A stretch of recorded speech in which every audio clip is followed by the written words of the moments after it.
And, of course, the 2-drink maximum.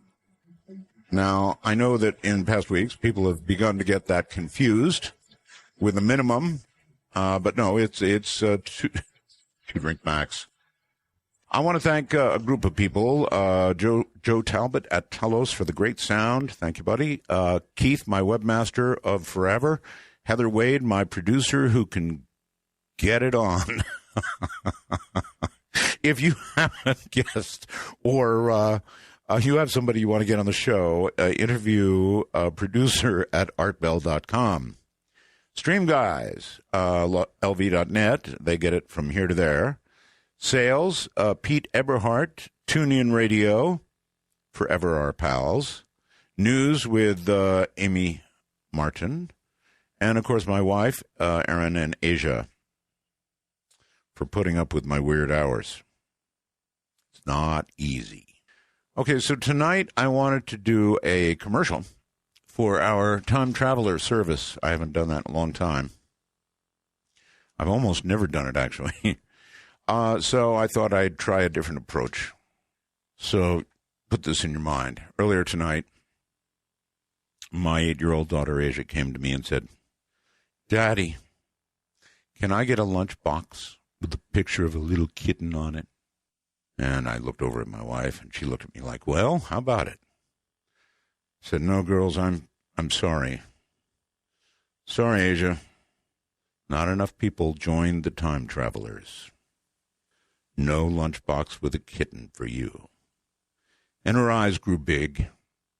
A tear formed in the corner, then rolled down her cheek. She said, Daddy, you got to do better. Anyway, that's my pitch. The real deal is this. Did I have your heart going? Probably not, huh? So becoming a time traveler involves being able to hear past shows, all the past shows, really cool. And you can have them when you want them, middle of the day when you're on a car drive, whatever. And it involves being able to use what we call, affectionately, the wormhole. We're careful with that name. You send a message in down where Keith is. It ends up coming out here on this end, and frequently I read them on the air. Use them with guests, whatever. No guests tonight, just open lines. Brussels, Belgium is virtually shut down. The whole area, as a result of everything going on, and we'll touch on what everything is briefly only, they've shut it down. They've told people, look, stay home. It's that serious. It's a level 4, whatever. Stay home. Don't get anywhere near crowds. Something's going to happen. They've never been at that level before. And before I could get to sleep last night, I saw the breaking news of the attack on the hotel in Malian capital. Mali State TV says the government has declared a 10-day state of emergency beginning at midnight. About 3 guys with AKs went in and hit the Radisson Blu Hotel there. One American, I now understand, is dead from that.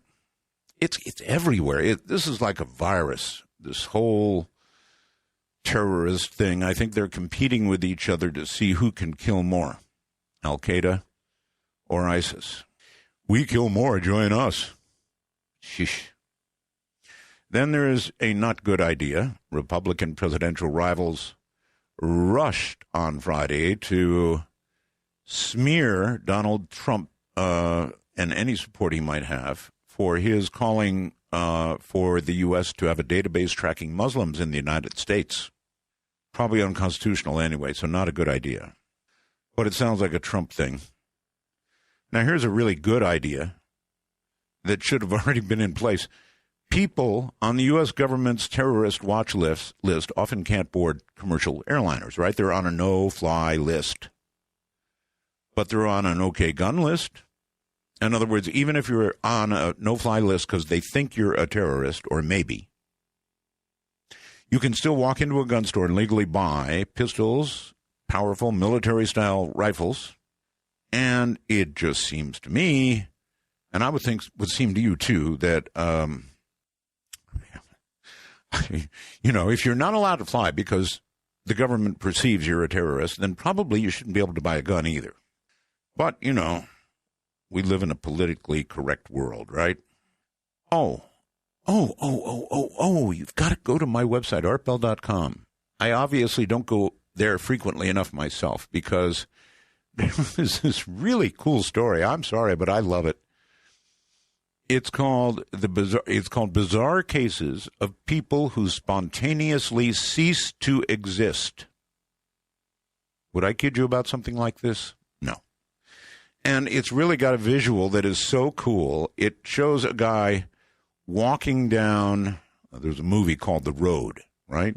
For those of you who saw that, it looks like he's walking down the road, as in the movie. And as he's walking, he is pixelating away. Most of his upper leg and part of his torso are already gone. But this story is not a joke, actually. They're talking about people who spontaneously, sometimes in front of other people, simply cease to exist. They're never heard from again. They're never found. They never send postcards. Baby, they're gone. A glitch, perhaps, in the Matrix? I don't know. But this story is for real. And if you want to read it, be my guest. At least catch the visual. It's really amazing. Just a few seconds, I guess, and you're gone. Never to be heard from again. Where do you go? Does this really happen? How many people nationwide disappear, and I mean never to be seen again, in Walmart restrooms? I'll just leave that one on the table for you to think about. So, okay, open lines, as I said, and anything goes coming up in just a second. So you're welcome to get on the lines ahead of time. You already have done that. They're full. I will open a special line tonight. I wasn't going to do it, but I was tempted into it, by the way, by somebody in our wormhole. Now, just to prove to you that I do read the messages, let me get it up here and take a look. Let's see. It's a cool way to send messages to me. It is Clay who writes, Art, I'd love to hear some shows on prepping. Well, it's open lines tonight, Clay. We're not going to really do a prepping show, but I would like to open a prepper's line. And here's my idea. If you're a prepper, I'd like a call from you. And when you do call, I would like to know what you're prepping for. In other words, what are you stocking up for?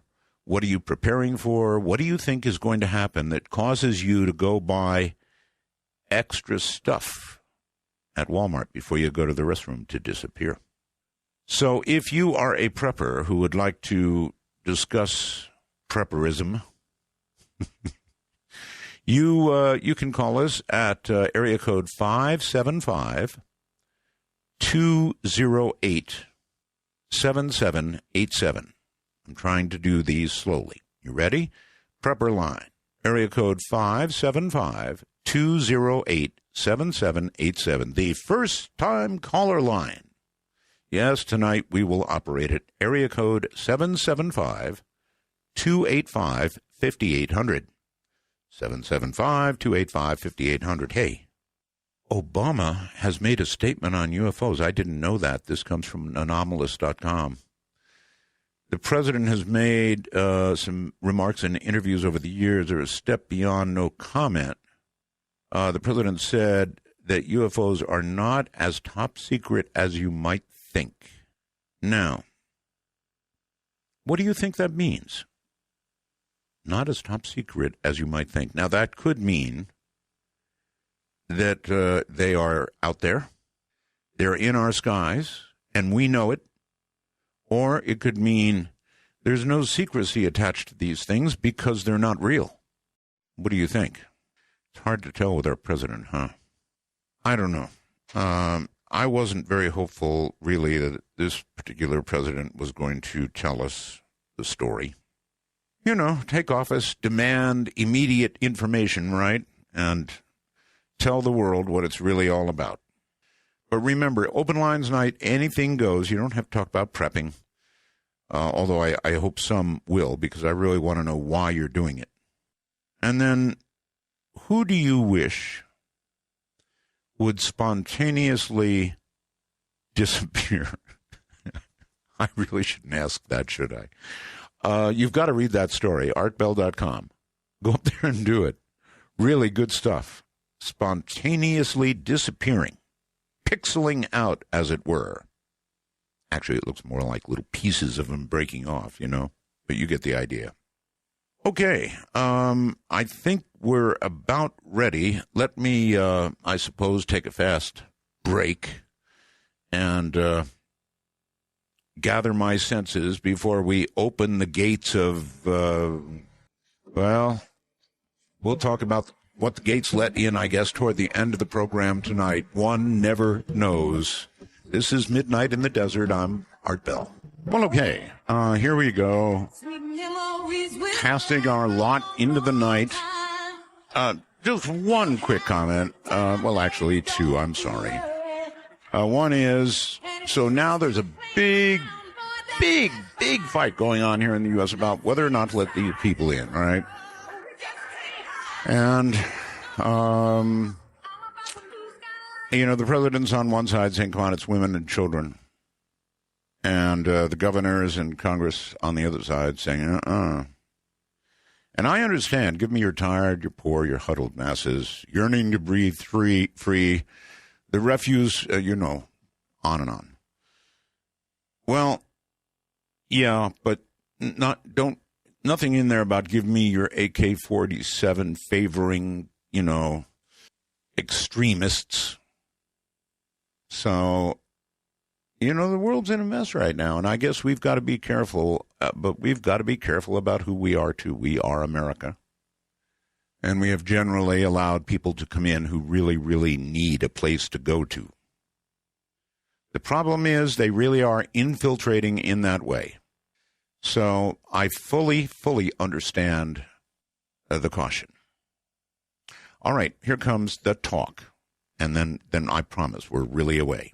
Here's the way to get in if you want to talk to us. Public number, area code 952-225-5278.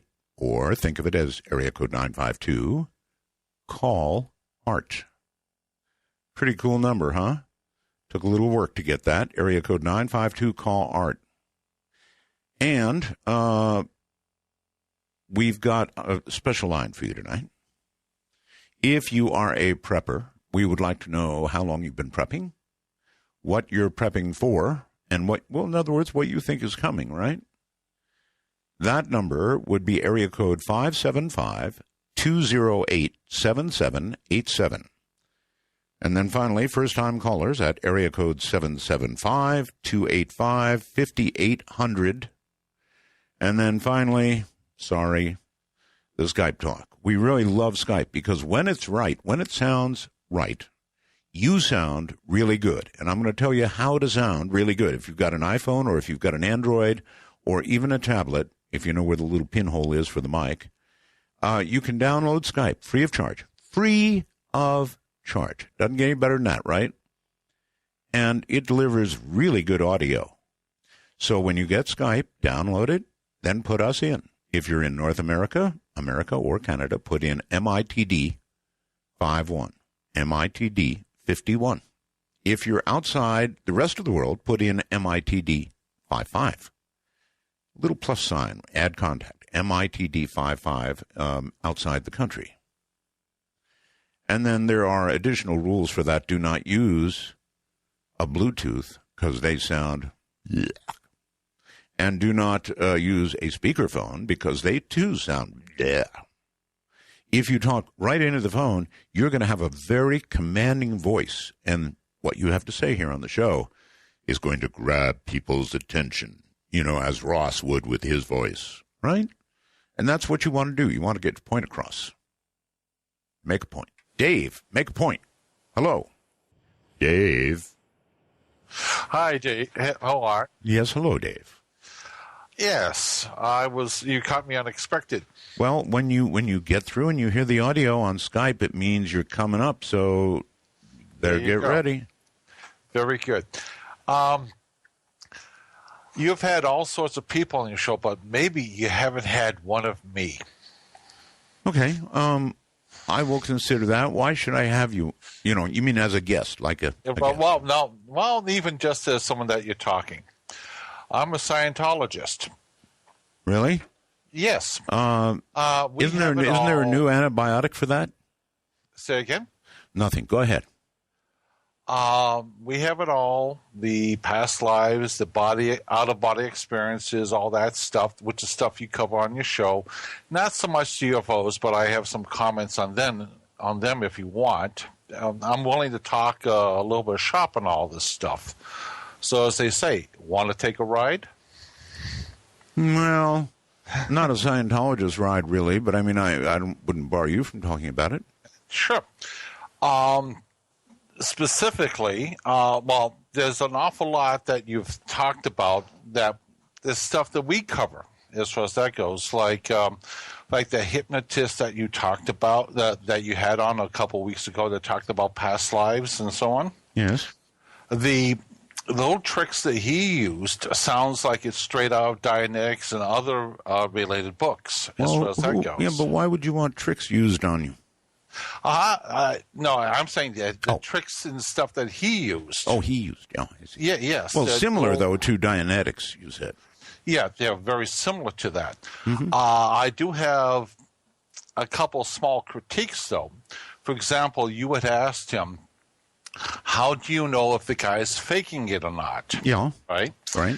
And the thing that he said that he used his own ability, a spiritual ability, to verify that someone was actually looking at something versus making it up. Yeah, I prefer another mode. What you do is you tell the person you've got hypnotized that they can't feel anything in their leg, and then you start at them with a sewing needle. And pretty quickly you're going to know if they're really under or not. Well, the thing is that even if you grant him the credibility that, yeah, he could do that, yeah, the ability to have that kind of perception is pretty rare as far as that goes. And you would basically want a system that anyone could use as far as that goes. And it's a similar type of technique, but you're working with the idea of you want people to more consciously be aware of it as far as that goes, instead of going into a hypnotic trance as far as that goes. The other thing that he did not... You say that a lot as far as that goes. Well, I can go into a lot of detail, but I don't want to get super technical. No. No. Very broad brushes, please. Yes. One thing that he did not use is a thing called, you could call it a canceller. That is a command that says, when you start off at the beginning of a session, when I'm done with all the stuff we're talking about, any suggestions that I may have made to you accidentally during the course of our discussion are canceled. He doesn't use that, and that is kind of a critique, and that's a thing that is in Dianetics. All right, well, listen, we're way short on time, and, callers can only get so much time, so rather than have the entire Dianetics thing unveiled in front of us tonight, I think we'll move on for now and say, hello, you're on the air. Yeah, all right, let me turn off the headset real quick here. Oh, good. Yes, do that. Please bear with me. I'd like to comment about the Walmart thing. Let me turn this on Bluetooth. You okay, sir? Yes, I believe that there is such a shortage of prisons in our country, and if there ever is mass panic, the Walmart stores, I think there's 4,400 Walmart locations, plus their distribution centers, which are strategically located across the country, would make ideal prisons for mass incarceration. If there is mass panic in Greece, the banks were shut down for about 3 weeks, and they started looting the stores. You mean to tell me that you think, oh my God, that Walmarts would be used as prison centers? Well, they have the trucks. They have all the trucks. They have all the equipment. They have the cooling centers. They have all kinds of stuff. And one thing that's kind of interesting, before I'd like to really... by the way, do you have any comment on people just spontaneously disappearing in their restrooms? Well, kind of, sort of. If you Walmart spelled backwards is Tramlaw, and there's a lot of mumbo-jumbo stuff about Tramlaw on the internet. But if somebody Googles for Tramlaw and looks that up, there's a lot of people that have a lot to say about Walmart. Really? I shopped at Walmart yesterday. I love the good prices. I used to think that, they put mom and pops out of business, but if people could afford to buy food for their family at Walmart, so be it. But, and also, what I'd really like to touch on basically, because a lot of people say, I'm mostly white, that, it wasn't me that did slavery. It wasn't me that killed the Native Americans. It was my ancestors. Darn right it was our ancestors. We're a young country. But you carry genetic shame because of it, sir. Well, I don't think genetic shame. No, we're a young country, Art, and I believe that these people, they saw and they've heard what we did to the people in Nigeria, and also to the Native Americans in this country, what we've done to the land, in Australia, New Zealand, South America, on and on and on and on. And it's just to me, it's a hop, skip, and a jump. Like some people said that chaos creates change. Your genes are hanging their little chins on their chests. Well, I think the chemtrails do a good job with that. But at any rate, I'd just like to add really quickly, 90 million buffalo later, yes, we were the white. It was called Manifest Destiny. I miss the buffalo, sir. Now that you've mentioned it, I really miss them. Yeah, well, I guess Ted Turner has that going on up there. I don't know what else he's doing to CNN. I think maybe Ted Turner should sell some free spots to President Obama's tells.com trails or something. He doesn't own CNN anymore. Oh, I didn't know that. I just like to touch on the Tramlaw thing, Art, and just please keep up the good work. I don't think people have any idea what kind of mental capacity Art Bell has to do what he does. And I'd just like to thank you once again. Well, thank you again, and have a good night. And concentrate on that disappearance that we talked about. And for goodness sakes, check out this thing about people disappearing generally, just sort of blinking out, as it were. All right, where to go? Let's see. Let's go to Ryan. I think it's going to be Ryan calling in on Skype. Yo, Ryan. Hey, Art. Long-time listener. Can you hear me fine? I hear you, sure. Wonderful. Ryan in Washington State, by the way. I'm getting your signal good up here. Good. But before you went off the air on Sirius, yes, you had an interesting show with Dr. Roger Lear, and I wanted to see if you can comment about, first of all, I'll tell you passing. what, sir, I'll tell you what, we're at a break. I'm going to ask you to hold over, and I'll bring you right back, okay? Sounds good. All right, good. You could. Dark Matter Network News. This is Amy Martin. While at this hour, details are unconfirmed, at least 20 have been reported dead following a hostage situation involving 170 people at the Radisson Blu Hotel in Mali. Islamic extremists said to be armed with guns and grenades stormed the luxury hotel in Mali's capital Friday morning. Security forces swarmed in to free the guests floor by floor. As of this evening, officials have reported that no more hostages were being held. It is unknown exactly how many were wounded in the attacks, which have been claimed by an extremist group led by former al-Qaeda commander Mokhtar Belmokhtar. The siege on the former French colony is seen as an assault on the country's interests following the Paris attacks. Special forces were still said to be battling gunmen in the hotel Friday evening. At least one guest reported that the attackers instructed him to recite verses from the Quran before he was allowed to leave the hotel. The French military operation in Mali in 2013 against Islamic extremists who were holding the northern half of the country was the first of several foreign interventions that President Francois Hollande has launched. Those interventions have prompted increased threats against France and French interests from Islamic extremist groups like al-Qaeda's North African arm to the Islamic State group. France has 3,500 troops currently operating in Mali and in 4 other countries in the region. The UN Security Council has unanimously approved a French-sponsored resolution on Friday calling on all nations to redouble and coordinate actions to prevent further attacks by Islamic State terrorists and other extremist groups. The resolution says that the Islamic State group, quote, constitutes a global and unprecedented threat to international peace and security and expresses the Council's determination to combat by all means this unprecedented threat. The resolution was adopted 1 week after violent extremists launched a coordinated gun and bomb assault that killed 130 people in Paris, in which the Islamic State has claimed sole responsibility. It also comes 8 days after twin suicide bombings in Beirut killed 43 people, and 3 weeks after a Russian airliner crashed over Egypt's Sinai Peninsula, killing all 224 people on board.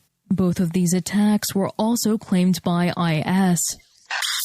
Have a strange story or a news tip? Email amy@artbell.com. This has been Amy Martin for Dark Matter Network News. Away we go. Back to Skype, in fact, and Ryan, who was on the air when the break came. Nothing I can do about it. Ryan, I'm sorry. You're back on the air. That's radio art. It is, yes.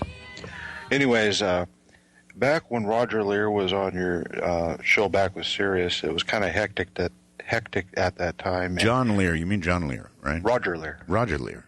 Lear, yeah. Dr. Roger Lear? Right. Yes, he's passed away, you know. Yeah, I know. Okay.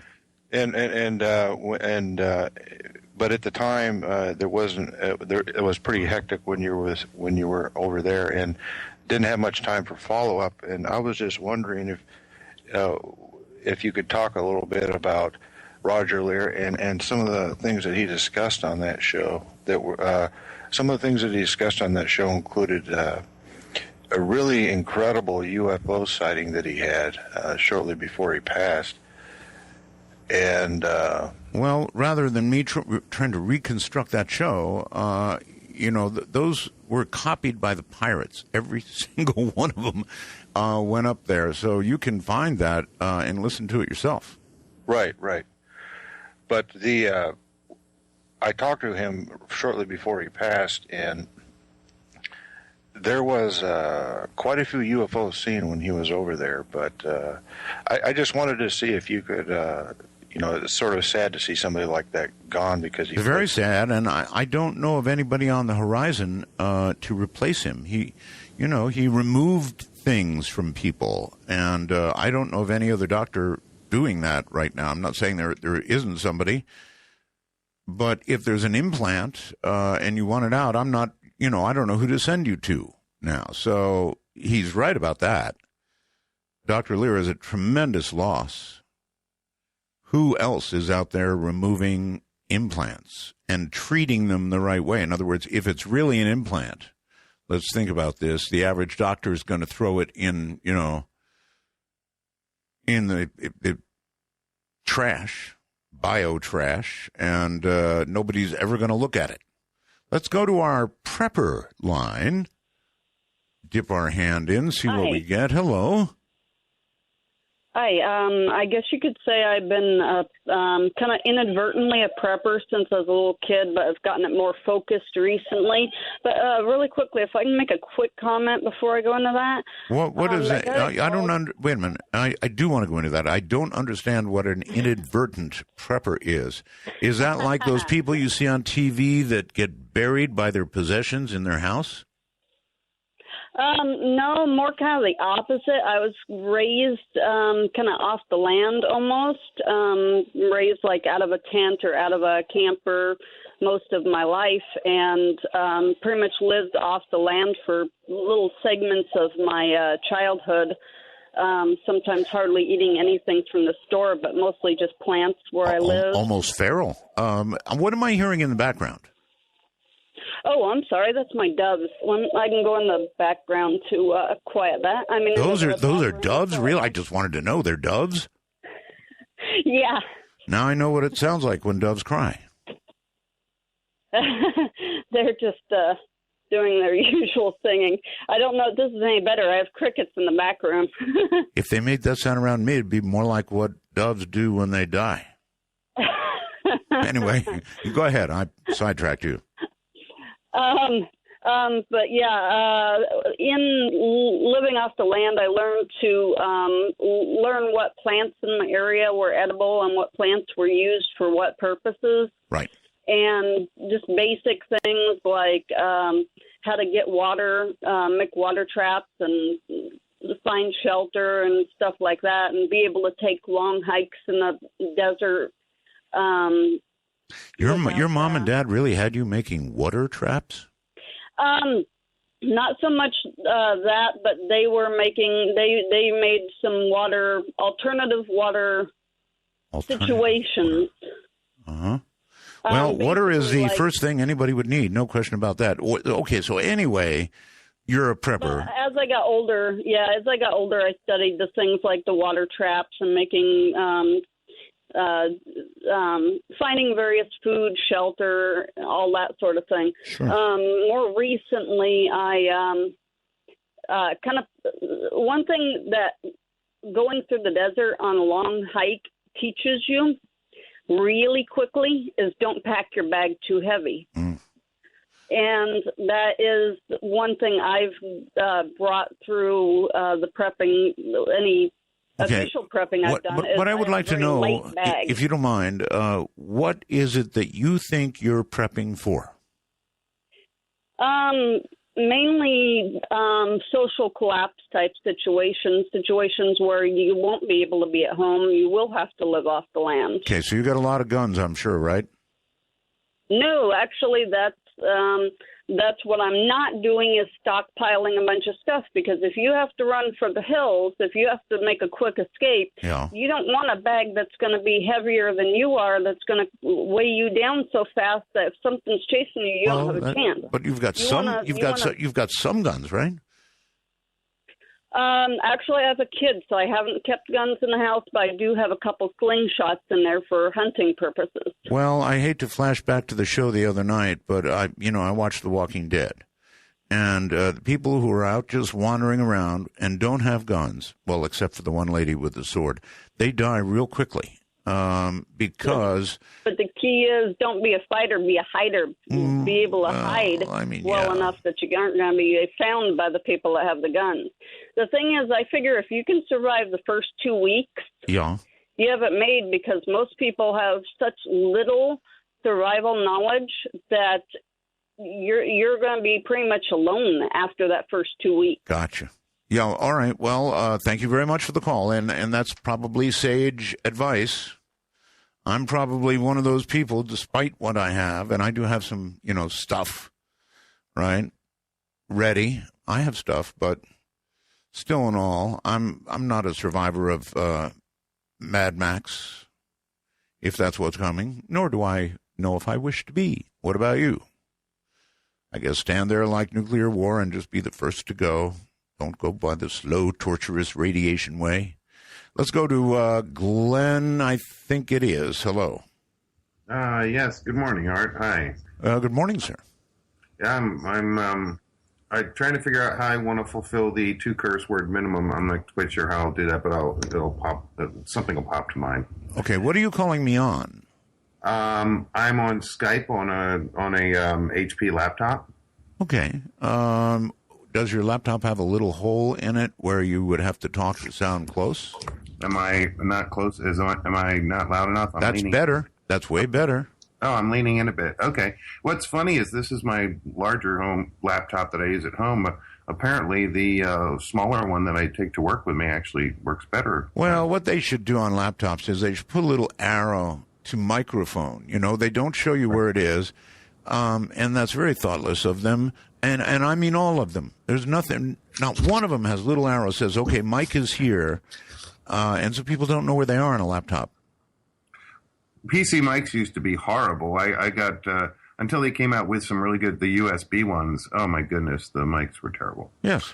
But anyway, on the prepping front, one of my oldest prepping items, is your original C. Crane crank radio that I still have in the original box. I'm sure you've heard this before. No joke. Right. I've heard it. I've got them. And you're right. Yeah. That's a big item. Yeah, the one with the fold-out crank. Oh, yeah. And I even got the one with the light upgrade with a special socket drilled in it and the little red light, the red plastic, housing light with a cord on it and everything. Mm-hmm. Yeah, man. That's been there for a long time. You know what they had to make? they should have a couple little terminals on the side of the crank radio so that if you capture somebody and need to get information from them, you simply wire to those two terminals and then two spots on their body, crank for about half an hour, push the button, and they tell you anything you want to hear. Right. I think I bought that radio when cell phones were still analog. You could cut the cord on the you could tap into the cord that goes to the light and kind of like clothespin the electrodes to their nostrils or something. Okay. So anyway, you are a prepper, right?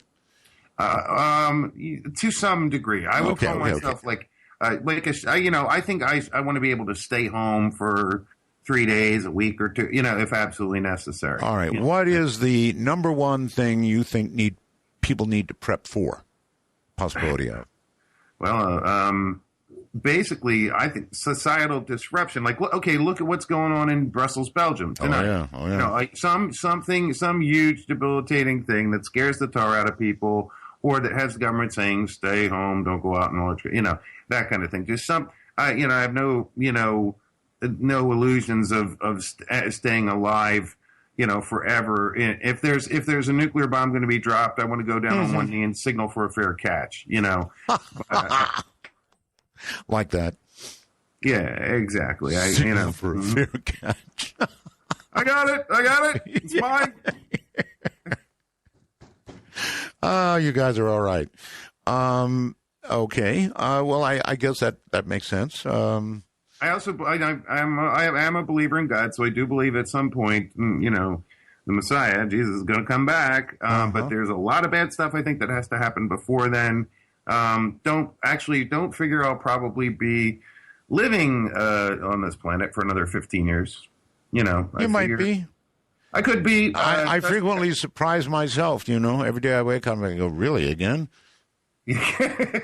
Well, no, I just sort of trust God with everything. And you know what? I'm a caregiver by trade, by profession. And so I figure, I'm going to end up, I'm just going to, I'm not going to just worry about covering my own posterior. I'm probably going to be with other people who are suffering or something if. It's always good to cover your own posterior, and therefore you prep. All right. Well, thank you very much for the call. That was a good one. That actually was a very, very good one. Signal for, nuclear, global thermonuclear warfare parlance, signaling for a fair catch has some pretty good fair amount of humor. Let's go to fair catch. First time caller line. You're on the air. Hello. Oh, well, this is Mr. Smith, I suppose I should say, in Portland, Oregon. You were mentioning earlier in the program about people just disappearing into thin air before your eyes. Yeah, we've got an article about it on artbell.com. Oh, really? I haven't read that. But I remember the MH370 thing. Yes. The Indonesian Airlines. Yes. Disappeared into thin air, literally into thin air. It did. Okay, now, I saw some stuff on the Internet, and it looked very, very convincing to me. Two different angles.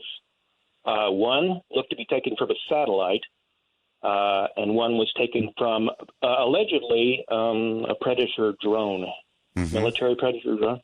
And the plane was going along. It looked like it took some evasive action in order not to collide with something because it took a sharp left turn, I think, and it kept flying on, and the satellite view showed that there was a bright flash of light. But before that, 3 different orb-like UFOs came and started circling. I'm talking circling the aircraft from left to right, not in front of it or behind it, but around the middle of the aircraft. And they all got into lockstep with each other, these 3. Yes. And they were circling around. I don't know if you've seen it or not. Have you? This is new to me, John. So. Oh no, I actually got I posted a comment about it on one of your lines, I think, on the internet somehow. I can't remember if it was I think it was before the Midnight in the Desert program. All time flies. It disappeared in the thin air. Just a flash of light, and then you could see that I don't suppose you have any photographs. I can send it to you if you want me to. Well, heck yeah. I made a copy of it. Well, then, heck yeah. Tell me where to send it to, Art. Okay. So I am Art Bell at knye.com. That's, don't get dyslexic. Okay. Everybody does.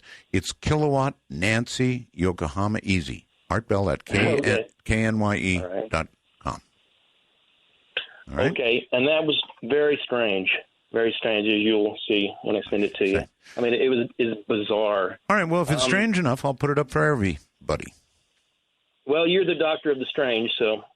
You were mentioning about the buffalo. You missed the buffalo. I lived in Alaska some years ago, and they still have free-range buffalo in Alaska. Several large herds of them. They just let them roam free up there because there's so few fences. You know what I'm saying? But no longer can you sit out in the wild in Wyoming contemplating the universe and sort of with maybe a blade of grass in your mouth. And in the distance, you begin to hear this, well, what can I call them? Giant thundering hooves attached to several thousand pound animals with a cloud of dust coming up on the horizon. And you don't even have time to signal for a fair catch. Going to the phone. Hello there. Hello? No, they gave up or chickened out. On my special line, Prepper's Line, you're on the air. Yes, I'm a recovering Y2K prepper. Oh. How much stock did you have for Y2K? Well, I've been a long-time listener to you guys, and I love your program. I bought the year's supply that you were promoting at the time. Excellent. And, actually, I've kind of dipped into that lately, and that stuff is still good. Oh, yeah. Be good for a long time. Listen, we were not officially connecting a food supply with Y2K. And I want to add, before anybody calls up and says, wow, what a hoax, man. Y2K was such a hoax. No, the fact that everybody screamed and yelled about it is what got programmers to fix it so that the world didn't go to berserk. And so what do? They say, it was a big hoax. My brother was a programmer, and he advised me to prepare. Of course. And I just figured, it's better to have it and not need it than need it and not have it. But you're still prepping? And, no. Matter of fact, I've still got so much left of that I purchased before. I don't need anything else. I figure I'm ready for anything right now. I mean, I've been into I opened up a number 10 can of that milk. And put it in the blender with some good water. Right. And it's just like milk. It's great stuff. I just figure you should be ready for anything. I mean, like EMP or if you needed it, flares. If you needed it, nothing else would do. Absolutely. I mean, you have to have water. I mean, I live here in the desert. I live in Vegas. And, you got to have water. And even if you've got food, you still got to have water. Water would be the first thing you need, actually. Oh, yeah. What do you think what do you think of the possibility of Las Vegas? I mean, it really freaks me out that they're digging this deeper straw over there at Lake Mead so you guys can keep drinking water. That's worrisome. Well, actually, they say that we're, well within our allotment as far as the water goes, but that's the official Chamber of Commerce stuff, right? Yeah, absolutely. But I don't know. I just think it's better to be prepared than not. And I was so devastated when you left back in whenever you went off the air, and I was just surfing on the AM dial and found you, and I'm so glad to have you back.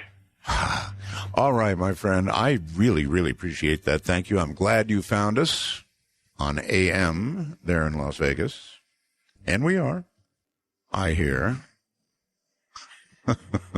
There's a long story there. Anywhere in the world. And listen, I guess we're busted because somebody's sending me Lone Voice is sending me a message on the wormhole, and they've let the cat out of the bag, and it seems as though, Art just heard the news about your Thanksgiving Day marathon. KABC in Los Angeles is going to play us from, I don't know what it is, like 6 in the morning till 6 at night. That's right. In Los Angeles, they're going to be playing us on Thanksgiving from 6 in the morning till 6 at night. Now, that's really going to probably irritate the hell out of a lot of people.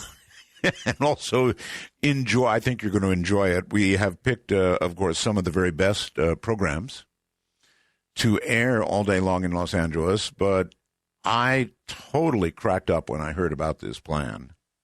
And I didn't think they were going to announce it to anybody. I thought they were just going to do it. But it's pretty cool. Can you imagine that? Midnight in the desert, all day long on Thanksgiving in Los Angeles. That, believe me, is going to get some people's attention. People that have never heard the show, for example. My goodness. It's hard to imagine. I thought they were going to keep it secret, but the cat is plainly out of the bag. Therefore, I guess I feel free to. So yes, who sent that? I really need smaller print so I can get everything. It's Lone Voice. Lone Voice, thank you. Apparently, now certainly everybody that does know about it. They announced it, so I guess it's okay to talk about, right? On the day, on the air all day in Los Angeles on Thanksgiving Day. People so full of turkey that they can't move to even turn me off. What a world. Let's go to a Skype and see who's here. Hello. Hi, this is Bodan. I'm calling from Canada. Canada. Yes, my tasty friend. Go right ahead. And just started listening to your show for the first time yesterday. Very intrigued. Having trouble sleeping, so I thought I'd give you a quick shout. May I ask a question before you do? You said you just began listening like yesterday. So how did you learn of the show? How did you learn about the program? I was just going to brush my teeth yesterday and turned on the radio, and I started listening to your show, and it kind of hit me, your topic, and I don't remember what you spoke about yesterday, but the topic was really interesting. I thought, I'm going to give you guys a try another night tonight if I'm having trouble falling asleep. So here I am again. All right. Well, the way the show works is the first 4 days of the week, we're pretty serious. We have guests on, and then Friday night, Saturday morning, we throw caution to the wind, and we just open the lines. We don't screen calls. We just do what we're doing now. Cool. Well, the reason for my call is first of all, I'm not one of your, I think it's called it a prepper, from what I understand. You're breaking up a little bit now on Skype. Okay, I'm calling from my BlackBerry.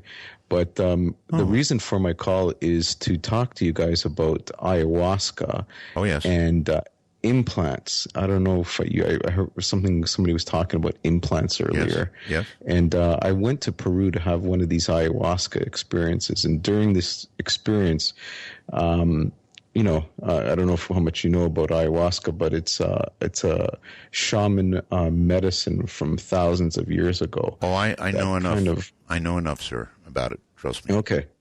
Maybe for your other people that are listening too.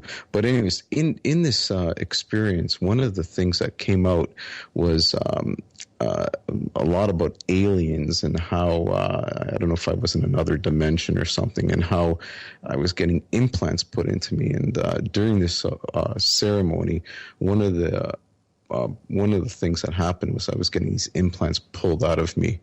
And I kind of physically had to do it myself in some cases. But just wondering, from your past experience, past guests, any of your guests have any similar experience to this one? Oh, yes. I have had many guests talk about DMT and ayahuasca. Absolutely. So keep listening. We talk about that kind of thing here. Trust me. We've had a number of people on who talked 3 hours about it, what the experience was like. DMT is even wilder and faster, I guess, right? I guess so. It was my first time doing it. I went down there just kind of from a learning experience, and plus, I actually heard your commercial. I guess was on back pain. Well, you're again breaking up. You're again breaking up, sir. Now I don't know whether that means. Yeah, breaking up. All right. We're going to have to. I'll tell you what. Here's the key: if you've got wireless internet, you're going to have to be pretty close to your router. And if that doesn't do it, then you're going to have a talk with your internet company. Because generally, as a general rule, carrying Skype is a pretty easy thing to do, frankly. It's not bad at all. So it doesn't take a lot of internet to carry Skype. It takes relatively jitterless internet to carry Skype well. And most people aren't going to even know what that means. First-time caller line, you're on the air. Hello. Good evening, Art. And thank you so much for taking my call. Sure. Long-time listener, first-time caller, and it's like meeting an old member of the family that has disappeared. Thank you for coming back. Well, you're very welcome, and I'm glad that I did not spontaneously actually completely disappear, like the story I have. Well, that's why I'm calling you this evening. Oh? Yes, and now this is not an ayahuasca experience I'm about to share with you. Okay. And I don't want to frighten our Canadian listeners. All right. But let me tell you two very quick examples. These are called bilocation, and they may be related to spontaneous disappearance as well. That's what I believe. I'm trained in the hard sciences, so what I speak of tonight is by direct experience and by very clear observation when these things happened. In 1975, when I was living in Little Rock, Arkansas, I was separated from very close friends of mine in Wisconsin, some that your friend Mr. Straver knows very well. And I showed up at one of their parties one evening in the middle of a doorway, and I assure you that Madison, Wisconsin is a great deal distance from Little Rock, Arkansas. Oh, yes. Stood in the doorway, people came up to me, talked to me, but I didn't respond back, and I disappeared in front of them.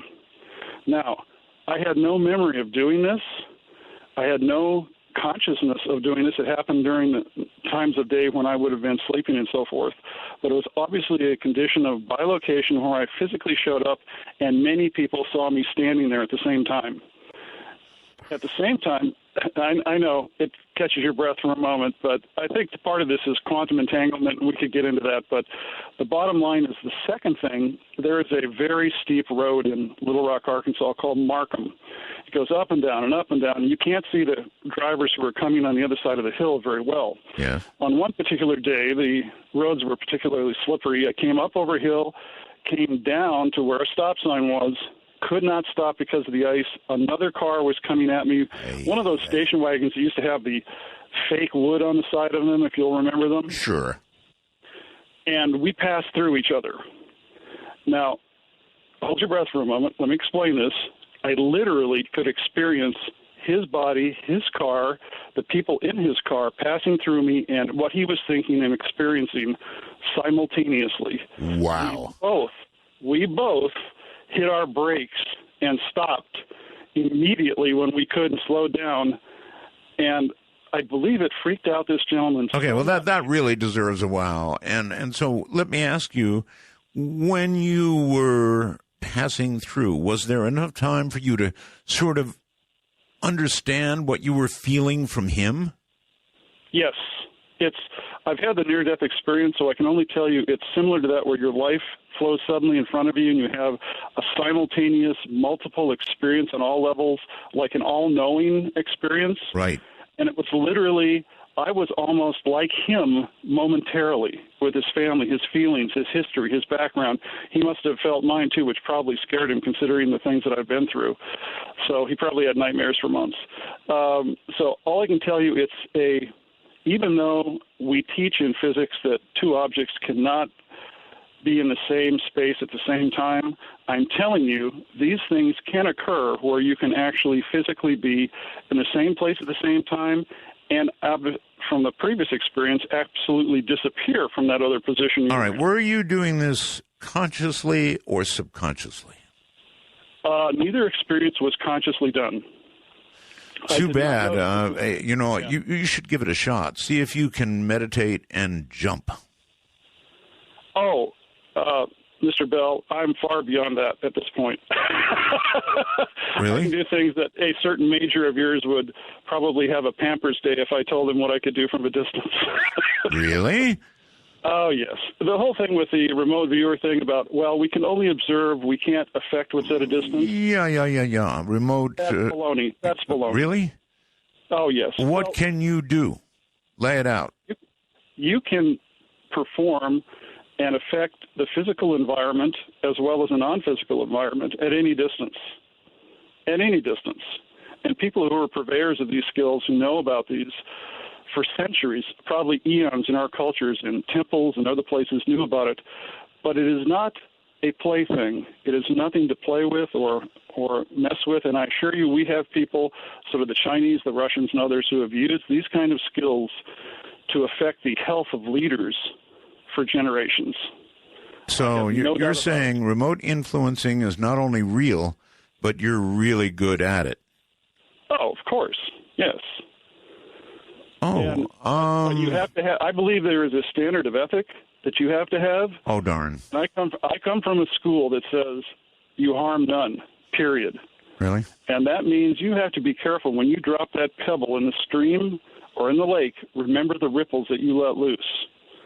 And that takes a very strong sense of ethics. Just because you have a skill, as my teacher in fourth grade said, just because you have a pencil doesn't mean you should put it in your ear.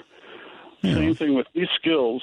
Just simply because you have the skill doesn't mean you should use it for purposes that I believe are immoral, unethical, and downright dangerous. Too bad, because I was about to hire you. No. There was money on the table. No, I will not do that. I will tell you a story. Gotta be short. I don't want to take up your other listeners' time. Yes. I had a very close girlfriend who I was with for some time who was a stockbroker. And she handed me the paper one day and said, well, if you're so good at this, tell me which stocks I should buy in the market and so forth. And I went bingity, bingity, bingity, bingity, bingity, and said this and this and this. These will go up, this will go down, handed it over to her, gave her 12 stocks, and that was it. The next day, she came back and she said, if I had done what you said, I would have made $1 million today. I want you to help. I said, I won't do it. Let's just say that relationship didn't last long. Not bad. Yeah, it can be done, but you must have the ethics to go with it. If you don't have the ethics, you shouldn't even have that tool. But that's not why I called you about the disappearances, that there is a primordial characteristic of matter and energy in our universe that allows us to be in two places at the same time and possibly vaporize and be at this other place. So you no doubt, you're well aware of the Walmart restroom thing, right? You know, there are a lot of restrooms in this country that are along highways you could disappear into, and I don't want to get into about 10,000 people disappear permanently every year. Actually, it's the truth. They do. I know they do. And it just can't be explained. You're going to want to read the article that is at artbell.com about this. Seriously. I have looked a little through. I'll look some more. But I just want to thank you so much, Art, for your time and be a family member for all of us who are nighttime listeners in the world. And I think after the thing in Los Angeles, you're going to have probably a replay in daytime forever. You're going to grab them. You're going to grab them, Art. It's coming. All right, sir. Thank you very much. We'll have to see how that works out. But I laughed and laughed and laughed. I mean, of all ideas, can you imagine doing Midnight in the Desert from 6 in the morning till 6 at night in Los Angeles? There are going to be... Well, I don't want to make predictions. Anyway, I know we picked 4 pretty good shows. That's what it'll take, is 4 shows. It's going to be wild. I think Los Angeles is the nation's second radio market. The way it works is New York, hey, WABC. New York is number 1, and Los Angeles is the second radio market, and Chicago is the third radio market. Let's go to Cincinnati on the phone. Hello. Hello. Hi. Not actually Cincinnati. Well, all I can go by is what it says on my phone. It says Cincinnati on my phone. I'm sorry. It is. No, it's not your fault. This is Alicia, Roswell, first of all. Thank you. I am actually currently in Cottonwood, Arizona, but I live in Phoenix now. Just haven't changed the phone. Well, no, wait a minute. Then at what point were you in Cincinnati? A very long time. That's why the phone still has the 513. Wow. All right. Now in Phoenix, home of the lights. Much more exciting. So I want to say that, first of all, I have to say hi to Bite 9 and to my husband, who is sitting next to me, who is your biggest fan. He is he's a ham radio operator, just like you. All right. He is the reason I'm listening to your show. Well, then you obviously have good taste. You married an amateur radio operator. Mm-hmm. So I want to say this. I am not a longtime listener. I am a new listener, all because of him. And this relates to my story. I want to talk about ghosts. Okay. I feel like listening to the show has kind of opened my mind. I was a skeptic for a very long time. And what's been happening is I'm having these dreams that are very vivid where I can walk through a wall and I can feel every bit of it. Really? It takes all the energy I have, and I know that I come across a wall and I think I've got to get to the other side, and I feel myself going through this wall. It's like the most concentration you can possibly have. And so I'm wondering, just kind of throwing it out to the listeners, is it an experience from the past? Is it an experience from the future? Is it out of body? It's the weirdest, most real thing that I've ever felt. And I know you've talked about some sleep issues before, and I have sleep paralysis and some of the other things, but this is something I feel like other people might have some wisdom on, and I just wanted to kind of throw it out there. Well, I appreciate your doing that. And you haven't heard about this Walmart restroom thing, right? Well, I've been hearing a little. A little, yeah. Okay. Well, then there you are. It's getting around. All right. Thank you very, very much for the call, and please call again. I am now informed by the evil Roland that I said it wrong, that KBC will indeed be playing us all day long. But actually, this is better because, who the heck gets up at 6 a.m. on Thanksgiving anyway? It'll be from 9 a.m. to 9 p.m. on Thanksgiving. And then, of course, we'll have a repeat beginning at then. So actually, it's longer than that, right? If it's 9 in the morning till 9 at night, well, there might be an hour in between. Then there'll be another show. Anyway, that's what it says, 9 in the morning till 9 at night. Michael, hello.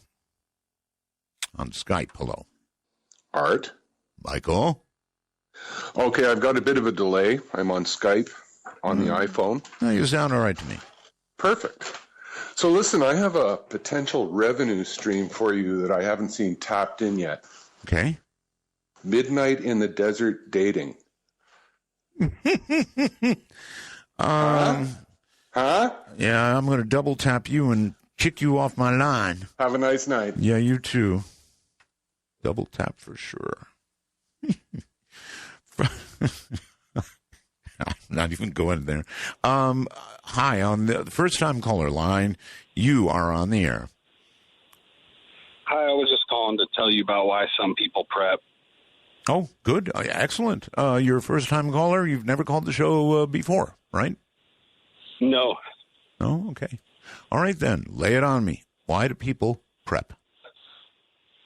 Well, I think some people are interested in a kind of like old-timey lifestyle or camping, outdoorsy lifestyle, and it appeals to them to collect certain items like the certain tools of the trades, as it were, like camping gear, all these different items, and just build those skills as it relates to just a simpler life.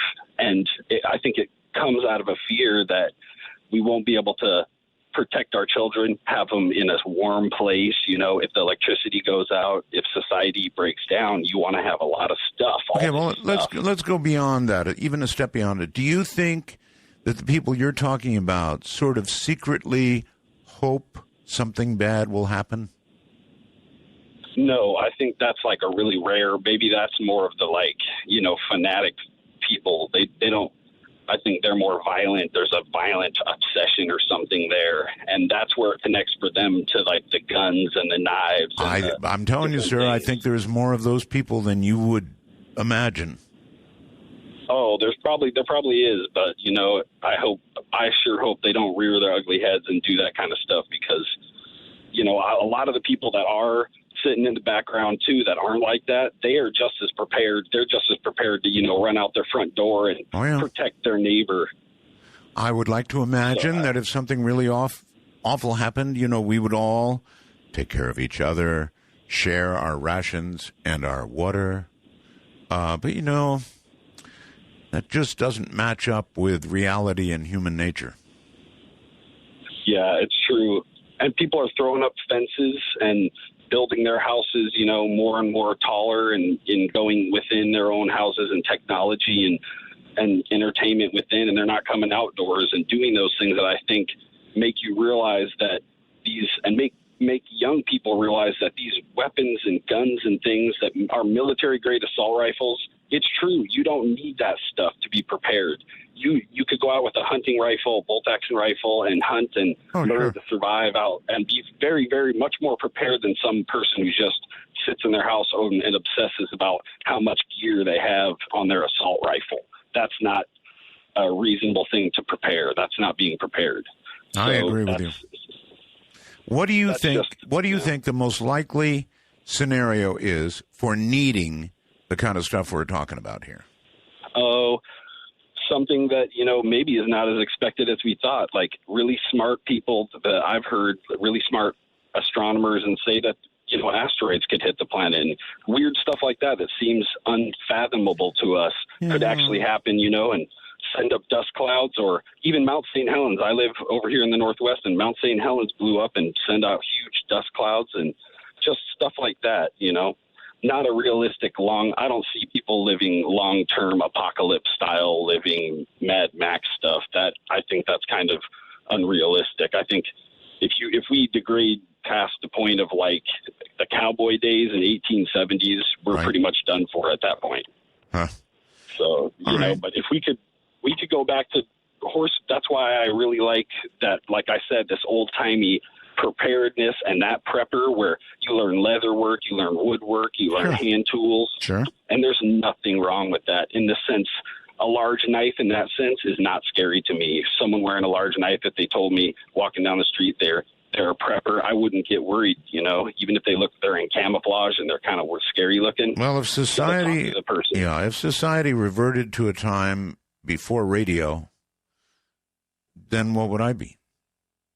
I might as well just cease to exist, head to a Walmart restroom. Hello there on Skype. You're on the air. Hi. Hi. Well, I've kind of been recently concerned about the events in society lately, and actually there was an incident that kind of frightened me and kind of wants me to just be aware of what's going on and kind of prepare a little bit. What is it you think you're preparing for? In other words, what do you see happening?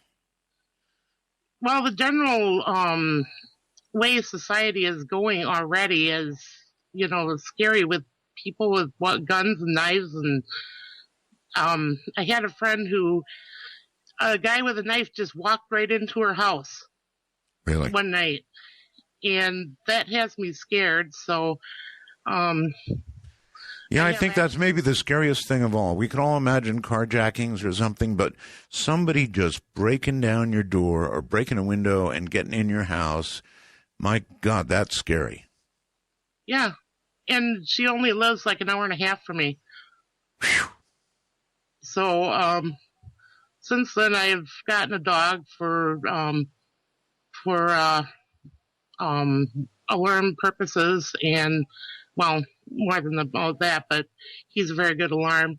And I want to have a weapon on hand just in case I need to use one.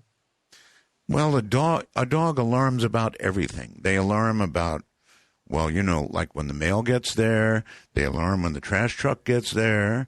They send you alarms about everything, sometimes all the time. Well, this one is kind of discriminatory about what he barks at.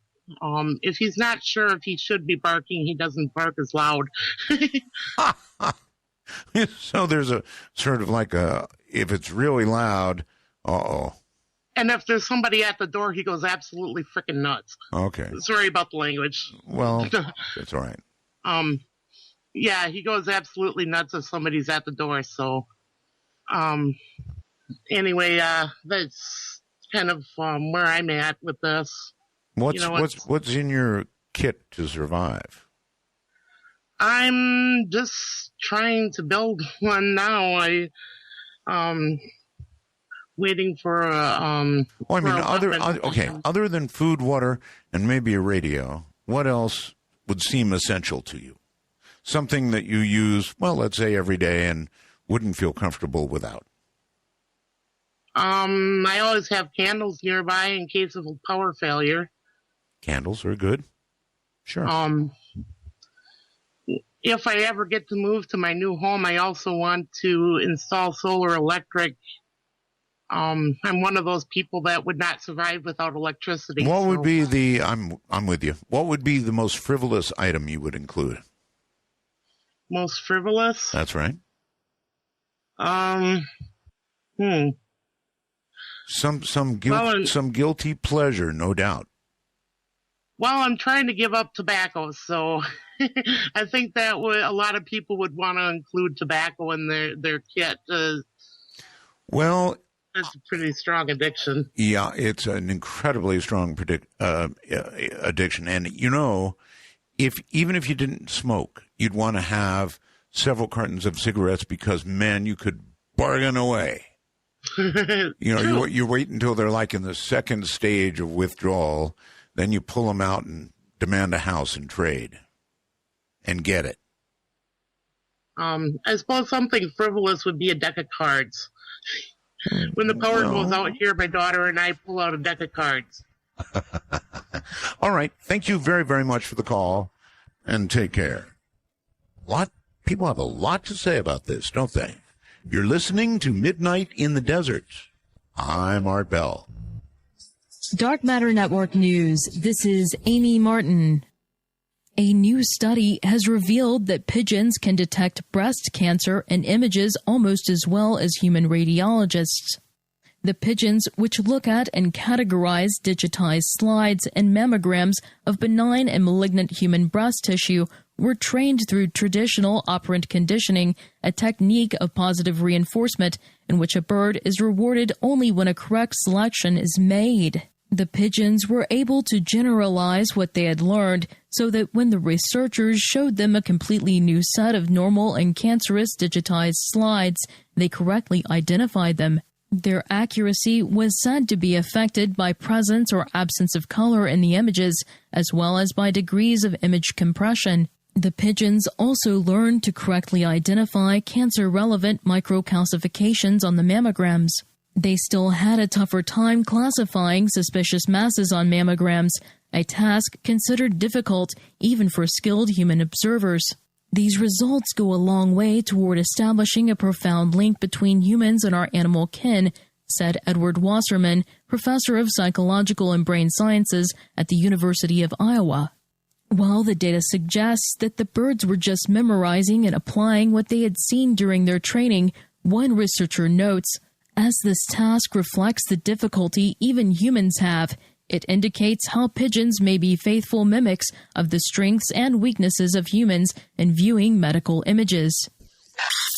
A red panda has escaped a zoo in Northern California.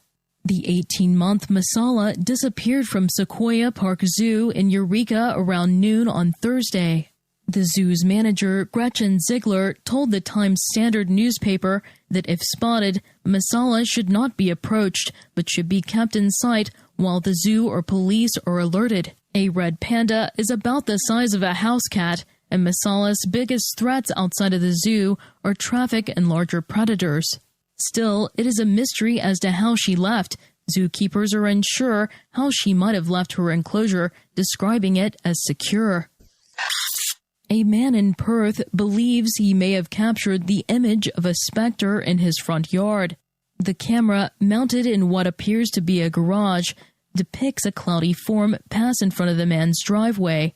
At one point, it appears to be darting between the cars as if it were dancing. What do you think it is? Check out this dancing specter for yourself over on yahoo.com. Have a strange story or a news tip? Email amy@artbell.com. This has been Amy Martin for Dark Matter Network News. You can be on what a world we live in now, right? You can be on the other side of the world, load your phone up with just whatever I told you, and sound great on a worldwide talk show, and do it for free. That is what a world time. All right, we have 2 additional lines open tonight for your dialing pleasure. One is the prepper line. And it's not so much I want to know what you're doing as why you're doing it, what you expect. But I'll take a little of both. Area code 575-208-7787. That's the prepper line at area code 575-208-7787. And the first-time caller line, this one's really good for those who have never called the show. Area code 775-285-5800. 775-285-5800. We don't normally give those out during the week, but what the heck, right? Barbara? Hello, Barbara. Hi. Hi. I didn't think I was ever going to get on. Oh, but yet it occurred. Well, thank you. Where are you, Barbara? I'm in Phoenix. Phoenix, okay. And I'm not prepping for nothing. Not at all, huh? No. I have enough to do with cleaning the house and everything else. So, in other words, if it all came apart and the tide hit the fan... Yep. Because you do a lot of cleaning. I thought I'd throw that in. You'd be out of luck, huh? I'd be out of luck. Well, I mean, what would I do? Run away to the mountains, and I'd have to bring my cats and my cat food. Yeah. And about a day and a half later, my cats would run off, and I'd be wondering what to do out there. They don't travel well anyway. Yeah, they don't. Well, anyway, this is about residual hauntings. Oh. For which I've heard, for years about residual hauntings, and they've always been kind of disappointing to me because they basically mean that there's nothing happening. It's just a loop, right? Yes, a continuing vibration, maybe. Actually, to me, I think, well, good. I mean, if it's not really a soul trapped in a repetitive thing forever, then... yay, because that sounds a little horrific to me. Yeah, you're right. Maybe you won't like this, actually. Oh? Yeah, because I have a friend, and she has a house that's built near a graveyard in Pennsylvania. Yes. So every night, she, about 10 o'clock, which I didn't even know it was so regular, but she sees a smoky black mass. Oh.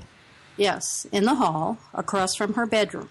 Yes. And it goes down the hall a few steps and then into the closet. So that's very much like a residual haunting. This has been going on for like a year or something, a couple of years.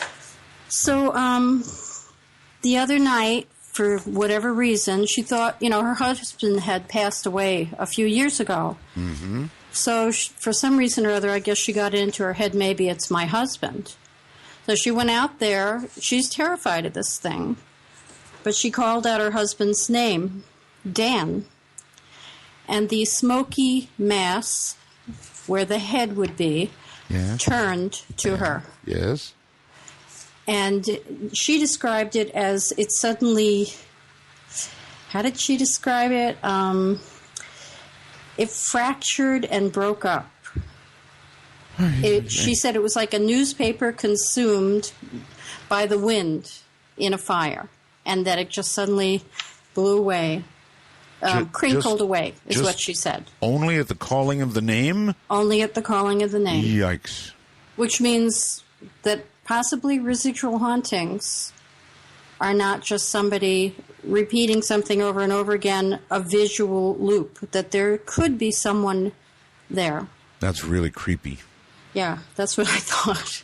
Really I creepy. I mean, that. Yeah, what if, you did a certain level of bad in your life and you've got to keep repeating that forever? I mean, that's true hell. Isn't that awful? Sure. It's awful. So I just wanted to say that to you, and I'm so glad I got in to talk to you because I love your show.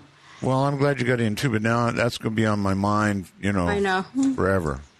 Well, I don't know. I just thought that would be an interesting insight into ghosts because people are kind of, it's just a residual haunting. Appreciate your call. Thank you. And that will be on my mind for a while now. That's kind of like the don't go to the light, it's a trick. I would like to interview John Lear if for no other reason than to ask him about that quote. I wonder if John still thinks that. I'm sure that he's been on talk shows and people have asked him, right? I wonder if he still believes that's true. All right, let's go all the way out of the country. Tom, wherever you are, you're on the air. Hello, Tom. Going once, Tom. We have no audio from you. Going twice, Tom, and gone. My guess is that was probably somebody from North America jumping in on the wrong line. First-time caller line, you are on the air. Hello, Art. Hi. My name's Mike. I'm in Las Vegas. Hey, Mike. How you doing? I make it a point to listen to you every night. I love your show. Thank you. August 25th last year, we threw a big pool party / birthday party for a friend of mine. There were like 20, 30 guests there. Okay.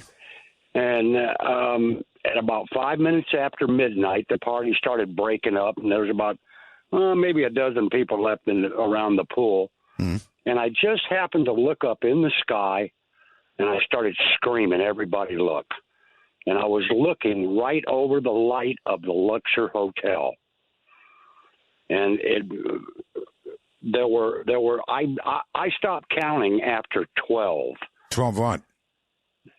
There were 12 lights in the sky in two formations there were in circles. There were 6 in the front and 6 in the back. 2 circle formations of what we saw as UFOs. Well, I've thought about the Luxor for a long time, and that's such a bright light, sir, that if anything's out there, including our own space station, the Luxor light is one thing you're not going to miss.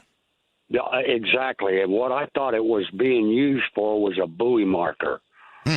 But because when the first pod of 6 got over the light, they started doing what an airplane would be called an aileron roll. They just started flipping over and over like the kids were out with the parents and they were dancing in the sandbox. Did you think to whip out your camera? And I was in the pool laying back, and I just happened to be looking up at the sky.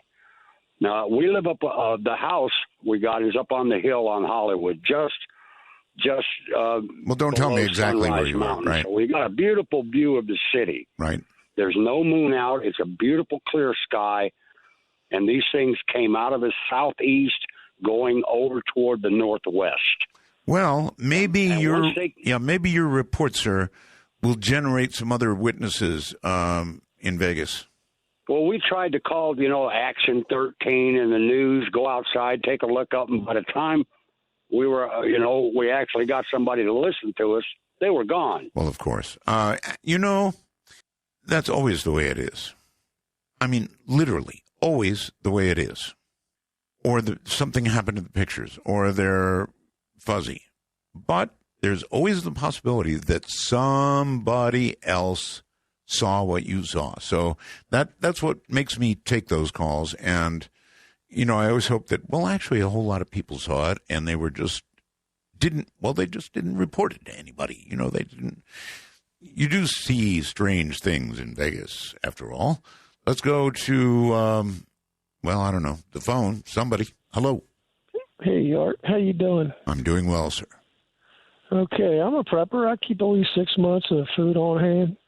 So it's just a prudent thing to have. And, But you didn't call my prepper line. Well, I didn't know I had to. You don't. Yeah.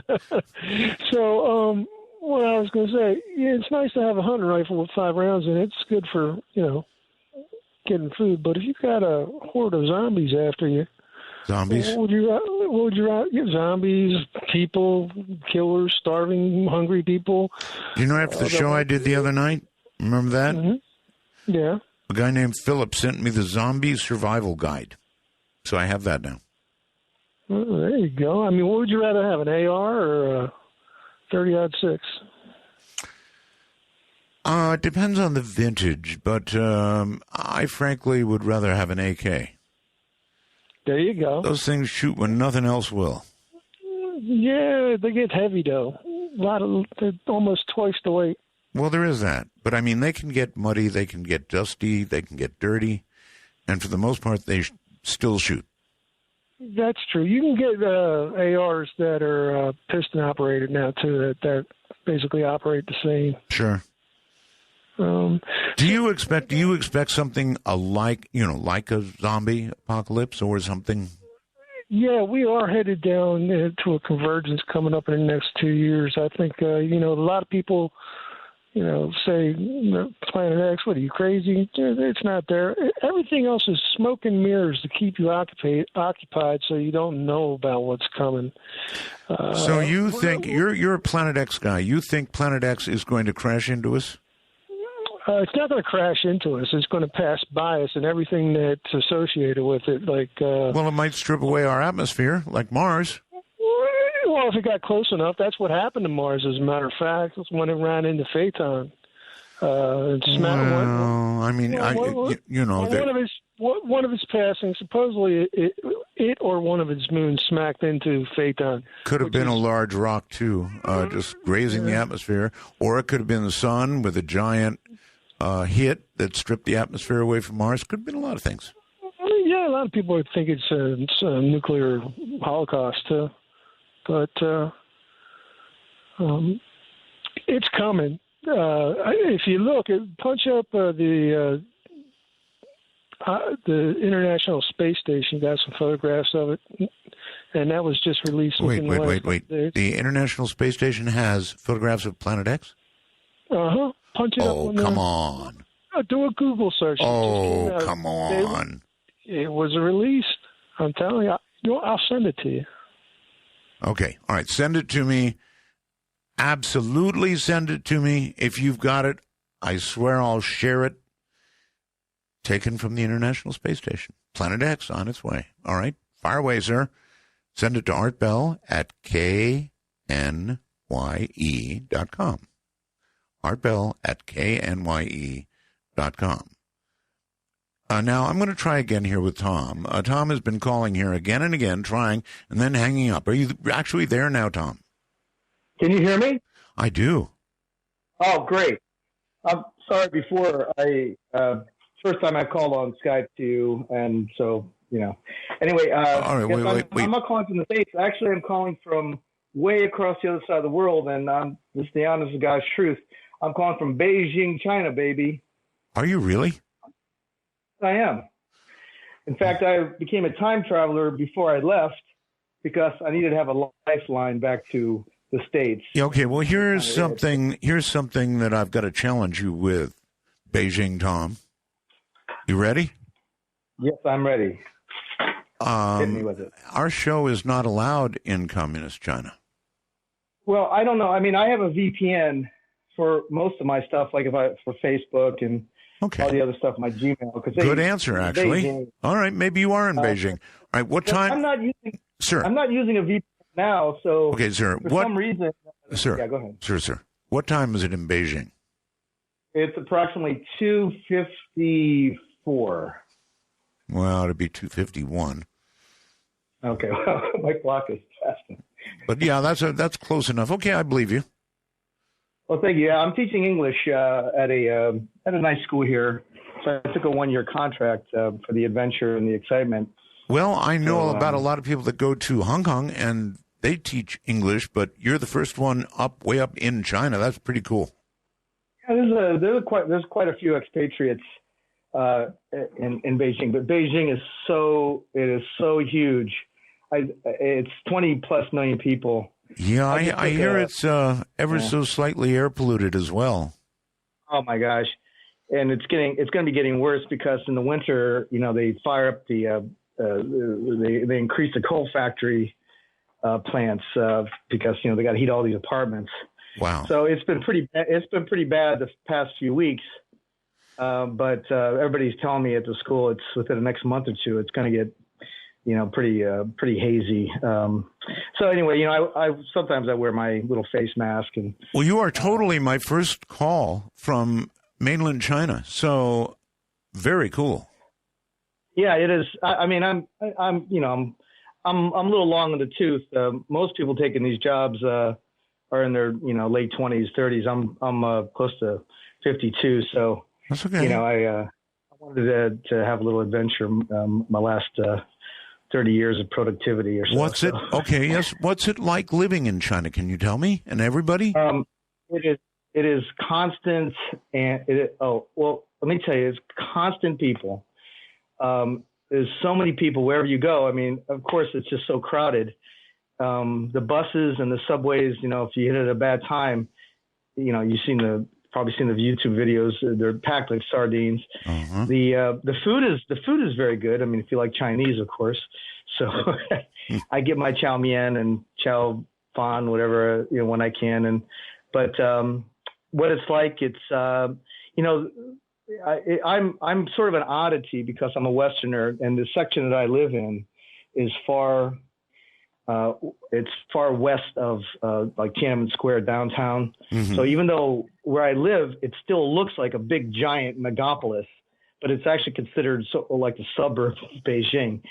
And so where I live is I'm one of probably about 4 or 5 Westerners living in this area. So when I walk out, you get the stares and you get, people are constantly looking at you.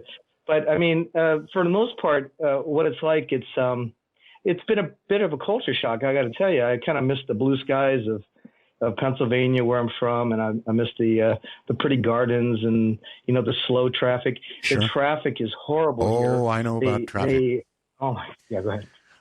So I hope you will call us again. I mean, really, you're revealing all kinds of interesting things because I did not know. I was under the impression that our show was blacklisted and didn't make it into China. But I mean, quite obviously, it does. I get you without my VPN. So I go into my Time Traveler, I download, and I don't use a VPN. So Dark Matter, I forget your address, Dark Matter is free to go. So, all right, and you also, please, you also get the live show? Yeah, in fact, I was listening to it live on the bus. I was using my data on my cell phone, and I just got home because I did some grocery shopping, and I thought I'd call in. I had one query for you. I've been thinking about time traveling, and I just want to pose this question: if I could, I just wonder if I could time travel back to myself somehow mentally, and give myself advice back when I was 20, or if you could do that, what would you tell your 20-year-old self? I would say, study harder. I would say quit goofing around with this stuff and that stuff. But there's also I don't know. It's just like I just constantly wonder about it. If I could sort of give myself the advice, and what would I give it? And then when I think of that, Art, I think, well, if I do that, and then I do alter myself in the past, will I be in Beijing now? Would I have done all the stuff I've done? Would I have had the family I've had? It's a quandary to think about. All right. Well, listen, brother, I've got to go. We've got a break, and I've got to go. But Tom, call me again. I'd love to. Thank you, Art. Thank you for everything. Take care. If you can hear us on a bus in Beijing, on a bus in Beijing, China, I'm Art Bell. This is Midnight in the Desert. And of course, if you're on a bus in Beijing, whew, that was so cool. That really was cool. Imagine it. These days, you can do a radio program and you've got a listener on a bus in Beijing.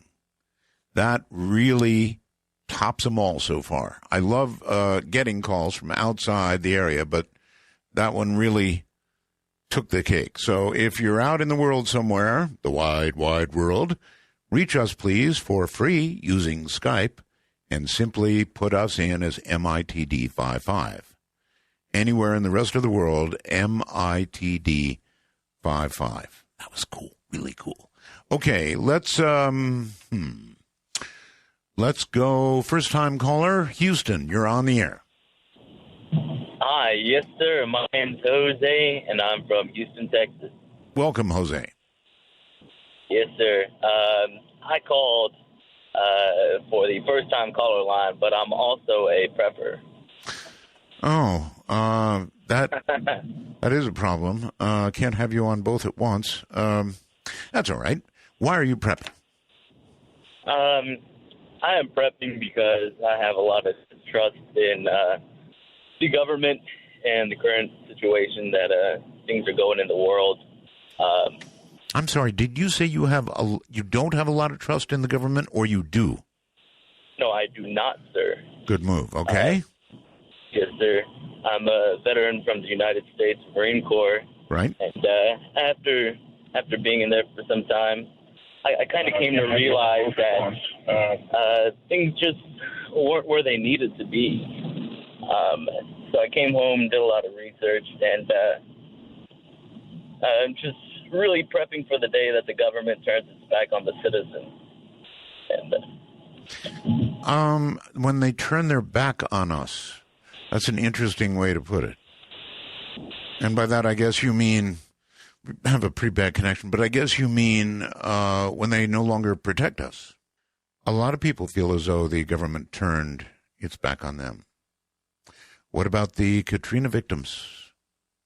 And a lot of others. If you're going to be in a disaster, you've got to be in a big one. Or you're better off being in a big one. Because then the government does help you. And, of course, Katrina was big. But, boy, it sure did feel like the government turned their back on those people, didn't it?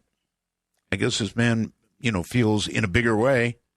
And it could be coming, who knows, Vancouver, outside the country, but well within your rights to call this line. You're on the air. Hello, Art. Hi. This is Howard. I'm listening to you on KXL 101 FM out of Portland, Oregon. Portland, Oregon. Yeah, what a signal, huh? Yes. I talked to you the other night. I'm still nursing the bite marks I got from Kevin Randall in that conversation, but that's not what I wanted to talk to you about. Wait a minute. Kevin gave you bite marks? Yes, he sure did. In what way? You didn't pick up on that? Well, I'm sorry. I'm not. What did he say that? Well, all I had to do was mention Maury Island, and I might as well have insulted his mother or something. Yeah, I remember now. He really went after me. He did. But at any rate, that isn't. I wondered if you'd mind if I suggested a guest for your program. Not at all. Although I do have a producer. Yes, you do. Who actually does that? But sure, go ahead. Okay. Have you ever heard of Lionel Fanthorpe? No. You haven't. He's been an occasional guest on the other program that you started. Oh. And he is an Anglican priest. He's an octogenarian. But to give you an idea of his background, he's rides a Harley-Davidson motorcycle, and he used to teach martial arts to the SAS. Wow. And so he's quite a character, and he's a master storyteller. Okay. Now, and he has a staggering knowledge of history and everything paranormal. And I would just love to hear a conversation between you and him. Okay. Sure. So you need to send that off to my producer, and it's really easy. You just send it to producer@artbell.com. Producer art@artwell.com. Okay. Yeah, it's that easy. All right, thank you very much. Anybody, it's true of anybody out there. If you have somebody that you want to get on the air, just send off an email with the pertinent information, hopefully with the person's number. That'd be great. But if you don't have it, we'll do our own research. Producer@artbell.com. And speaking of which, I have a message from my producer, and she says, Lionel no longer does interviews. So there you have it. He no longer does interviews. I can only imagine she knows that because she has already made that attempt. He no longer does interviews. And I guess he's getting on up there and just doesn't want to do any more. And I get it. Let's go to, Mark, I think in Switzerland. Yeah, hi, Art. Can you hear me? I can hear you fine, Mark. I know that Switzerland is not yet affected, but man, oh man, that part of the world is really in trouble right now, Mark. Well, let me tell you, there are armed policemen now in the railway stations. Wow. Here in Switzerland. And there's big discussion now about Switzerland leaving the Schengen Agreement and reinstating full border controls. Really? Yes. Really?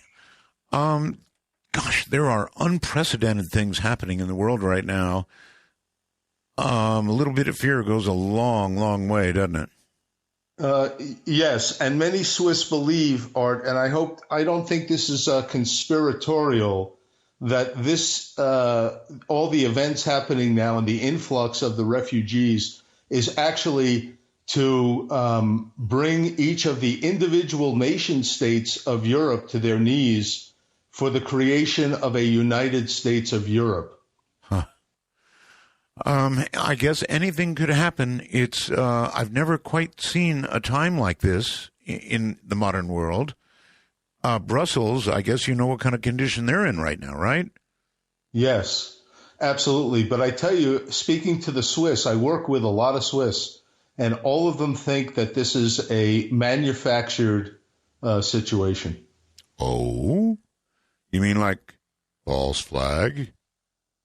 No, that this is a purposeful thing to restructure Europe, that Europe to get rid of the individual nation states and create a pan-European government.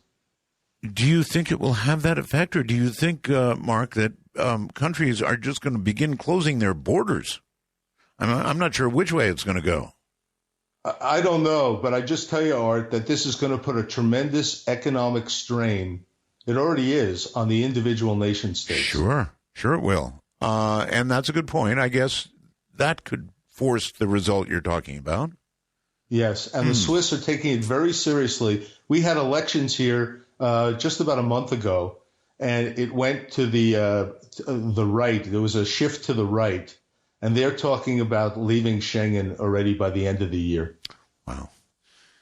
Yeah, it's a whole part of the world now, and you're going to have to excuse me, but the Middle East and now increasingly Europe, Italy, most of Europe, is getting to be a scary place for people to contemplate going to visit. And that's not good economically either. No, not at all. And one has to say, who's funding all of this? Who's funding all of this? Follow the money trail and find out who is benefiting from this. Okay, why don't you do that for me and tell me where it leads you? Who do you think? I think it leads to the Saudis and the U.S.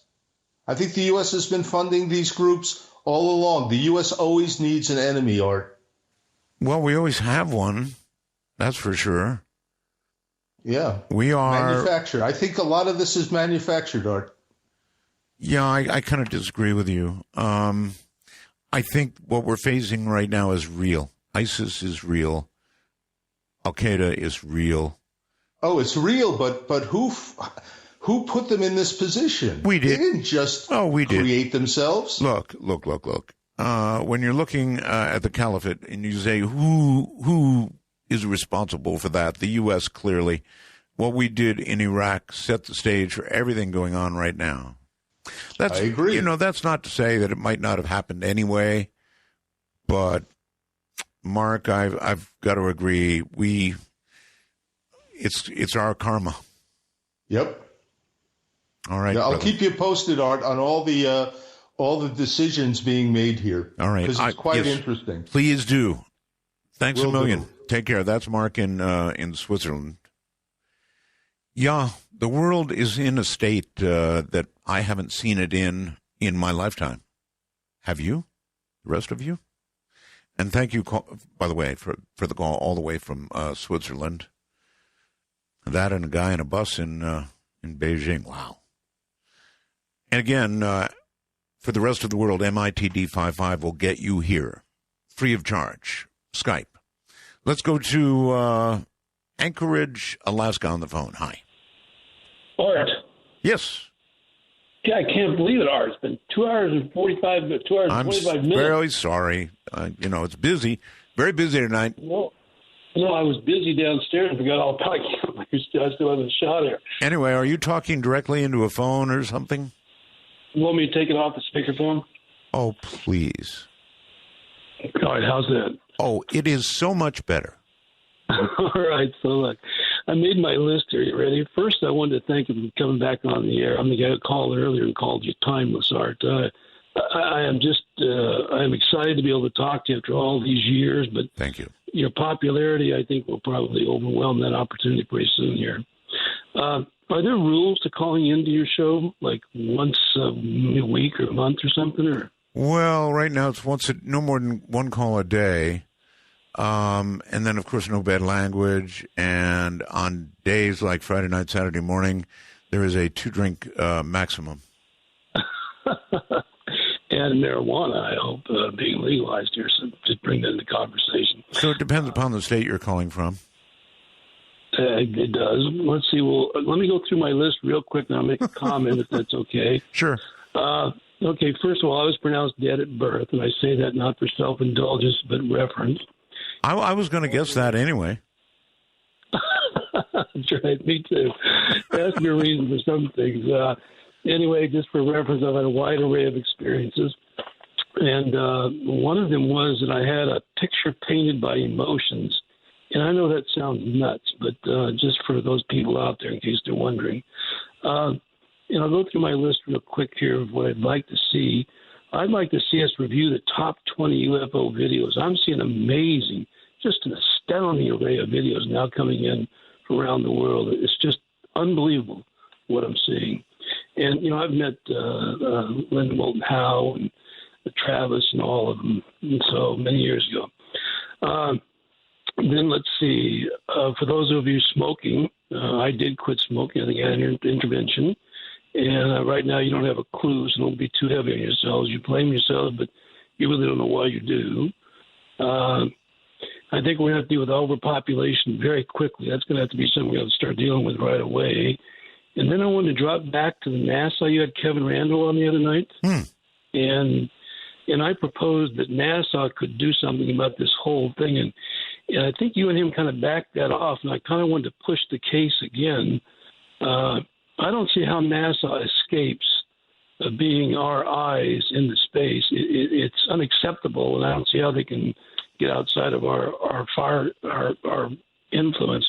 All they need to do is put up a 360 camera with telescoping and zooming capability. All right. Well, we're going to have to hold your list there, sir. But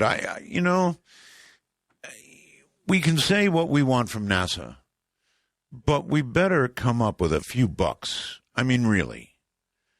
NASA's budget gets smaller and smaller and smaller, and our expectations for NASA get bigger and bigger and bigger. I think we need to back it up with money. I really mean that, money. And people say, oh, no. If we don't get busy and set a goal for ourselves, something that, is going to be really hard to do, whether it's going to Mars or whatever, we're going to atrophy. As a nation. That's what I believe. As a nation, it's already begun. We're going to atrophy. What is that? Well, if you are lazy and don't use something, after a while it will atrophy, right? Your arm, your leg, your muscles, you've got to use them or you atrophy. And that's kind of mentally what's happening to America. We don't have a clear goal.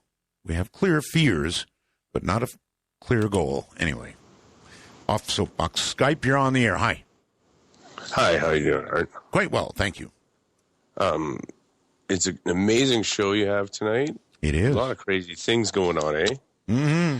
The guy runs through a car into another person, and, it kind of throws back to your other show you had the other night with Matrix whole thing. Well, I'm not sure that's the Matrix, but it might be. No, you never know, eh? You never know. If it's all the digital world, it could be just a glitch. Yeah. When I saw this picture on my own website of people who spontaneously ceased to exist, I looked at that picture and I went, did you see it?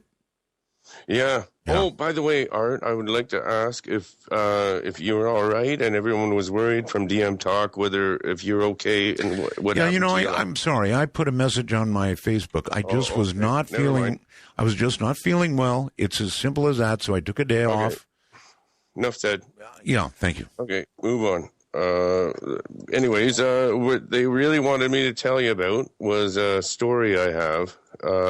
Goes back to Milton, Ontario. It was Halloween, actually, close to Halloween, about 2 years ago.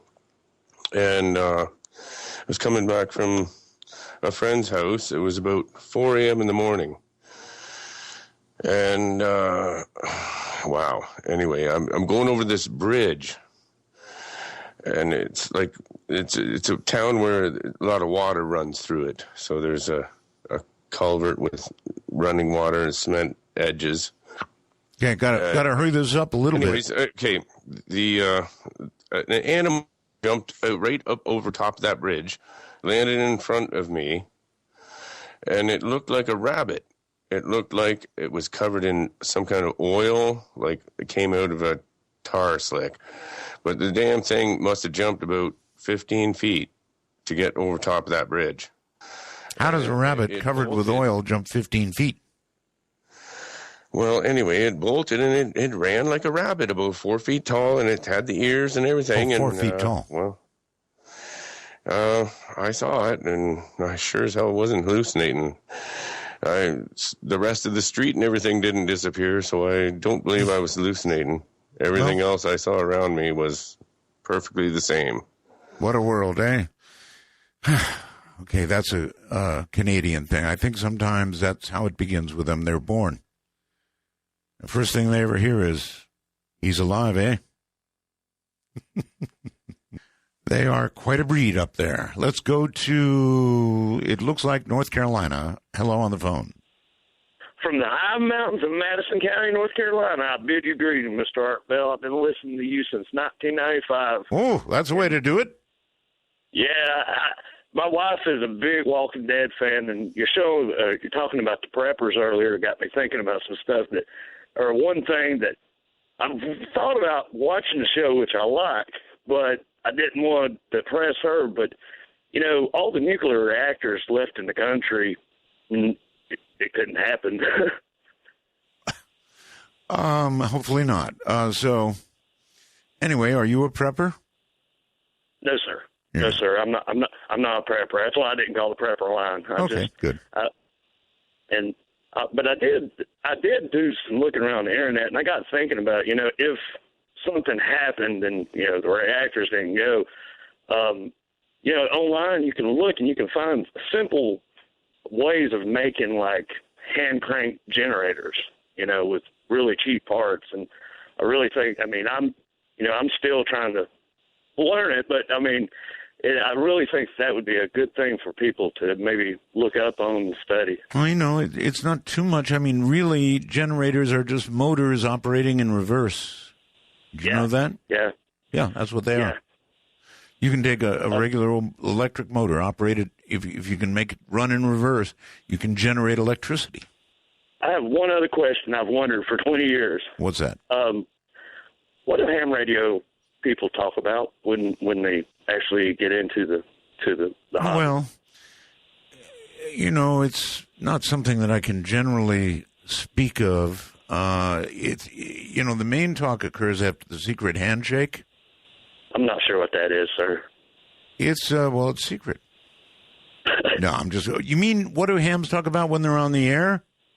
Yeah, they're like a CB. Like, when I was growing up, I used to play with my granddaddy CB, and, it was, there was a day, my friend, when I would have bristled, double-tapped you, and thrown you off my phone for saying something like that. But increasingly, I'm sad to say, ham radio doesn't exactly sound like CB, but it's more like CB than it used to be, and I'm hating it. Does that answer your question? Kind of. I've actually never heard that. I've got a cheap shortwave radio, but it's kind of it's not ham for sure. And have you listened to us on 5085? Will those cheap shortwave radios pick that up? Well, of course they will. And let me mention it to everybody else while I'm at it. We are on shortwave. Did you know that? 5.085. And you will hear us. And I am actually, let me tell you something. I'm quite shocked at how many people are listening on shortwave. It is astounding. I thought most of the shortwave listeners out there sort of gave up because, frankly, there wasn't much interesting on shortwave. I'm talking about commercial broadcasting now. So many of them have quit. It's very expensive. But we are on shortwave, and so many people have found us. And so you can be one of those. If you happen to have a hand crank radio, a shortwave radio, 5.085. Every night live. Hello there in Oklahoma City, Oklahoma. Hello, Art. Hi. I'm not exactly a prepper, but I am an amateur radio operator. All right. And I think if you've been a ham forever and ever like I have, back in the 70s, I first got licensed, a lot of your attention goes to, well, how would I be ready to do this if, we had something that, if there's a disaster, and yes, I've helped out after disasters. We have the tornadoes here in the Oklahoma City area, and after the May 3rd, 1999 tornadoes, I spent a couple of weeks helping the Red Cross do radio communication. Uh-huh. But we think about, what would I do to get up an antenna? What band would I need an antenna up for? Oh, you would. You would. Yes. What do I do to keep my battery charged? Not just have a battery, but how am I going to keep it charged for a while? What about if gasoline runs out? How do we keep it charged? You think about a lot of things like that have a bearing on how we would continue to do these things if we had something that, a disaster, but it's actually pretty scary, sir, contemplating how thin the line of civilization really is. In other words, how little disruption it really would take to make people go completely berserk. They're halfway there now. Yes, and, if we're not producing electricity, then we can't pump gasoline out of the ground to fuel our generators. That's right. So, it begins to get complicated very fast, and we don't have the transportation to distribute the things that we need. And, there are a lot of things that could go wrong. These are reasons why you have to watch educational shows like The Walking Dead. Yes. Yes, because we've got all these scenarios to play out there. I've been doing this since I was a little kid. I was 10 years old when I first started getting really interested in radio, and got my parents to buy me a couple of walkie-talkies for Christmas one year. And you want to hear something really wild? Kids weren't getting into this sort of thing for a long, long time. Heathkit. Remember Heathkit? It just came back. There are actually Heathkits for sale again. So mommy and daddy can get their child a Heathkit, and they can build a radio receiver or transmitter. Is that cool or what? Jerry on Skype, you're on the air. Yes, Art. I'm not a prepper, but I am a time traveler. You are? Yes, I am. I love it. I listen to you every day in the morning. Oh, you mean that kind of time traveler, not the real travel like to 2048 type time traveler, or is that what you're saying? No, I am a Art Bell time traveler. Okay, so you get to hear our show when you want to. Isn't it nice? It's even better than the real thing. Yeah. As far as time traveling, not better than you, but now I'm not a prepper, but I was a hospital corpsman with the Marines. Yes. In Iraq, in the front lines. And it's funny that you mentioned the zombie show. What's the name of that show? Walking Dead. The Walking Dead. Yeah. Because when I was over there, and we're talking when there's no government, no police officers, the civilization is completely gone, the infrastructure, then everybody becomes like a zombie. What I mean is you have your neighbors, they want what you have. Yeah. Everybody around wants what you have, and they're everybody stealing in herds. It's I totally get worse than anything that would ever happen on The Walking Dead. Yeah, there's a lot of things I miss out. I mean, for example, on The Walking Dead, you don't see people scrounging for gas. They find cars that are already filled with gas, and it's now been presumably years since the whole thing happened. But they, just find cars with the gas. You'd see about 20 people in the back of one truck. But, Art, I had another story I wanted to tell you. Sure. If you don't mind real quick. This one is kind of a scary story. Okay, well, we're coming up on a break here. So. It's a good one. It is? It is. I wouldn't be sorry if I held you over during the break? You would not. You would scare everybody? It is a good one, and it is true. A good one, and it's true. Well, you can't beat that. All right, then. You are certified as a holdover. Stay right where you are. We'll be right back. I expect big things from you, sir. Jerry, your name is. We'll get back to you after the break. From the high desert, this is Midnight in the Desert. Dark Matter Network News. This is Amy Martin. What are the odds? A Massachusetts woman has reportedly won $1 million on a scratch-off lottery ticket, but that's not all. The woman is said to have won $1 million previously on a scratch-off ticket at the very same store in 1996. If that wasn't enough, in the past she said she once won $20,000 from the same supermarket. Her secret? The 3-time lottery winner says she spends $20 a week on tickets. A Utah man is facing jail time for phoning in a fake bomb threat to a hospital because he was mad that he wasn't able to attend his child's birth. According to the Huffington Post, Michael Morlong was indicted Wednesday and faces up to 10 years in prison if convicted. Morlong was out of state while his child was born in September. Enraged, he decided to phone in the fake bomb threat to a hospital in Richfield, Utah, causing evacuation and lockdown of the building. A nurse told police that Morlong was extremely upset that the mother was giving birth while he was in Idaho. Morlong is currently in custody in Idaho for an unrelated crime.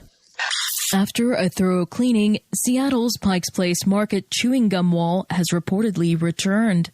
Visitors continue to participate in the sticky tradition by spelling out colorful messages, leaving notes, and other mementos of their presence. The old gum wall, featuring millions of pieces, was steam cleaned for the first time in 20 years early November. The operation removed over 2,300 pounds of gum and took 130 hours to complete. Strange lights are being reported over skies in Dover in the UK. The objects, including a circular disc-shaped one floating in Dover skies, have appeared for 2 nights in a row this week. The lights have also been linked to other unidentified objects reported over Dover in early November, including one in which lights were said to have appeared in illuminated triangular and egg-like shapes. According to one local eyewitness, "I was astonished by the lights that I saw. It was not fireworks nor planes. This has changed my mind completely about the universe." Another eyewitness noted, "When I looked up, I couldn't believe it. I kept looking at it. It would go away and come back. I was scared to look at it directly on the camera. What do you think? Take a look at these lights for yourself over on dover-express.co.uk. Have a strange story or a news tip? Email amy@artbell.com. This has been Amy Martin for Dark Matter Network News. I'm going to do something called Fast Blast. Maybe the last 10 minutes of the show, something like that. And what I'm going to do is it will involve all the phone numbers that I've got. Only. I'm not going to do it on Skype. We're going to do it only on the phone lines. And I'm going to allow people to say, like, 10 or 15 seconds of something really cool or whatever they feel like saying. And I'm just going to go boom, boom, boom, boom, boom, boom through the line. So this would be your chance to get through and get something on. So here are the numbers. I'm going to be using public line, area code 952-225-5278. You will get through if I do it this way. Area code 952-225-5278. The prepper line can be used as well. That's area code 575-208-7787. Write one of these down. Area code 575-208-7787. And finally, the first-time caller line. You can even use that when we're in Fast Blast. That's area code 775-285-5800. 775-285-5800. So what I'll do is I'll just take as many calls as I can possibly take in, say, a 5 or 10 minute period. We'll just blast away and let you get at least a thought out on the air. Now, back to Jerry. Jerry has told us he is going to scare us. So, Jerry, live up to the brag. Yes, sir. It was a dark night just like this. It was the same time of year. I lived in a small town called Childress, Texas. I worked at a gas station called Citgo. And it was about midnight. And I was stalking the cigarettes. I heard the ding ding and I looked up and I saw the door open and it was, I don't know, about a late 40s looking Italian man. He had really dark hair, but it was starting to salt on the sides. Okay. And he had a really nice suit on. And I just barely saw him. I saw that he walked in. I saw he was walking over there towards the coffee. I was putting up more cigarettes, and I looked up, and he had the coffee pot, and it was scalding hot. I just made fresh coffee, Art. And he had it turned up to his lips, and he was drinking it like it was ice-cold water. Wow. And I was frozen when I saw that. And he looked at me dead in the eyes, and his eyes were completely black. And I was froze. As soon as I could, I looked away. Yeah, I'm giving it to you already. This is scary stuff. So you're sure it was scalding hot coffee just made? I had just made it before I walked right over to the counter and put the cigarettes up. Oh, man. Just made it. All right. So what did he do? Just turn around and walk out? Or did he come over and say, listen, I really needed that coffee hot, and then paid you? Or how did this resolve? I was froze. I looked at him. He looked me right in the eyes, and he had nothing but blackness, just black eyes, no whites. Then he walked right out that door, got in his car, and drove away. Yeah, did he down the whole pot? He downed the whole big pot, just like it was cold water. Oh, man, what a story. I ran out there. I was going to ask him if he's going to pay for that coffee. Then I realized, what am I doing? That's right. I went back inside. I was scared. And Art, I called my mom. You called your mom? I called my mom. She came down there. We started reading the Bible and praying all night long till the sun came up. Really? Yes. Well, I guess most people do that. They'd call mom. Why not? Scared. Yeah, I understand. And I understand calling mom, too. Thank you very much for the call. It's hard to envision somebody.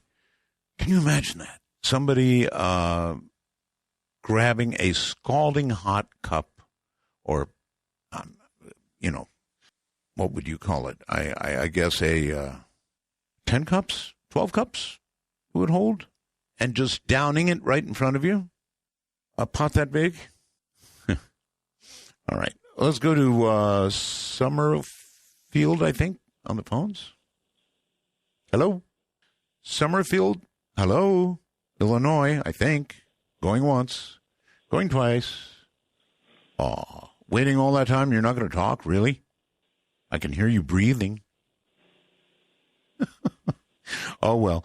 Waynesville, I think, North Carolina. Art, this is David in North Carolina. I'm sorry, who? This is David in North Carolina, Art. David, okay. In the Smoky Mountains of North Carolina, I called on the prepper line. How are you tonight? I'm just fine. Are you a prepper? I am on prepper round 2. I used to be a Florida resident, quit my job of 26 years and moved on to my sailboat. And after a year of that, I very quickly decided that sailboat living is not the way to be a prepper. Sailboats are very, very much tied to the land. And so now I'm on round 2. I've moved to the mountains of North Carolina. So you went from the water to the mountains? I went from the water to the mountains. I think the most important question is, what are you prepping for? What do you expect will cause this need? Well, it's not so much a need, Art, as that as a society, we're losing our ability to function without technology. Most people, if they were put in a situation where they had to get their own food and fend for themselves, dead in a week, easily dead in a week. Dead in a week. And that's my assumption. I really hate to agree with you, but I honestly think I do. I read a thing from a university professor, I believe he was, the other night, in which he said that people don't see UFOs, essentially, he said this much better than I'm about to, because we don't ever look up from the device we're staring at in front of us. That is the worst thing that I see around me. And I got to say, I was one of those people. I was an early adopter of the smartphone. Right. And it wasn't very long before you looked around and you're sitting at a bar with your friends or having dinner with your friends. Yep, I know. And you weren't. You're having dinner with everyone's smartphone. I know, sir, I know, and I'm guilty of it myself. For example, I can go up the street to a casino we have where they serve great dinner, and, if they're filled up, you've got to wait by a little fireplace. And so there's, 8 or 10 people sitting around the fireplace, all waiting for their name to be called, all staring right into their phones and not looking at each other. So you're dead right. And by the way, sir, I'm one of those people. Oh, Art, I hope you overcome it. It's got me, sir.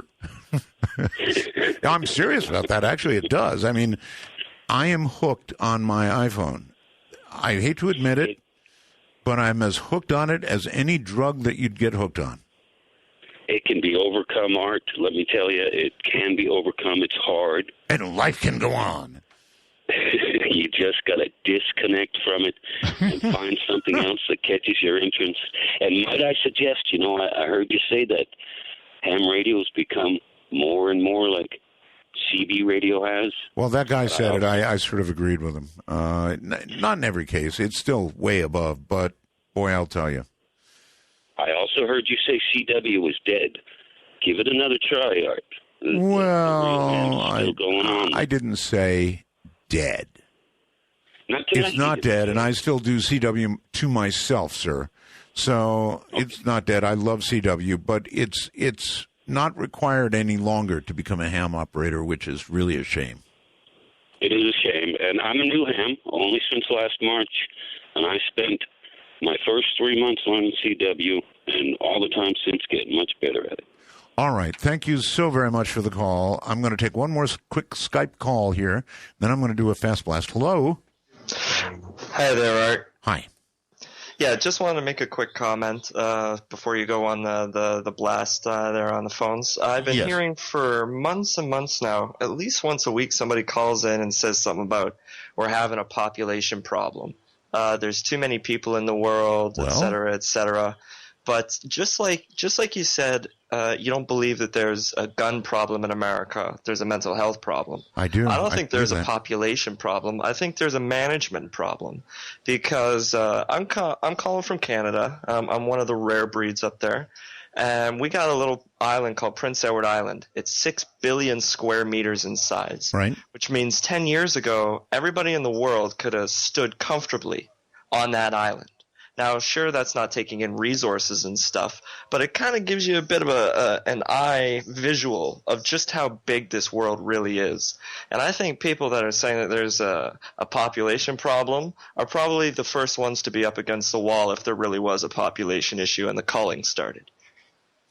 The culling. What a word, culling. Yes, well, you could be correct, sir. I appreciate it. Thank you for calling. And all right, have a good night, Art. Yeah, you call again. For sure. All right, let's do it. I'm just going to take some very quick calls. So here's the deal. Once again, you've got the numbers, right? So if I answer the phone, give me about 10 seconds of the most important thing on your mind. And we'll just go through it. Okay, here we go. You're on the air. God bless Ted Gunderson. Okay, thank you very much. You're on the air. Hello. Hello, sir. Yes, you're on the air. When I say you're on the air, that's what it means. Go ahead. Good enough. I'm just thinking, my concern is right now, this whole thing with Syria, I think we're getting overeated with the idea of refugees. I want to make it one simple point. The refugees that we're taking in have already been pretty much encapsulated or held in the encampments in Jordan. All right, I've got to run. Thank you. It's fast stuff we're doing here. You're on the air. Going Hello? once. Yes, hello. Hello. Hello. Hello. Hello. World, rock on, and peace out. All right, thanks. Hi, you're on the air. Hey, Pepper T here. Just wanted to tell you, Faraday cage, solar power, wind power, charge them batteries up when the grid goes down. And I want to tell you what else. The culling has already started. Peace out, brother. I love you, man. Thanks. Bye. Hello, you're on the air. Hello, Art. Roswell's. Thank you. Yeah, hi. My call sign's AJ6. No. Don't give your call on the air. Okay, sorry. Okay, just real quick.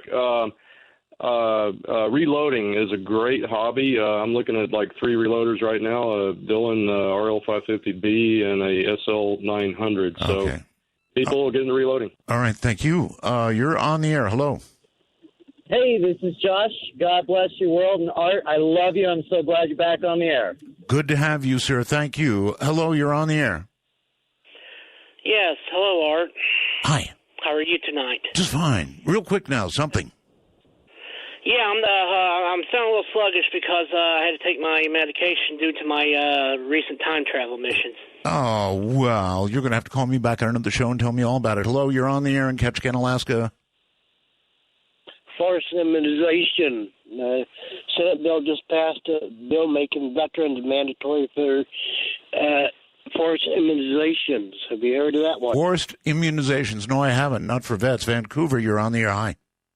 Going once, going twice, gone. Yeah, no. Hello, oh, sorry. You got to be there when I come to the phone. Hello. I'm trying to be. Go, talk. Hello. Okay.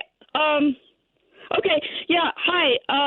I just want to say that you should listen to the music of Stan Ridgway and consider putting some of it on for bumper music. It would be absolutely perfect. All right. Thank you. You're on the air. Hello. Hello, Mr. Art Bell. Yes, sir. Mr. Art Bell, I just want to say this to the world. Yes. Let's start listening from our heart and stop listening directly from our ears.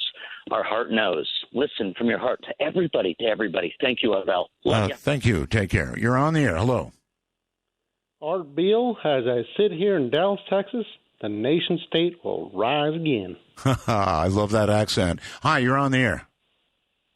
Hi, Art. Hello. Hi, I just wanted to say that Bernie Sanders needs to be taken really seriously in this election. I think that he could fund a revolution. Well, we'll find out. You're on the air. Hello. Hi. Hi. Hey, I just want people to remember there's lots of homeless people out right now in Vancouver. It's below freezing. It doesn't hurt to go down and bring a sweater and or sleeping bag or something and give them a hug or just make sure that they're noticed. Good message. Thank you. On the air. Hi. Hello. Hello. All right. Yes. Hey, this is Les. I just want to say to encourage everybody to go to #DMTalk and meet all your hardcore listeners there. All right. Thank you. Hi, you're on the air.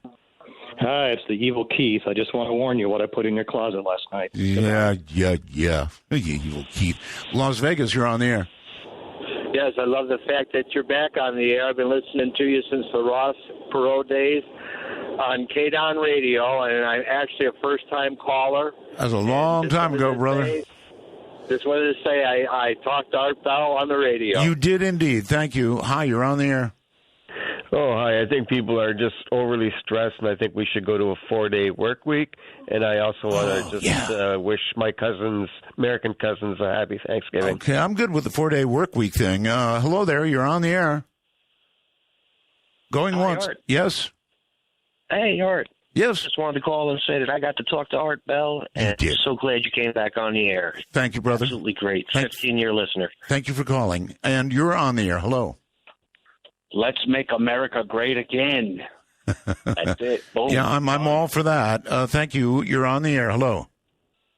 Hi. Whatever happened to the 3840 group? They still exist, but it just ain't the same old crowd, sir. Thank you. Hi, you're on the air. Hey, Art, I just want to say that if people are prepped for zombies, they're prepped for anything. So That's a fact. Boy, that's a fact. Hi, you're on the air. Going once, going twice, going 3 times, you're on the air. Hi, my name is George, the truck driver, and I want to win the lottery. Are you in a truck right now? George? I guess you're not. Okay, that was fast. You're on the air. Hello? Red Martian is coming. Red Martian is coming. Red Martian is coming. Yeah. You're on the air. Hello. Down with Hoagie. Hi, you're on the air. Yeah, everybody pray for next week. Art, there's going to be a major terrorist attack next week. Oh, God. You're on the air. Hello. There's a chupacabra under my bed. There probably is. Enjoy it. You're on the air. Hello. Hello. No. Hello, you're on the air. Hello? Hello. Yeah, I don't want to hear any more about preppers. I think we've heard enough about them. Honestly. Be smart. Don't prep. No problem. Hello, you're on the air. Nobody puts baby in a corner. Hello, you're on the air. Hello? Hello, you're on the air. Hey, I wanted to let everybody know about lemonparty.org. It's a creative solution to the refugee problem. All right. All right, listen. Whoa, wait. Are you still there? I'm still here. All right. I'm out of time. We're really out of time. So say, for all the time zones out there, good night, world. For all the time zones out there, good night, world. That's the way to do it. From the high desert and the great American Southwest, I bid you all good evening, good morning, good afternoon, wherever you may be in the world's time zones. Each and every single one of them covered like a blanket by this program, Midnight in the Desert, worldwide. Great to be here with you. 2 rules on our program. That's all we have, 2 rules. No bad language, and only 1 call per show. That said, let's look at a little news. We're going to talk about time travel tonight with Professor Ronald Mallett. It is my favorite topic, as you know. I love time travel. I really love time travel. The whole concept of it, I would love to travel in time myself. Would love that. I've followed it. I think I've read everything and seen every movie that one could see about time travel. And it is intense. Let me first give you something you can go and see at artbell.com because it's just breaking news from Peru. A Peru teen has been rushed to the hospital screaming for the devil after becoming possessed. A Peruvian teenager has claimed that she became possessed by the devil after playing with a Ouija board using a mobile phone app. Patricia Quispe from Chosica, that's in the Lima province of Peru, ended up possessed by the devil spirits after using a mobile phone version of the board game. Now, I'm inviting you to artbell.com not just to read this with me, but to see the video of this young lady possessed. Shocking footage filmed at the local hospital shows this young lady thrashing and convulsing while screaming for her mother and shouting out at the devil, "Let her go." Friends of the teenagers say they have downloaded the app over the weekend for, a bit of fun and had joked around about trying to communicate with the spirit world. Upon returning home, her parents noticed that she seemed unwell and eventually called an ambulance when she began convulsing and foaming at the mouth. Thinking that their daughter may have eaten something or taken a drug that would cause an allergic reaction, they, of course, contacted her friends who told them about the Ouija board. In the video from the hospital that you can see at artbell.com, medical staff can be seen trying to restrain the young lady, who is convulsing violently and struggling as she shouts 666, followed by "Let me go, let me go."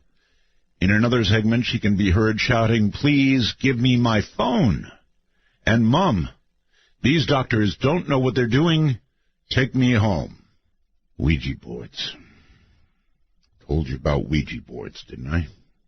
All right, looking at the news briefly, the mother of a gunman who killed 9 people and then himself at an Oregon community college allowed her troubled son to have guns. Acknowledged in online posts that he struggled with autism, but she didn't know he was potentially violent.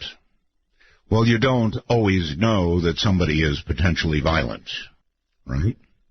The top U.S. commander in Afghanistan is saying that he's recommending that President Obama change his mind and keep more than 1,000 U.S. troops in the country beyond 2016, just now days after a deadly U.S. airstrike mistakenly struck a hospital, Doctors Without Borders hospital, in fact, during fierce fighting in the north. The Doctors Without Borders people are calling it a war crime. I think the Pentagon is choosing other wording. And this from the Anomalist.com that has got to be listening to the show. Hello, guys. Nick Redfern discusses Dr. Jacobs' new book, Walking Among Us, The Alien Plan to Control Humanity. A tale not of abductions, but about how abductees are allegedly being used to assist alien-human hybrids whose role it is to infiltrate human society.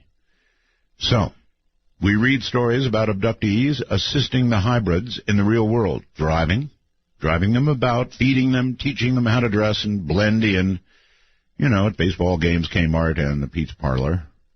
It's a scenario that Jacobs himself admits leads to a ridiculous conclusion, but in part 2 of his overview of the book, Redfern points out the similarities between these hybrids and the Men in Black, which Redfern has studied extensively. Both, says Redfern, have a fascination for pens, are awkward around food, and often look sickly. Redfern has a good point. So, obviously, other people are putting together the very interesting coincidences between Dr. Jacobs and what he's saying and Nick Redfern. I sure did. Ding, ding, ding, all the way, right? One more thing. The Russians are helping us to death in Syria. What the Russians are actually hitting with their airstrikes are our CIA-trained anti-Assad rebels. So the fireworks fall all over Syria.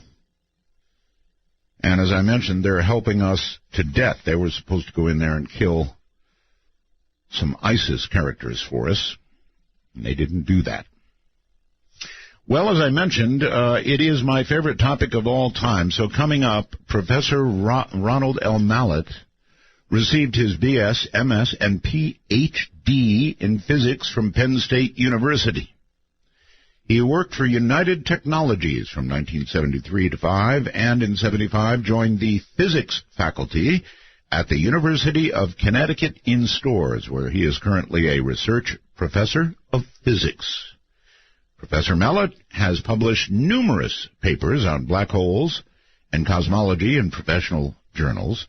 His breakthrough research on time travel has been featured extensively in media around the world, and his published memoir, Time Traveler, has been translated into several languages. Award-winning filmmaker Spike Lee has written a script for a feature film of the memoir. So, coming up in a moment, Professor Ronald Mallett and time travel. From the high desert, I'm Art Bell, and this is Midnight in the Desert. Don't bother asking for explanation. She'll just tell you that she can't. In the year of the cat. Take a walk on the wild side of midnight. From the kingdom of Nye, this is Midnight in the Desert with Art Bell. Please call the show at 1-952-225-5278. That's 1-952-CALL ART. You know, everybody in their lifetime should take a moment out from the United States, if that's where you are, or Canada, and actually go to a country where they turn back time. Now, you know, they don't really turn back time, but when you get there, you feel as though it has been turned back. And so if you get the opportunity to go to a third world country, you know, somewhere friendly, for me it was the Philippines. When you get there, it clearly feels like time has been turned back. Now, of course, that is beginning to change, and Asia, the entire Asian continent, is beginning to catch up with the rest of the world. So it's not quite as it was, but you still get that feeling that you're back in time. And time is what we're going to talk about tonight with Professor Ronald Mallett. Welcome to Midnight in the Desert, Professor. Well, thank you very much, Art. Great to have you, and I understand you're back in Connecticut. That's correct. And 3 hours ahead in time. That's exactly right. It's 12:15 for me right now. Actually, 12:13 and 13 seconds, Professor. You said you had a lot of clocks around you. Yes, that is correct. All right. So it has been so long. When did we talk last? It was quite a while ago. You were still like a teenager, right? Not quite, but I had done my research, but it was quite a while ago. I mean, my breakthrough happened at the turn of the century, and I think that it was just not long after that you had interviewed me. Right. All right. So let us begin at the beginning, because so many who are listening now will not have heard you. It's obviously important to ask you why you decided to get even involved with, I mean, here you are, a theoretical physicist, beginning to actually toy with the mechanics of time travel. Why did you decide to become involved in time travel research? Well, it has to do with my father. He was the center of my life, and he was bigger than life. He was television repairman in the Bronx. I was the oldest of 4 children, and my father had served in the Second World War. He was a battlefield medic, and he used the GI Bill to go to 2-year technical school after he got out of the service. And he was very good, I mean, at his job. In fact, he was so good that he actually repaired television sets of people who were celebrities in New York at the time, like Walter Matthau. I actually have an autographed picture of Walter Matthau thanking my father for fixing his television set. And thing is that even though he worked very hard, I mean, sometimes 2 jobs, he had a lot of time for his family, and that was something that made him endearing to all of us. And he paid a lot of attention to me. He gave me scientific toys like gyroscopes and crystal radio sets, and he loved to read. So, of course, that I love to read. And the thing is that he looked like he was very robust and healthy. and we didn't really know, well, at least the children, my mother might have known, but he had a weak heart, and he died of a massive heart attack, and he was only 33 years old. Oh, my, 33. And, yeah. And at that point, how old were you? I was 10 years old. Oh, God. Yeah, and the thing is that prior to that, I had been a rather happy kid and pretty, gregarious. After that, it was like the world was destroyed for me. I mean, for me, it was like the death of Superman. And I went from being a happy kid to actually a very upset, depressed, and lonely kid. And I was just in a fog. I mean, I really didn't care whether I lived or died. And this went on for about a year. I buried myself in my books and science fiction books in particular. And then I came across, when I was 11, I came across the book that changed my life. It was actually a Classics Illustrated version of H.G. Wells' classic, The Time Machine. And when something about just the cover of the Classics Illustrated spoke to me. And when I read the first page of it, it said, "Scientific people know very well that time is just a kind of space, and we can move forward and backward in time just as we can in space." When I said that, I thought, "Oh, this is unbelievable. This means that it might be possible to have a time machine that could go back into the past." And my imagination immediately took flight. I said, "This means that if I had this kind of a machine, I could go back and see my father again, and tell him what was going to happen and maybe change things." And then that was the beginning of an obsession for me. I mean, I even went to the point of my mother had kept the old radio and television parts that my father had, and I looked at there was a picture on this Classics Illustrated of their idea of what a time machine might look like, and it had hoops and everything like that. So I put old bicycle tires and everything together with this stuff, and when I plugged it in, nothing happened, and of course. But the thing is that I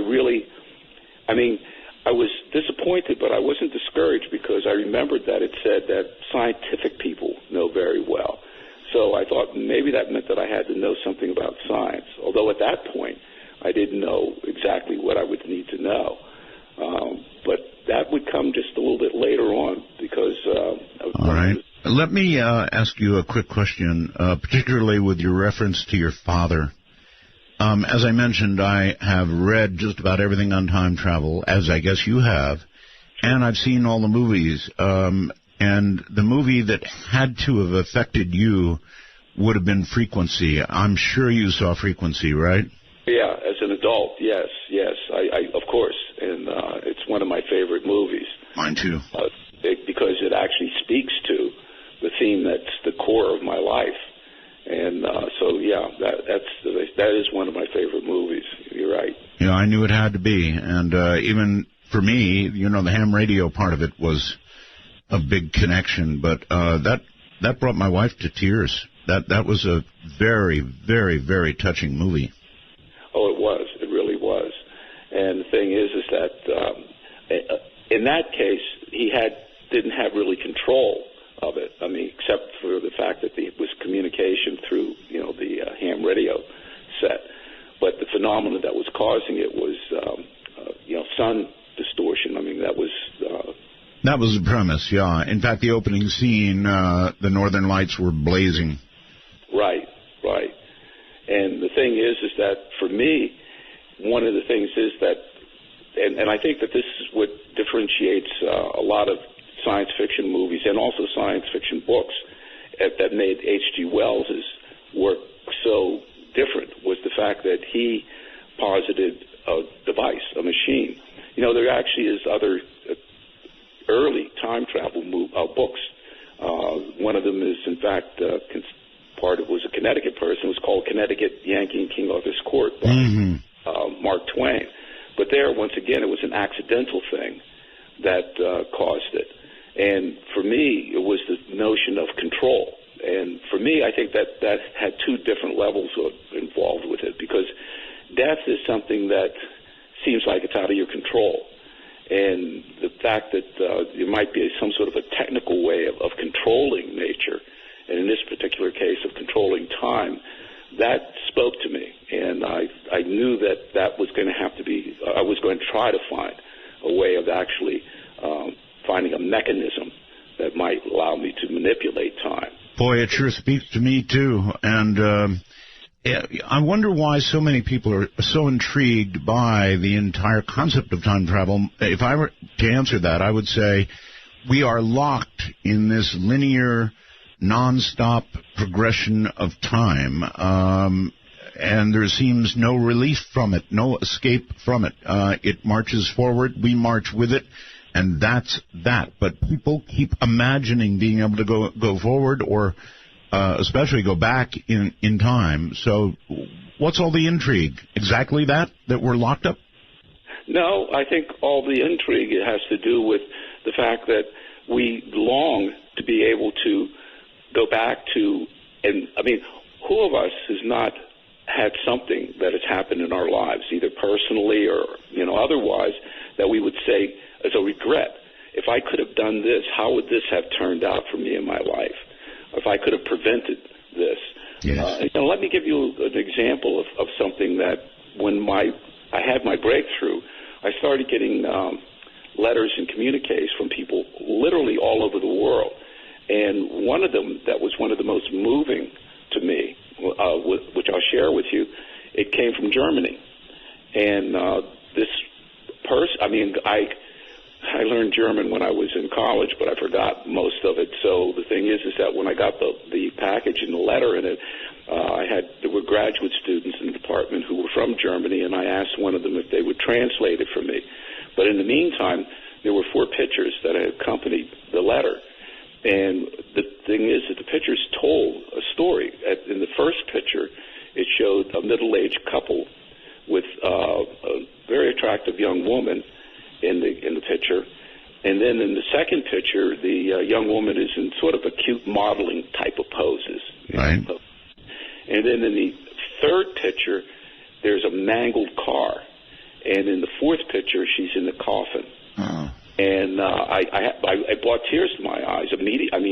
I had never seen anything like that. And the thing is that so even before I got the letter, I knew what the story was going on here. And then when I got the letter back from the student, sure enough, the letter was from the father of this young woman, and he was asking me if he had heard about my work and as if it was possible to send a message back to his daughter to warn her, or to warn them, to warn her about what was going to happen, to try to save her life. Of course. And I was heartbreaking, and I had to tell them that, my research is just ongoing and that wasn't, possible.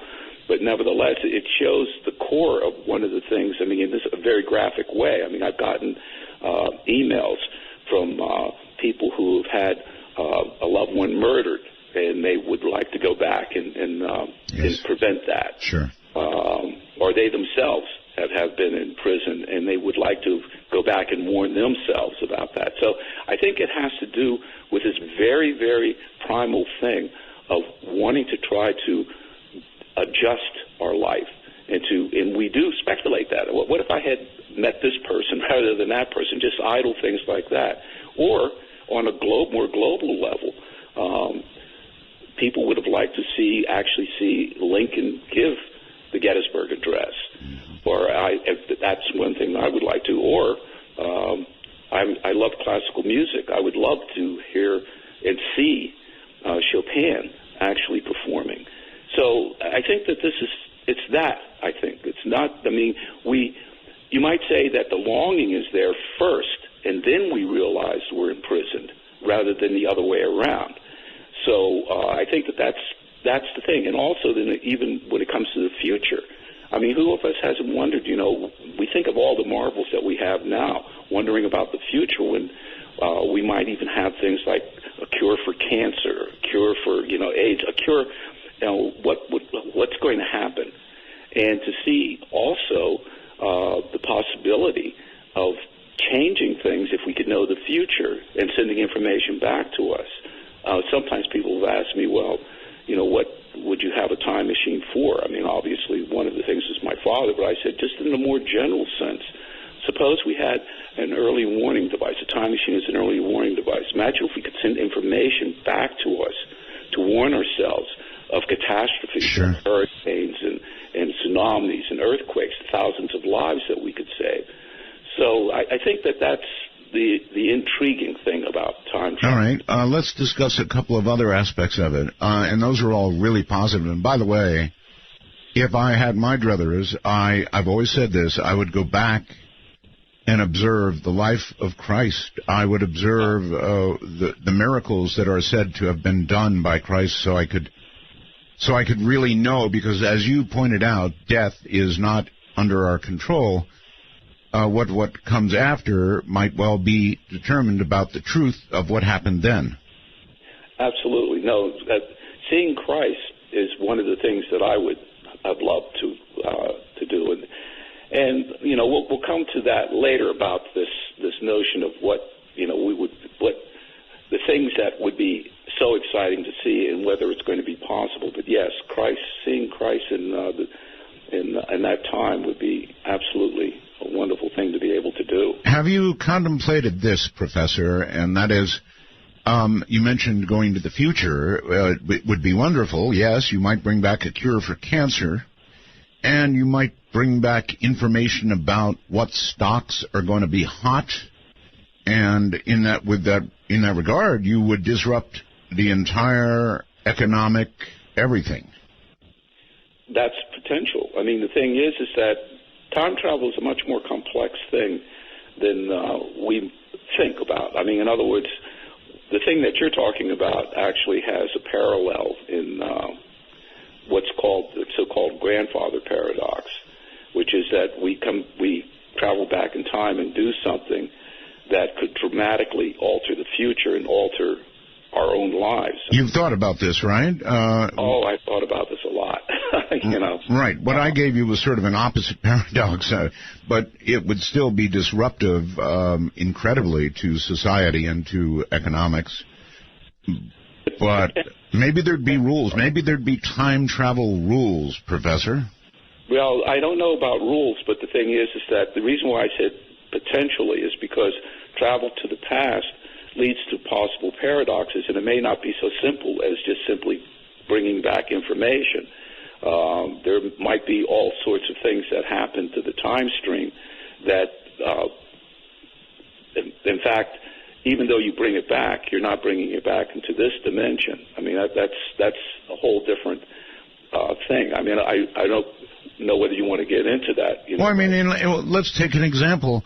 Let's say you did have the ability to travel in time, and you went back and you had your dad go and see a heart specialist, and the heart attack he was going to have would be prevented. Then you would be changing something in this time stream, without a doubt. Your dad would be living on.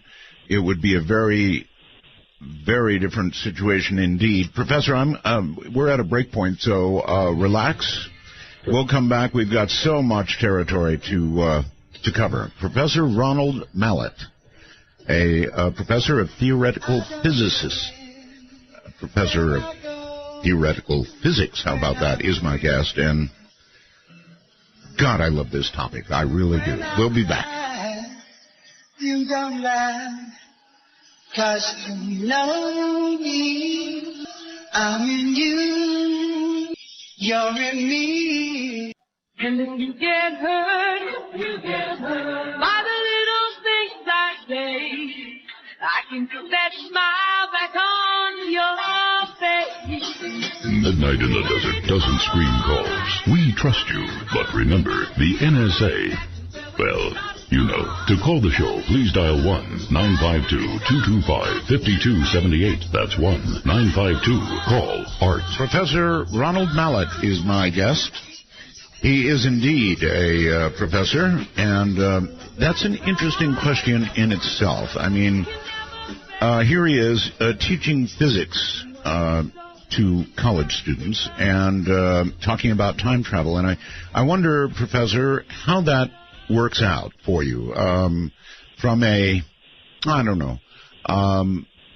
professional point of view. In other words, I take it you're tenured, so probably that part's okay, but I would think there would be some critical comments that come your way every now and then from colleagues. Well, yeah, Art. I mean, the thing is that when I had decided way back when I was 11 that I wanted to build a time machine, even at that early age, I knew people were already concerned about me, and so I already was astute enough to realize that I probably shouldn't share the fact that I wanted to build a time machine, because that might not lead to consequences that I wanted to have.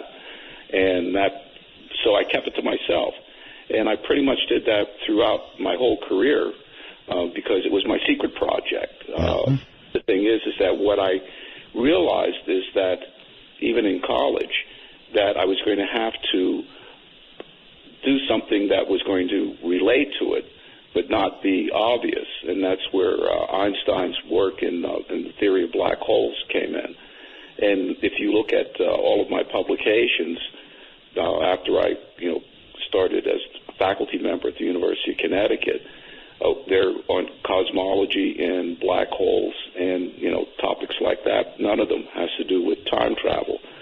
And however, Einstein's work, which we'll go into more detail later, but the thing is that it was key to understanding time. So I could understand things like black holes and write papers about it, and that would still allow me to study time. So that's what I built my career on.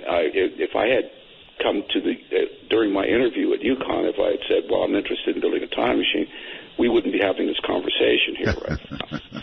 So that's something that I just didn't do. And it wasn't until actually at the turn of the century that I had my breakthrough. And by that time, I was a tenured full professor. And I like to use a really terrible analogy, but being a tenured full professor is very roughly equivalent to being like a made man in the mafia. They're probably not going to be wild about you using that analogy, but yes, okay. You're practically bulletproof. And the thing is that by that time, when I made my breakthrough, I didn't have to fear anymore, so I was able to come out of the time travel closet without fear.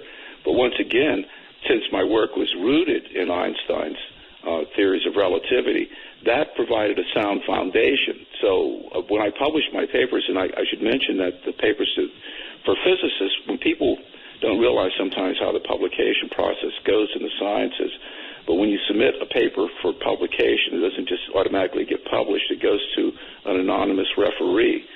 And they're anonymous for a reason, because they can be critical without any comeback. Sure. And the thing is that the referee judges whether or not it's scientifically sound, mathematically sound, and it can be accepted or rejected. And the thing is that I've had, fortunately for me, many more papers accepted than rejected, but I have had, both things, and that keeps the science at a high level, as a matter of fact. So I knew that when I was writing these papers, the later papers, that they were going to have to be scientifically and mathematically sound. So the critics that I have within the community they're not critical of the physics and mathematics of my work. What they're critical about, and I actually agree with them on many of those points, is the technological feasibility of achieving what I want, which is a different statement from whether or not it's mathematically and sound as far as the physics. All right. May I, for 1 second, divert your attention? We'll come right back here. But since you're a theoretical physicist and we haven't talked in all this time, we now have this spooky action at a distance, I believe Einstein called it, quantum entanglement, which is fascinating, impossible stuff. And presumably throughout any distance you would care to name, these things flip and flop together once they've become entangled. Now, there is kind of a new twist in the entanglement world, if you've done the reading, and I'm certain you have.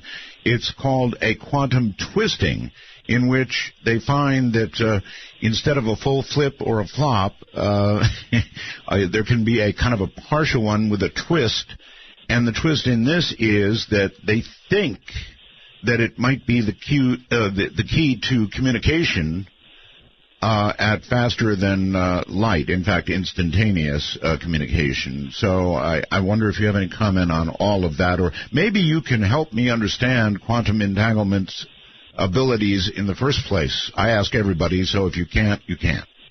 Oh, no. I mean, the thing is that it was actually known at the beginning of quantum mechanics. I mean, it's just within the public imagination fairly recently, but it was actually known way back. I mean, when one of the founders of quantum mechanics was a man named Erwin Schrödinger, who came up with a formulation of it back in 1926. Yes.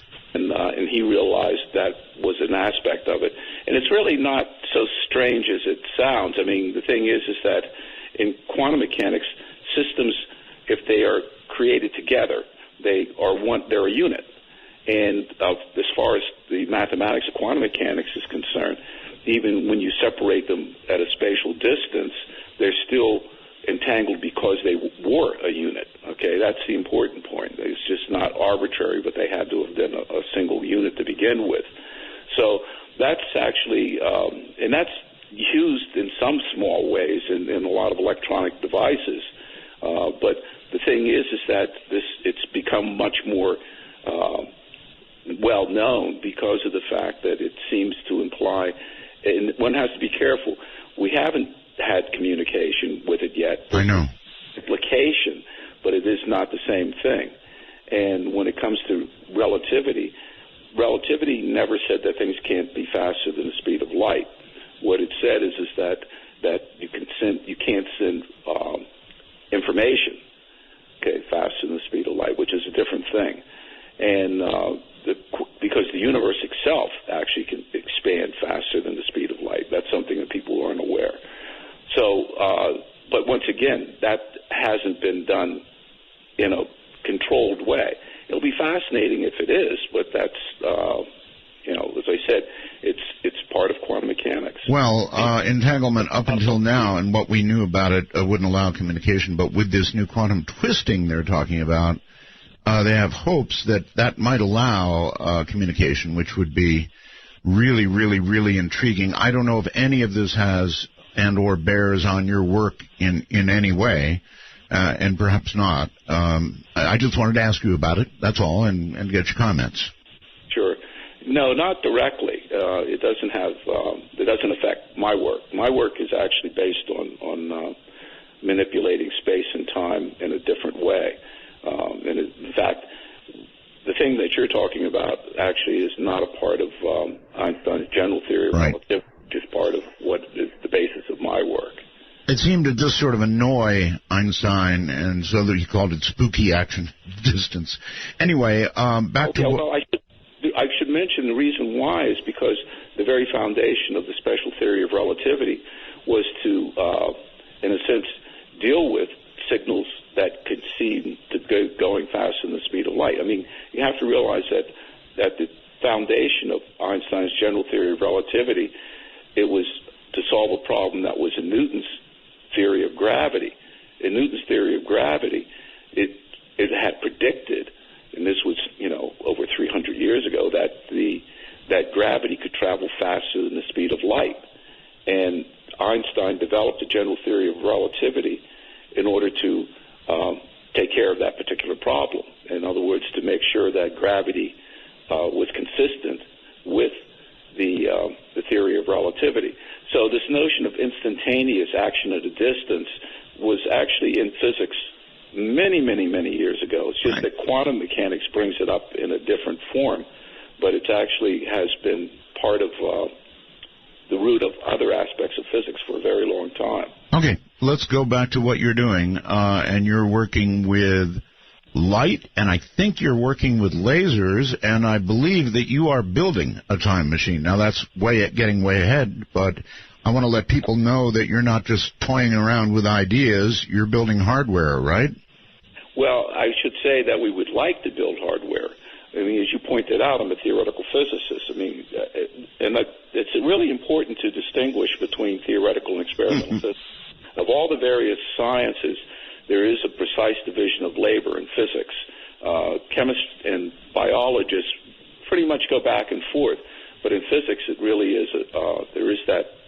precise division.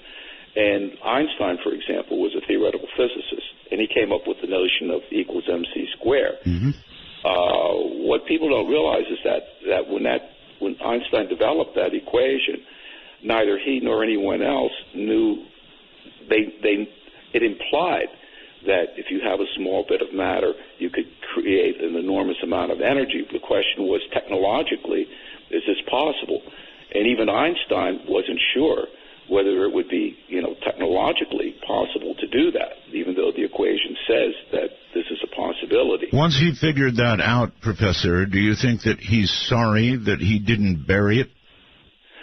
No, not really. I mean, it's much more complex than that. It wasn't that.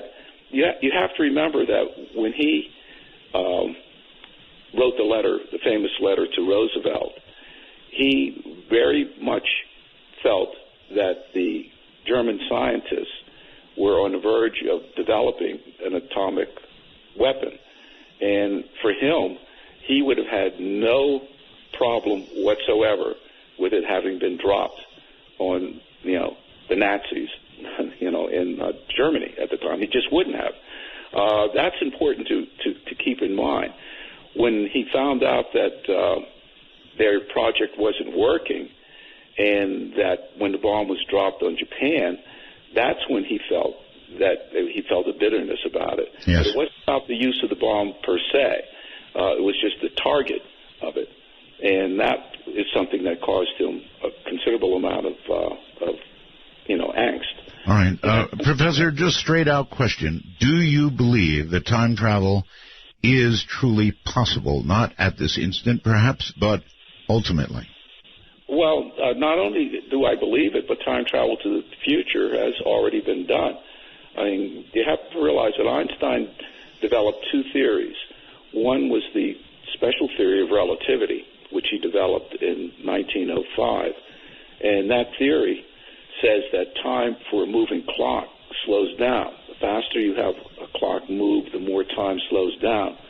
Now, when I'm talking about a clock, I'm not just talking about a mechanical mechanism. Your heart is a clock. Yes. And that would mean that if you were traveling fast enough, your heart rate would slow down. Now, it's important to realize that this doesn't mean that you would feel it. You would not notice it, no matter how fast you were traveling. It's just like when you're in your car. No matter how fast you're going, you don't feel like you're traveling at a high speed. But someone who's watching you sees you zip by. And it's the same thing here. If you're traveling close to the speed of light, they would actually see your heart rate slow down so noticeably that you would not be aging as much as others. And that would mean that if you were traveling fast enough that you could arrive in the future maybe only being a few hours older, whereas decades could be having been passed for everyone else. Now, that actually is a precise prediction of Einstein's theory. The technical name for it is time dilation. Now, what is important to realize is that this has been verified not only on the subatomic level, but even on the large-scale level. There's this device in Switzerland. It's called the Large Hadron Collider. I think it's at work right now, isn't it? Well, right now they're staging, they're renovating it to go to turning it back on. But they actually found the particle that they had built the machine for in the first place. And a couple of physicists won a Nobel Prize for it. It's the so-called God particle, which its real name is the Higgs particle. That's what the device was built for. I think now they're actually theorizing something smaller than Higgs, right? Well, there has been a long time that people have been talking about other particles. Well, actually, there's been this notion of there's two different types of theories. One of them is called supersymmetric theories, in which they say that there are other groups of subatomic particles that are sort of counterparts of the particles that we already know. And then there's superstring theories, which say that they're trying to explore and say that all of our particles are actually vibrations of these strings in many, many dimensions. Yes, indeed. Professor, may I ask you something, and it concerns CERN. So just to put everybody's mind at rest, or perhaps not, there are people who theorize that at CERN they may create a black hole. Now, I've heard it said that that black hole would be very minor and would blink out very quickly. Would you say that you're 100% certain that if that black hole is created, there would be no adverse worldwide possible effect? Yeah. One of the things that's important to realize is that when that sort of thing came out, it was part of the hype to get people interested in the Large Hadron Collider. Yes. Seriously. Because the thing is that people were wondering, what is this thing for, and how long it's taking, 10 years to build this thing, and it's costing, billions of dollars to do it. And to try to keep those people's interest in it, they were talking about the finite probability, I should say, of black holes being created. Now, you have to realize that this is another aspect of quantum mechanics, and the probability of that was so low that, and let me give you an example of a probability that it's similar to. When the atomic scientists of the Manhattan Project were getting ready to set the bomb off, they actually did some calculations, and there was a finite probability, that our atmosphere has hydrogen in it, that the fission bomb would cause a fusion of the hydrogen in the atmosphere and turn our entire planet into one gigantic hydrogen bomb. Yes. That was actually a serious calculation. But the probability, when people talk about probabilities, that is a really, really tricky thing. Because it's like the probability, and there is a probability that the room that you're in right now, all of the molecules in the air will end up on the other side of that room, and you will find yourself in a vacuum. And it is a finite probability, but it's so low that it's greater than the age of the universe. So when people talk about probabilities, one has to be careful, and that's so in the case of these black holes that might have formed.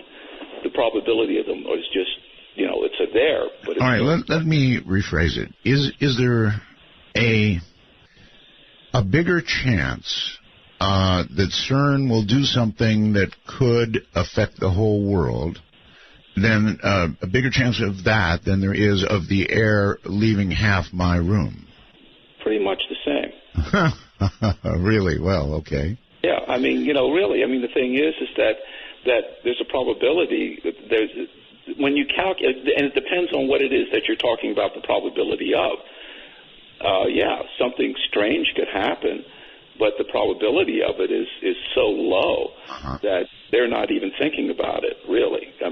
What they're hoping is that when they get the experiments, seriously going again, that they might see evidence for these strings or these, counterpart particles, these supersymmetric particles. That's what they're really interested in, and they're hoping that they'll be able to get the money and continue to have the money. It costs about $1 billion a year to keep running that thing. Oh, yes. Well, when scientists have a choice to either push a button or not push a button. Right. I tell you what, we've got a real quick break to do, so hold on, Professor. I'm getting so wrapped up in what I'm doing. We'll be right back.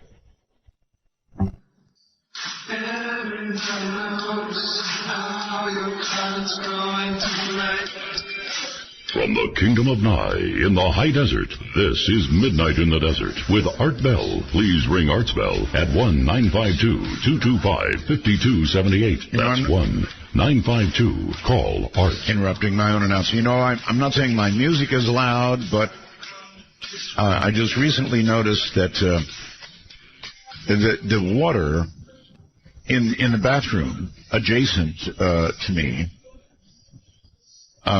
is sending out rings from the center in the sink that are perfectly timed to the bass of the music that I'm running in this room. That tells you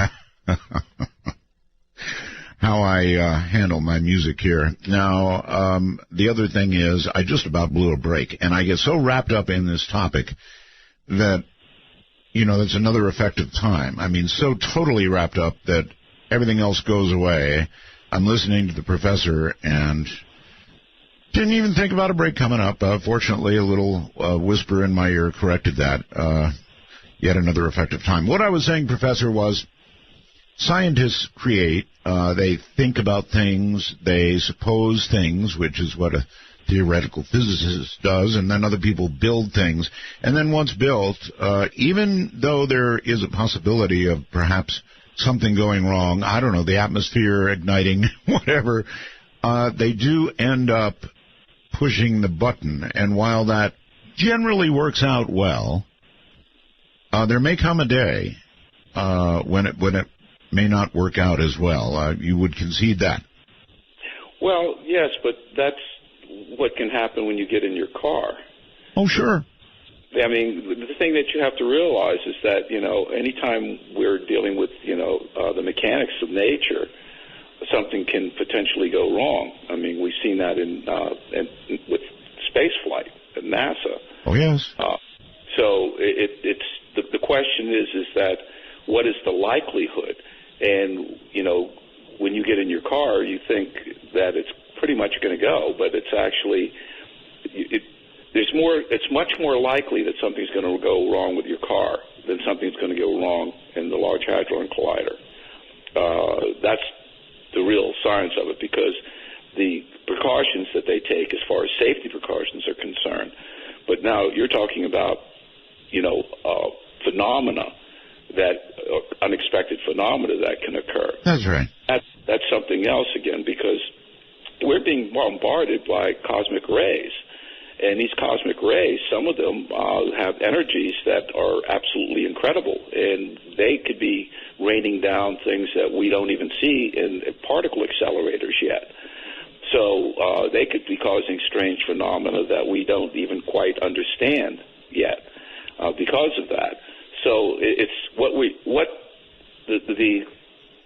these machines allow us to have so much more control of what it is that we're dealing with.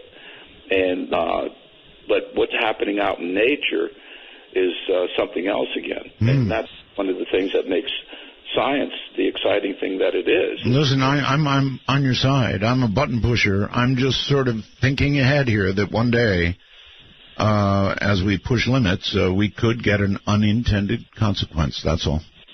Oh, that's very, very possible, but that's always so. I mean, you have to remember there was a time before radio and television. No, not before radio. I said, no, not before radio. Oh, right, right. And the thing is that it's already has unintended consequences. I mean, this is part of the way in which when we try to control nature, that this is part of what happens, but it doesn't mean that we stop exploring. In fact, that's right. I consider many things on television to be unintended consequences. Reality TV. There's. Yeah, I have to agree with you about that. All right. Look, I would like to get to your breakthrough. You had a breakthrough. What exactly was it? Well, the thing is that in order to talk about the breakthrough, I have to back up. Okay. And go into, what is the foundation of the breakthrough. Right. Otherwise, the breakthrough itself won't make a lot of sense. All right. And once again, I'll go back to, because you asked me earlier about the possibility of time travel itself, and I was mentioning the special theory of relativity. Yes. Which says time slows down for a moving clock, and I was mentioning the Large Hadron Collider, and the fact that what we know is that this effect really does happen because subatomic particles, there are some of them that disintegrate after just a fraction of a second, millionth of a second. And you might say that they have an internal clock that says, well, after so much time, boom, they're going to just simply disappear. And what happens is that when we accelerate them in something like the Large Hadron Collider, we can make these particles go close to the speed of light. And what we've been able to find is that we can make them live 20, 30, 40 times longer than they normally would. In effect, what we've done is send these particles into the future. And we've actually been able to do this on a human scale, but at a much smaller rate. There was an experiment that was done in 1971 at the Naval Observatory, U.S. Naval Observatory, which they took 2 atomic clocks. One was kept at rest at the Naval Observatory. The other was put on an ordinary passenger jet and flown around the world. When they brought it back, they found that the atomic clock on the passenger jet had actually slowed down. It had lost time in exactly the way Einstein predicted in the special theory of relativity. This means that this plane actually flew into the future, but by just fractions of a second, because even though it was traveling at the speed of sound, that's very, very slow compared to the speed of light. And when we have planes and rockets, or when we have rockets, rather, that can go close to the speed of light, and NASA does work on some of these rockets. They have exotic names like ion engines. Then we will eventually have the effect that when astronauts go out into space, if they're traveling close to the speed of light and come back, only a few years may have passed for those astronauts, but they could have arrived, decades into the far future, that travel. And in fact, there was a movie, one of the science fiction movies that's one of my favorite that got it right. It was the original Planet of the Apes with Charlton Heston. They thought they had landed on another planet that was ruled by apes. What had happened is that what they realized later is that they had been traveling so close to the speed of light that they had actually landed back on the Earth in the distant future. But they didn't realize that because things, they thought they were in this weird planet. So that effect is travel to the future, and we actually have already been able to do that. As I said, on a human scale, it's going to be a while until we can do it, but we can do it. It's time travel to the past that I was interested in, and you can't do that from the special theory of relativity. So once again, the special theory of relativity says that time for a moving clock slows down, and that allows for time travel into the future, which we already have achieved, just not on a dramatic scale. Now, time travel into the past, how does that happen? Well, Einstein's general theory of relativity does not have to do with speed. What Einstein's general theory of relativity says is that time is affected by gravity, and that's part of the key of my work, because what Einstein meant by that was that the stronger gravity is, the more time slows down. That means a clock here at the surface of the Earth, where gravity is stronger, is actually ticking slower than a clock at high altitude. And that's important to realize that. And we actually know that effect is real. As a matter of fact, our GPS system works because of Einstein's theory of All right, gravity. if I'm following what you're saying, would that suggest that with enough gravity, you could slow time dramatically and right. essentially go into the past? No, into the future. Into because the you're future. still just slowing, right? You're just slowing time down. Okay, the effect of slowing time down is what allows you to go into the future. Okay, well that then does not get you into the past. No, but the point is that what it says is that you can actually, and this I don't have enough time to go into it, but what this is associated with is the fact that in Einstein's theory, gravity, the force that we call gravity, is actually not a force at all. It's actually a bending of empty space. The sun, for example, bends the empty space around it. The analogy I like to use is that if you think of space as being like a rubber sheet, like a small trampoline, and if you put a bowling ball on it, you can get the rubber sheet to bend. Okay. If you take a marble, and you can actually put the marble in, it will go towards the bowling ball. But if you make the rubber sheet transparent, it would appear to you as though somehow the bowling ball is pulling directly on the marble, but it's not. That's actually rubber sheet. And that's what Einstein said that gravity is. The sun is actually bending the empty space around it, and the Earth is just moving in that. In fact, you can actually do that with the rubber sheet, with the marble. If you take a marble and sort of give it a sideways motion, it'll actually orbit around the bowling ball like a skater on a roller derby ring.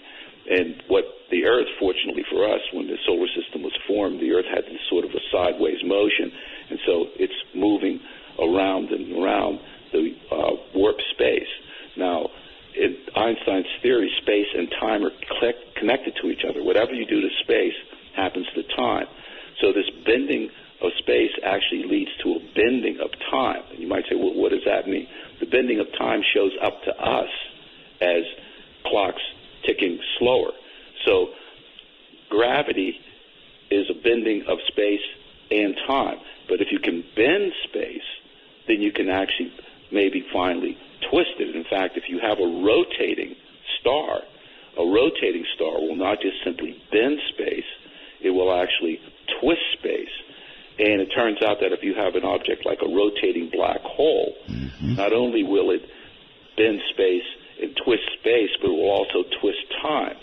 And it's that twisting of time that gives you the possibility of going back into the past, because if you think of time normally as a straight line going from the past, present to the future, which we all are moving along that line, that invisible dragging of us into the future that we were talking about, that if you could twist time into a loop, then you could go from the past, present to the future. Are you referring to something like a pulsar? Well, pulsar is not a rotating black hole. Pulsar would cause some twisting of space and time, but not dramatic enough. A rotating black hole is a much, much more dense object, and it would actually cause a twisting of space and time. Pulsar is actually a neutron star, which is a state that's a little bit before you get to a black hole state. So, but we do know that there are rotating black holes out there in space. We just haven't got, we can't get to them. But the thing is that if we could, since you have this twisting of time into a loop, and as I said, along this loop, you could go from the past, present to the future, but you've made time into a loop, so you could go from the future back into the past. So Einstein's general theory of relativity allows for the possibility of bending time and twisting time. And it's this twisting of time that's part of the core of my work. And so once again, what I realized in Einstein's theory, Newton's theory, the only thing that can create gravity is matter, okay? And that's it. In Einstein's theory, not only can matter create gravity, but light can create gravity as well. Even though light does not have mass or matter, light has energy, and the energy of light can actually create gravity.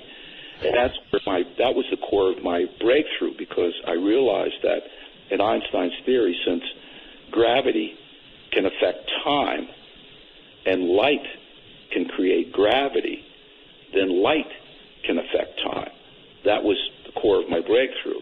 And what I realized was that I could do something similar to what one has with a rotating black hole by using a device called a ring laser. A ring laser is just simply a device that creates a circulating beam of light. One way of thinking about it is that if you have a series of mirrors that form like a square, and you bounce light off of one mirror and it hits the other mirror and the other, and it creates a circulating beam of light. That circulating beam of light can cause a twisting of space. And the analogy that I like to give people to think about that is the fact that think of if you had a cup of coffee in front of you right now. I do. Think of the coffee as being like empty space. And think of the spoon as being like the circulating light beam. So what happens when you take the spoon and stir the coffee? The coffee starts swirling around, sort of creates a vortex in the coffee. What will happen in empty space is the circulating light beam will actually cause empty space to get swirled around. You'll actually be able to create sort of vortex in empty space. Now, you might say, well, if it's empty space, how do I see it? Well, let's come back to the coffee. If I throw a coffee bean in there, then what will happen is that as I'm stirring the coffee will drag the coffee bean around. So I could see the effect of the spoon stirring the coffee by seeing the coffee dragging the coffee bean around. The thing that plays the role of the coffee bean in the experiment that we're talking about would be a particle called the neutron, which is a part of every atom. If you put a neutron into the empty space and then turn on the circulating light beam, as the circulating light beam is twisting the space will drag the neutron around, just like the coffee dragged the coffee bean around. So even though you can't see the space itself being dragged around, what you'll be able to see all of a sudden is the neutron will start getting twisted around when you turn on the circulating light beam. So that would tell you that space is actually being twisted. And now we go to the next step, because remember I said that space and time are connected in Einstein's theory. Yes. So if you cause this twisting in space to become strong enough, then the straight line of time going from the past, present to the future will actually get twisted into a loop, so that you'll be able to travel from the past, present to the future. But once again, you've twisted time into a loop, so you could go from the future back into the past. Mm-hmm. And that's my idea, and that's my work. Now, of course, everything that I described to you has been in words.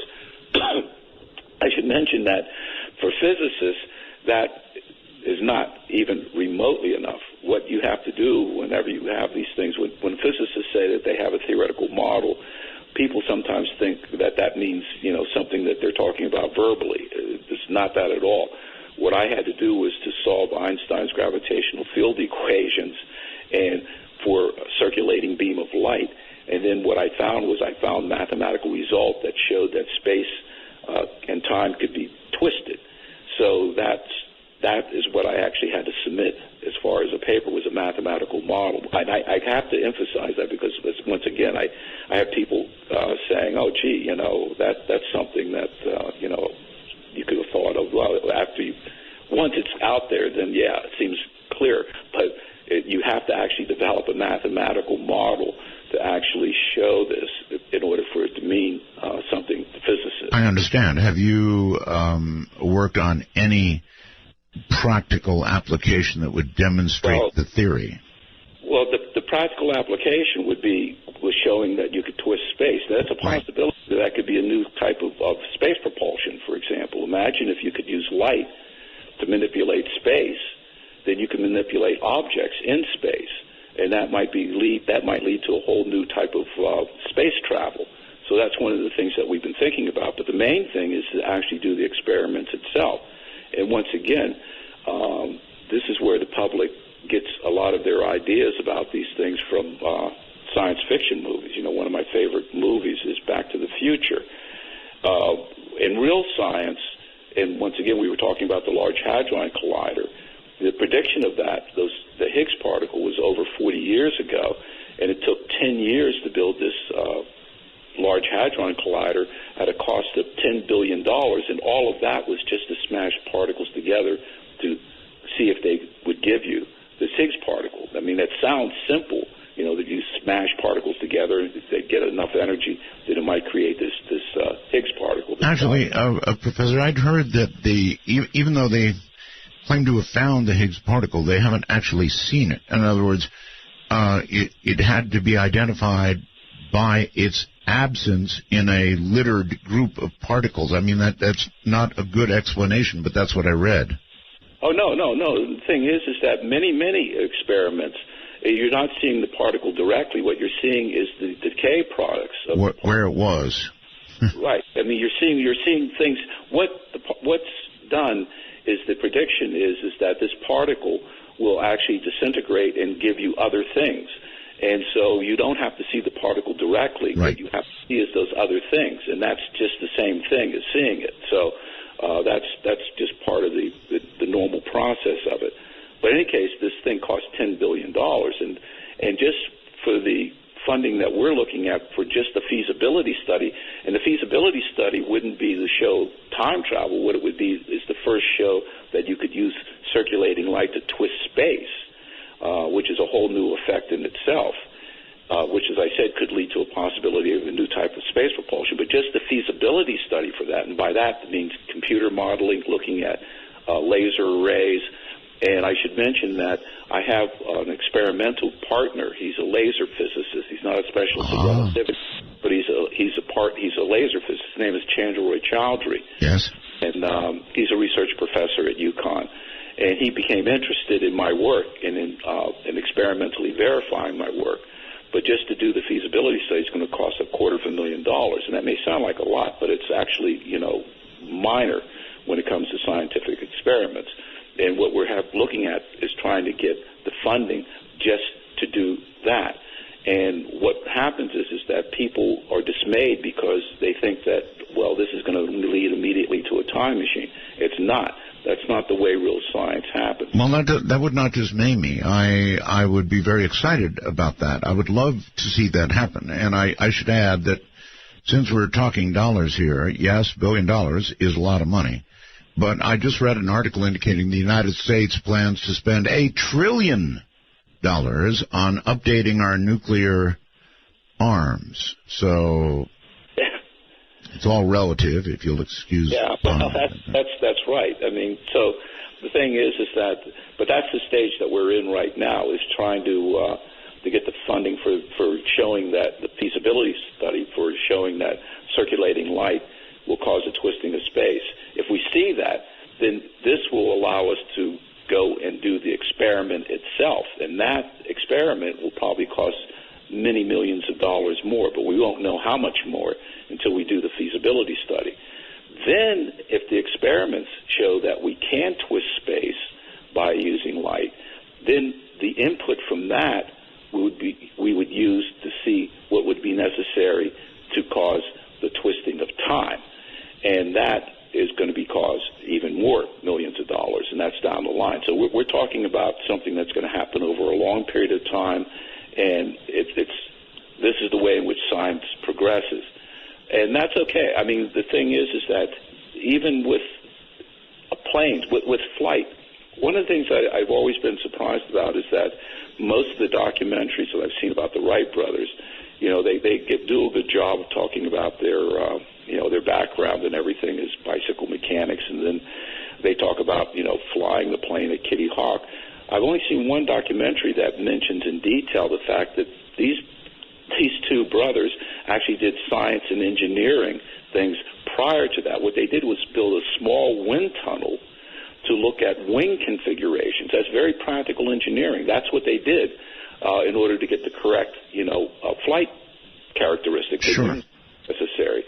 And what I'm doing is the sort of like the wind tunnel stage. What I'm trying to get the funding for is the showing the twisting of space is like doing that. And then from that will allow us to see what it is that we need for the twisting of time. So the theory is there, and and as I said, I actually have a experimental partner that's interested in it, and I'm trying to get people who are experts in neutrons to become interested in that part of it, because that, as I said, has applications that are independent of time travel, just simply a new prediction about how circulating light can cause a twisting of space. Yes, Professor, if you were able to do that, would it be easier to attempt to send information through before anything else? Oh, yeah. I mean, that's the only thing we were interested in. I mean, I'm not interested at all in sending people through time. And, why not? Well, number one, it doesn't serve any purpose, and it's actually, we call ourselves the information age. Sending a person back is like, that sounds romantic, but sending information back is vastly more important than sending a person back. I mean, sending a person back as I said, that's fun for us. But being able to send information back, and we were talking about that earlier, is about warning or sending information back about cures and things like that. I mean, this is actually much more important. Eventually, it would be nice to send people back, but the amount of energy that would be required for that would require the total capability and collaboration. I mean, CERN is an international collaboration. Yes. It would require something like a super CERN type of thing. I mean, it would require the output or the financial cooperation of all the major world governments. And once again, that answers that's because of the fact of the energies that we're talking about. Yes, if you're sending information, that's not much energy. If you're talking about I was just contemplating the cooperation of all the world's governments. Oh, yeah. That's brought on the chuckle. But still, all you have to do is think about the CERN. CERN is the cooperation between the United, Switzerland, Germany, France, in the United States. So it is possible if they feel like they want to do it. Okay, Professor, just for fun, let us imagine that you get the twisting you want, that you can pass information into the past, and that you decide to pass, just as an example, information on how to cure a disease that we now know how to cure, thereby saving the lives of millions of people in the past. Right. Now, that one act could have paradox implications that are staggering to even think about. Well, that's the reason why I said that time travel to the past is a much more complicated and subtle thing than time travel to the future. There are no paradoxes with time travel to the future, but when you're talking about time travel to the past, it brings up the specter of what we call the grandfather paradox, which has very, very many forms, but the most basic of it is if you go back to prevent your grandparents from meeting each other, then they don't have your parents, and if they don't have your parents, then your parents don't have you, so how do you go back and change the past? I mean, that's... But all of these other things you're talking about have that aspect to it. And you have to realize that, once again, quantum mechanics has led to a possible resolution of this notion of the paradox. What we've been talking about mainly, except when we were talking about entanglement, has been relativity. Quantum mechanics, there's two pillars of modern physics. One is relativity, the other is quantum mechanics. And when you bring quantum mechanics into the mix, you actually have a whole different thing happening. And let me clarify that. Back in 1957, there was a physicist at Princeton named Hugh Everett III, and he was looking at what happens if you apply quantum mechanics to the universe as a whole rather than just to simple systems. And when he developed the mathematical theory behind that, he found that it led to a rather startling conclusion, and that is to say that whatever outcome can happen, that outcome and its opposite or adjacent would happen. For example, if I'm talking about, and I'll use a simple scale, a large-scale analogy. I'm sorry, Professor, before you get into that, we're right up against a break, so hold that thought. We'll come back to it following the break. Grab some coffee. I know in Connecticut it's getting really late. Professor Ronald Mallett is my guest. Time travel is the subject. Midnight in the Desert is the show. I'm Art Bell. Coming to you at the speed of light in the darkness, this is Midnight in the Desert with Art Bell. Now, here's Art. Here I am, and Professor Ronald Mallett is my guest, and I'm going to make a leap here and give it a try. Let us assume for a moment that what this theoretical physicist that we have on the line says is going to come to pass. In other words, you're correct, Professor Mallett. And is it irrational to then sit here and think, well, okay, if what the man is saying is correct, and he did agree that sending information back might be the first and most logical practical application of something like that, that we, as you pointed out, live very much in a information age now, Professor, so shouldn't we be on the lookout? Because, I mean, if time travel becomes possible in reverse, and we're inundated with so much information now, that isn't it possible that on somebody's, iPhone, there could suddenly pop what would seem to be a indecipherable message, perhaps indecipherable if it comes from far enough in the future. In other words, what I'm saying is, if this is going to be eventually made into a practical application, shouldn't we be looking for messages from the future? Well, yes, but not quite the way in which you think, and not possibly, we have to be concerned. Because I'm not concerned, I'm just wondering. Oh, no, but the reason why I'm saying concerned is, and you'll see what I mean by that. Remember what I was saying about the grandfather paradox? Yes, I do. information, okay? And what I was mentioning was this physicist, Hugh Everett III, who was applying quantum mechanics to the universe as a whole. And what he found was that essentially different decisions, possible outcomes, are all played out. And I was giving a specific example that I actually like to use, which is to say that suppose that today you were trying to make a decision between having a fish sandwich or a cheeseburger. At the instant that you decided to, let's say, have the cheeseburger, there would be an Art Bell in a parallel universe that has chosen the fish sandwich. They're both real and they're in separate universes, and they both don't know anything about the other. And this notion doesn't have to do with just human beings. In other words, if an electron has a possibility of going to path A or path B, at the moment that it has that, it can actually go to both. It goes into path A in one universe and path B in the other universe. So this notion of, it was originally called many world theory, but now it's more popularly called parallel universe theory. But it's a very important and possible process that quantum mechanics opens up.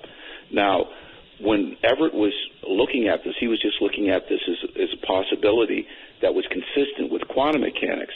It turned out that many years later, there was a physicist in Oxford. His name was David Deutsch. And David Deutsch decided to apply this to, mathematically, to see what would happen when it was applied to time travel. And what he found was that what it predicted is that suppose you went back into time, and the moment that you arrived in the past, there would be a split of the universe into separate universes. There would be a universe that you would arrive in, and that universe that you arrive in, that parallel universe, you could do something like preventing your grandparents from meeting each other, and they don't have your parents and so on. You would just find yourself in a strange universe that you were never born into. However, remember I said there was a split. The other universe you don't arrive in, and that universe leads to the outcome that we know has happened. So the upshot of this is the fact that you can travel back to the past, but the past that you travel back to is not the past that you came from. So if you change it, it will have no effect on the current one. Right. So that means that if you went back into the past to send information, or you went back there with information about the stock market, for example, yes, in that parallel universe, you could become a millionaire. But in the original universe that you came from, they wouldn't even know. They would just simply say, oh, hey, Art disappeared one day and we've never seen him again. So in this way, you avoid the paradox problem. That's exactly right. And that's one of the things that physicists believe is a real possibility, is this notion of parallel universe, and that quantum mechanics has to be taken into account. That's one aspect of it. The other aspect that Stephen Hawking has considered is what he calls the chronology protection hypothesis. And I emphasize that word hypothesis because it's not a proof, it's not a theorem, it's just his conjecture. And what he feels is that when you try to travel back into the past, nature itself will conspire in ways to prevent you from changing the past. In fact, he is, this conjecture of his, he's actually said it makes the world safe for historians. And that's actually another possibility. Yes. So, but once again, that's just a conjecture. So you have that out there. So that's why I said it's not as simple as it sounds. Now, and then getting back to this notion of information, getting that information, number one, you have to realize that when you're sending information back to the past, you have to send it back in a certain form in which you have a device that will translate that. To give you a simple example, people have asked me, well, how would you send information back? Right. Well, one of the ways that I have, and this is based on solid physics, is the neutron spins like a little top, like the Earth. It spins about an axis, okay? But in the world of quantum mechanics, the neutron can only have two directions of spin.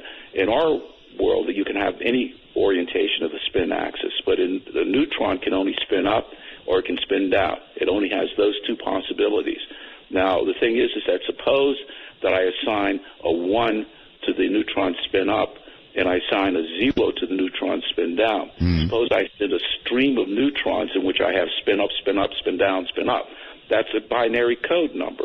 And the thing is that so by using the spins of neutrons, one can actually send information. However, that means you have to have a device associated with your machine that can actually translate these things. So the neutrons coming back won't be able to be picked up by an iPhone or anything else unless you have something that decodes the neutron spins.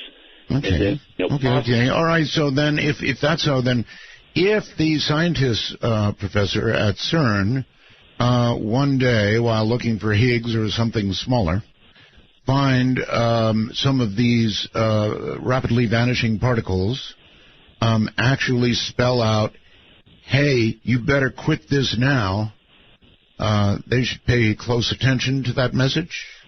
Well, they won't, because they won't know that that's happening. They would actually have to have a neutron receiver. In other words, it just can't be random subatomic particles. I was just trying to have fun. Oh, I see. Okay.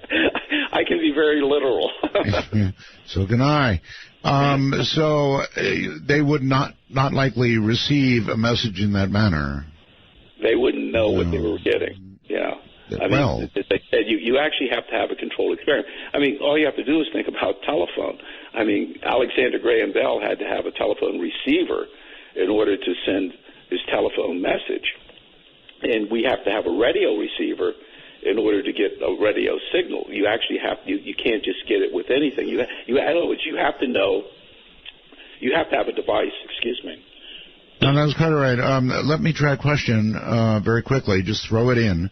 Is it possible that parallel universes may be detected by gravity waves? Not necessarily, because the thing is, you have to remember that parallel universes, by their nature, means that they split off. So you wouldn't know that that there was a parallel universe out there. And in fact, that creates a problem. Well, you wouldn't know except for the possibility of some gravity waves that would seem to make it when nothing else would. Well, I mean, the thing that it might explain things. It might explain things that we were wondering about. Why would this happen? In fact, that's what we think that parallel universes do. I think that's the theory. When it was originally developed, as I said, it wasn't developed for time travel. It was developed to try to see what happens whenever you apply quantum mechanics to the universe. And what it implies then is that things that we see right now that are strange could be the result of a parallel universe. But the problem is that it's hard to control that as an experiment. One of the things that one would, and that's why I said one has to be careful with the messages one does get. So let's just suppose for the moment that we now have things set up that we can receive information from the future. Okay. Okay. Here is the paradox and the problem. Now, it's not a paradox, but it's a problem. We get a message, okay, from the future. How do we know that message is from our universe or a parallel universe? Because we don't necessarily know, because the information that we could be getting, since it's from the future, it could be coming from a parallel universe. That means that we may or may not, we might have a new level of uncertainty about whether or not to act on that information. Because if we act on it and it's from our universe, that's fine. But if we act on it and it's from a parallel universe, that might not be fine. Why not? Well, because it could actually be counterproductive. It might actually say, it might be from a parallel universe saying, giving us information that, this is going to happen. And it's happening in their universe, but it's not happening in our universe. And so we're taking precautions, or we're making decisions based on information coming from another universe that isn't going to be helpful. In fact, could be catastrophic if we act on it in our universe. Well, it'd probably be something like, do something about global warming now. Well, it might be something a little bit more subtle. It might say that, and more dangerous, that we're going to be attacked by such and such a country, and that may be so in their universe, but not in our universe. And so we prepare to counterattack that country in this universe because we think that they're going to attack us in this universe, but they're not. Well, all right, here's a question for you. Assuming that time travel or time travel for information would become possible, then you would have to imagine it might even be weaponized. Oh, I mean, that's one of the things that governments would have to deal with. That's why this notion of control of this. Every new technology has to have control. And when we talk about technology, sometimes people don't even think about how that simple that is. For example, let's suppose that you have a butter knife. I mean, I have a butter knife and I use it to spread butter, but that butter knife can also be used to stab someone. The knife itself is technology, and it's technology, it's neutral. It has to do with the intent of the person that has the technology that one has to worry about, and that has to be controlled. That's why we have laws and everything else. And in this particular case, in fact, one of my favorite movies, and it should get much more press, and I recommend it to people, it's called Time Cops with Claude Van Damme. Oh, yes. And the thing is that it's a good representation of what will have to happen when time travel comes online, because you actually have this international organization. It was to protect, the time stream, essentially, and you had time enforcement officers and all of that sort of thing. And that's going to be the sort of thing that has to happen. The other aspect is that the technology is going to be so expensive and so it's going to be, let's think of nuclear power. None of us have our own individual nuclear reactors, and we never will. I know. I've always wanted one. Right. And the thing is that when time travel comes online, it's going to be technology of that level. So people aren't going to have their own individual time machines, that they're going to be able to scoot around in. And it's going to be something that has to be controlled on a government level. So it's going to be a much more dramatic and much more controlled issue when it does happen, and it will happen. It's potentially going to happen. Whether I'll see it in my lifetime, I'm not sure, but I know that it is possible within the framework of Einstein's theories of relativity. I've always wanted to actually have what looks like an ICBM in my front yard. It would sort of keep everything in order. Every now and then I could have a little smoke venting from it. In line. All right, so it's certainly possible, is it not, that either ourselves in the future or extraterrestrials have long since invented some form of time travel or information transfer? That's very possible. The thing is that, and this is actually an important aspect of time travel, in the movies, you can go back to any time that you want. But with a real time machine, you actually have a limitation. The limitation is that you can only go back to the point where the machine was turned on. For example, right. If I turn the device on today and I leave it on for 10 years, I could travel back 7 years, 5 years, all the way back up to the point the machine was turned on. But I can't travel earlier than that because you have to realize that it's the machine that's creating warping of space and time. So that's an inherent limitation. With respect to humanity, but when you begin to consider terrestrial time machine. Yes. Right. And you're absolutely right, Art. With respect to an extraterrestrial civilization, it's highly likely. In fact, one of the things that we know now scientifically is that since the 90s, scientists have found what are called extrasolar planets. Mm-hmm. These are planets that are orbiting other stars. Now, as strange as it might seem, we didn't know that until the 90s. It was conjectured, but we saw observationally that there were other solar systems out there. Before, we weren't sure that other stars had their own set of solar systems.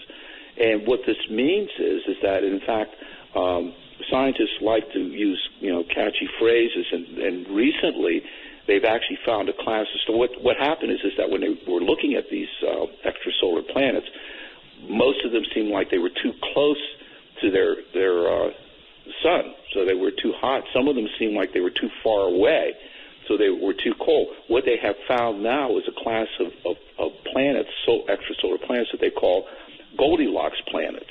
So as you might guess from the name, it means that these planets are just right, and they're just at the possibility of that light, they could support life. Now, we haven't been able to see that yet, and the current research that's going on in astrophysics is to determine how one determines the type of atmospheres that are possible on these planets.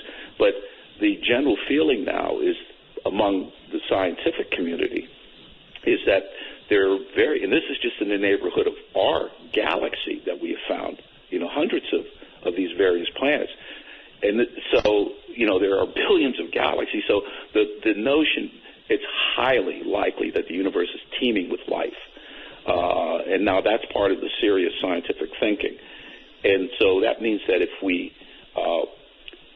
encounter, there's probably some of these civilizations that are much more primitive than us, but it's highly likely that there are civilizations out there that are more advanced than us.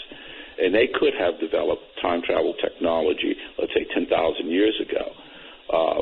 If we encounter them or they encounter us, they could visit our distant past. Or once we encounter them, we could use their time travel technology to visit our distant past. So, Nora, how about this argument? They have done it, and they have tampered with us. Well, the thing is that that's a conjecture. Yes, it is. But it's not beyond the realm of possibility. No, it's not. So yeah, it's a possibility. The thing is that once again, as a scientist, I have to see verifiable proof, but it is not beyond the realm of possibility. All right, hold tight, Professor. When we come back, I'll give you the open lines instructions. And if you have a question for the professor, you're welcome to ask it. If you've been listening carefully to all this and you don't have a question, then you have not been listening carefully. This is Midnight in the Desert. I'm Art Bell. Oh, what a night. No call screening, no waiting on hold, no requirement to kiss Art's ring, just good talk. Join Art by calling 1-952-225-5278. That's 1-952. Call Art. Well, all right. As we talk about time travel with Professor Ronald Mallett, a very serious man involved in a very serious topic, if you would like to join in the conversation, or if you formed a question as a result of all this, here's the way you get to us. Our national number, which, these modern days, we used to have 800 numbers. Not really necessary. Most people have plans that cover U.S. Canada calling free. So our national number is area code 952-225-5278. 952-225-5278. Beyond that, if you would like to call us from North America on Skype, that's doable. It is doable. Just put us in your phone or tablet or whatever, computer, as in Skype as MITD51. That's MITD51. If you're calling from outside North America, we are MITD55. Once again, MITD55. And once again, here is the professor. So, Professor, you've got a book, right, called Time Traveler. That's right. It's Time Traveler, and its subtitle is The Scientist's Personal Mission to Make Time Travel a Reality. And the book is both a memoir and a popular science book. It talks about black holes, wormholes, cosmic strings, lasers, quantum mechanics, and relativity, yes, as well as the personal story, my motivation, which I just talked a little bit about. But I also go into much more detail about the ups and downs, because after my father died, we plunged into poverty, and it was very, very difficult.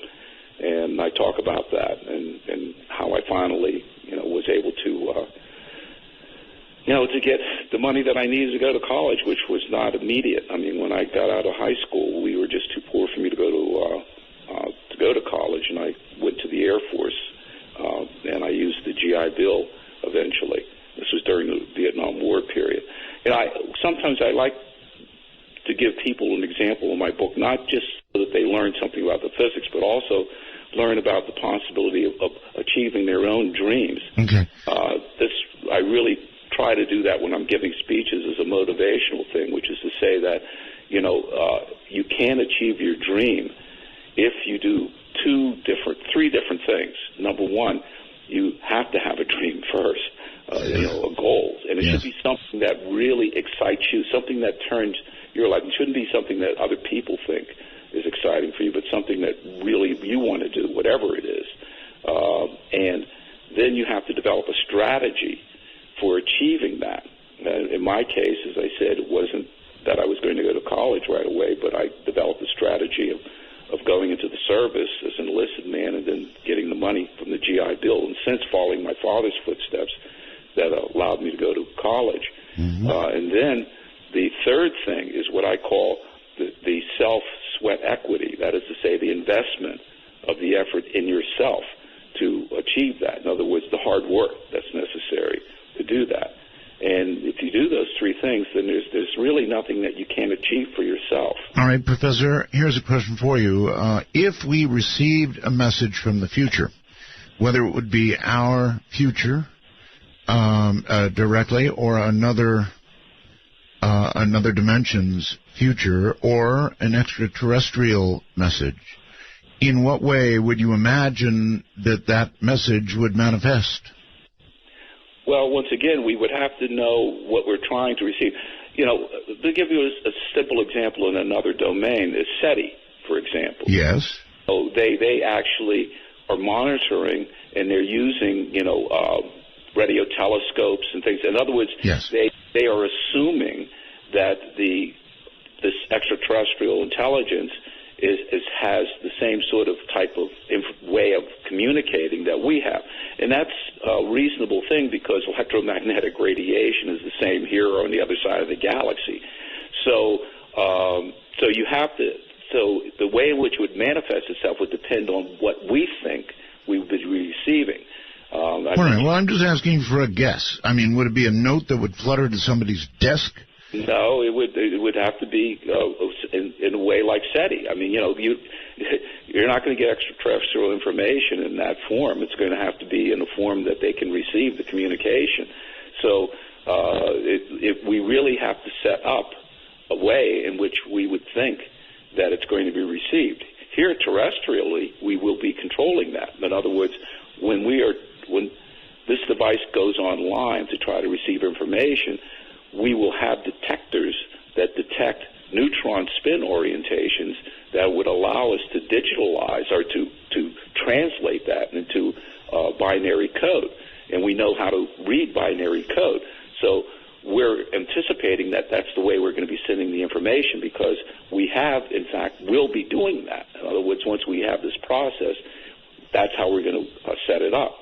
So we're going to have to, with extraterrestrials, it's going to be a lot harder because the only other way that we could get the information would be, like from SETI, and they might send us information in terms of a binary code or something else. The problem is that we have to know, we have to be able to determine that we're getting information from them. In fact, it's funny because originally pulsars were thought to be information. Yes. All right, let's try a couple of calls here and see what kind of questions we get. You're on the air with Professor Ronald Mallett. Hi. Hello, Art. Hello. Hi. I got a question that maybe the professor might be or may not be associated with or know okay, well, about. the only way you'll know is to ask. That would be Stephen Gibbs in the HDR from times past. You remember him? No. Oh, okay. He had something that was given to him HDR is a hyperdimensional resonator. Art, maybe you can fill him in a little bit more better than I can. Not really. No? No. You don't remember Stephen Gibbs? I remember Stephen Gibbs vaguely, yes. Yeah. But there's been so much. So I'm hyperdimensional resonator. What's that? It was some kind of invention that he had that had some kind of bar magnet and a set of controllers, and I think it had to do with some high frequency stuff to make you either out of body, or if it was on a correct play line, go back in time. All right, well, that's getting pretty far out there. I'm sorry I don't remember it well enough to describe it to the professor. There have been a lot of people, Professor, that have come up with various sort of time travel schemes or claimed time travel. You're aware of that, right? Oh yeah, no, I'm aware of that. I once again, as a scientist, it has to be something that's verifiable. I mean, remember the experiment that I was talking about with the Naval Observatory? I do, yes. Right, that's been repeated again and again and again, and not just here in the U.S., but in other places. Right, well, that's science, so yes, we know it's true. Right. The thing is that when people tell me that, that a person says that they've traveled back from the future, I tell my students, number one, first, be very polite to the person, number one. Two, say, well, okay, show me the machine that you materialized into, because, once again, they cannot have materialized into nothing. There has to be a receiver that they were in, because that was the thing that caused the time distortion in the first place. Well, now, wait, are we so sure, since it hasn't happened yet, how it would have to manifest? Oh, yeah. I mean, it doesn't matter how. It doesn't matter. It doesn't matter what the process is. For example, when we were talking about the limitation of time travel, let's talk about wormholes. You can't go back in time earlier than when the wormhole was formed. You just can't. I mean, that's physics. You can't go back in time earlier than when the rotating black hole was formed. So no matter what the process is, and it doesn't matter what it is, you can't go back in time earlier than the process itself. So when they materialize, they have to materialize in a device of some sort, and it can't just simply be that they materialize into nothing. I mean, okay. All right. Here's another one. You're on the air with Professor Mallet. Hello. Hi, Art. Hi, Professor Mallet. Thank you for taking my call. I hope you're all having a great night. Thank you. We are. Great. It's been a pleasure listening. I have a couple brief questions. Go ahead. First, Professor, have you seen the movie Primer about time travel? Yeah. In fact, I'm glad you bring that movie up, because it's one of the few movies that actually talks about the limitation of going back into the past in a rational way. It's a very little known movie and very low tech, but they do point out that you can't go back in time earlier than the device that caused. Yeah, I thought the notion of the fail-safe was pretty novel and unique. Yeah, and it's actually based on the way in which physics, operates. So, yeah, I'm glad you mentioned that.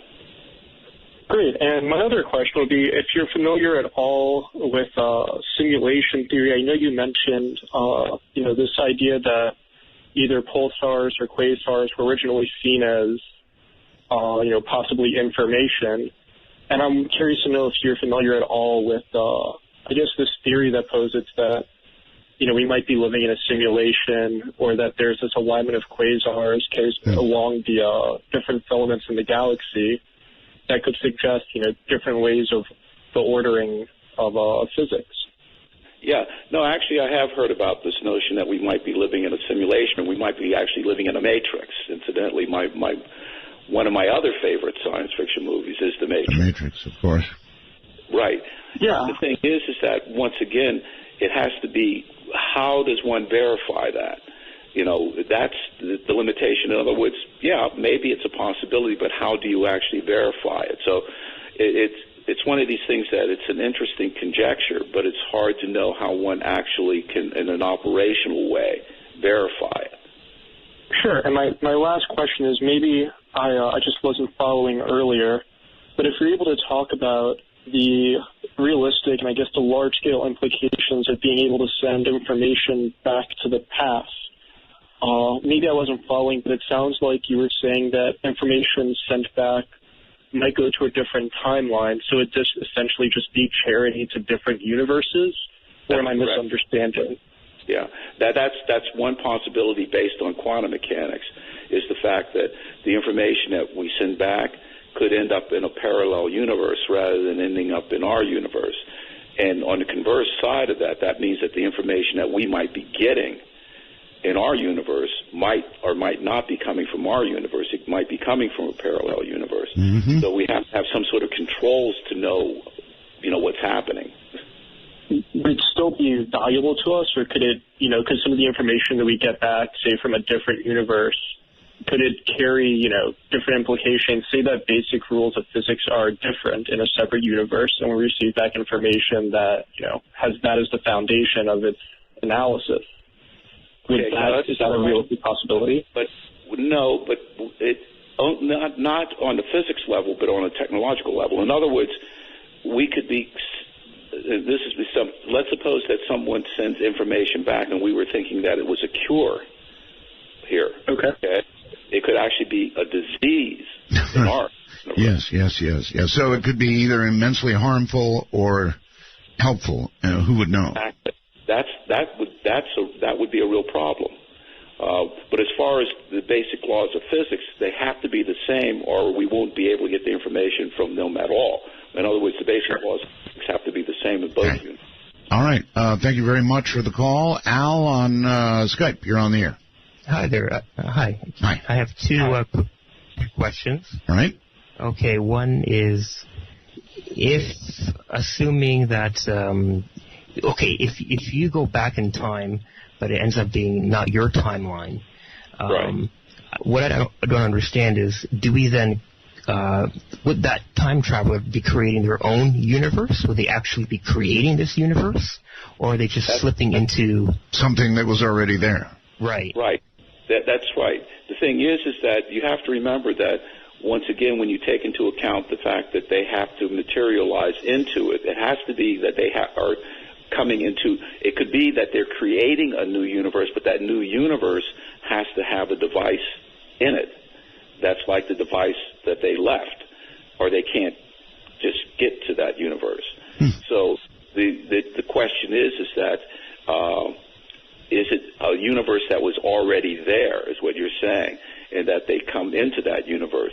If we're talking about the parallel universe in the notion and the way in which I was talking about it, you actually would be creating an alternate universe going back. Wow. Yeah, that's amazing. It is, yes. My other quick question was, if, let's say we know that now that there could be Earth-like planets, even super-Earths, that could be even millions of years more ahead than us in terms of advanced life. And if that's possible, this is really out there, but it's fun. It's a fun idea. If that's possible, and this super advanced civilization created a time machine, and they turned on that time machine at the time, say, when Earth had dinosaurs roaming on it, would it be possible for those aliens to, say they had this time machine aboard a spaceship that just lasts a long time, could they visit Earth and visit Earth back when it was the time of the dinosaurs? Okay. Absolutely. No, absolutely. That's a possibility. But yeah, no, that's a possibility. I mean, the question is of them trying to find us. I mean, it's a big universe out there. But let's say that they have, they're able to find us. Yeah, they could actually have visited the time of the dinosaurs if they had created their machine that long ago. Yes. Well, if they came down with the dinosaurs, they probably left quickly. Right. I would say that would be very much so. On the phone, you're on the air with Professor Mellett. Hello. Good evening, Art. Hi. Professor Ron, the given would have to be, let's assume that the physics I have two questions, but that the physics here on Earth as we experience it is the same anywhere in the universe. So put that aside, that's a given. Could this technology that you have discovered be used for two ways.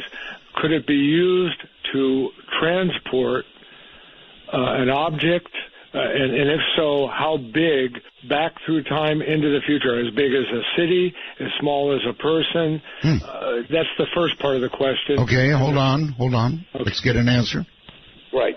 No, it would. I mean, at least what I'm doing, it would be information. You couldn't send, because these things depend on energy. You're sending the larger the thing is, the more energy you're going to need. So no, it would actually be something as small as a neutron, nothing larger than that in the technology that I'm developing. Well, you could imagine, though, an extraterrestrial race capable of, let us say, controlling the energy of a sun. Well, if they're able to control that kind of energy, then they might be able to, to do it. There you have it. Okay. Caller, next question. Okay, well, this may or may not be related to what we just stated. The transporting device that has been leaked out in the last couple of years, I think in Sweden, where they said they did a transporter, Star Trek type transporter thing, but only, I believe, with a molecule across a room. So we know that's possible. Would your technology be able, within the current time that we experience, be able to transport physical objects or even living things from point A to point B on Earth?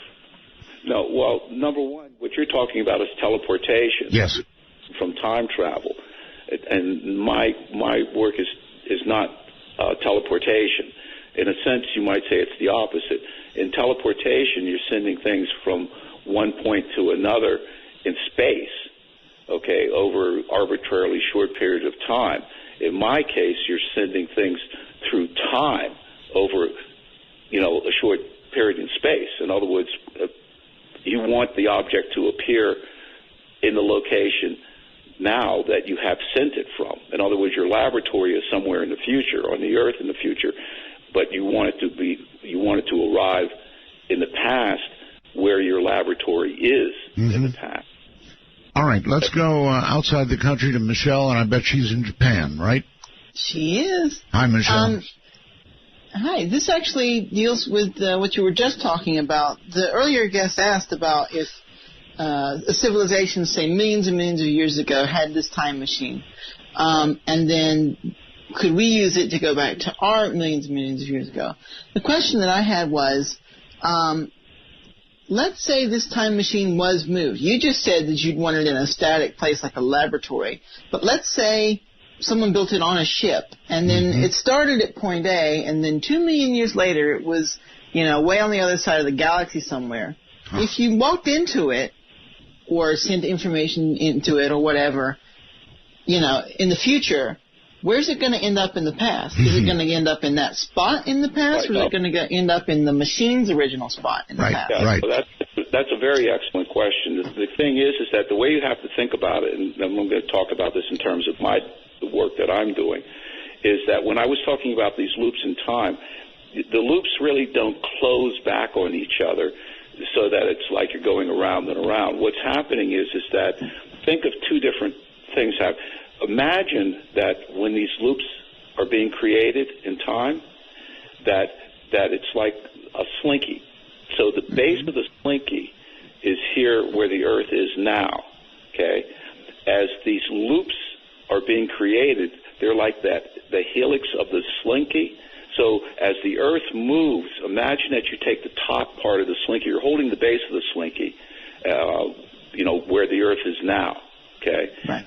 And what you do is the top of this, remember the laboratory is moving in space, as you pointed out. The thing is that the top of the slinky is going to adjust itself and be with the laboratory wherever it is in the universe, so that at some later time, the top of the slinky is way over here, and what you have to do is in other words, to get back to the past, you are actually going to have to spiral back along the loops of the slinky, and you can go back to any point, and you'll be where the Earth was at that point, all the way back up to when you turned the device on. Right. But what if you were to actually physically move the device to another place, I guess is the question. Would it have to be stationary in one place? Wherever the device is, it's going to be where the slink. I mean, in other words, the loops are going to be adjusted to wherever you move the device. It doesn't matter. Okay. All right.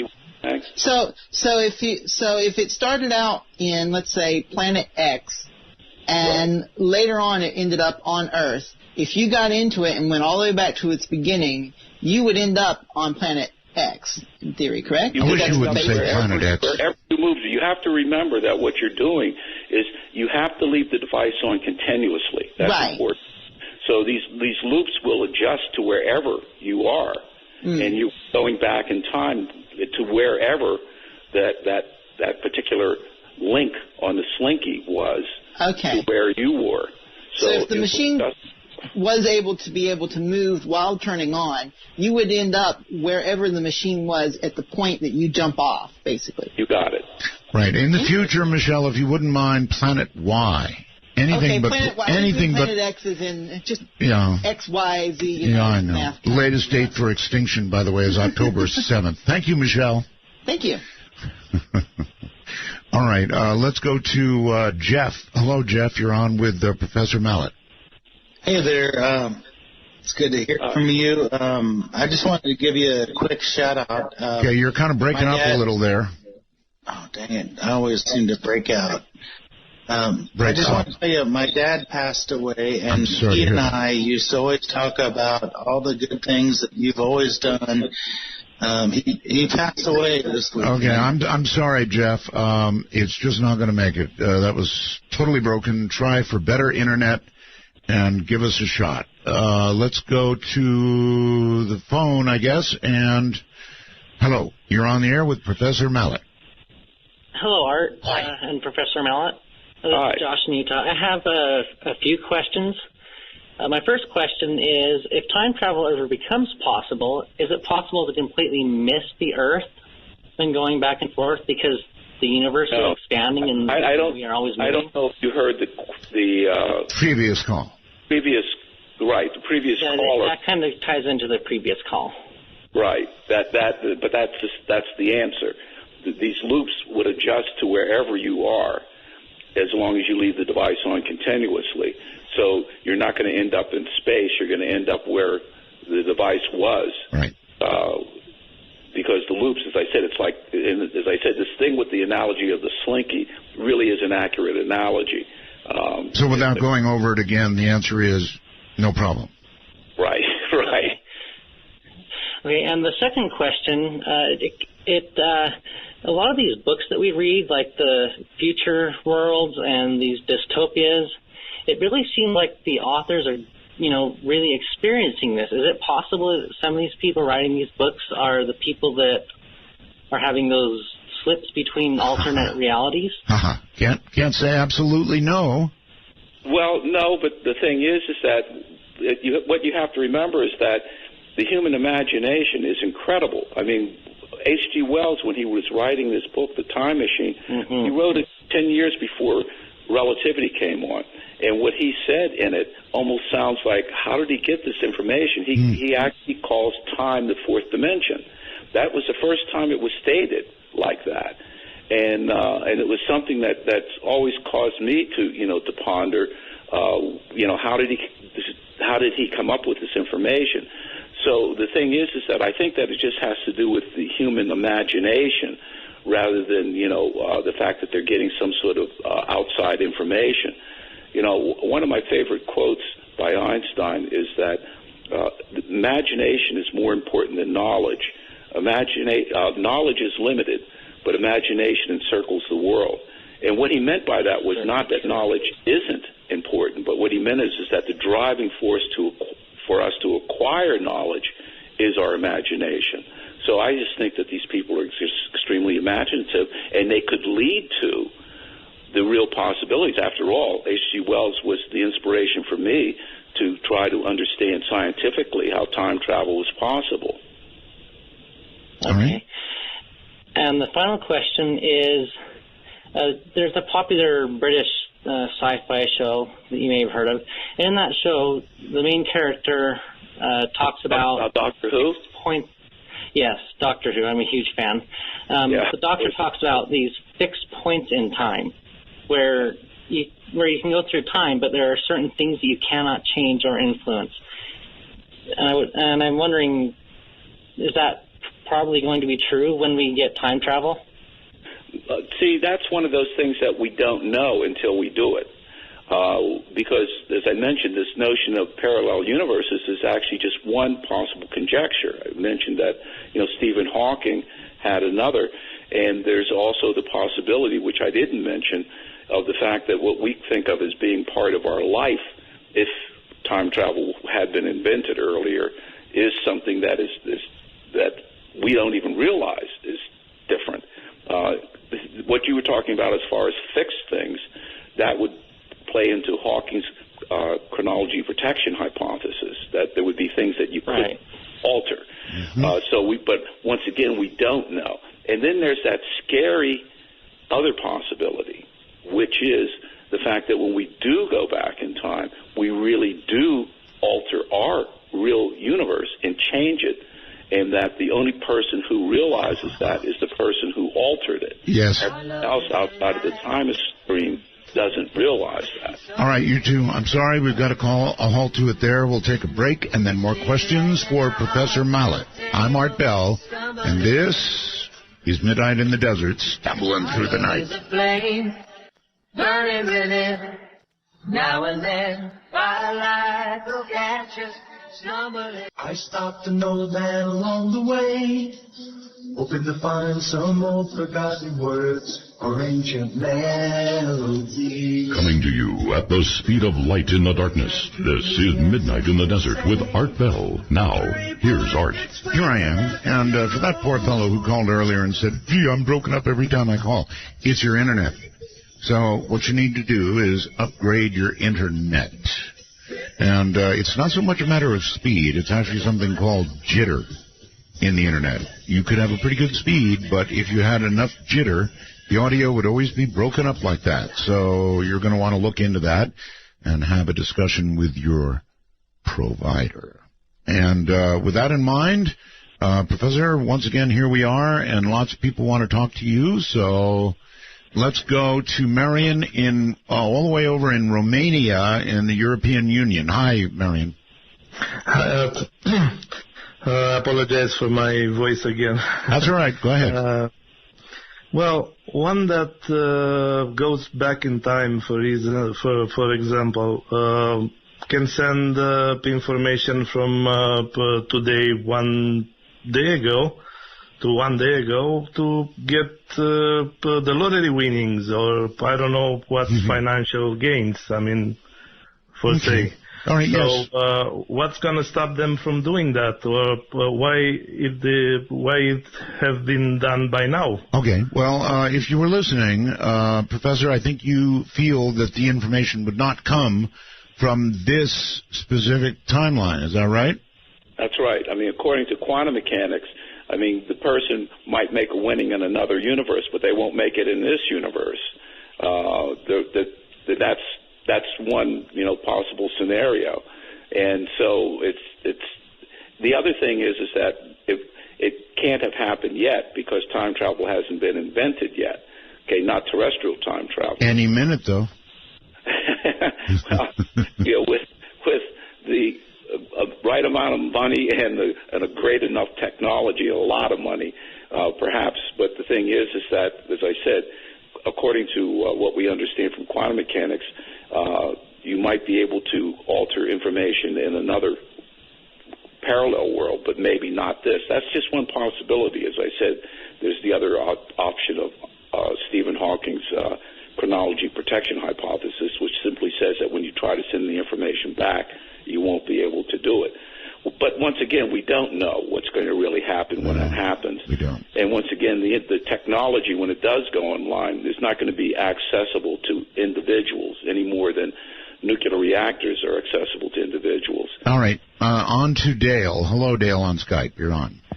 Hey, Art Bell. How you doing? Very well, thank you. Great show today. Thank you. Professor, I got a couple geometry questions for you. This is a really interesting theory.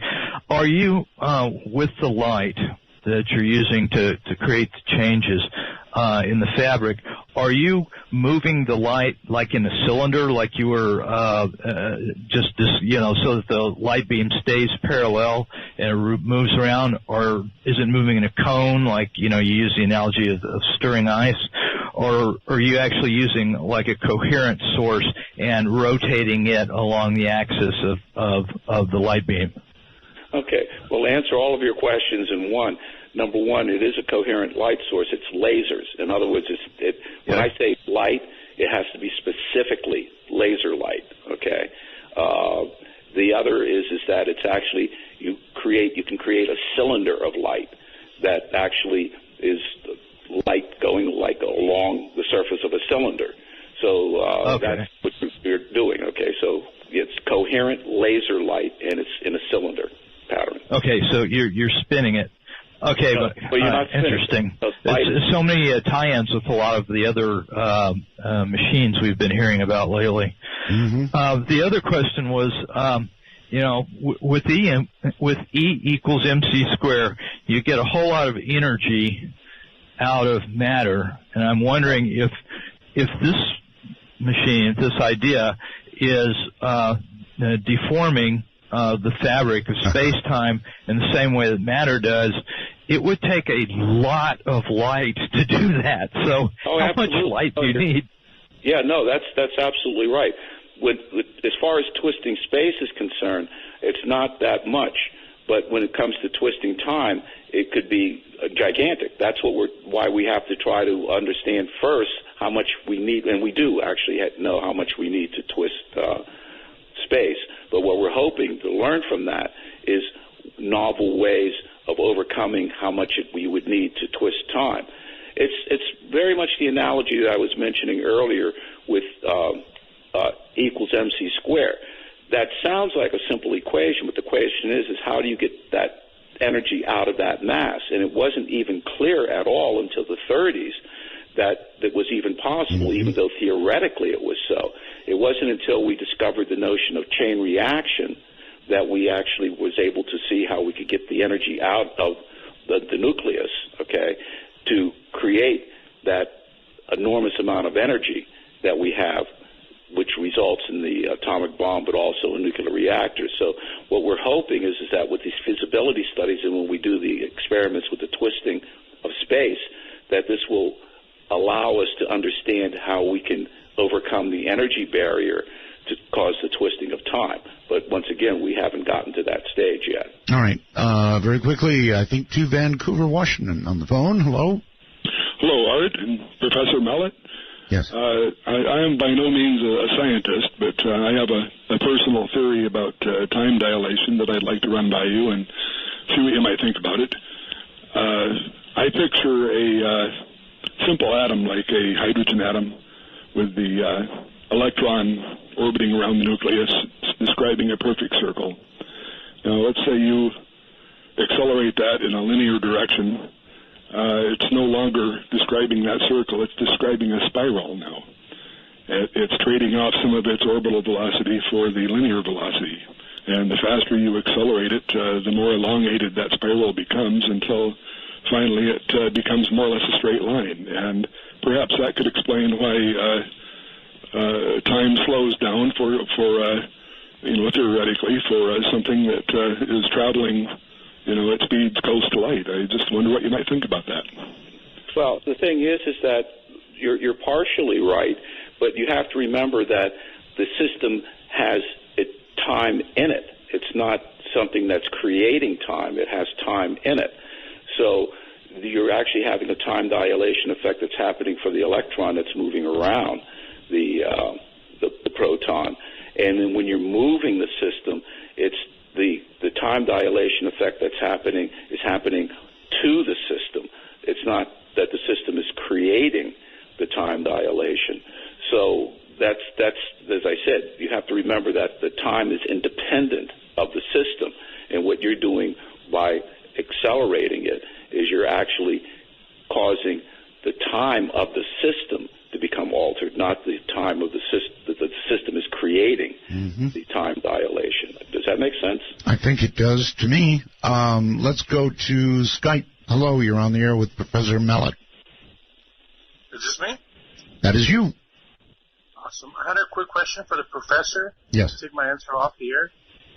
Once time travel becomes possible, would it be possible to go back in time and record an event with a camcorder or an audio recorder? And if so, would the information on that recorder still exist when you came back to the future? Ooh, good one. Yeah, so what you're saying is that suppose you go back, and if the problem is that it may or may not, because once you've gone back, you've altered the past. So if you come back, then you might find that you have a different system because you disturbed the past. And so what you now have on your camcorder is not what you would have if you went back again. Because you've altered the past by being there. Boy, that's disappointing. All right, let's go here. I'm not sure where here is, but on the phone, you're on the air with Professor Mallet.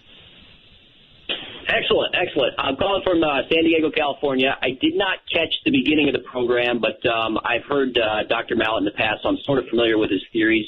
And the basic premise, I think, Professor, is that the energy density of the circulating ring laser is such that you are warping space-time, correct? Mm-hmm. That's correct. Okay. I'd like to pose some physics challenges to that. Now, the first question is, have you measured the warping of space-time with your current setup? No, because we haven't been able to do the experiment, yes. But if you mean as far as the equation is concerned, yes, definitely. We know what sort of energy densities are going to cause the twisting of space. All right, practical application, not yet. Go ahead.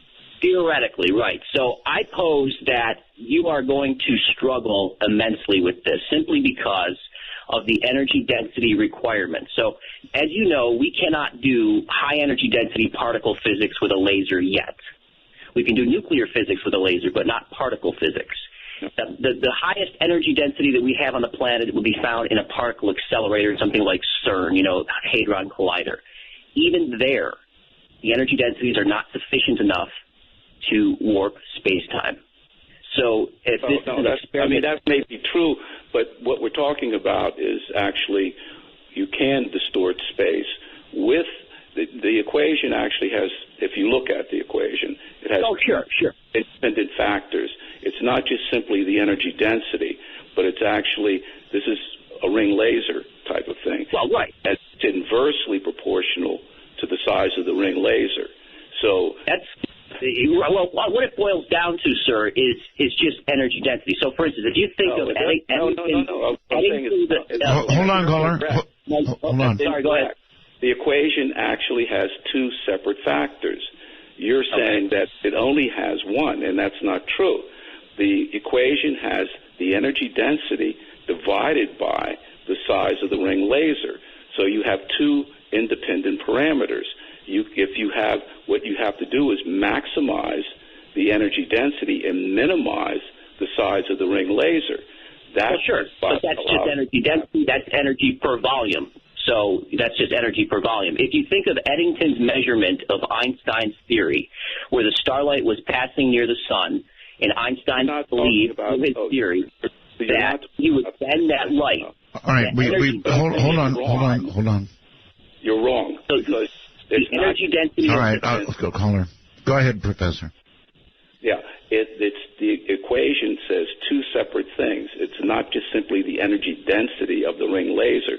The energy density is a separate factor from the size of the ring laser. The size of the ring laser is a separate parameter. And what you're doing is you're actually increasing the energy and decreasing the ring laser size. Mm-hmm. That is not the same thing as changing the energy density. So what you're measuring in both cases, the thing that you're measuring is the precession of the neutron, and the precession of the neutron for reasonable energies, for instance, 1,000 joules, you can actually show that you get a precession rate that is, probably measurable. So that's not quite true. What we're trying to do is to show that you can cause a precession of the neutron due to the circulating ring laser, and that is actually something that is within present technology. Now, as far as twisting time, that requires not only different equations, but that requires much more energy. But as far as twisting space is concerned, that is definitely within the present technology and within laser powers. As a matter of fact, I have a colleague who's a laser specialist and is an expert in diode lasers, and the NSF proposal we have actually shows that you can, cause this twisting. And he's going to need how much money to begin to approve application? As I said, we have to have at least $250,000 for the feasibility study, and then that will determine exactly how much we need for the actual experiments. Well, that seems within reason. Hi there. You're on the air with Professor Mallet. Hi, guys. Good evening. Good evening. Hi, this is Chandler calling from Bloomington Normal, Illinois. And my question for the guest is, about a month or two ago, you'd interviewed a guy who had claimed to have traveled back in time as part of a Project Pegasus by DARPA. That's right. And even viewed dinosaurs and said he attended the Gettysburg Address. He did. And I was wondering... my guess is the professor is probably familiar with Andrew. Are you? Yeah, I am. Yeah, he is. So I would wonder, have you, in that case, or have you ever run across any other specific cases that have given you pause and made you wonder whether we've had visitors from the future? Well, I don't think Andrew gave him pause, but he can answer for himself. He just gave us pause. Now, remember what I said about verifiability. And this is important, physics and science in general has two critical things: reproducibility and verifiability. You have to be able to verify this. And when I say verify it, I mean by independent laboratories anywhere in the world. And you have to be able to reproduce it anytime again and again and again under the same conditions. One of the things that I'm very, very proud of is my book has been translated in a number of different languages. Those languages are ones that I can't read. For example, it's been translated to Japanese, Chinese, and Korean. The thing that looks exactly the same in all of those languages is the basic equation that I have for the precession of the neutron due to the gravitational field of circulating light. The equation looks exactly the same. What that says is the universality. Someone in any of these countries can verify my work independently of me. And the thing is that whenever, for scientists, if you can't show in a verified way that what you have done can be done and reproduced, then it's, let's just simply say the community is skeptical. So Andrew's got to go back again. Well, thanks for your answer. It's slightly disappointing, so that's very direct. All right, thank you very much. And thank you, guys. Good. Right, thank you. Professor, we are out of time, literally. One thing is I'd just like to mention, if people are interested in the book, it is available on Amazon.com. Of course. And the name of the book? Is Time Traveler. Time Traveler. All right, well, it has been my pleasure, as always, to interview you on one of my favorite topics. So, Professor, thanks a million. Thank you very much, Art, for having me on your program. I wish it could be thanks, $250,000, and you could move. Anyway, have a great night, Professor, and thank you. Thank you very much. Good night. From all the time zones involved, which is all of them, we're here on the high desert. From the high desert and the great American Southwest, I bid you all good evening, good morning, good afternoon, wherever in the world's time zones you may be, each and every one covered like a blanket by this program, Midnight in the Desert. By the way, it's been suggested that we use for Halloween Mid-Fright in the Desert. So that was kind of cute. Mid-Fright in the Desert. I like it. All right, anyway, rules for the show, simple and sweet, no bad language, and only one call per show, and I have breaking news. And I do not frequently ever say I have breaking news, but I do. On other networks, breaking news is used to indicate an anchor who stubbed his toe these days. This is breaking news. What I'm going to read you first is from The Independent, and we're going to talk a little bit about what it may mean. A very large cluster of objects in space looked like something that you would expect from an alien civilization. That is according to astronomers. Jason Wright is an astronomer from Penn State University, and he is set to publish a report on the bizarre star system, suggesting that the objects he's seeing could be, prepare yourself, could be a swarm of megastructures, according to the report. I was fascinated by how crazy it looked, Wright told The Atlantic. Aliens should always be the very last hypothesis you even consider, but this looked like something you would expect an alien civilization to build. The snappily named KIC 8462852 star lies just above the Milky Way between the constellation Cygnus and Lyra. It first attracted the attention of astronomers way back in 2009 when the Kepler Space Telescope identified it as a candidate for having orbiting Earth-like planets. But this star was emitting a stranger light pattern than any of the other stars in Kepler's search for habitable planets. Tabitha Boyajian, a postdoc at Yale, told The Atlantic, "We'd never seen anything like this star. It was really weird.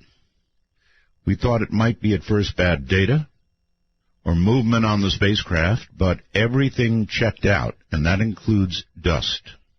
Well, all right. So I read this, and I picked up the phone, and I've called Seth Shostak right away. And he is at home ill, lying in bed with a fever. Just got back from the Far East. And you cannot take a trip like that without coming down with a fever. But he said, trust me, the Allen Array telescopes will be on this in the morning. Now, let me go forward and tell you this is beginning to break everywhere. The Anomalist, bless their heart, they caught it too. Here's what they said. We here at the Anomalist all agree that this may just be the biggest anomalous story of the year. And this quote nearly explains why. Aliens should always be the last hypothesis you consider, but this looked like something you'd expect an alien civilization to build. A Penn State University astronomer, Jason Wright, said that after reviewing evidence of a very strange light pattern originating from an even stranger mess of objects swirling around a distant star, it's caught the attention of SETI and several notable researchers from Yale and Berkeley. They're going to take a very much closer look and listen to what might be there. So, this is not a UFO landing on the White House lawn, but I want you to consider the implications of what they're saying. What they're saying is they think that what they're seeing and the light interruption that they're detecting means megastructures, alien megastructures. So if this is not in the genre that I dispense on a nightly basis, breaking news, I have no idea what would be. This thing is 1,500 light years away from us, folks. If you want to know about it, go check it out yourself. In fact, how did the Anomalists finish up their story? They said, this may be our first glance at evidence of intelligent life beyond our own planet, and quoting here, it's quietly sneaking past, buried under celebrity news and presidential debate coverage in mainstream media. And they're right. You know, Don Lemon on CNN had some kind of panel on. To me, this is first class, come to attention, get your brain working, big time breaking news. Now, what would be the kind of civilization that could build what they're observing. Structures that could blink out the light of a star. We're talking Type 3 here, I would think. Type 3 civilization. To build those kind of mega structures, blink out the light of a star, they're sure it's not something else. So it begs all kinds of questions. For example, do we want to be in contact with a Type 3 civilization? Maybe not. Maybe that would be really, really, really dangerous. Right? So we have a lot to think about. Certainly, you can look this story up yourself. It is now appearing all over the place. It will slowly, I'm sure, make its way to the mainstream media. You know, at first I expect it will come as probably a crawl at the bottom of the CNN screen, maybe by tomorrow morning. And then, who knows, it could escalate into an actual story by afternoon. Or it could be another month or two. But the way this is building tells me, look out, here it comes. This is the one. Kind of glad I've been on the air long enough to bring that kind of news to you. Whether it turns out one way or the other, it is a legitimate story suggesting we have found what appears to be alien structures. 1,500 light years away? Really? Okay. In other far less interesting news, Hillary Rodham Clinton's polished performance in the first Democrat debate did more than send a message to her primary rivals. It was a warning to the chaotic Republican field about, look out, here comes Hillary. Hundreds of Iranian troops are being deployed in northern and central Syria. Oh, wonderful, wonderful. Iranian troops, hundreds of them, in Syria now. Dramatically escalating Tehran's involvement in the civil war as they join allied Hezbollah fighters in the ambitious offensive to wrest key areas from rebels amid Russian airstrikes. What a mess. Maybe we do need these guys from 1,500 light years out, huh?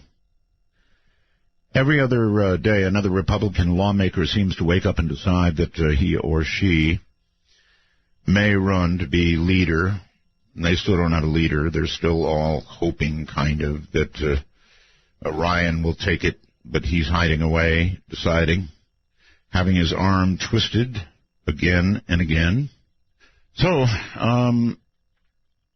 in my career, rarely have I had the opportunity to break such news to an audience, but imagine it, 1,500 light years away. Structures big enough to obscure the light of a star in an irregular pattern, so that people who have studied this at universities are prepared to say they think this may be alien life. Now, at 1,500 light years away, assuming that the speed of light thing holds, they can't get here very quickly. But if they're a Type 3 civilization, they could be here tomorrow. Or, looked at another way, they could have been here hundreds or thousands or millions of years ago and left. There's a lot of ways to think about this. And I have only just begun, and I'm sure you as well have only just begun. So if you want to look this up, if you want to verify the story or see what's breaking, continuing to break, here's another one on my screen. Has Kepler discovered an alien megastructure? I guess you could put in, let me read you the star information again. It is KIC 8462852. And again, we're talking about possible alien megastructures. Never thought I'd get to read something like that on the air. Okay, so we're going to gear up here with that story and see what we can figure out. And certainly our guest coming up, I'm sure will have comments. Dr. Stephen M. Greer, MD, is founder and director of the Disclosure Project and Sirius Technology Advanced Research, LLC. He presided over the groundbreaking of the UN National Press Club Disclosure event in 2001. I remember that. Over 20 Military, government intelligence, corporate witnesses presented compelling testimony regarding the existence of extraterrestrial life forms visiting Earth and the development of the energy and propulsion systems of these craft. He is the author of 4 insightful books and multiple DVDs on the UFO ET subject. He continues to pursue disclosure, contact, and new energy. The film Sirius, which documents his work, premiered in April of 2013 and was the largest crowd-funded documentary at that time. So in a moment, coming up, Dr. Stephen Greer. Pretty cool night for Dr. Greer to be on. I wonder what he'll have to say about this. Well, Art, to me it's no surprise, because they're already here. And, you know, he could be right. You're listening to Midnight in the Desert.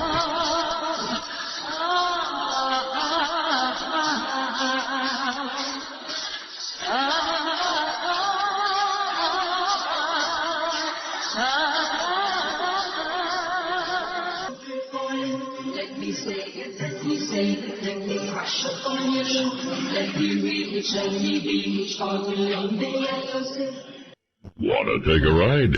Your conductor, Art Bell, will punch your ticket when you call 1-952-CALL-ART. That's 1-952-225-5278. And if you want a little more of a freak out, I should have said this, and Rossi reminds me, Art, from other stories that I've been reading about this discovery of possible megastructures surrounding an older star, most seem to point to it fitting the model of a Dyson sphere.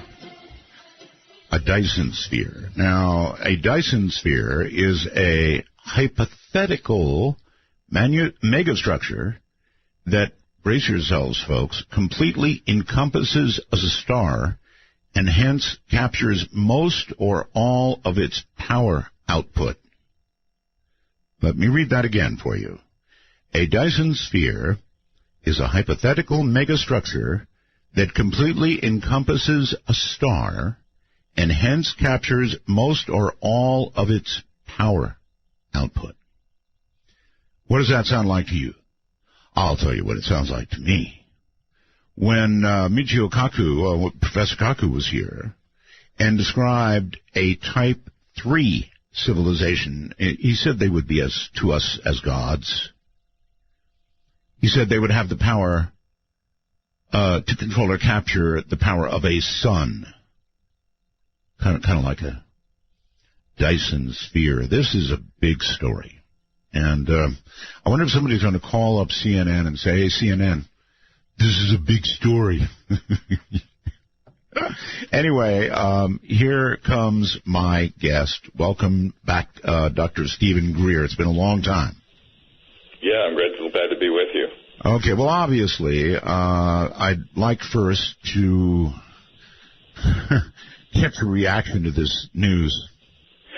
Well, I mean, my reaction to it is, first of all, it doesn't surprise me.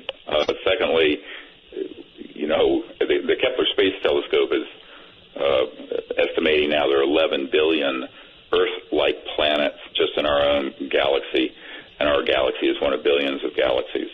And then you consider and you factor in that, you know, the universe is some 14 billion years old, and we've only had anything resembling civilization on this planet for, well, I'm not sure we have it yet, but anything, you know, resembling advanced civilization for 100 years. It's a statistical certainty that there are civilizations out there that are on the order of hundreds of thousands to millions of years technologically more developed than we are. Therefore, it would follow. Now, what's interesting about this is that I know you don't think you're a funny man, but I almost swallowed my tongue. I know. I'm serious. You just said you were so deadpan about that. Oh, God. Well, you know, I'm an emergency doctor, so, you know, the stuff I see, you know, you begin to wonder how civilized we are. Yes. But the point I'm making is that, you know, this conforms with information I've gotten from sources inside the Naval Research Labs, inside the Pentagon at the Defense Intelligence Agency, where their technologies that are much more advanced than the Kepler Space Telescope have imaged massive megastructures before. And I have talked about this openly. You know, my military advisor for years was at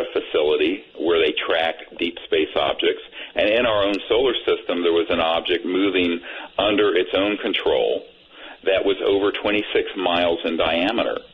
And recently, a very senior official at the Naval Research Labs, Richard Foch, told me he was at a meeting with a general at the Defense Intelligence Agency who was absolutely white with shock because he had been briefed on an object in our solar system that was even larger than that, intimating it was in the hundreds of miles to thousands of miles in diameter, moving under its own steam within our own solar system. So when you start looking at going out 1,500 light years, it's not surprising that there could be an object out there that's in the order of hundreds of miles, perhaps thousands of miles in diameter of artificial construction. And I think that there's probably a lot more data in the classified projects world on these sorts of objects than are being acknowledged. And here you are now getting to where we have imaging capabilities in the non-classified world up in space that are beginning to pick up on perhaps one of these objects. So that's kind of the perspective I would bring to it. But there's no way to not look at this as just gigantic news when it's actually breaking across the world right now. A Dyson sphere would be a touch-free civilization that controls the power of a star. They would be so far ahead of us, Dr. Greer, that, as I said at the beginning of the show, they could be here if they wanted to in the blink of an eye, I'm sure. They could have been here long, long ago and left, perhaps in disgust. I mean, who knows? They would be so far. Yeah, sure. And I think there are multiple civilizations that are still observing and waiting to see how humans, play out this phase of our development. And because, we're exactly at that point. You mentioned the levels of civilizations. We're a type 0 civilization. That's we haven't even achieved, a stable civilization that's peaceful, that isn't destroying its own biosphere. Right. So when you look at it, that this is the big, question. It's sort of an evolutionary question of whether humans will be able to make this leap to a level 1, 2, 3, 4 civilization. And I would wager that there are multiple civilizations out there that are way past a level 5 or 10 that are so developed. And their technologies are so advanced that it just would completely seem magical to us. I wonder then if such a civilization would become aware somehow that we have become aware of them. Oh, I'm sure they would know that in real time. I mean, why not? When you start looking at when I started the Center for the Study of Extraterrestrial Intelligence, which then evolved into the Disclosure Project, because we started having contact experiences and witnessed by masses of people, including Air Force colonels. What I found very quickly is that these civilizations have technologies that are beyond the speed of light, and their communication systems interface with coherent, directed thought, whatever thought is. Now, we think of a thought and the field of consciousness as some metaphysical thing. But what if it's quantifiable? What if you can technologically interface with consciousness and thought? Well, that means that they would be aware pretty quickly when they were being a beam of awareness and thought was coming in their direction. They would have sensors that would pick that up. And in fact, if you look at Dr. Richard Haynes and I put together a bunch of these close encounters of the fifth kind type contact events, and many of them were actuated and caused by interactivity with some type of ET communication systems and coherent thought, just like light can be made into coherent light into a laser. And even though for many people, I mean, they're going, whoa, you're way out here in left field quickly, but I mean, if you're talking about something that's ET, why does it have to look like a late 19th century or 20th century radio, for crying out loud? Oh, I'm with you all the way. I mean, look, let me answer your question. You said, to me, that's the whole problem with the whole UFO subject. You said why? Yes, Doctor. You said why not? Everyone's living in the 19th century. Yeah. You said why not, Doctor? You said, in other words, that they could be aware of the fact that we are now aware of them in real time.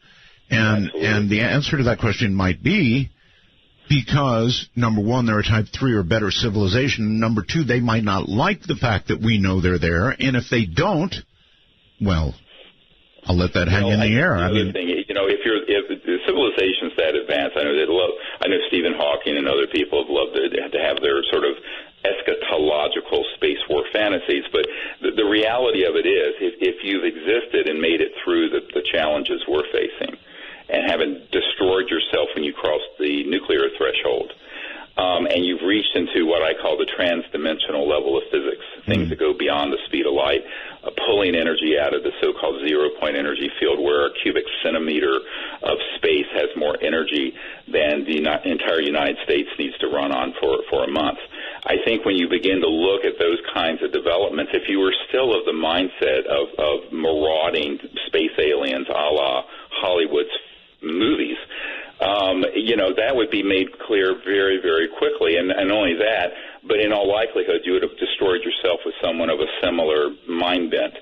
So I think that, there's a lot of kind of conjecture. And I think one of the questions I always have when there's sort of a drip of this sort of news, is this some kind of an acculturation process that's beginning to break into the news so that there can be sort of a xenophobic, fear-based spin on it to continue to throw, more fuel into what Eisenhower famously called the military-industrial complex. I'm always looking at things in two ways. It's a step forward, or is it actually something where they're trying to hoist up another false flag operation? We need bigger bombs.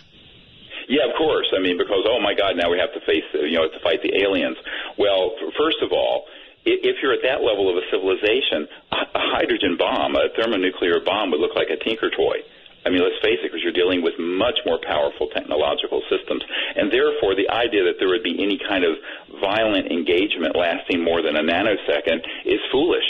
Just like mutual assured destruction with the Soviet Union was a foolish thing. I mean, it was just, we still have enough of these nuclear weapons to make the rubble bounce and glow. I know. I did a whole entire show recently, Doctor, on what a nuclear war with Russia would be like, and he described it in 3 hours in gory detail, and it's nothing anybody wants to have anything to do with. And I must tell you, Doctor, we're closer to that moment now, in my opinion, than we have been since Cuba.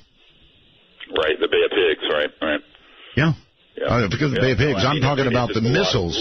There's a lot of foolishness going on, and but you throw into this mix the sort of stock and trade. This xenophobia, fear-based stuff with aliens. I actually think that, if this holds up, that this discovery is confirmed, it's going to have to be looked at in the context of a lot of other evidence that's in the UFO field that's long been dismissed or ignored by the mainstream media. So in that sense, it could be an entree to more evidence being revisited by the public, if indeed this discovery holds out to be not some sort of artifact or anomaly. Do you really think they'd look at it in that larger context? I think eventually they might.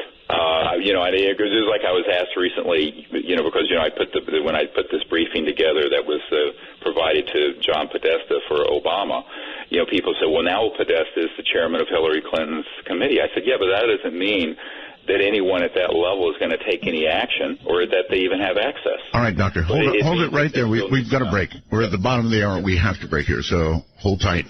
Dr. Stephen Greer is my guest, and again, we are dealing with breaking news this night. You think we've found them? Some of them?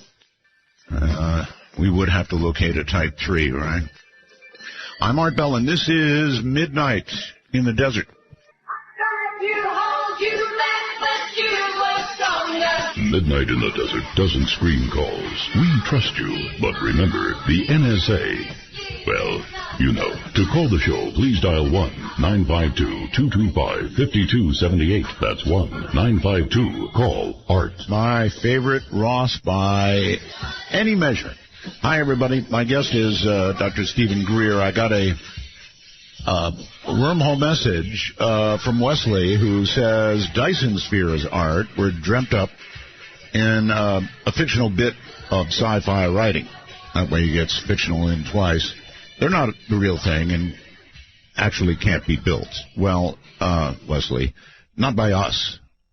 Yes, you're right. A Dyson sphere would be, well, out of our construction realm, definitely, Wesley, but a Type 3 civilization controlling or capturing the power of fusion, presently an operating system, a fusion operating system in space, for them, why not? Doctor, welcome back.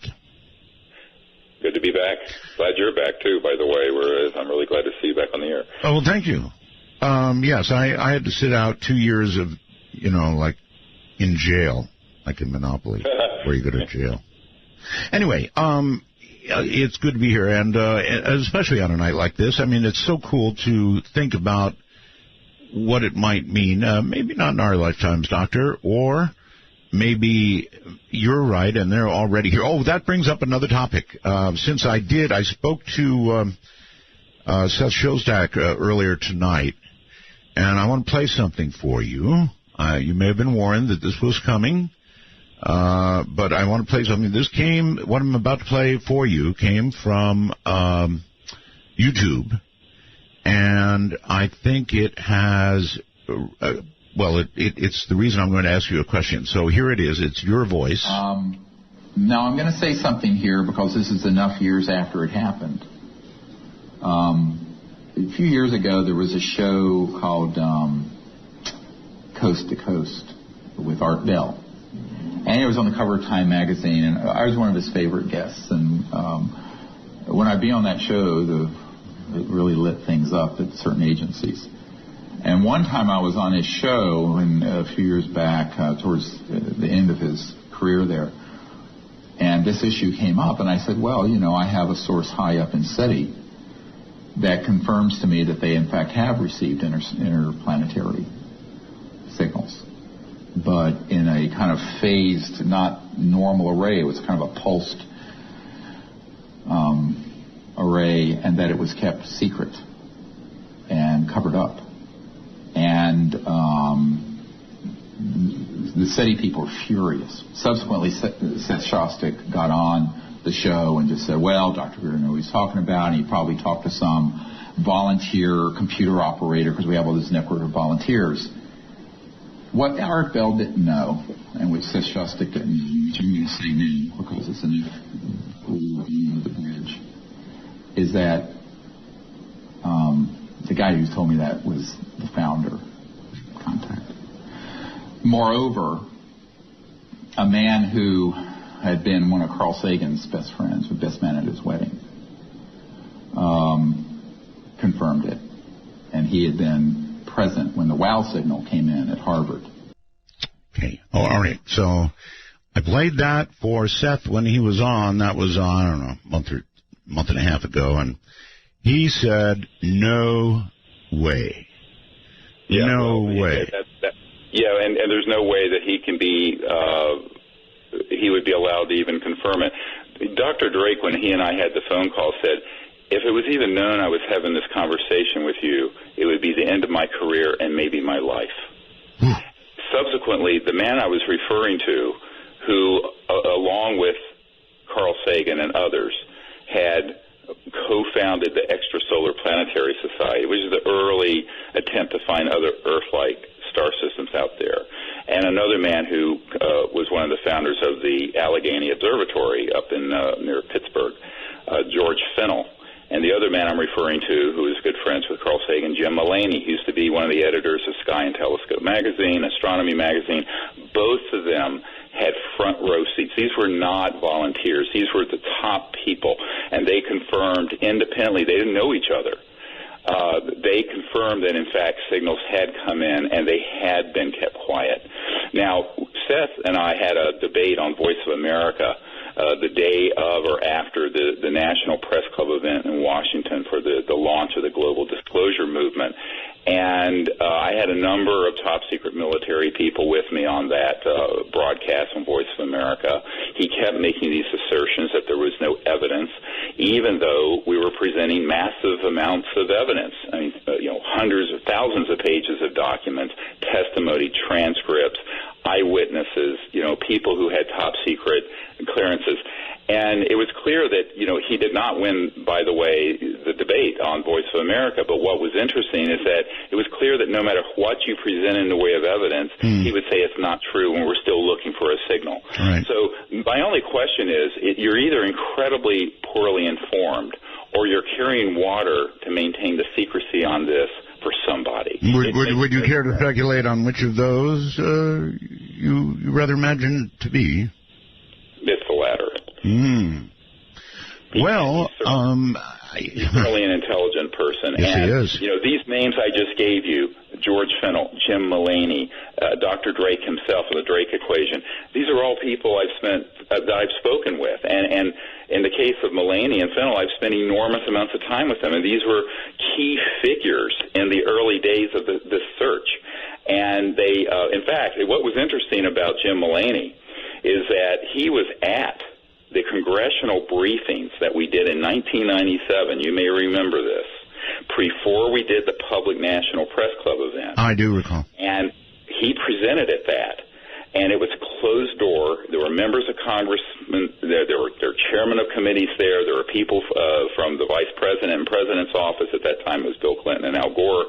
There were all these people. It was at the Georgetown Westin Hotel.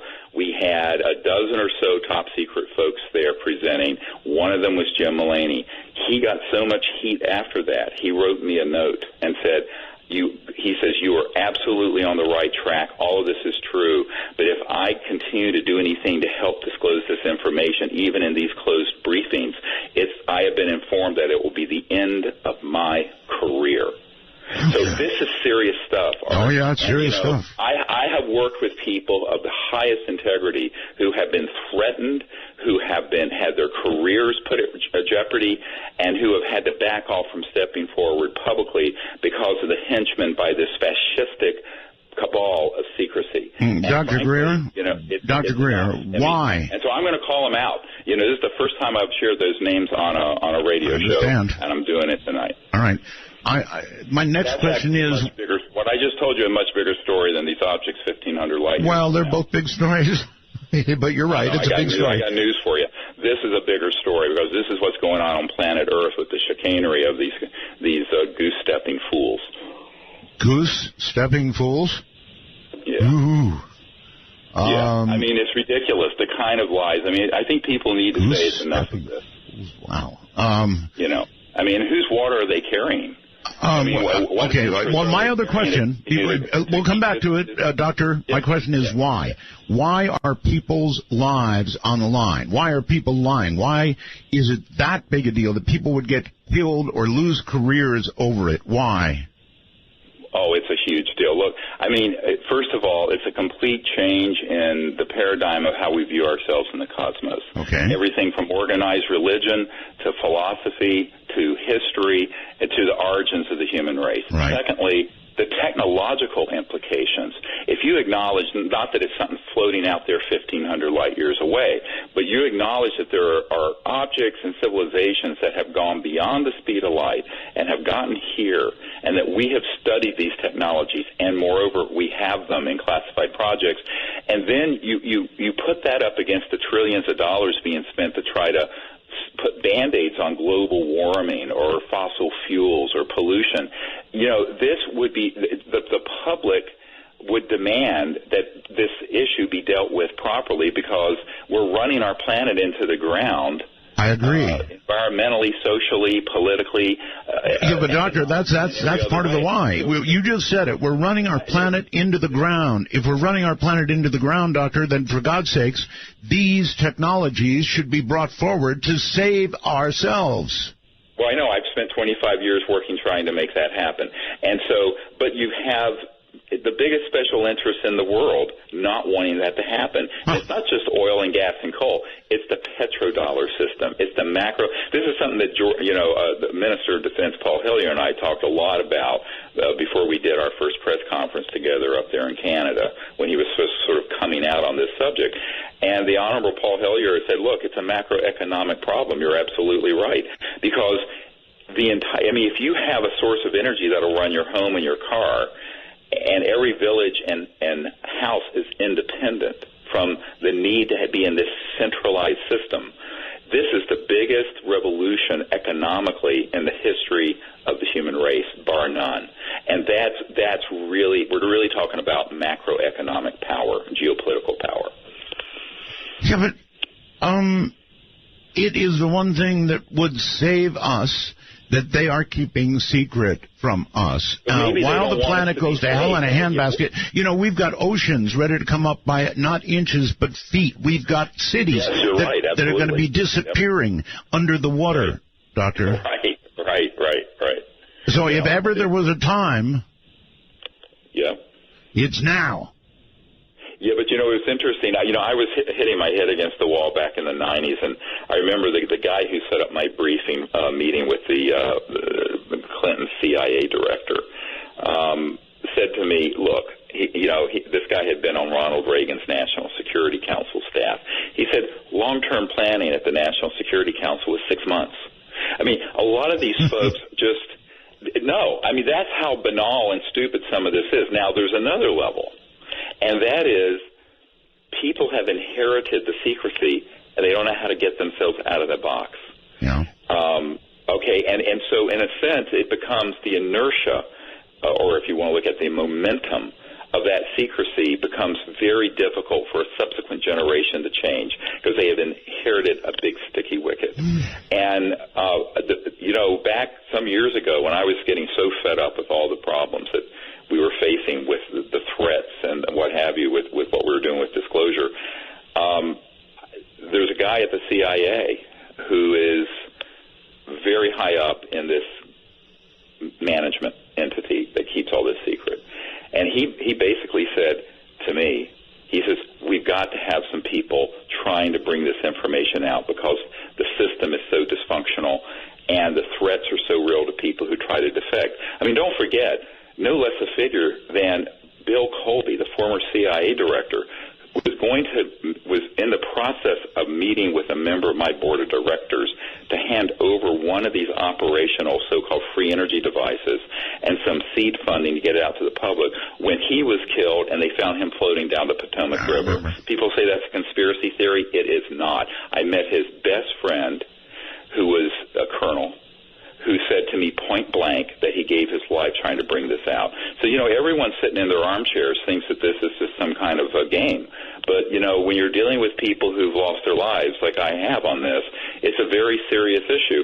And what they're trying to maintain is their ironic death grip on the control over the planet. But of course, they're killing it by squeezing it to death. And this is the argument that we've been making for years. And so I think that if it was just about intelligent life out there, it wouldn't be an issue. It's because the intelligent life is very much involved and has been observing Earth for a long time, and the technologies that explain their presence would completely terminate the macroeconomic and oil and gas systems that we have today. And this is something that has been forestalled for 60 years. I mean, I'm convinced that Eisenhower would have really wanted to move this forward, but they circled the wagons and shut him out of the loop. All right, let me make a statement, and you can react to it, all right? You and I have known each other probably 15 years or more. And longer, yeah. Yeah, maybe longer. So during that time, Doctor, you've been on my show many times, and many times you have said, Art, this is it. We've really got it. I can't tell you any more right now, but so-and-so has developed such and such, and this is really it. And, of course, something has always happened, and it hasn't been it. Yeah, it's been a disaster, particularly with the technologies, yeah. Yep. So, what do you have to say about all that? Let me give you an example. This is it actually happened pretty recently. This was about 4 or 5 years ago. And there was a man who, with a top-secret clearance, working at under contract down near the Redstone Arsenal there in Alabama, and near the Huntsville Space Flight Center. And he had 5 shepherds, they're called, in the intelligence community who were holding his clearances and who had cleared him to work with us to develop a basic prototype of one of these devices that would put out more energy than you have to put in. So we provided a grant to him, about $65,000, not a lot, so that he could work on that. And he was cleared to do it. About the time he was assembling that, a bunch of these goose-stepping goons came down to his command, threatened him, threatened his family, did all kinds of things to stop him. Now, this is a well-documented case. This is not ancient history, and it's not a conspiracy theory. He backed out of it so quickly. So we were within a couple of months of having one of these prototypes again, and they came in and scared the hell out of this engineer, who was, by the way, absolutely brilliant, and who has worked on things that were transdimensional physics for classified projects for almost 40 years, from 1974 until now, well over 40 years. So what did he do? So, just shut it down? He absolutely shut it down. He was scared to death. So so this is something where people go, how could he do that and betray you that way? I said, well, I understood it, because he was doing this as a lone wolf, even though he had the clearance and I met with a colonel who had retired and had become a civilian intelligence employee, who was one of his shepherds holding his security clearances, who told me, we really think it's time that this level of the technology, not the things that fly around that they've developed, which this man had worked on, the so-called anti-grav stuff, but the just basic energy technologies, and we're going to let him do that. So this was a very prolonged negotiation. I first met the man in 2004, I believe it was. By 2010, they were willing to cut him loose and work on this, and then in came some these thugs who basically, from another compartmented project, who threatened him. So this is the life I've lived. Do you know any of the specifics of the threat? The threat that was made? Was it, is it like, keep going and your family's dead, you're dead, what? Absolutely. Yes, exactly that. And in fact, the man who set up the meeting with me, he was privy to so much stuff that he was told point blank that, and this was a senior fellow at the Naval Research Labs, that if he disclosed what he knew about some of this, that they would kill him, his family, his children, and his grandchildren. I am quoting, and I have witnesses to this senior, third highest ranking person at the largest defense lab in the United States telling me this. So people who live on conspiracy sites who think this is just all, whatever. No, this is really how this thuggish world works. And so it's a very difficult thing to get out there. It's been the most, doing the disclosure, the informational part of disclosure, top secret witnesses, documents, that sort of thing, was difficult.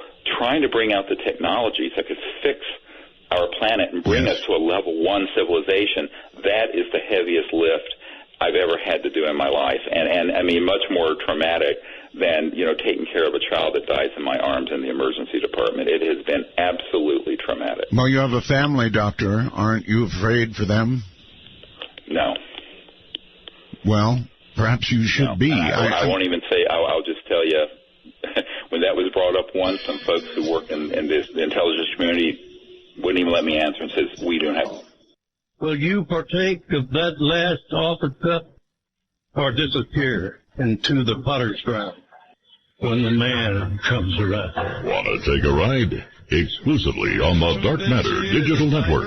This is Midnight in the Desert with your host, Art Bell. To call Art, please dial 1-952-225-5278. That's 1-952-CALL-ART. My guest is previous emergency room doctor, Dr. Stephen Greer. And we're having a very, very serious conversation tonight, actually. Bruce has a question. I have this thing called the wormhole, which he can fire questions through, and he fired one. Art, please ask Dr. Greer about the message he's talking about that was received. What was the nature of the message, and where was it coming from? I have never heard any of this from him before. Doctor? Well, this wasn't told to me where they thought it was coming from or if there was any content to it, except it was confirmed to be extraterrestrial and from an intelligent civilization.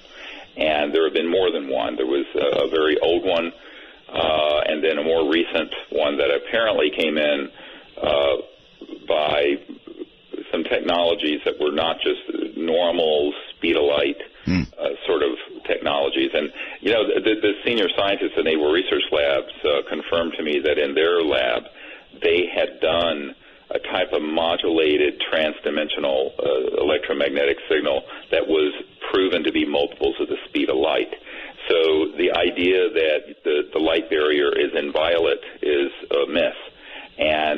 But of course, you know, any civilization that is going from one star system to another and has that capability is going to be using communication as well as transportation systems that drop out of linear space-time and go beyond the speed of light. Apparently, that something along those lines happened in addition to one that was more of a linear signal. By linear, I mean speed of light. Right. So this gets into the whole question of why wouldn't that be disclosed, and then what were the origins? Now, there's a man, this is another name I've never shared in context with this story, Dr. Richard Haynes, who was at NASA Ames Research Center. He'd been looked into the UFO subject for years, was a NASA scientist. He was on my early board of directors. And in the early days, SETI, the Search for Extraterrestrial Intelligence, had been centered there at the NASA Ames Research Center. So Dr. Haynes went over, his name was Dick Haynes, and talked to one of the senior folks there at the research center. And he bluntly said, because he was convinced we were already being visited. He said to the SETI official, he says, "What would you say if I told you that the SETI project is a smokescreen, and that by having it conveys to the scientific community and the public that they might be out there, but we haven't found anything because we're serious scientists, and that in reality, you know that they've already landed on terra firma, on the Earth." And this official with SETI turned to Dick Haynes and said, "Well, Dick, I'd say that you're a very smart man." I'm quoting. There you have it. All right, so I have interviewed Seth many, many times, and I know I've given him just a terrible time because, you know, I've said these very same things, and his response is uniform when you ask him about whether, you know, we would be informed if contact was received. And he said, "Oh, yes, you couldn't possibly keep it away from the American people. New York Times would be on it in 1 second." And I have doubted that answer for years and years. Seth is a great guy, but boy, I'll tell you. No, it's past his pay grade. That decision is not in his. I'm sorry. It just isn't. I mean, look, let's call a spade a spade. You know, I mean. I actually brought that up to him. I said, above your pay grade. Yeah, absolutely it is. I mean, if it's above the pay grade of the President of the United States, you think it's not above the pay grade of Seth? I mean, come on. Yeah, well, yeah, you're right. I mean, the stories we're discussing tonight are astronomically large. Oh, yeah, it is. It's gigantic. the biggest story in the history of the human race. I agree with you. All right, well, you've been batting your head against it for years and years and years, and do you have any hope at all that you can come away with anything other than headache anytime soon? Sure. Well, it's a process. Look, I mean, this is an ultra marathon, not a sprint, and I knew that when I got involved with it. So, when we started this project, about 25-30% of the population thought that UFOs were real. Now it's more than half. 2/3 of the public think that there's intelligent life out there, and a majority of the public believe we've been visited in the past, if not currently. Yes. 43% of the public think that we're currently being visited. So we've made a huge amount of progress. And, and look, I mean, since we've done the Disclosure Project launch, there are 14 countries that have opened up their UFO files. There have been Chilean generals come forward with video and other evidence. This continues to happen. But the big holdup is the mega superpower known as the United States of America and its transnational allies. I want to keep the lid on this for geopolitical, macroeconomic, and technological reasons.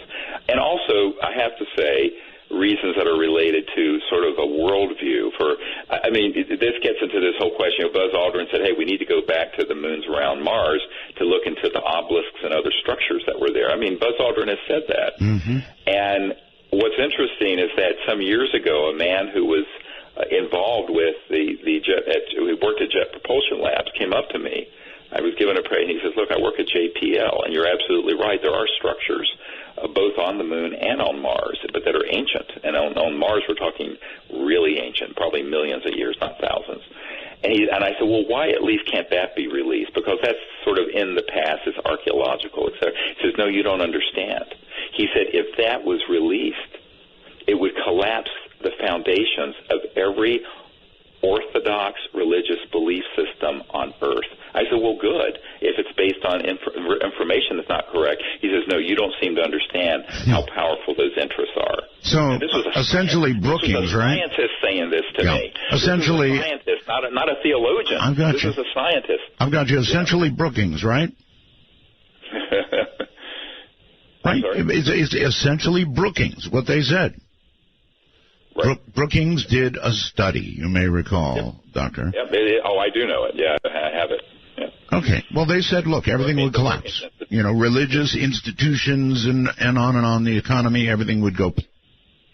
Well, I don't think it would collapse. It would have to get transformed. And so this is, a couple of years ago, I was at a gathering with 120 world leaders on an island off the coast of Australia up in the Great Barrier Reef. And it was one of these confabs where the Chatham House rules are in effect. I don't know if you know what those are. It means that you can share what's stated there, but you can't attribute it to anybody.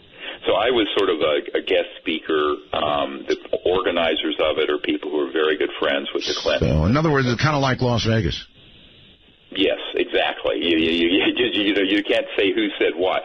So it was interesting because I had people at this meeting who absolutely were, they were very upfront about the fact that this information is something that can either be viewed as disruptive or transformational. And so the whole title of this entire 3-day weekend with these literally 120 world leaders were at this from all walks of life. Some were corporate, some were academic, some were political. The Minister of Defense was there. And basically the title of it was From Disruption, Opportunity. So the whole point I was trying to make is if somebody had wanted to suppress the Internet or computers coming around because you own stock in Royal typewriters or something, yes, it's disruptive on one level. On another level, it would be incredibly transformational. I mean, imagine having a civilization where there was no longer the need for poverty or pollution, and energy would be zero at its cost. I mean, this would be amazing. Now, there are stakeholders. I mean, some of the top people in the Australian coal mining industry were there, which is the only bright spot in the Australian economy for exports to China is coal to run the polluting power plants in China. That's why all the pollution is landing on the west coast from China. But, obviously those coal mines would be shut down within 10 or 15 years. And the same thing with the oil wells. I mean, you'd have oil for plastic, and that's it. But we're now talking trillions of dollars of an economic change, but we're also talking about an economy that would be lifted, that would be growing by tens of trillions of dollars. So it depends on where the stakeholders are and how much power they have. The problem with our political system, and by extension our macroeconomic and military-industrial complex, is that the stakeholders who have the power are the people who are really calling the shots. All right. Let me stop you for a second. I want to ask a question. Yeah. You touched on political, so I'm going to ask you about this. Yeah. In years past, Doctor, we have had candidate after candidate after candidate who is an insider. And we've had to choose from Insider 1 or Insider 2, and once in a while maybe an Insider 3. This year, things are a little bit different. We've got Trump, for one thing. Trump is, I don't know what Trump is. He's a wild man, absolute wild man. But if he became president, do you think there's a chance that he would say, to hell with all of you, I'm going to tell you? Well, I will tell you what. You're making this a fact, not in evidence, okay? here's the fact that's not in evidence. You're making an assumption that the President of the United States, by virtue of that, has an all-access pass. They do not. I mean, remember what Jimmy Carter said. Jimmy Carter ran on ending UFO secrecy, had a sighting. He got into the White House, and he started pushing on this and started the whole White House study of UFOs. And two of these goons showed up with an all-access pass in the Oval Office and said to the president, "Sir, if you would like to complete your first term as president, you will keep your damn mouth shut about this." Now, this I know for a fact. All right. I know this. So this is the question: is you could put anyone in the Oval Office, and the question is, do they have the courage to stand up to these sort of interests? And that's what we haven't seen. And I'm not holding my breath that anyone from left, right, center, libertarian, A, would have access, and B, would have the courage to stand up to these folks. Now, could they? Technically, yes. There's enough actionable intelligence, let me just use that word, that we can provide that if they wanted to get into that system and demand, they could. Now, okay, well, all I'm saying is our potential political near future could be very different. I'm not saying that they would have the pass that they need or that they would have the knowledge they would need, but some of what's offered looks a little different this time around. Yeah, you're right, it does, and whether or not that plays out into, I tell people when you boil it all down, the currency that matters, courage. I think if you don't have the courage to do it, you're not going to do it. I mean, and so far what I've seen with the political class and the moneyed class is that when the going gets tough, they run the other way with their tail between their legs. Now, maybe that's a very jaundiced view, but that's what I've observed over 25 years of dealing with. And I have a home in Washington. I meet with folks all the time, and obviously many of them, everyone is interested in the subject. Let me put it that way. Whether or not anyone wants to stick their neck out on it, that's a very big question. Well, I think there are going to be more willing to stick their necks out when they begin to observe the water at their ankles. Well, yes, that could be.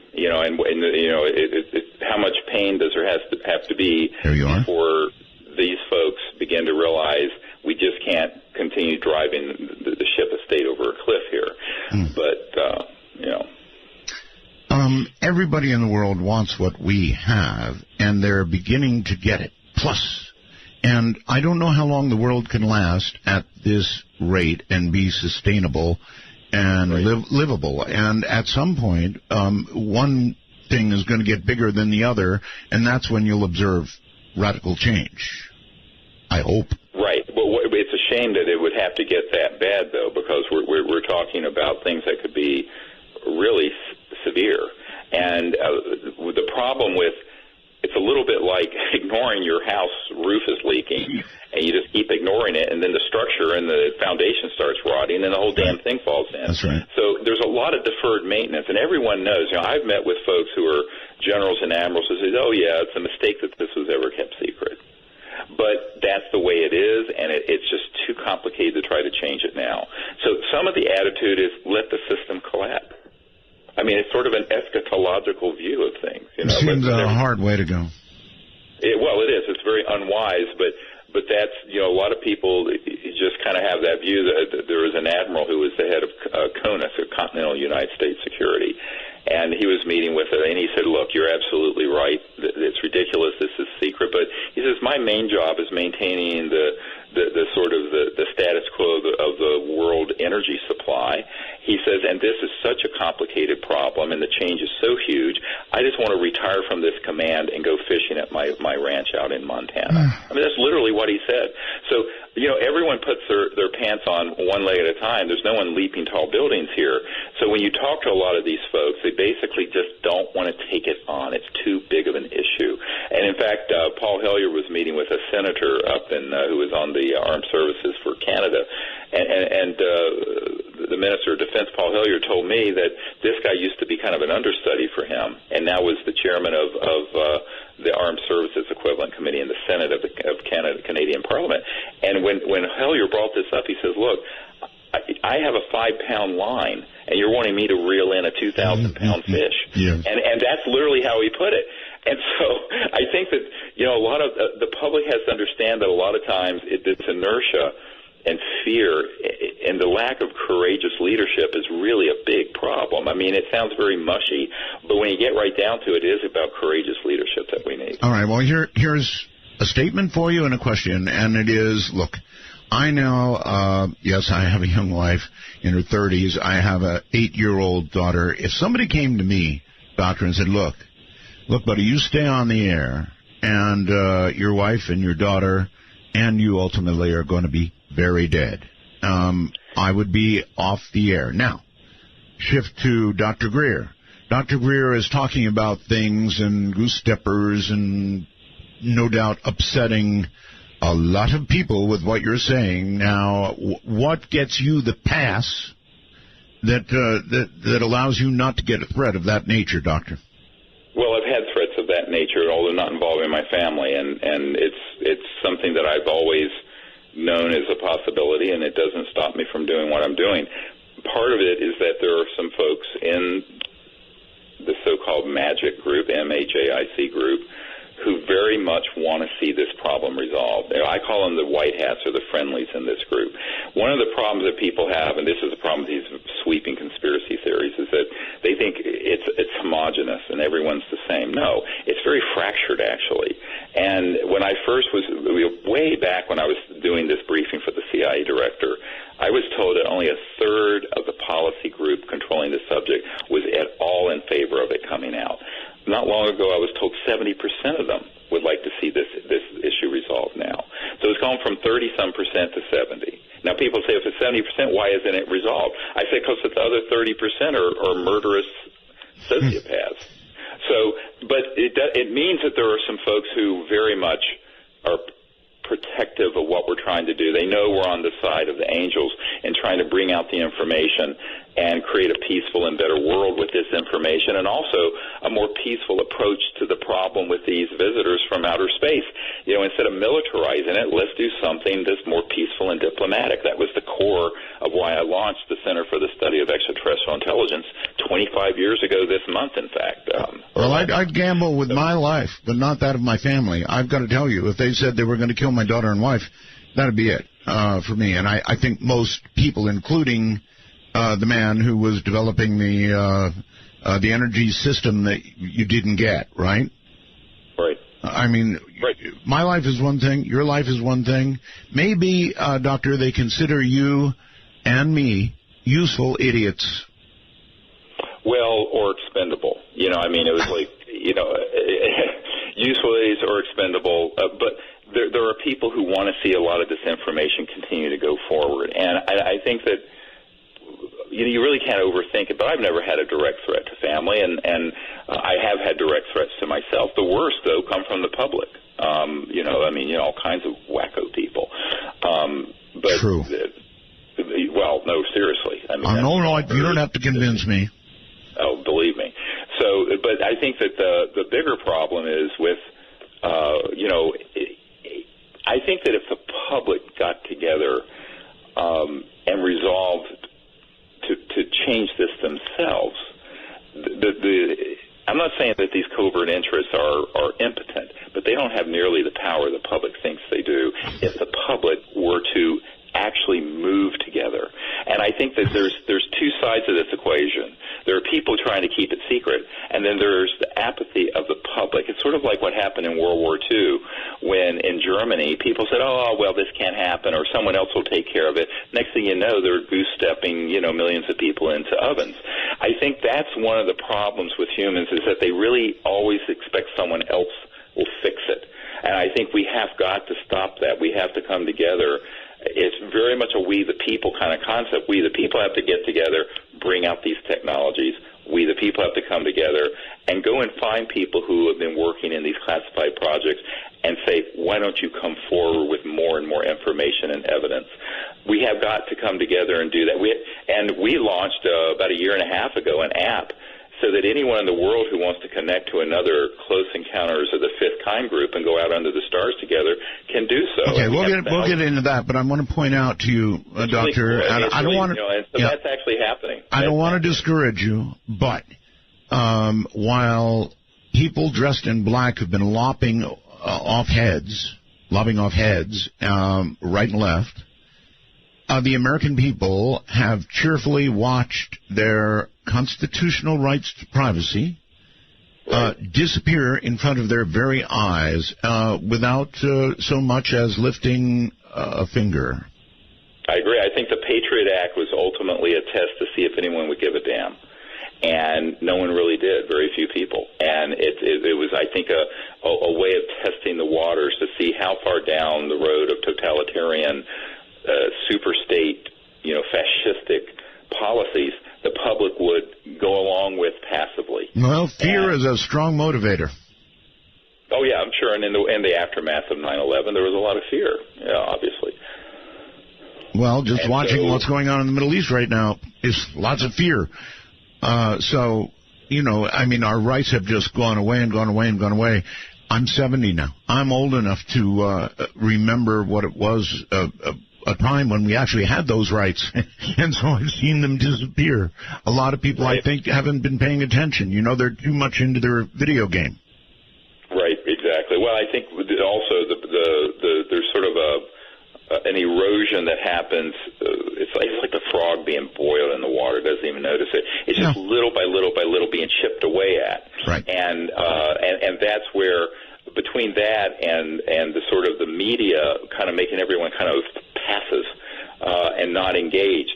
But I think that's why we have to awaken. There has to be this sort of awakening in the body politic and see a change. Or things may get to the point where there's enough pain that people go, we've got to wake up and change this. It may be at the 12th hour. But ultimately, that one of those two things are going to have to play out. And for us to make it over to the other side of this. I'm curious, Doctor, how you viewed the Ed Snowden affair. Well, it's interesting. I was up in New York this past last year, and I was talking to a man who works with Ed Snowden's lawyer, and I said the big problem with that was that Snowden was very young. He didn't know the difference between a top-secret TSSCI, top-secret special compartmented intelligence, and an unacknowledged special access project. And that cost him everything. In other words, if he had disclosed illegally run, unacknowledged special access projects that the Congress and the President didn't know about because they were so black, he would have been absolutely on safe territory. But if you disclose something that is being properly managed, even if it's a ridiculously wrong-headed project, but the Senate Intelligence Select Committee and the President and other people are informed of it, it's being legally handled. So he needed to have someone, other than the people who are around him, to say, look, if you're going to disclose something, be sure it's something that is an unacknowledged special access project that is, by definition, being run illegally and off the books. And that would have been something that no one could have come after him for. But in a sense, he risked everything for disclosing projects that were just a later incarnation of what the New York Times exposed back a decade earlier in the Carnivore program and the Echelon programs with the NSA. They were just more beefed up versions of what the NSA had in the late 1990s and early 2000s. That was in the mainstream media already. So the tragedy of the Snowden affair was that he didn't really understand, the legalities of disclosing something that was illegal versus legal. Now, the argument can be made, he still disclosed information that the public needed to know about, but almost everything he disclosed were of a genre of surveillance projects with emails and phone records and electronic intelligence that was exposed a decade earlier if anyone did their homework. So I think that it was sort of a tragic situation all around, and I think it was because he didn't appreciate the distinction between top secret and compartmented intelligence and unacknowledged special access projects, which is where, by the way, the whole UFO, ET, zero-point energy area is residing. All right, very quickly, Doctor, I've seen a few references in media to Snowden having said something about either UFOs or alien technology or alien contact or alien something or another. I don't recall the exact reference. Are you aware whether he's actually made a statement in that area? I've heard the same rumors, but I haven't been able to attribute it. Yeah. And I've seen no evidence in the way of documents or anything else that he's released that point in that direction. By the way, the Gary McKinnon case, you remember that case where they were trying to extradite? Well, Gary McKinnon did the hacking where he found all that ET information because he saw the disclosure event that I organized in 2001.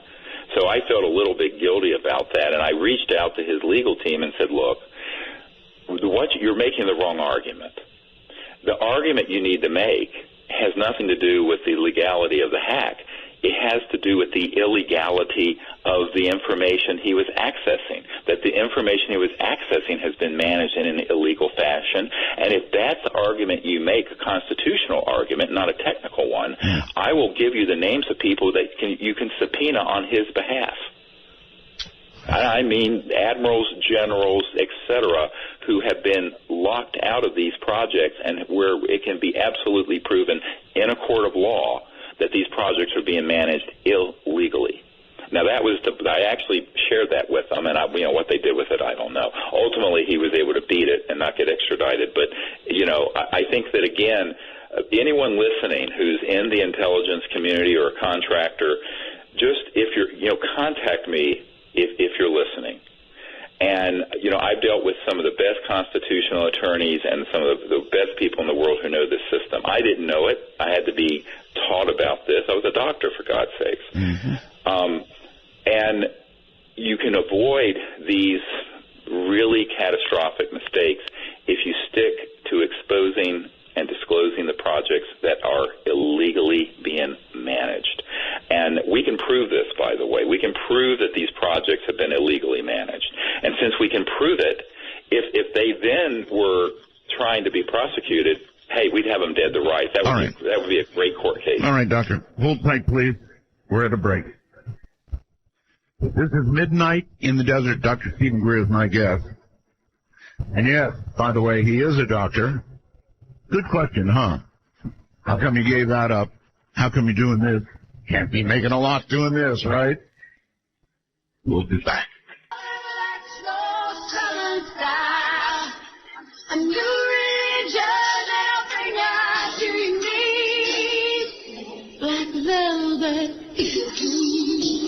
The clock strikes 12, and Midnight in the Desert is pounding packets your way on the Dark Matter Digital Network. To call the show, please direct your finger digits to dial 1-952-225-5278. That's 1-952. Call Art. Breaking news night, more than one way. My guest was Dr. Stephen Greer. The breaking news, just one more time, is pretty amazing stuff. It appears that astronomers have located what they feel may be megastructures near a star about 1,500 light years away, mainly KIC 846-2852. It lies just above the Milky Way between the constellations of Cygnus and Lyra. They actually used the word megastructures. So this story, watch for it, is going to get real big, real quick, or something is real wrong. Doctor, in the last segment, you were saying, look, I'm a doctor, and you are a doctor, and so I'm wondering, Doctor, most doctors, well, they're doing pretty well. They've got a nice house, they've got a nice family and private school the kids are, and on and on and on. Things are going well for them because they make a lot of money. You, on the other hand, have turned to everything we're talking about tonight years ago, and it just can't be that profitable compared to what you could be doing. Oh, well, of course it isn't, and that's not why one would ever do it. As an emergency doctor, you at this stage, could be making, around $500,000 a year or so. I mean,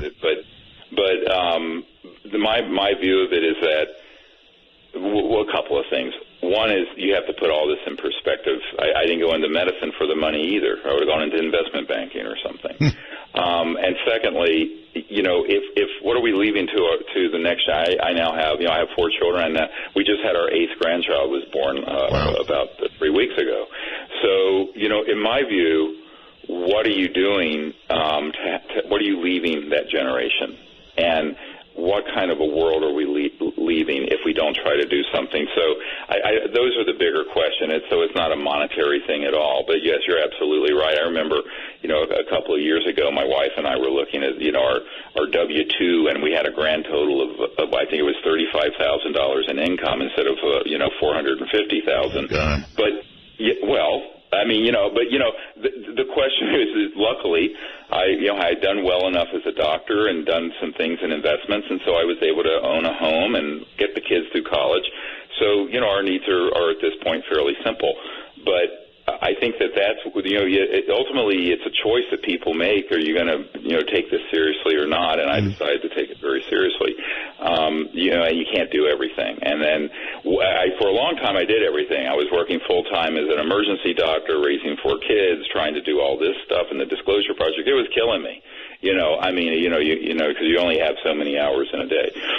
But, that's when you get onto this sort of really a personal choice. Are you going to give it your all or not? And we decided to give it our all. And luckily I have a very, very supportive wife. I was going to ask, you've had, I'm sure, the talk a few times, right? Oh, sure. Yeah, absolutely. And the wonderful thing about her is that, she was in the Peace Corps when I met her. Her whole worldview is the same as mine in terms of how we leave the world as a better place than we found it if we can. And I don't, for her it was, sure, let's do it and we'll manage. And she knew that, I was good enough at balancing things that I'd still take care of everyone. All right. I want to bounce another question off you, and then we're going to turn to some of, I know you've got a lot of stuff. So I want to ask you, I recently interviewed Dr. David Jacobs. Mm-hmm, sure. Then I interviewed another guest, but mainly I'm going to bore in on what Dr. Jacobs said that another guest backed up. Pretty wild stuff. He said, look, all right, it's already happening. They have been experimenting with us, toying with us, if you will, genetically for a long time. There are human-alien hybrids on the planet now, and there are more and more of them. Anybody run that one by you? Well, I've certainly heard it. I've never seen any evidence for it. What I will say is that not everything that goes bump in the night is what people think it is. And this gets into the deep end of what's called stagecraft in the intelligence community. Now, what am I talking about? The way that you stage things to create a deception, and it's basically for the purpose of psychological warfare purposes.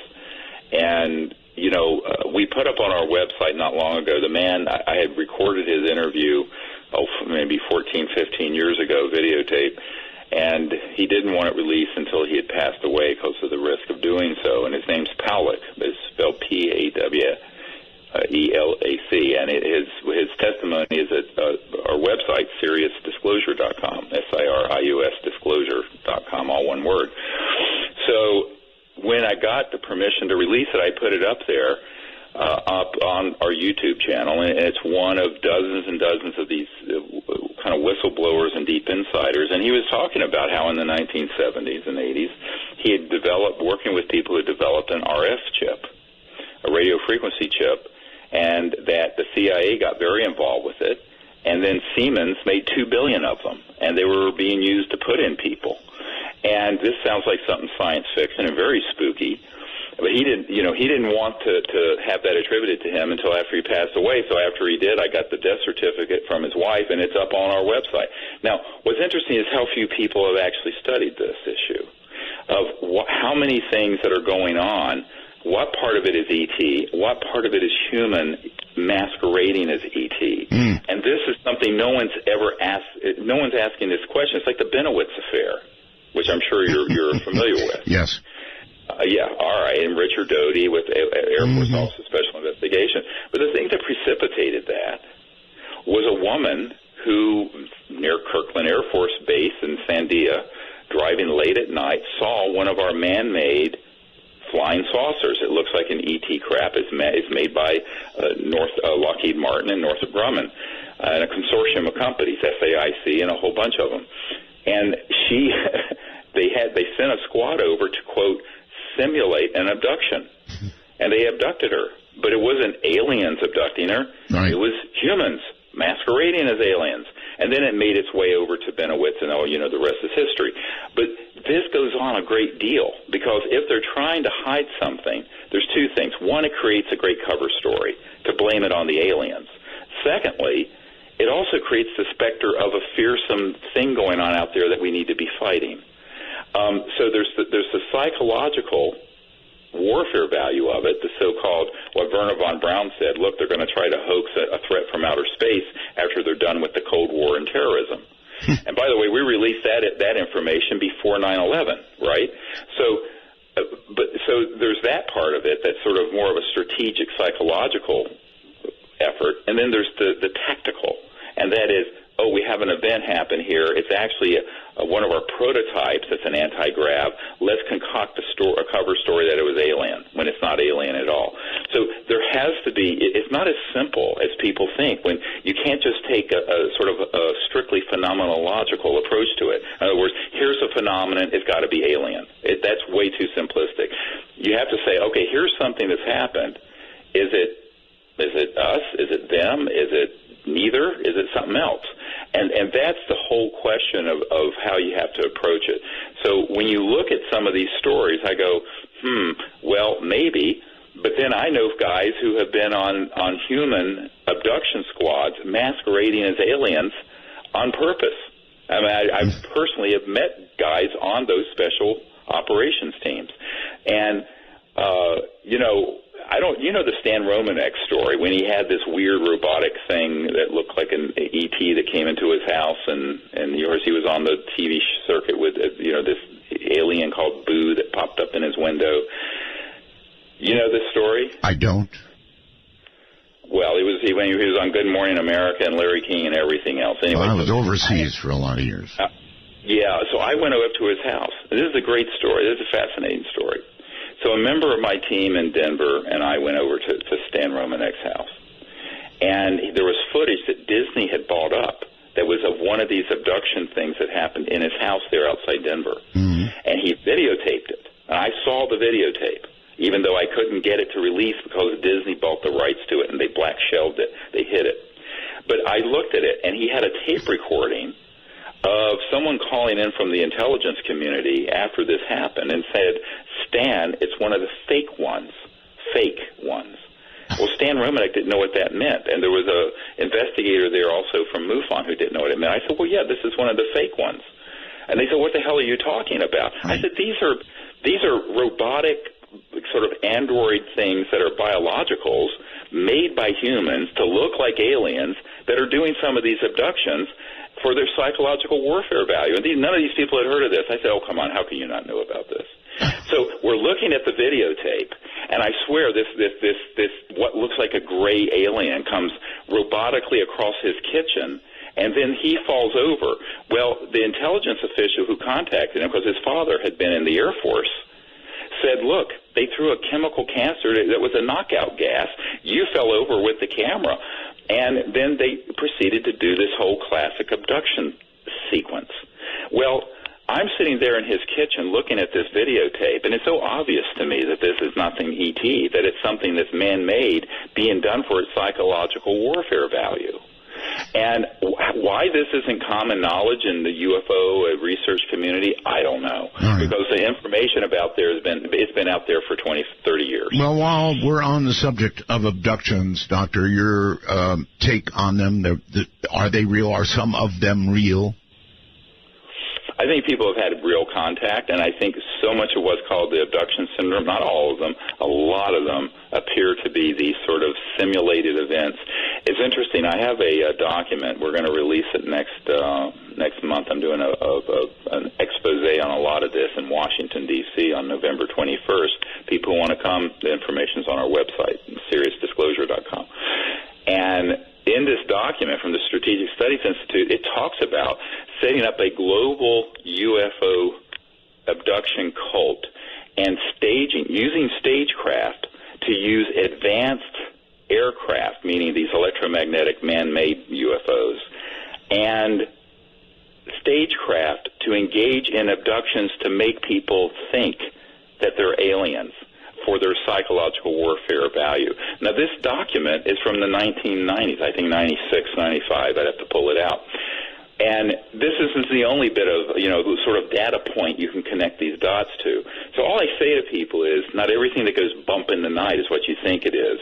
And there's a compelling interest in the deep black transnational security state, the super secret security state, to try to create the specter of something we should be afraid of, because that's how they're going to grow the military-industrial complex.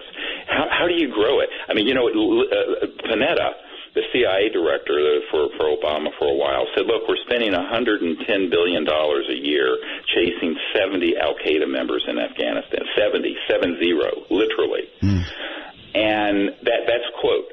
And so how do you grow this global arms and military sort of enterprise from $1 trillion or two to more than that? Well, you've got to create a bigger enemy.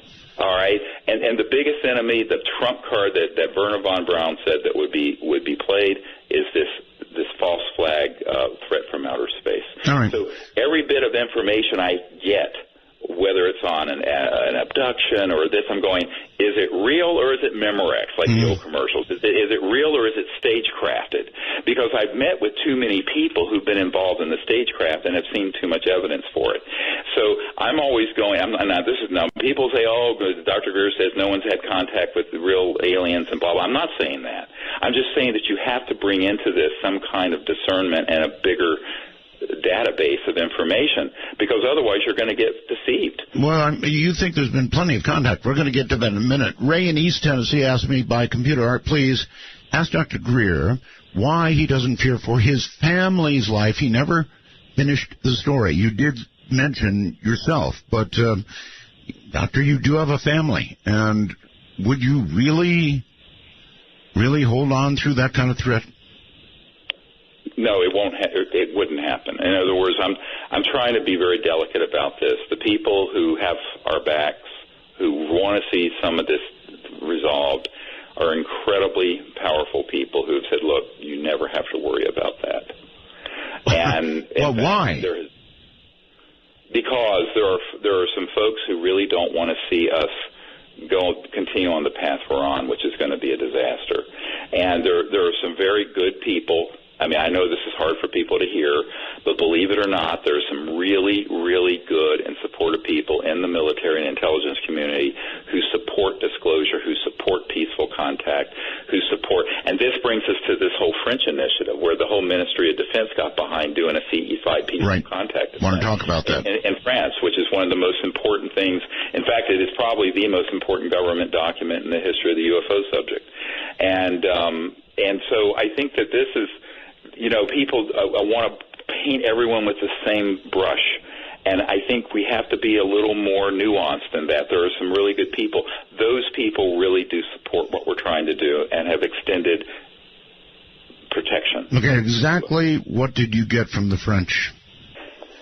Oh, well, I mean, it was a series of things that happened. A man whose family had been involved in the founding of the French Republic and were very, involved with the French government on a diplomatic basis, and reached out to me some years ago.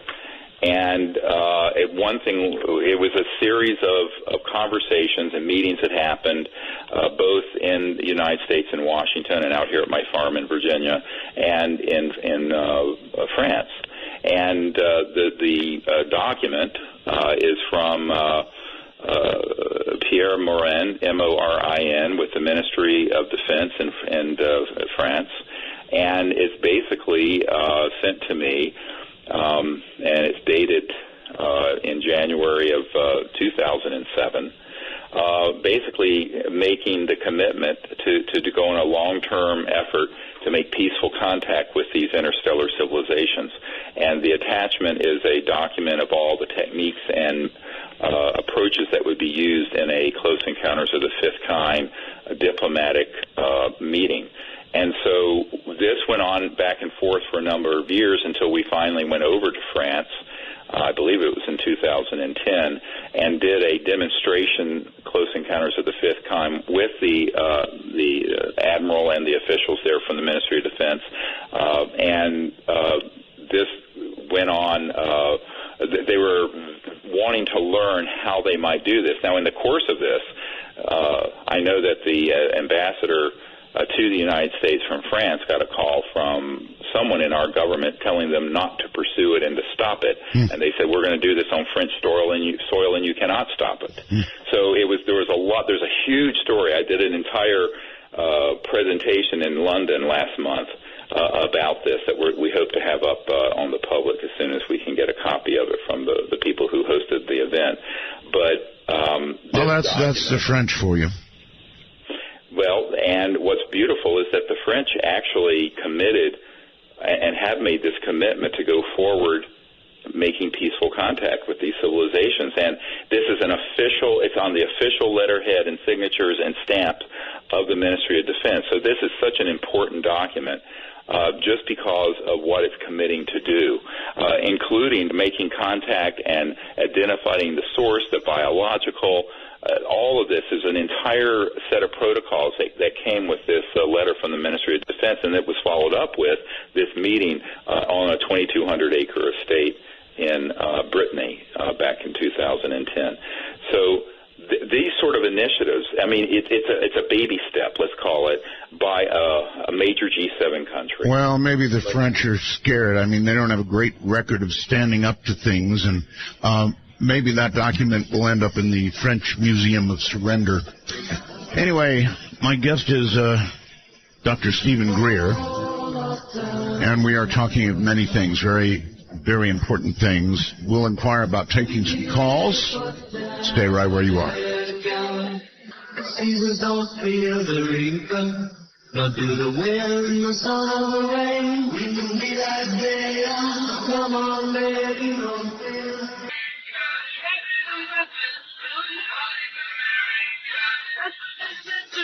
Proudly part of the Dark Matter Digital Network, this is Midnight in the Desert with your host, Art Bell. Now, here's Art. Well, all right. It's not usual to take calls for Dr. Greer, but we're going to do it. So, here's the way it works. If you want to call us, we have a national number, which is, pen in hand, are you ready? Area code 952-225-5278. Once again, you would dial 1, then 952-225-5278. If you want to reach us by Skype in North America, you call MITD 51. You just go to add in Skype, get Skype on your phone and add a contact. That's us. MITD 51. In the rest of the world, outside North America, Canada and America, it's MITD 55. MITD 55. So in a few moments, we'll begin taking calls for Dr. Greer. I would appreciate your keeping them, on this kind of night, this kind of breaking news, if you would keep them short, succinct, and ones that are able to be answered on the air, that would be really spiffy. Dr. Greer, welcome back. A couple things I want to touch on. Finish up with the French, if you can. Were there any really serious revelations given other than sort of consideration of what would happen if? Oh, sure, because when we did this demonstration of the contact protocols for them, they tracked objects going 200,000 kilometers an hour over the site. And there was all kinds of phenomena that happened, and this was incredibly important. And the idea that a major government's Ministry of Defense would say, look, we're going to break with the secrecy on this and actually try to openly make peaceful contact. That is an enormous step. I mean, it's hard to overstate how significant that is, and then what happened during that event. By the way, the event was open to the public. They just didn't know that these Ministry of Defense people were there. And so there were about 60 people for this event over several days in Brittany. And, it was a very historic event. I predict that it will eventually go down as one of the turning points for a major Western government to actually put their toes into this subject, and in an open way. This correspondence between me and my team and the Ministry of Defense, none of it was classified, because I'm a total civilian. I will not accept a classified briefing. So that's a very, very big step. And I think that we're actually have an initiative with another major government in the world outside the United States to carry it even to the next level. And so this is, I always tell people, there's the past, and then there's the now, but there's what are we going to create in the future? So creating an initiative like this in the future is, I think, where the action is. Okay. You mentioned, look, I know that you're pretty well known for actually leading groups, into a situation where you sort of get together and attempt to initiate contact, correct? Sure. Yeah, absolutely. That was the founding project of our entire effort. All right. Have you actually released an app that has anything to do with that, or what's the story? Yeah, so if you go to our website, SiriusDisclosure.com, SIRIUS Disclosure.com, there's an app that's a whole training app that has all the protocols on it. It actually takes your smartphone and turns it into a magnetic field detector. Really? So if a craft is yes, it's a very sophisticated app. It's a very big file, though. That's all right. And wait, it's for what? Typically Apple? Training.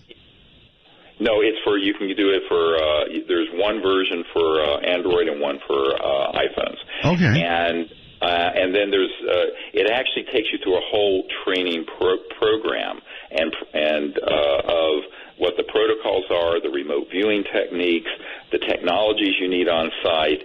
All this is all in this app. It's really amazing, the people who develop it.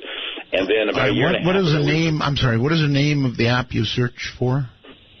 It's the ET Contact Tool. ET Contact Tool. Right. Okay. And, that's, and then there's another one, that's the ET Contact Network, that will show you who's in your area wanting to do this.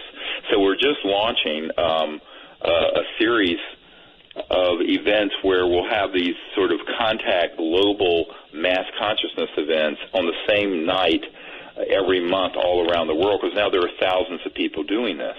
And, it was interesting. I got a report from a Croatian truck driver who was using this app and was doing the remote viewing and doing the contact protocols, and this ET craft materializes and floats right over his truck when he has it pulled over by the side of the road during a rest stop. So, yeah, some amazing stuff is going on, and to me that's where the act is proactive, and it's now, and that's what's really, really exciting about it. And this other app, you can download. It'll show you where people are near you, and if people actually put an email address in there or just create a new email address at some server like Yahoo or Google, people can contact each other, and then they can get together and go out and do this as a team of people, 3, 4, 5 people at a time. Now, we have actually these contact teams all over the world now.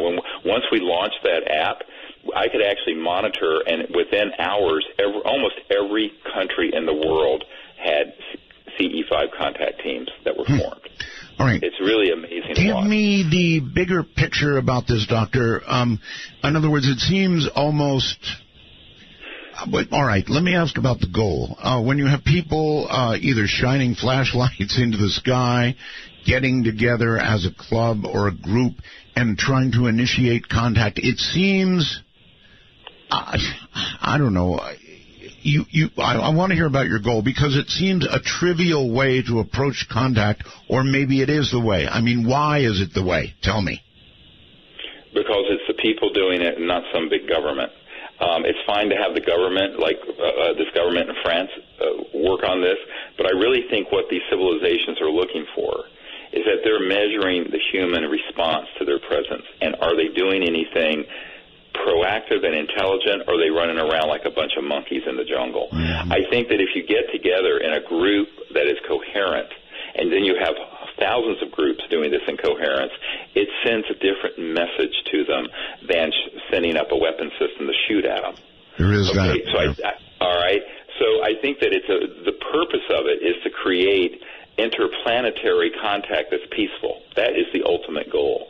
Instead of interplanetary conflict that's been mismanaged for 60 years by the military-industrial deep national security. All right. When these craft do show up to one of these and respond to one of these groups or individuals doing this, what do you think is the motive or the thinking on their part, or is that asking too much?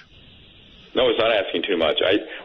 We've done this for 25 years, and it seems to be that if the group is doing this with the right purpose and not centered in some kind of paranoia fear, they're very interested in humans getting together in sort of a group consciousness to make contact. You know, people like, if you look at the work at the Peer Lab at Princeton. Oh, yes, I look at it all the time. Okay, there is an effect within the field of consciousness when people come together. So there's a certain effect from one person doing it. There's an exponential effect that's much larger if multiple people get together in this state of awareness to do anything. But particularly in this case, and I think what we're getting, the feedback we're getting from the behavior of the ETs when they show up, is that they're very interested in humans going into this process together for creating a peaceful future together in space instead of a violent future. And I think that is really the core of the purpose of the CE5 initiative, the Close Encounters of the Fifth Kind initiative, when humans, and by the way, we don't shine flashlights, we use all kinds of other electronic whatever. Yeah. And what's exciting about it is that it doesn't require a lot of equipment, and it doesn't require a whole lot of expertise, but you do have to learn the very first thing you have to understand is the concept of trans-dimensional physics and non-locality of mind. What is it that is phasing beyond the speed of light? Not just thought, but electromagnetically, all kinds of other dimensions. So you have to begin to understand that to do this kind of work, because otherwise something's going to show up and you're going to be completely, WTF? What in the world is this? All right, well, I definitely believe in the power of consciousness. I have experimented with it myself, and but what I don't know is what it is that we're talking to. I mean, you seem convinced that it's ETs. You can mess with a Ouija board and also connect with something you might not be comfortable connecting with. So, when you do connect with something, Doctor, are you sure that we're connecting with ETs? Well, that's the thing. I mean, part of the training is to discern when it's something from, let's call it the spirit world, versus something that's trans-dimensional and ET, versus, your great-grandmother. I think, there is a learning curve and a discernment, but there are very distinct attributes and qualities to these different kinds of experiences. And that gets into the depth of the training and experience that comes along with it. It is also important to realize that anything that is interstellar, if it's interstellar, by definition, it's trans-dimensional. And therefore, the way it may manifest around you can overlap with other types of phenomenon like you're referring to. So you absolutely have to study that and understand the distinction. But, that's something that can't be done in a 5-minute question and answer period. All right. But it's learnable. This is not, it's not like it's some secret mystery. It's something that's absolutely can be understood by almost anyone. All right. Let's take a few calls. Stephen, hello. You're on the air with Dr. Greer. Hi, Art. Thanks. You're welcome. I just want to say hi, Dr. Greer. I want to say I'm a huge fan, that it's an honor to speak with you. I've listened to and watched about everything of yours that I possibly could, because you really present a uniquely comprehensive and palatable view on the UFO subject. It's unlike anyone else I've ever heard. I wanted to ask you what your thoughts are about last year's announcement by Lockheed that their Skunk Works division is developing a fusion reactor. Yes, I've been following that, and I think they're just testing the waters to see, what would be the response to releasing a tabletop fusion type reactor. Certainly they have much more than that in the Skunk Works. I know people who have worked in what's called the Cube. I don't know if you know what that is, up in the high desert of California. There's an underground facility called the Cube. I'm probably saying more than I should, and they certainly have fully operational transdimensional systems that, as Ben Rich said to Jan Harzan, who's now the head of MUFON, have the ability to take, quote, ET home. In other words, way beyond the speed of light. But I think when they announced that, it was a way of just testing the waters of the public, the scientific community, and others.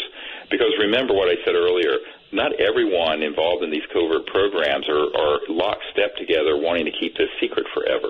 A lot of people want to see this change.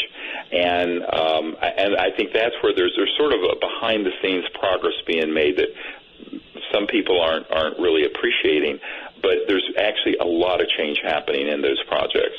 And I think the fact that they would announce that is something where they were putting up a trial balloon, let's call it. Yeah, I do think they certainly have more advanced technologies than a fusion system. All right, Doctor, you said I'm probably saying more than I should. Are you in possession of a lot of classified information you're unable to talk about? Yes. Only because, for example, this French document, I wanted to wait till the president of France, who at the time was there, Sarkozy, was out of office, and some of these other people were not in harm's way. It's the same thing when I didn't talk about my briefing with the CIA director for years until he was well out of office because, I was keeping the confidence. And there's a lot of other information. For example, this Powlick interview about developing the radio frequency chips that they've been putting in people. Mm. I had that for 15 years, and I wanted to release it. And when I finally got this letter, it was sad that he passed away, but and I had his death certificate, and I thought, now I can release that. So yes, I have a lot of information like that, and I always honor the confidence of when someone has told me or provided me with something, not to release it or not to attribute it to them for a certain period of time or what have you. And so I always try to honor. Believe me, I understand that. Outside the country, to Peter, hello. Hi, thanks for taking my call. Sure, where are you? I'm in Australia, Perth. Okay. All right, Peter, go ahead. Hi, Dr. Greer, nice to speak to you. Nice to speak to you. It's a bit of a tough question for you. I've followed you for quite a few years, and a few years ago you mentioned that the crowdfunding was going to happen for a project where you were going to have all sort of webcams set up and everything so we could bust a free energy device out, and I just wondered what happened with that. When is this coming? No, we had the crowdfunding for the film Sirius, which we hoped could create enough funding so we could create a lab so that would happen. But you can't open a lab with $100,000. You can't even buy the equipment. That's right. So what happened is that 99% of the people who saw the film Sirius, which, by the way, is on Netflix, and we went to the #1 documentary on Netflix a couple months ago. I thought it was excellent. I saw it. But it didn't generate any real revenue. So it generated enough that we have a $100,000 award or challenge to anyone who has one of these technologies that they can bring to us to be released open source. But to create a research lab and hire the people to run it and to do it. Now, I think, if we had the resources of, $6 to $10 million to open a facility, hire those people, we'd probably have something in a year and a half or 2 years. I'm pretty confident of that. But, that's something we've never had the funding. We've never had anywhere near, not even 10% of that level of funding. So the problem is, if we were to get the funding to do that, everything happening in that lab, except the bathrooms, would be live streamed. so that at the moment that we had an aha moment, it would be streamed on the Internet and the data would be dumped on the Internet so it couldn't be confiscated. In other words, it would be 100% open source. But we don't have the funds to do that. So what we've done instead is to create this award and challenge. If someone has something like this they develop, they can bring it to us. The criteria is very clear. And I would encourage people to read what's on the website, SeriousDisclosure.com, because it's very clear that that's what we're trying to do. In the meanwhile, I mean, if there's a benefactor out there that wants to fund a research and development project to that amount, that'd be great. The public so far has not. And the film Sirius, while it reached a lot of people, most of the people who saw it for free or for very little. It didn't generate any real revenue, certainly not, in the upwards of $6 to $10 million. Yeah, I saw it that way myself. On the phone, you're on the air with Dr. Greer. Hi. Hi, how you doing, Dr. Greer? How you doing? All right, thank you for all you guys are doing. I got a question for you.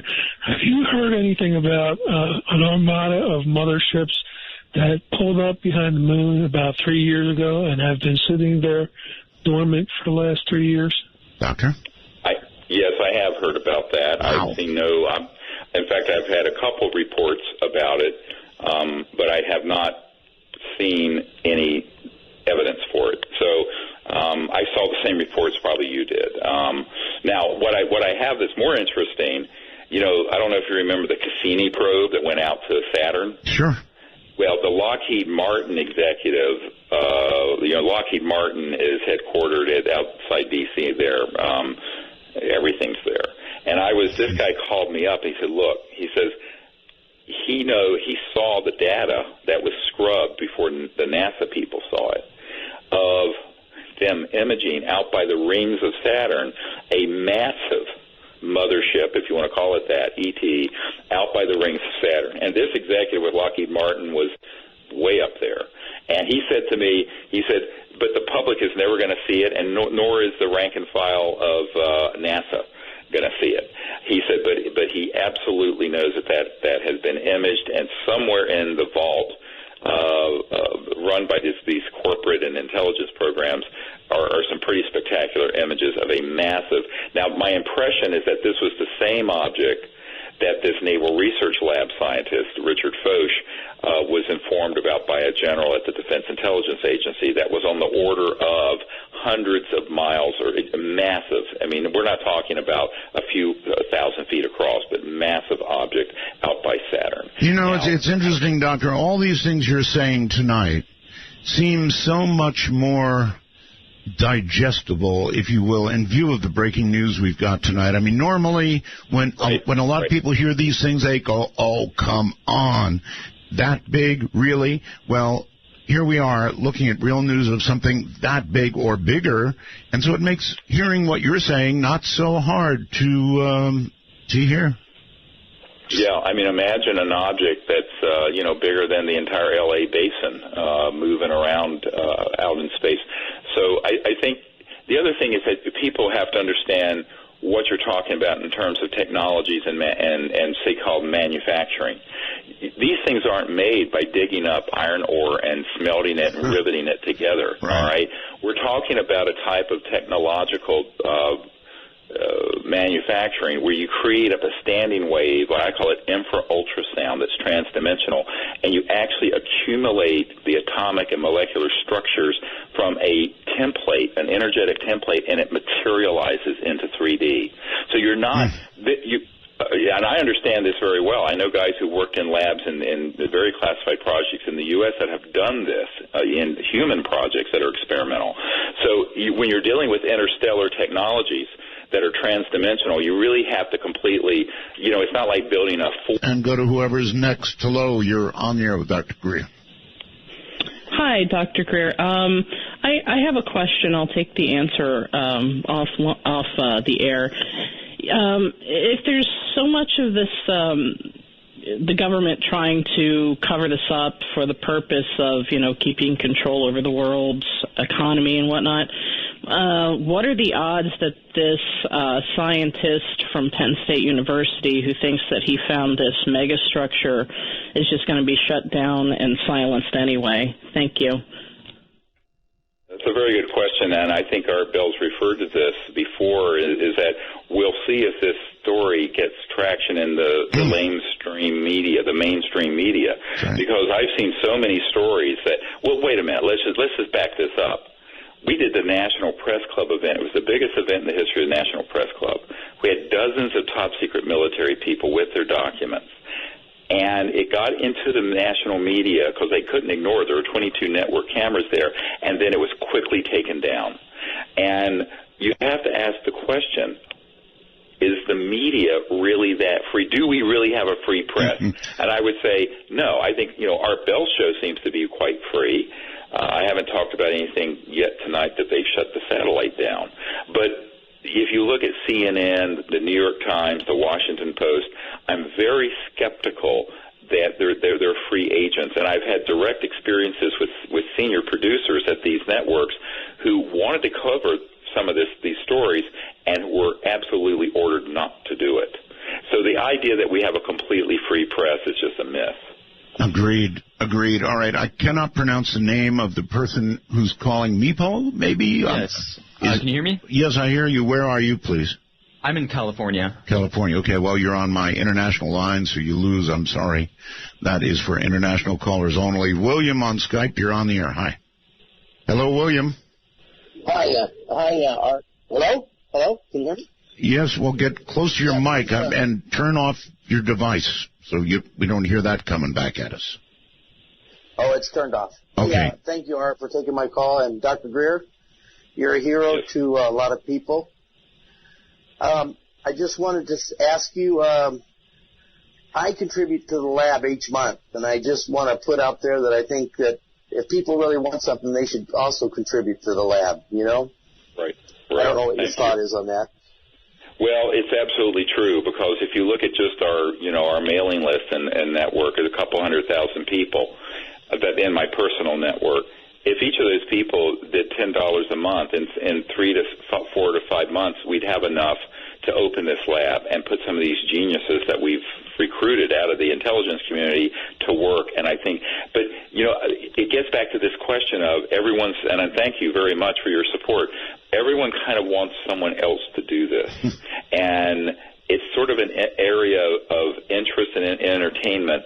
But, I've met with a number of people who are multi-billionaires, and they're very interested in this. But when I say, hey, why don't you just take a flyer instead of putting $5 million on the craps table in Las Vegas, and just take a flyer on this technology? They go, no, it's too risky. I'll let someone else do it. So I think that the public, however, doing smaller amounts could do it if we could mobilize them. I've done all I can to. And by the way, we've made a lot of progress. But, when you're talking about setting up a serious research and development scientific lab, you're not going to do that for a couple $100,000. If you look at our budget, the electronic equipment alone is around $500,000 just to get the correct, very high voltage systems at the correct frequency so you can begin to experiment with these transdimensional zero-point technologies. So, now, I will give it to you that there may be people out there who could possibly have one of these systems that they've been sitting on. If they do, they need to contact us, and we have an award for them, and that money is sitting there. It's $100,000. It's not much. Doctor, I'm hearing more and more and more people talking about development of exactly what you're talking about. People actually working on models that they claim are either about to work or working.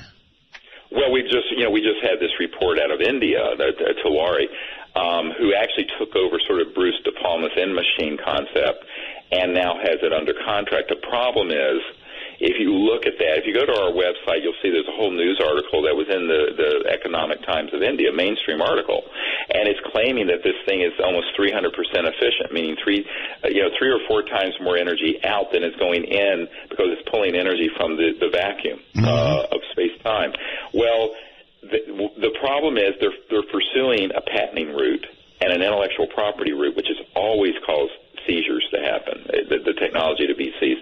And they also have it under contract with a large corporation in India, which never in the history of this technology no large corporation has ever brought it out to the public. Now, I'm hoping India is different. I'm hoping they don't follow the pattern of the last 50 to 100 years of suppression of this technology. But I'm convinced that the way to do this is open source it. Absolutely open source it. Get it out to the public, and also get the technology and the plans without any trickery or anything out on the internet to the public as soon as you get the results that are working. I agree. I agree. That's the only way. Get it out there so widely that nobody can do a damn thing about it.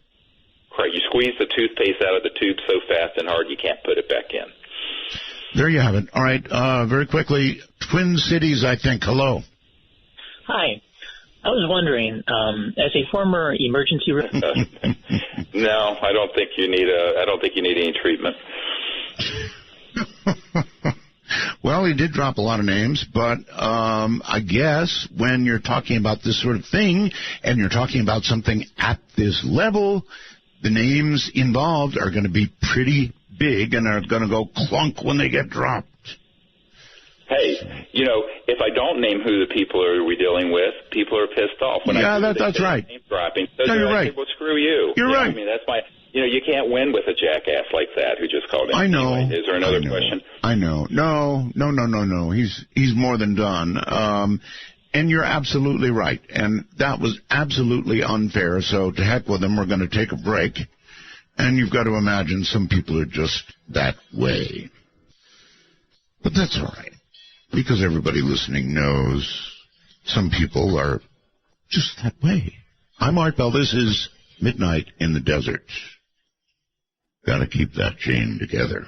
Listen to the wind blow, watch the sun rise, run in the shadows.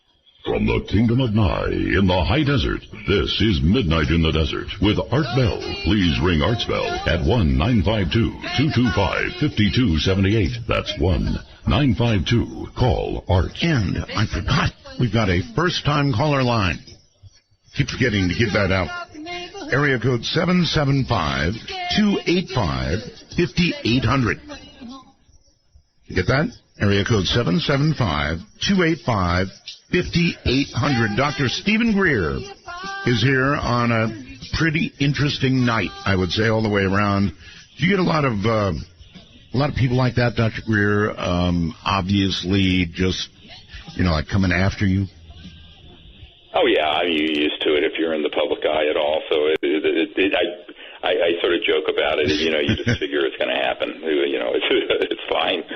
Of course it's going to happen. I have a pretty thick skin at this point. Gotta have. Alexander on Skype. You're on the air. Hi. How you doing, Art? Fine.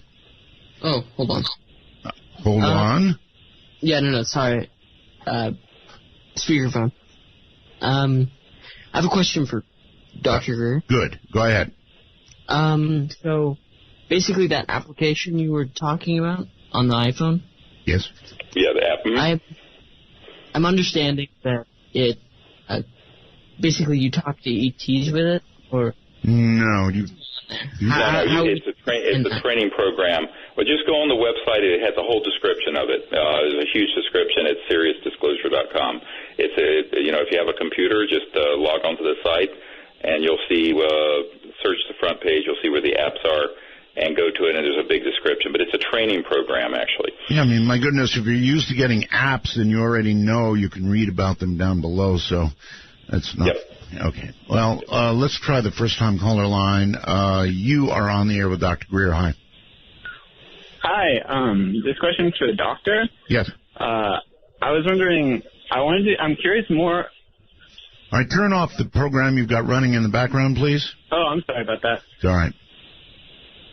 Now. Yeah, I was wondering more about the cube. Sorry about that. The cube, all right? Yeah. Well, that sounded really interesting. The Lockheed Skunk Works are sort of a state-of-the-art facility up in the high desert of California near Palmdale, Edwards Air Force Base, and in that area. Really? And there's an underground facility. The more modern state-of-the-art facility is called the Cube, C-U-B-E, like a cube, and it's a massive cubic structure underground. It's connected through underground connectors to the Nellis Range, what the pop culture calls Area 51. Nobody really calls it that. and also state-of-the-art. I do. I call it Area 51. It's just over the hill. Yep. And that's an older facility at Pahut Mesa, Groom Lake, S4, S9. And then you have the facility outside Provo, Utah, the Dugway Proving Grounds, and that is also a really state-of-the-art facility, a much more important one than what's at Nellis. And there are underground connectors that connect these facilities. I always tell people nothing really critical is above the surface of the Earth. And the cube itself, Doctor? So the cube is a research facility. A lot of top scientists work in there for the Lockheed Skunk Works projects. Many of the projects are connected to advanced transdimensional technologies, ET technologies, researching and developing new systems, and it's very highly classified. I personally know an engineer who, well, at least as of a couple years ago, is working in that facility. And that's, of course, everyone knows the U-2 spy plane came out of the Skunk Works, but what they don't realize is that there's been a parallel project with Lockheed Martin and the Lockheed Skunk Works dealing more specifically with electromagnetic-gravitic, so-called anti-gravity technologies, transdimensional technology, all of those sort of programs. And so the more modern facility is called the Cube. All right. That do it for you, caller? Yeah, that was very interesting.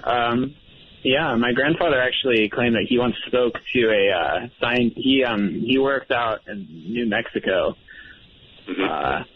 He studied the effects of space radiation on, I believe, chimpanzees. They launched them, they took them high into the atmosphere with planes.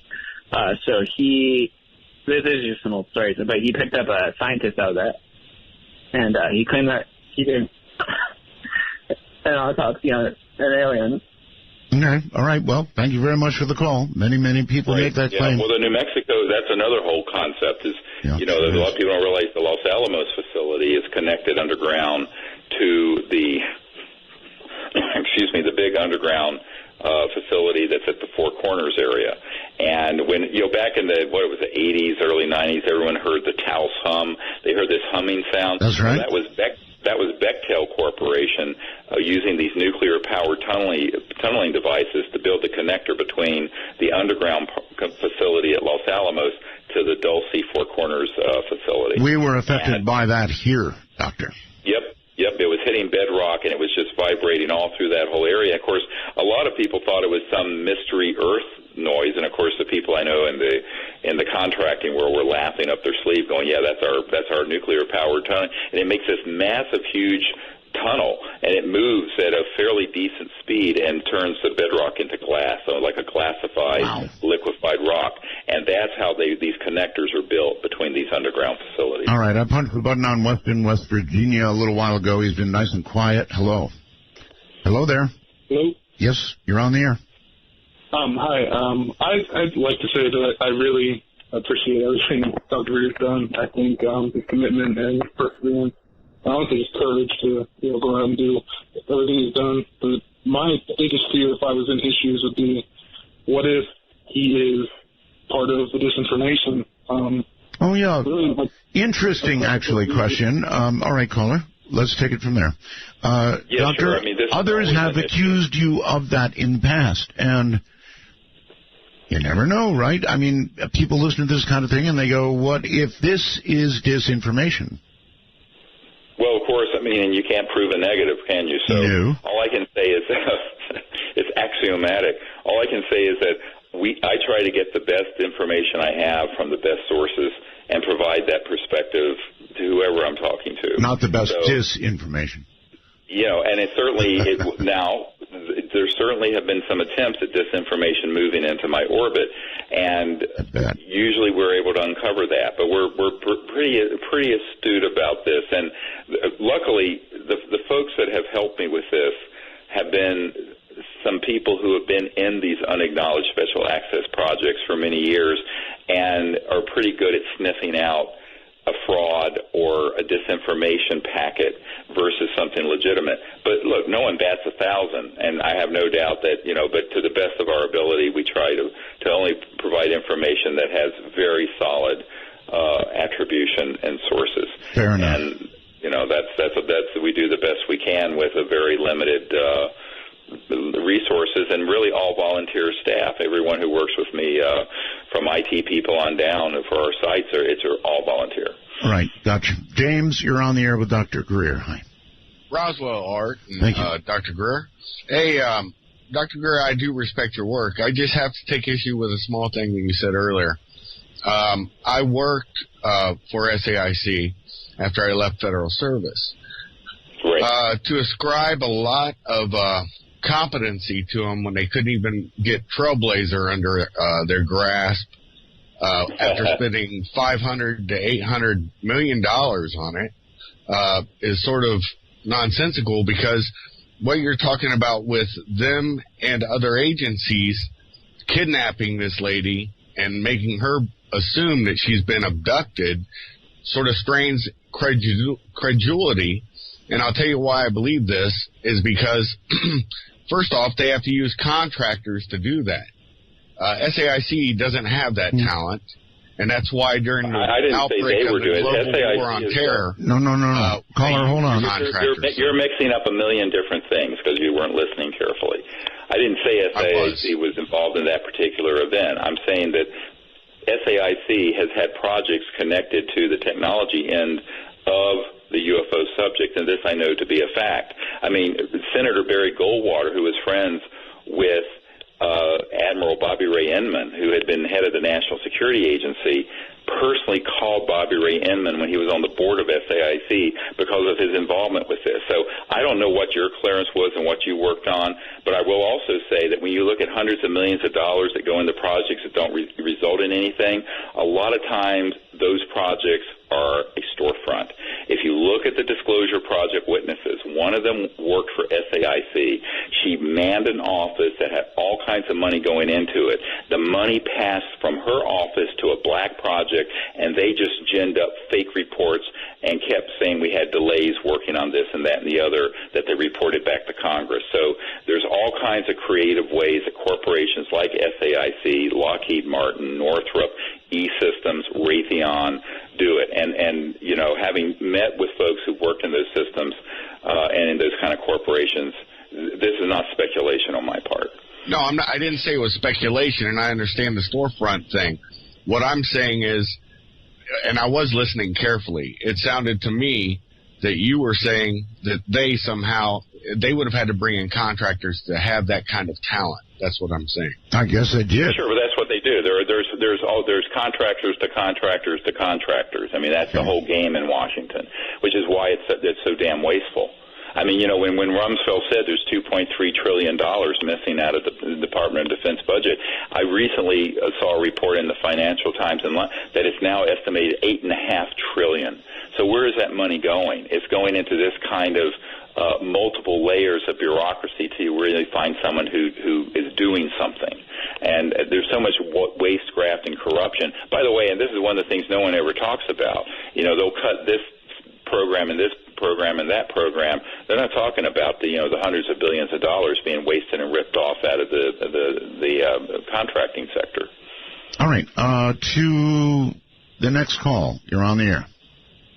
Hey, Doctor. I'm a very avid fan of you. I'm a former UFO abductee, and I watched the William Pawelek interview and several others. I believe you are so on to the right path.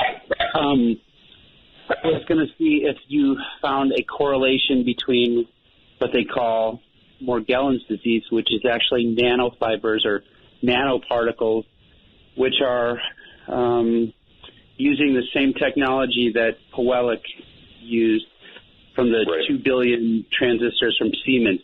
These actually have been modernized by DARPA and been released to the general public. I was wondering what your thoughts are on that program. Okay. Well, there's a lot of nanobiotechnology, and that's what this is really called, nanobiotechnology, that's been developed in these classified projects. And remember that Pawelek was involved in projects in the 70s and 80s, so we're talking 30, 40 years ago. And technology doesn't stand still. So there have been multiple generations and development of these capabilities, and this is why a lot of people in the UFO world will come across a bit of evidence, and they're convinced it has to be, quote, alien. I'm going, well, wait a minute. Unless you've really drilled down on what the capabilities are within these high-tech covert programs, you really can't make that assessment, and that's why you have to kind of expose one with the other for it to make any sense. And these technologies that you're referring to have been developed on the nanotechnological level, where they're very effective at energy transmission, biological systems, all of this. And that's a lot of what they're using in these sort of artificial life forms that look like they're ETs, but they're not. And that's gone through many generations of development since the 60s. All right. Kelsey on Skype. Hello.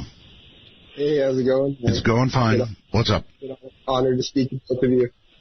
Just have a question and a comment, and then I'll take myself off the air. Just the question was, I'm curious to know if either of you have ever heard of Billy Meyer and what you think about him and his findings. Billy Meyer?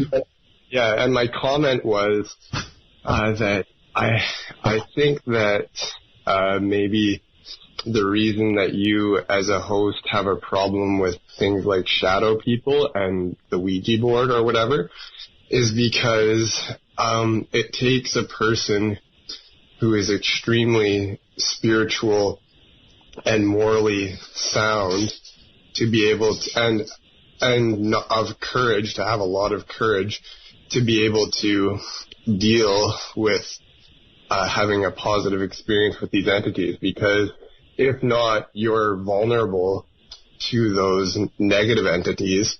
Sorry, I'm super nervous talking about it, but I think that's why certain people have the experience that they do, and they are more afraid of it because they don't. All right, well, this is a subject, sir, for open lines or something between you and I. No problem. We can talk about it, but we've got Dr. Greer here, so... Okay. What do you have for him? Well, yeah, the first question, I've certainly heard of I've certainly heard of the Billy Meyer case, and looked at the evidence. I don't know. There are some people who ascribe to that, evidence, and others who don't. What I've tried to do is find things where there's a pretty good provenance for it. But, yeah, I'm certainly aware of the Billy Meyer case in Switzerland, and apparently he had some degree of contact that went on for some period of time and got a number of photographs of it. Some of the photographs were pretty impressive.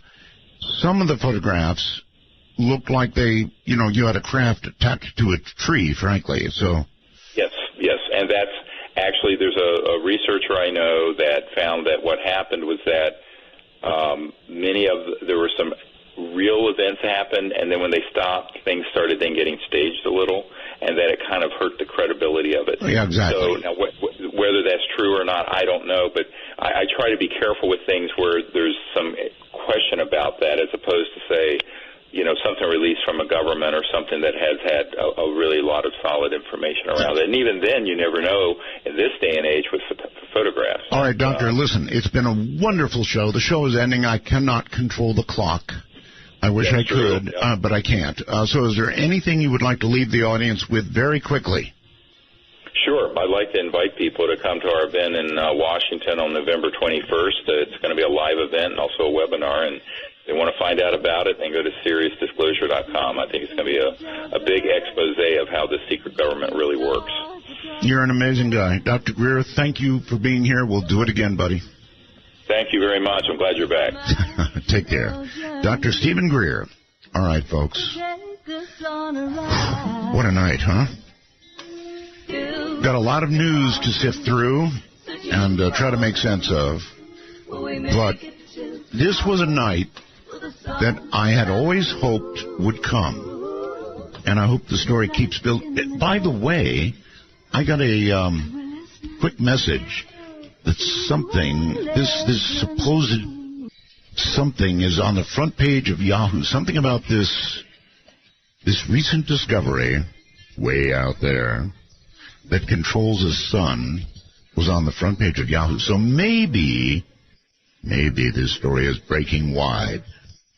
Everybody have a good night. time zones from here to there and back. From Art Bell and crew, good night. From the high desert and the great American Southwest, I bid you all good evening, good morning, good afternoon, wherever in the globe you may be. All those time zones, and each and every one covered like a blanket by this program. Midnight in the desert. And it's going to be a very midnighty program tonight, to be sure. You got any kids in the room, get them out of the room. They don't need to hear this. The rules of this program are simple. No bad language. And only one call per show. Unless you're annoying, and then you can't call at all. All right, so I do have a little bit of news for you. Volkswagen's commercial vehicles and cars from its Spanish unit, Seat, are among the 11 million apparently fitted with a diesel engine that can cheat on emissions tests. This is really, really, really bad news for Volkswagen. The CEO has already received her news. The whole company may be toast. Kind of a shame, huh?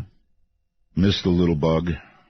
And then there is this, Edward Snowden, who has confounded, that's an interesting word, confounded U.S. officials since his abrupt departure from the country 2 years ago with a whole bunch of classified stuff, has just found a new megaphone. He has found Twitter, and so he started following the NSA on Twitter. I'm sorry. And he sent out a tweet which just said, "Can you hear me now?" Well, let's see. In about an hour after he said, "Can you hear me now?" 185,000 followers jumped on board. And then 6 hours later, he was up to 625,000 followers, so I guess we can hear him now. Oh, that must have made them really, really, really, really angry. That's all I can say. Really angry. Can you imagine? Inside the NSA. I'm sorry, NSA. I'm not really. I'm not laughing at you. I'm laughing, hopefully, with you. Not at you. All right. Now, in news of the other, I've got two, I think, really cool things. One demands an explanation from RCH, who follows this program. It is a Mars picture. Now, Richard really needs to look at this. Are you hearing me, Richard? You really need to look at this and tell us what this is. All right? It is taken by the rover from Hillside on September 25th. It's on artbell.com. I suggest you go up there right now. I swear it looks like a creature. It looks a lot like a creature. This is taken from Mars, and it looks like an alien. So, and it's a real picture. It's no BS here. A real picture. Take a look at it. You tell me, artbell.com. And then number two, also available at artbell.com. You know, I don't put stuff up there unless it's really good. Did the Pope have some kind of extra audience? Well, something was watching. Something was up there. Something that looks to me like a blob that somebody might have created with Photoshop, but it's not. It's a real picture. It's gigantic. It's mysterious. And it's drifting over the city at distinctly un-balloon-like speeds with unplane-like maneuvers. Maybe it was watching the Pope. And, you know, it was when he was there, that's how somebody caught it with a camera. Or a lot of people caught it, I guess. Okay, let me repeat what I said, and that is if you have children in the room, please get them out. We're going to be discussing global thermonuclear war. I read this yesterday, I'm going to read it again and more of it, about 24 years after the end of the Cold War, Russia and the U.S. seem to be engaged in a nuclear arms race once again that could have disastrous consequences. The United States is announcing it's about to do a $1 trillion upgrade of its nukes. you imagine what you can do with $1 trillion? Now, the Russians are going to modernize their weapons, of course, because it's a new race, right? So they will spend up to $700 billion. Actually, it said $1.3 trillion total earlier on Facebook. It's $1.7 trillion. What's more, Russia deployed nuclear capacity has overtaken that of the U.S., so we are behind for the first time since 2000. Russia has 1,643 nuclear missiles ready to launch. The U.S. has 1,642. Not surprisingly, all of them aimed at Russia. You know, I thought we re-aimed our missiles to the water. So I guess that one's off, huh? Both countries have been upgrading their active nuclear arsenals since the beginning of the Ukraine conflict. Oh, great. The Center for Arms Control and Non-Proliferation estimates the U.S. has over 7,000 nuclear warheads, compared to more than 8,000 warheads in Russia. The Bulletin of the Atomic Scientist says the two countries possess 93% of the totality of the global nuclear stockpile. $1.7 trillion. All right, coming up next, Stephen Starr, MT, ASCB, BB, MPH, graduated from the School of Health Professions at the University of Missouri, Columbia in 1985. He subsequently worked as a medical technologist over a period of 27 years at a number of hospitals. He is currently the director of the Clinical Laboratory Science Program at the University of Missouri. Stephen is an associate member of the Nuclear Age Peace Foundation and has been published by the Bulletin of the Atomic Scientists. Mr. Starr is also an expert on the environmental consequences of nuclear war and, in 2011, made an address to the UN General Assembly describing the dangers of nuclear weapons and nuclear war and what it poses to all nations and peoples. He has made presentations to ministry officials, parliamentarians, universities, citizens, and students from all around the world. He specializes in making technical scientific information understandable to all audiences, which will be a good thing for this night, because this is a tough subject. I told you, get the kids out of the room. That's the third and last warning. Coming up next, Stephen Starr. I'm Art Bell, and this is Midnight.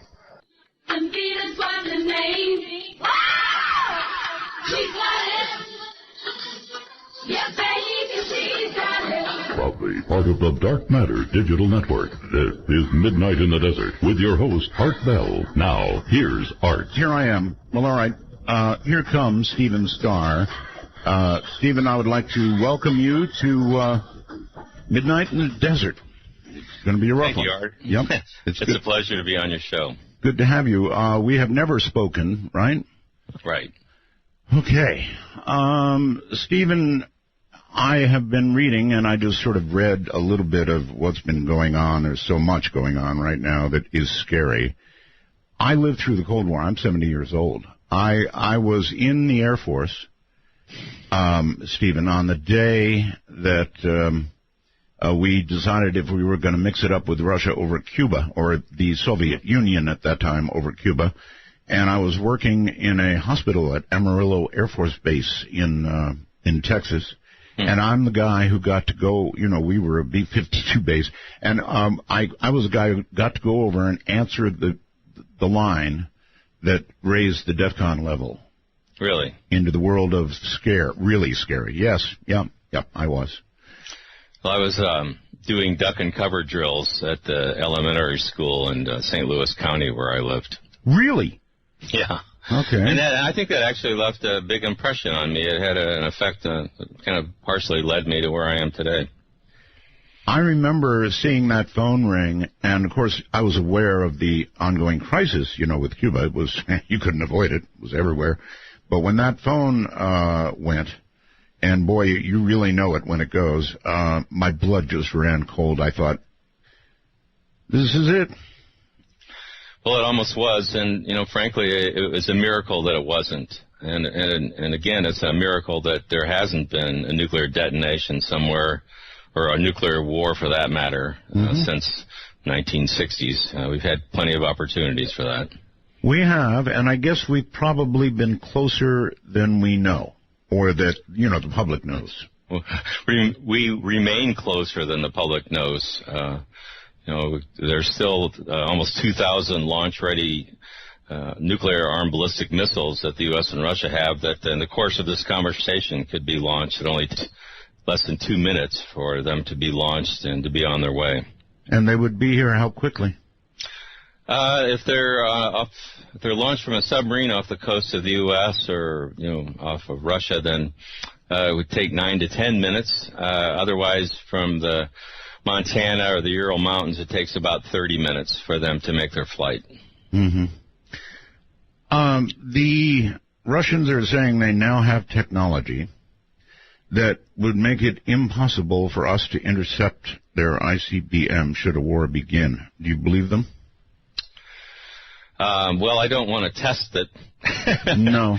I think each side, we have our ballistic missile defense system that's being deployed through NATO, and there's a lot of evidence that it may not work as advertised unless you perhaps switch out the kinetic warheads for nuclear warheads, which is something that's not discussed but is considered by Russian war planners. But all these things are really they're all being done in the process of ignoring the scientific predictions of the existential threat of nuclear war. So I take it that if you replace a kinetic weapon with a nuclear warhead, then you only have to be close. Yes, that's right. The kinetic warheads, they call them hit to kill. These things go about 17,000 miles per hour. So it's like hitting a bullet with a bullet, but if you swap that out for a nuclear detonation, then you expand your kill radius to the point where, it's more like 1 or 2 kilometers or a mile or so. But I've talked to Dr. Ted Postel, who's written about this. He's at MIT, and he said that there's always a countermeasure available. The warheads have decoys included with them these days, both U.S. and Russian warheads. You could probably spread the decoys out further. Once you get into these sort of arms races, it's almost impossible to stop them. That's why they actually were wise enough to create the anti-ballistic missile treaty, which George W. Bush withdrew from not that long ago. Well, it also looks like the test ban treaty is about to go up, poor choice of phrase, in smoke any minute now. I guess the Russians are breaking it by testing some cruise missiles and nuclear-armed cruise missiles, and so I guess is it going to go away? Well, the thing is, there's a political spin that comes out on each side, the U.S. and Russian, and there's technical details about all this that can be argued. But it's sort of like counting how many angels can sit on the head of a pin. We get lost in these arguments about who has the most missiles and who has the most warheads. Yeah. In a sense, we treat nuclear weapons as we did conventional weapons, but I think I have a class that I teach at the University of Missouri, and I ask my students about this, like, why do you think we got to the point where we had, something like 70,000 nuclear weapons in 1986? But we have studies that show that 300 strategic warheads, if you detonate those, they'll kill 75% of the people in the United States and Russia. So how could we manage to create, 70,000 warheads? It really was. They called it MAD, which made more sense than mutual assured destruction. But it was insane. But I think there's a failure to grasp the fact that grasp the essential nature of nuclear war and the existential threat that it poses to human beings. So actually, you're a professor, Stephen Starr, really, right? Yeah, I'm lucky enough to teach a class at the University of Missouri on nuclear weapons. It's one of the few classes there are in the United States, which is another problem. After the Soviet Union collapsed, pretty much all nuclear education, what little there was, dropped out of our high schools and even colleges. So the students that come into my class don't even know the difference between an atomic bomb and a hydrogen bomb. I guess in some ways, Stephen, that's a bad thing, and in some ways, maybe it's a good thing, because if they're ever used en masse, well, I just don't think it's... Well, maybe I'm naive. Sometimes I feel like Mr. Smith goes to Washington kind of guy, but I honestly believe that if ordinary Americans, the non-technical audiences, had any idea that the nuclear arsenal that the U.S. and Russia has represent a self-destruct mechanism for the human race, that they wouldn't tolerate it. But we cannot get the leaders of our countries or any of the nuclear weapon states to publicly acknowledge or discuss this fact. And there's very precise scientific predictions and studies that have been made in the last 7 or 8 years that quantify this, that spell it out about how this would happen. But, well, before we even get deeply into this, we're about to spend $1 trillion here in the U.S. on upgrading our nuclear arsenal. $1 trillion. $1 trillion. Do you know how nice our interstates would be if we devoted even a little portion of $1 trillion to the interstates? My God. That's right. My kids went to an elementary school. It's supposed to be one of the best ones. And Columbia is supposed to have good public schools in it. It was 100 years old. It didn't have air conditioning. They have to close it when it gets too hot. There's just there's a disconnect between the reality of what we're doing with our public school systems and our infrastructure and our health care, as opposed to the enormous military budgets that go out virtually, unattended every year. That's rubber stamped. Yeah. All right. Well, anyway, what is the exact extent of the current global nuclear arsenal? And by the way, Professor, you don't have any classified information that you could mistakenly give away here, do you? Oh, no, it's not necessary to have that. Actually, the transparency is not what it should be. It's the people that provide the numbers that I'll give you are experts, and they have contacts, but the governments don't really readily give this out anymore. It's getting harder and harder to get very accurate information. But historically, we know that right about now there's something between 15 and 16,000 intact nuclear weapons in the world in a global nuclear arsenal.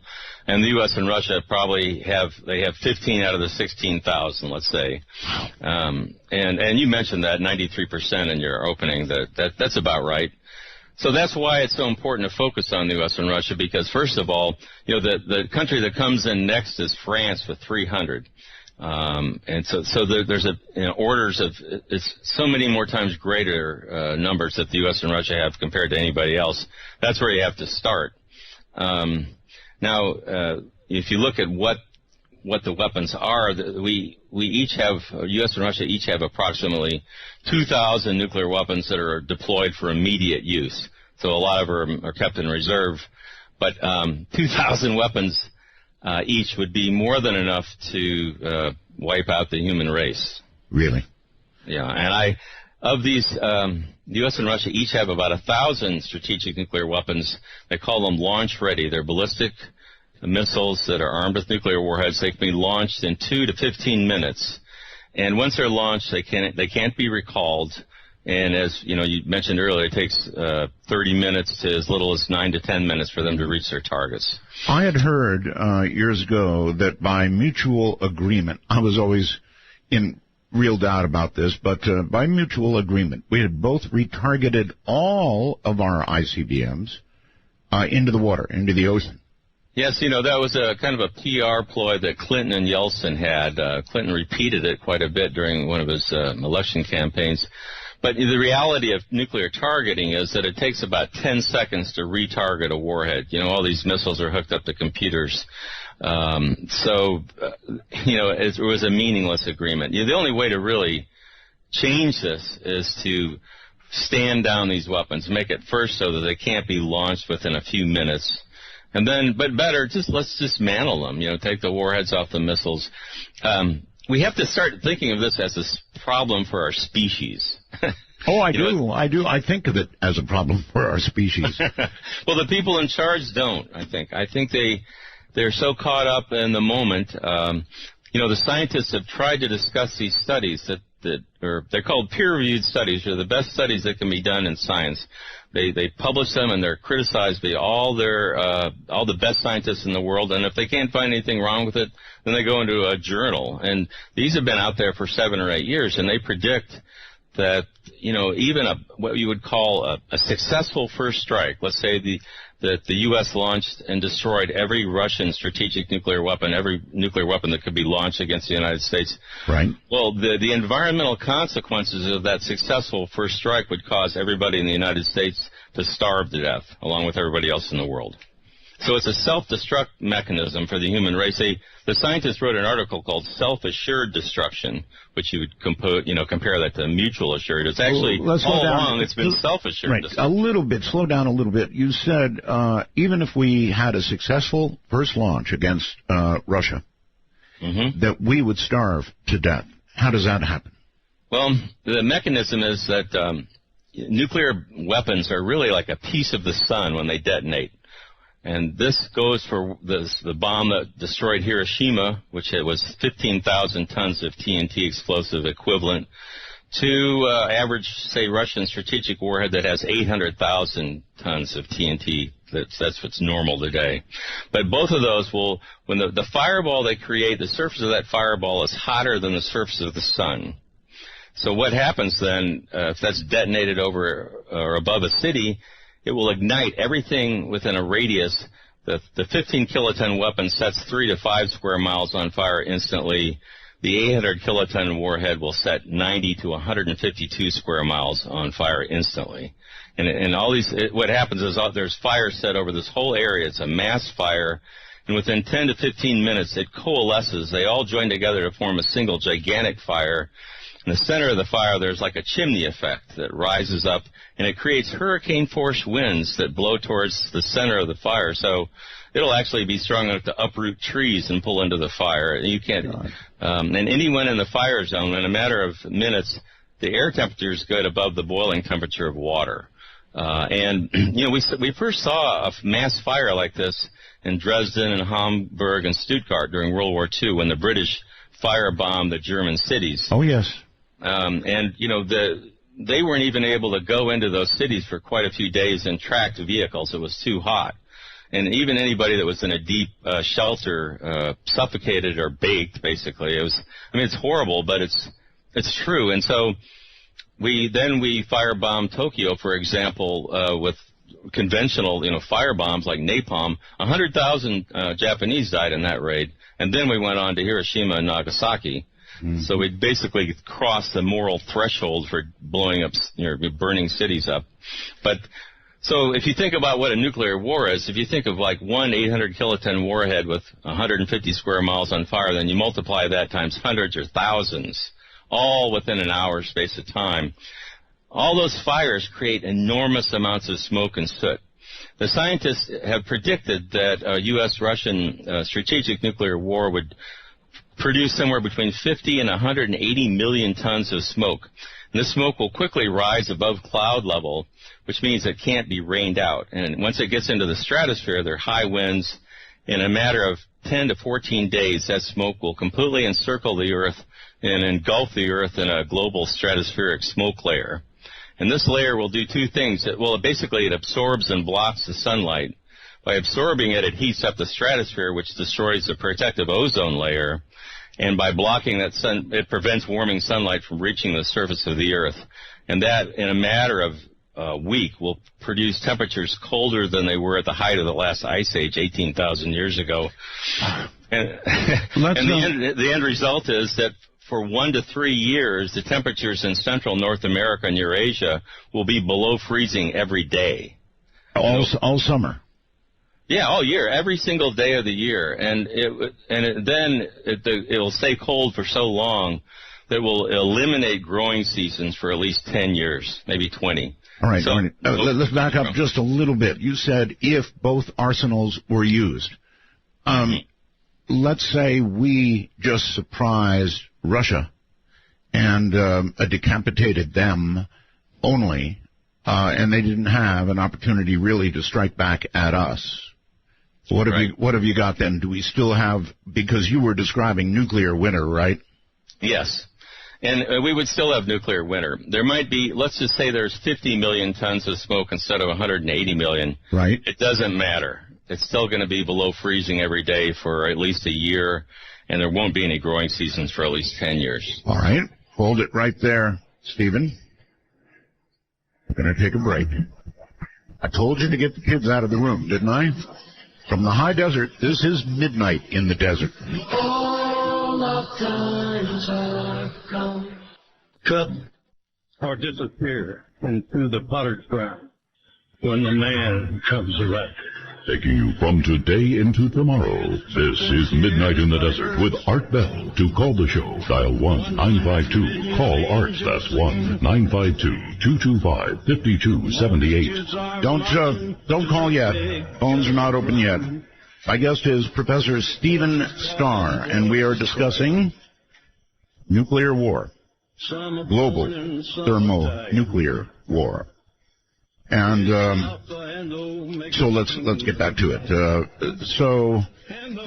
Professor, let's go back for a second. I hate to do this, but a little more education on the size of these things. The one dropped on Hiroshima and Nagasaki. What was it, little man, big boy? Let's see. It was Fat Man was Nagasaki, and right. Little Boy was Hiroshima. There you go. And the Hiroshima bomb is estimated, there's different estimates, but let's just say 15,000 tons of TNT explosive equivalent. They have to compare it to something, so they compare it to TNT, but, a nuclear detonation is really different, fundamentally different than a high explosive chemical detonation for a couple of reasons. The stellar temperatures it produces, literally a couple 100 million degrees centigrade at the instant of detonation at the center of the fireball. So in other words, that's actually not then a completely accurate description of the power of the weapon at all. Right. There's an article on my website by Professor Lynn Eden called City on Fire. She points out that the U.S. military has significantly underestimated the destructive capabilities of their own nuclear weapons because they don't really consider thermal effects or the effects of fire, which I was describing earlier. Yes. But you asked about the explosive power. So it's 15,000 tons of TNT, and when that's detonated, it will ignite fires simultaneously over an area of about 3 to 5 square miles. And that's opposed to the modern, they call them strategic nuclear weapons. These are the weapons that are possessed by the 5 recognized nuclear weapon states. But the smallest, I hate to use the word small, but the smallest yield of or explosive power of a strategic weapon is 100,000 tons of TNT. And the U.S. ICBMs usually have somewhere between 300,000 tons of TNT to 475,000 tons of TNT. The Russian ones are generally a little bit bigger. They're about 800,000 tons of TNT. Our bombers, our nuclear bombers can carry a nuclear gravity bomb, the B-83, that has 1.3 million tons of TNT explosive power. Excuse me? Yeah. Well, they call those megatons. The kilotons means 1,000 tons, so 15 kilotons, Hiroshima. After hydrogen bombs were invented in the early 1950s, it wasn't all that long before American bombers were carrying multi-megaton weapons around. That was, you probably remember, in the 60s, the 70s, the 80s, the average warhead size, is usually 2 or 3 million tons of TNT. And China still has, I think their warheads are believed to be about 3 million tons of TNT explosive power. They don't have a lot of missiles that can hit the U.S., but they have some. And they're just like every other nuclear weapon state, they're modernizing their arsenals. So, just a little bit of trivia, if there is such thing in this subject. I believe that we accidentally dropped 2 nuclear weapons on North Carolina. Mm-hmm. And there was an accident, a B-52. Yes. what the end result was, they back then they carried these multi-megaton gravity bombs, and a couple of them got loose and went down. They have what they call permissive action links. They're basically a safety device that are built into each weapon, at least the United States has, and they have to be triggered sequentially in order for the bomb to go off. There's usually like a series of, say, 6 or 7, and on one of the bombs, there was only one left. All the others had been triggered. So we would have had probably, we would have had millions of tons of explosive power going off there. The fallout would have gone all the way to New York City. It probably would have killed most of the people in North Carolina, I would guess. One more 5-volt little signal, and it would have been as you described. Right, and there's other accidents that we don't know about. Well, before we leave that one, what I heard was that they retrieved one of those weapons, and one of them they didn't. There actually is one that is in the ocean off the coast, and I don't really find that very reassuring. No. If you know about World War I, they're still digging up artillery shells that they're corroded on the outside, but they're fine on the inside. Right. So I don't know, but I mean, there are nuclear bombs scattered around the bottom of the ocean. There have been some that have fallen off aircraft carriers off the coast of Japan that rolled off the deck. It's a hell of a mess, really. Yes. All right. So we have hydrogen bombs now, and these are the ones, for example, like the B-83, right? That would be a hydrogen bomb with yields up to, 1.3 million tons? Yes. The design of nuclear weapons, so the difference between the atomic bomb, then they came up with a hydrogen bomb, and the first hydrogen bombs were enormous, and they stayed that way for a long time. In the 1980s and 90s, they actually started making them smaller in explosive power, but this was primarily because they were able to put them on the top of ballistic missiles, and they came up with multiple independently targeted reentry vehicles. So you can put, say, 10 warheads on one missile. Great. And they're generally, the strategic weapons now range in the hundreds of thousands of tons of TNT explosive power, but some are over 1 million. And I really have no doubt that both the United States and Russia still have some multi-megaton weapons that they keep somewhere in case they need them. We still have 4,000 or 5,000 weapons that they call them scheduled for dismantlement. So they actually don't go into the totals that the United States puts out as far as how many weapons we have. They'll announce that we have 4,000 weapons, but then they don't mention that there's 4,000 that are still basically in the same condition they were a few years ago and maybe in the same place. So they schedule them for dismantlement. So I call that disarmament by semantics. So in a way, multiple warheads are just a way of doing more with less, sort of.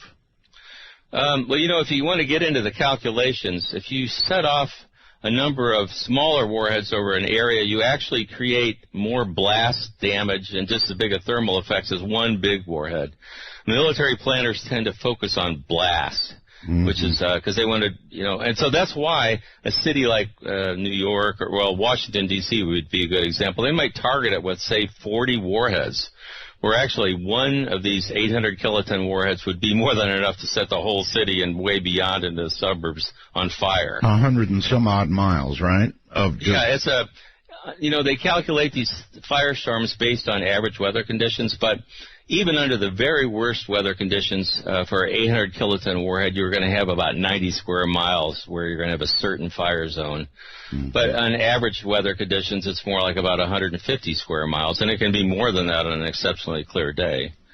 So on my website, I focus on fire because, as we mentioned earlier, the fire is what creates the smoke, and the smoke gets up into the stratosphere and can block the sunlight and create these ice age weather conditions on Earth that eliminate the ability to grow food crops for years. Assuming a full exchange, how long would a nuclear winter? Well, there's actually new studies that are being done. I keep in touch with my friends, the scientists, and it looks like it could be 20 years even. But I mean, the global grain reserves right now are maybe enough for a couple of months. But you mentioned, I think at some point, India and Pakistan. Well, they have a big nuclear arms race going on there now. But what they produce initially, at least, are atomic bomb-sized weapons. They have about 200 operational atomic bombs, the 15 kiloton or 15,000-ton size. So the scientists did a study on a war with 100 of those being detonated in their cities. Right. And they found, they predicted about 5 million tons of smoke would get into the stratosphere.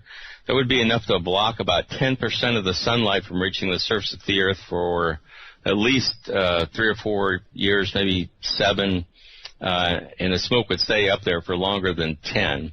This would cause enough of a decrease in crop production that it would, it's predicted that up to 2 billion people would starve to death just from an India-Pakistan. Actually, India and Pakistan have been right up to the brink any number of times, right? That's right, yes, that's true. And they're not getting along all that well right now, from what I read. Well, it seems, Professor, we once lived in a world where MAD was, sort of the operational mutual assured destruction stopped everything from happening. Now, I wonder if nuclear war might be possible on a smaller scale. I know this is what they toy with, these ideas they toy with, these games, as it were, war games. Is it possible? Is a smaller nuclear exchange survivable? Well, it's not survivable if you happen to be in the target area. No, of course not. Of course not. But I would say that any war is possible. The fact that we have launch-ready nuclear weapons that can be launched even in the course of this conversation, it's been like that for years, so there's sort of a false sense of security.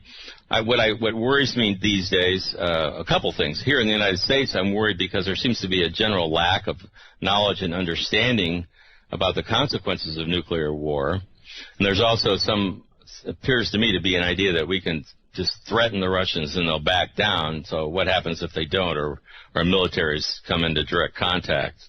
As far as India and Pakistan, they're right on each other's border. If they launch a nuclear weapon, a ballistic missile, it'll detonate in a matter of a minute or two or less, So they don't even have really early warning systems like we've constructed these early warning systems because since we're on the opposite sides of the planet, it gives us enough time to detect the launch and then pass a warning up to the president.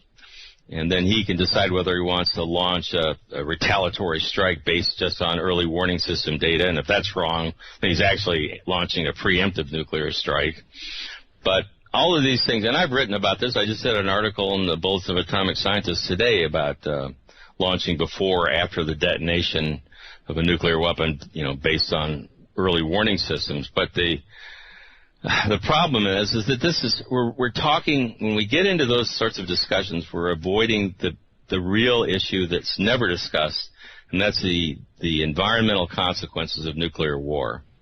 That has never been discussed by any of the nuclear weapon states in a public way, and it's avoided. Well, I want to give the preppers a small reason to continue to prep. It is a small reason, sure. Relatively. Now, if there was an exchange between India and Pakistan, things would be bad. But if you're prepared, survivable, I take it, in North America. Well, if you want to look at a scenario like that, and historically famine has been caused not just by lack of food, but also by scarce, rising prices and the inability to purchase, and then the restriction of exports. I think that if there was a war in India and Pakistan where nuclear weapons were detonated and this global stratospheric smoke layer was produced, and it was quite clear that like for example, you wouldn't be able to grow wheat in Canada for a few years, then the exporting countries that grow grain would probably say, okay, that's it. We're not sending anything overseas. We got to keep this for ourselves. So all the populations that are dependent on imported foods, especially grains, are going to just be SOL. So that's first of all, there's about 1 billion people right now that live on the edge of starvation. And Dr. Ira Helfand from Physicians for Social Responsibility, I'm actually a senior scientist with them too. He wrote a couple of papers that shows that if you reduce the caloric intake of somebody who's already starving by just even 10 or 15% over the course of a year, they're going to starve to death. Right. And, you know, we're looking at 10 to 20% reductions for sure in the rice and the corn crops in China and the United States, and even worse further north. So, you know, I think, you know, if you're a prepper, it kind of depends what you're preparing for. Well, you know, I don't think there's anything wrong. I'm into self-sufficiency myself. I live out on a small farm. I have apple trees. I have a photovoltaic electric system. Right. But I like that, and I think it makes sense if people need to do that in general these days. I'm with you all the way. I've got solar panels. I've got generators, on and on and on. Anyway, again, I want to come back to this scenario, and I know you don't like any scenario that involves nuclear weapons. Nobody would, but sure. This particular one, India and Pakistan, let's say they really let it loose. Somebody in North America, let's say in Ohio, I don't know, what effects would that person in Ohio have to live with over any number of months or years? Well, I can give you some pretty good answers to that. The scientists that did these studies, they compared it to, there was a volcanic eruption, the largest one in the last 500 years, called Mount Tambora. Oh, Tambora. Yeah, and the summer that followed that eruption was called, it was called the Year Without Summer. Mm-hmm. That was actually when they wrote the novel Frankenstein, But there was, they were killing, in North America, they were killing frosts every month of the year in June, July, and August in New England. And there was famine in England, in Europe. There wasn't much of a density of population in the United States, and there was enough wildlife and everything. I don't think there was famine here, but so they predict that the cold that would follow the sort of war that you're describing between India and Pakistan would actually be twice as cold. It would be colder than it's been in the last 1,000 years, would be the average surface temperatures. And that's quite cold. So, wait a minute. I'm in Ohio. How am I doing? Well, you're gonna have a really severe winter. As far as food, well, who knows? The United States, a lot of things have changed here in the last 10 or 20 or 30 years, and we're really dependent on, so many different types of imports that would have been sort of a joke if we thought about it, in the 1970s and 60s. Right. I don't know. Our whole infrastructure is very fragile in terms of there's a couple days worth of food, maybe a week's worth at the most in our grocery stores. That's true. If something breaks down under those circumstances, then we're going to be in trouble. I don't know. I don't think it's going to be below freezing every day here. It's not going to be that cold. It's not going to be literally like colder than Ice Age weather, but it's going to be damn cold, and I suspect food's going to be scarce. And but when you get into a situation with nuclear war and global famine, I think that just totally destabilizes the international relations, and who knows what that would lead to. So when you try to make predictions on that, it's kind of that's another conversation. But I mean, if I'm in Ohio and I'm a prepper, I probably would survive the effects of that, or yeah, I would, as long as it doesn't lead to a larger nuclear war. But you might want to have a fair amount of food on hand, like the Mennonites or the Amish, and keep a year's worth of food. That's not a bad idea. What about the radiation, Professor? Well, radiation is something that it's funny because I don't talk about it quite so much because once you can kill everybody with the climatic consequences with cold where you can't grow food, but radiation is a big that's sort of it's almost, you could do a whole show on that. It depends on what gets targeted in a nuclear war. Our nuclear power plants now, we have over 100 in the United States, and on site they store about 5 to 10 sets of used fuel rods that they've been removed over the cores. Yes. And these, they call them spent fuel pools. They're like swimming pools where they keep, they have to be kept underwater because of the intense radioactivity, which also produces a lot of heat that has to be removed. Not so friendly if they get out of the water, right? Right. All right, Professor, hold tight right there. We'll come back to my Ohio example, if we can, in a moment. I think scientists like this really actually don't like to discuss the possibility of something, what's the right word, that could be survived. I'm Art Bell. Stop telling me a lie without a reason why. Blown it all sky high. Coming to you at the speed of light in the darkness, this is Midnight in the Desert with Art Bell. Now, here's Art. Professor Stephen Starr is my guest, and here I come again, Professor. I'm in Ohio, and Pakistan decides to decapitate the other side, and so they get into a full-fledged war. I'm going to probably be able to survive if I'm a prepper, if I've got food. It's going to get cold, and I know that people who speak, people like you who speak in front of whoever it would be, don't even like to talk about nuclear exchanges that would be survivable because you don't want them at all, right? Well, there's a lot of truth in that. Yes. Part of it is because, I have a habit of trying not to make predictions if I'm not, it's a scientific approach where you don't say what you can't prove. But, right. I think your description of what the post-war scenario is like is accurate. And, I think it would be a nightmare. It would be really cold, and it wouldn't just be for a year. It would be like 10 years without summer almost. It'd be colder than it's been in the last 1,000 years. And now this is only India and Pakistan, right? Right. And that 100 atomic bombs that were detonated in that war have about, maybe even less than 1% of the explosive power of the weapons that the United States and Russia have. I know.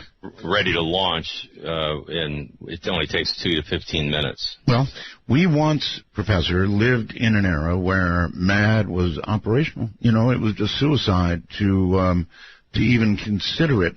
But now we've got countries like North Korea. North Korea is interesting because they probably are suicidal, or at least the leadership may well be suicidal. And so we can't depend on good old MAD so much anymore, can we? Right. Well, it wouldn't be a mutual assured destruction in their case because they have like 10 atomic bombs or so. But, at the moment. Yeah, but all these arsenals are getting bigger. Even India and Pakistan at some point are going to start producing, thermonuclear weapons, strategic nuclear weapons instead of just atomic bombs. So there's got to be a point where people. Well, actually, there is a point. There was a thing called the Austrian Pledge. There was a meeting in Austria, and 113 nations have signed this request. They're trying to get a conference together, but they're calling for the banning of nuclear weapons in the same way that chemical and biological weapons would be banned. And then the ban, after a ban, of course, there'd be an elimination. Guess what? Guess who's against that? The 5 nuclear weapon states. Mm-hmm. Of course. They say, oh, no, this is, we don't need that. This is disruptive of our process. We want to stick with the non-proliferation treaty, because that's doing just fine. But, it's been 50 years since that was signed, and it doesn't take, a rocket scientist to see that the nuclear weapon states are busy modernizing their arsenals, just as you mentioned, $1 trillion to build, we're rebuilding our entire nuclear weapons manufacturing complex in the United States is what's going to happen. In Kansas City here in Missouri, they just are finishing this gigantic, $100 million going into a facility that builds all the non-nuclear components, but that's about 80% of the bomb.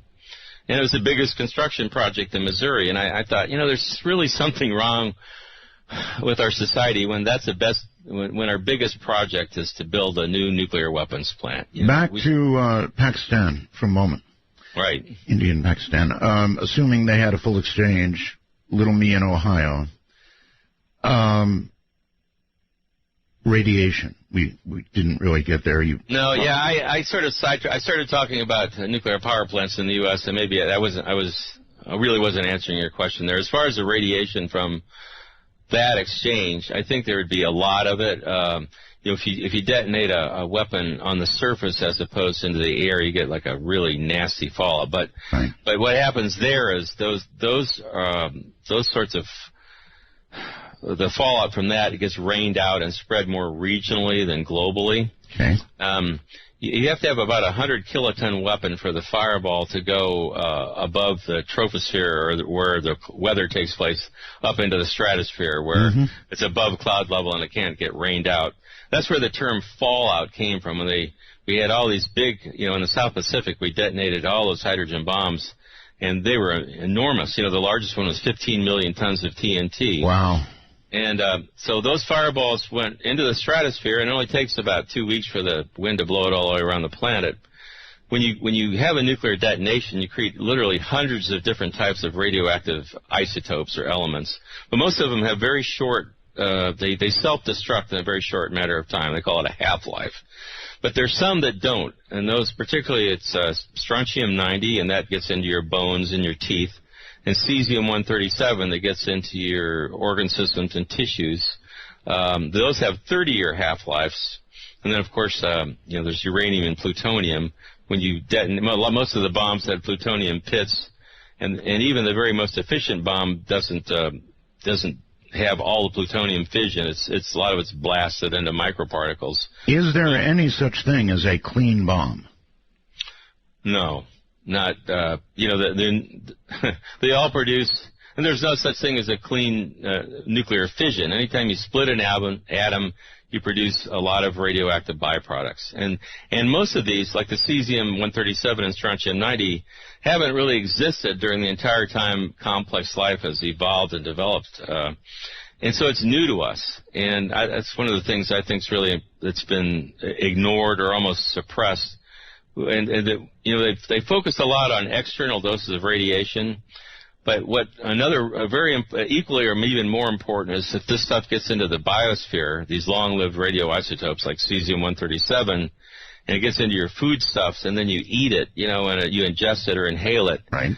It can have it causes other diseases besides radiation, besides leukemia and cancer. I spent a year helping to translate a study that was done in Belarus, that was done after the Chernobyl nuclear power plant blew up. Oh, yes. And about 25% of Belarus was seriously contaminated, and the most predominant radioisotope is cesium-137. And it gets into everything. It got into, like, even the wood, when they burn firewood for heating and cooking, it turns their chimneys into, like, small nuclear reactors, And but the children there are really sick. Only less than 10% of the children in these contaminated areas are considered to be healthy. And the study that I got translated was done over a 9-year period. They examined 100,000 children, and they did thousands of human tissue samples done from autopsies of children and infants that had died in these areas. And they found that the cesium concentrates in the endocrine tissues as well as the heart, the pancreas, the spleen. And this led to all sorts of problems like heart attack, stroke, hypertension. They call it Chernobyl heart. Is something that these kids have that if they don't have an operation, they die. And so after the scientist made this presentation, he went home and he presented to the parliament in Belarus. He went home. The police came and kicked his door in. They arrested him. They went to his medical institute and destroyed all his archived slides and samples from 9 years' worth of research, and they put him in a prison camp for 6 years. So this information hasn't been made public. I presented it at the New York Academy of Medicine about a little over a year ago, and but if you go to the EPA website and you look at cesium-137, they say it's uniformly distributed in the body. Well, it's not true, but again, the nuclear industry has so much influence and power that they dispute all of this, of course, and they say the sort of doses that these children are exposed to pose no threat to human health. So there's a real fundamental argument going on here. But these are the health physicists that are trained by the nuclear industry. They have their own safety standards they develop. And these health physicists actually aren't doctors. They have no real training in medicine. But they dispute what the scientists and the doctors are saying. I see. Well, the recent nuclear accident in Japan, yes, I believe there was some 137 distributed to some fairly wide degree. Right. That was what my presentation at the New York Academy of Medicine was about, was the massive contamination of Japan with cesium-137. What are going to be the effects downline of that? Well, the nuclear industry will tell you none. They'll say, oh, there's nothing, no big deal, and they still have an area that's an exclusion zone. But they say, well, we're opening that up. They're trying to make it scrape off enough dirt so people can drive into these cities that they wash the roofs off on and pretend like it's safe. But I don't think we know. That's the worst thing about all this, all the atmospheric weapons tests. We detonated 100 atomic bombs in the deserts of New Mexico. And I honestly think that's the largest environmental disaster in American history. They kept all the fallout secret from people. They didn't even know what was happening.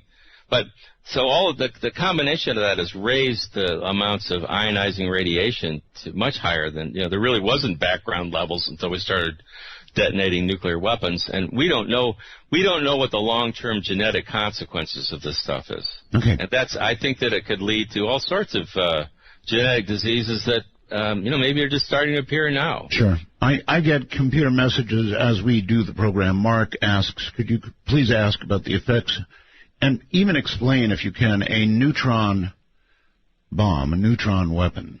Sure.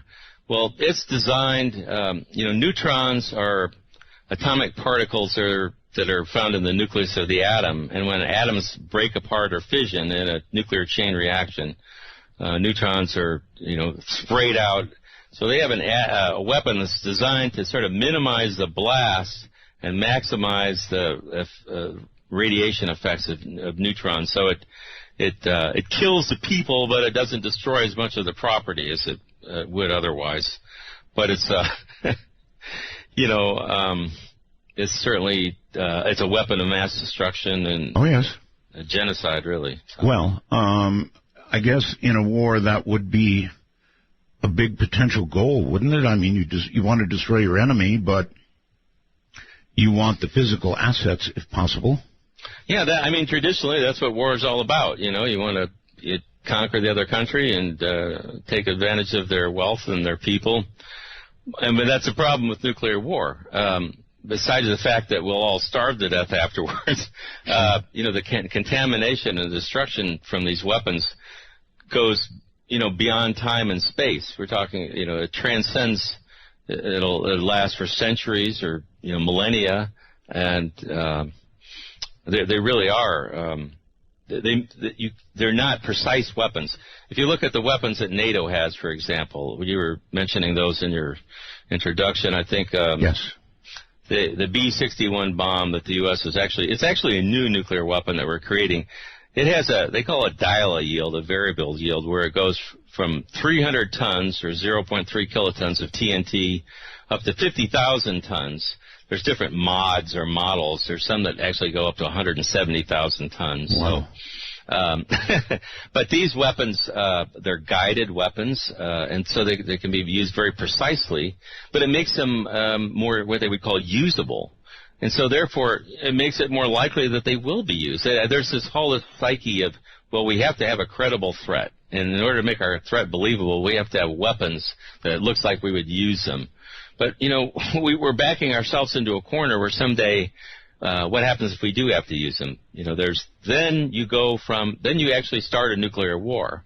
And if you're fighting with somebody that has nuclear weapons like Russia, they have plenty of, weapons like that, battlefield weapons they call them, or tactical, and they can respond in kind. And all the war games that were ever done with NATO, for example, during the Cold War, once they crossed, they called it the nuclear fire break. Once they went from using conventional high explosive weapons to nuclear, it was only a matter of time before it escalated into just a complete nuclear war, a holocaust. So I wonder if our leaders know that. Yes, how quickly do you feel that threshold would be? Let's just have an example here. Let's say that Putin decides that he wants what they had, the old Soviet Union, and they begin moving into state after state after state, attempting to reform what they had. Now, to some degree, NATO, I guess, would at some point step in, but boy, oh boy, when you start talking about it in real life, understanding what would happen if we stepped in, we would be probably really cautious. And I don't know how many countries would fall before we decided we would step in. And once we did, even a small exchange, artillery, for example, they have nuclear weapons that can be fired by artillery, right? Well, the Russians do. We did. I'm not sure if we still have those or not, but we certainly have plenty of what we would call tactical nuclear weapons. You don't even have to get to a situation where you're imagining that Russia would invade. The U.S. has moved something like 700 tanks. We're in the process of moving like enough to arm a mechanized division to the Poland and the Baltic states. That's right. And what if Russia was doing that to the United States? What if they were moving a mechanized division to Mexico?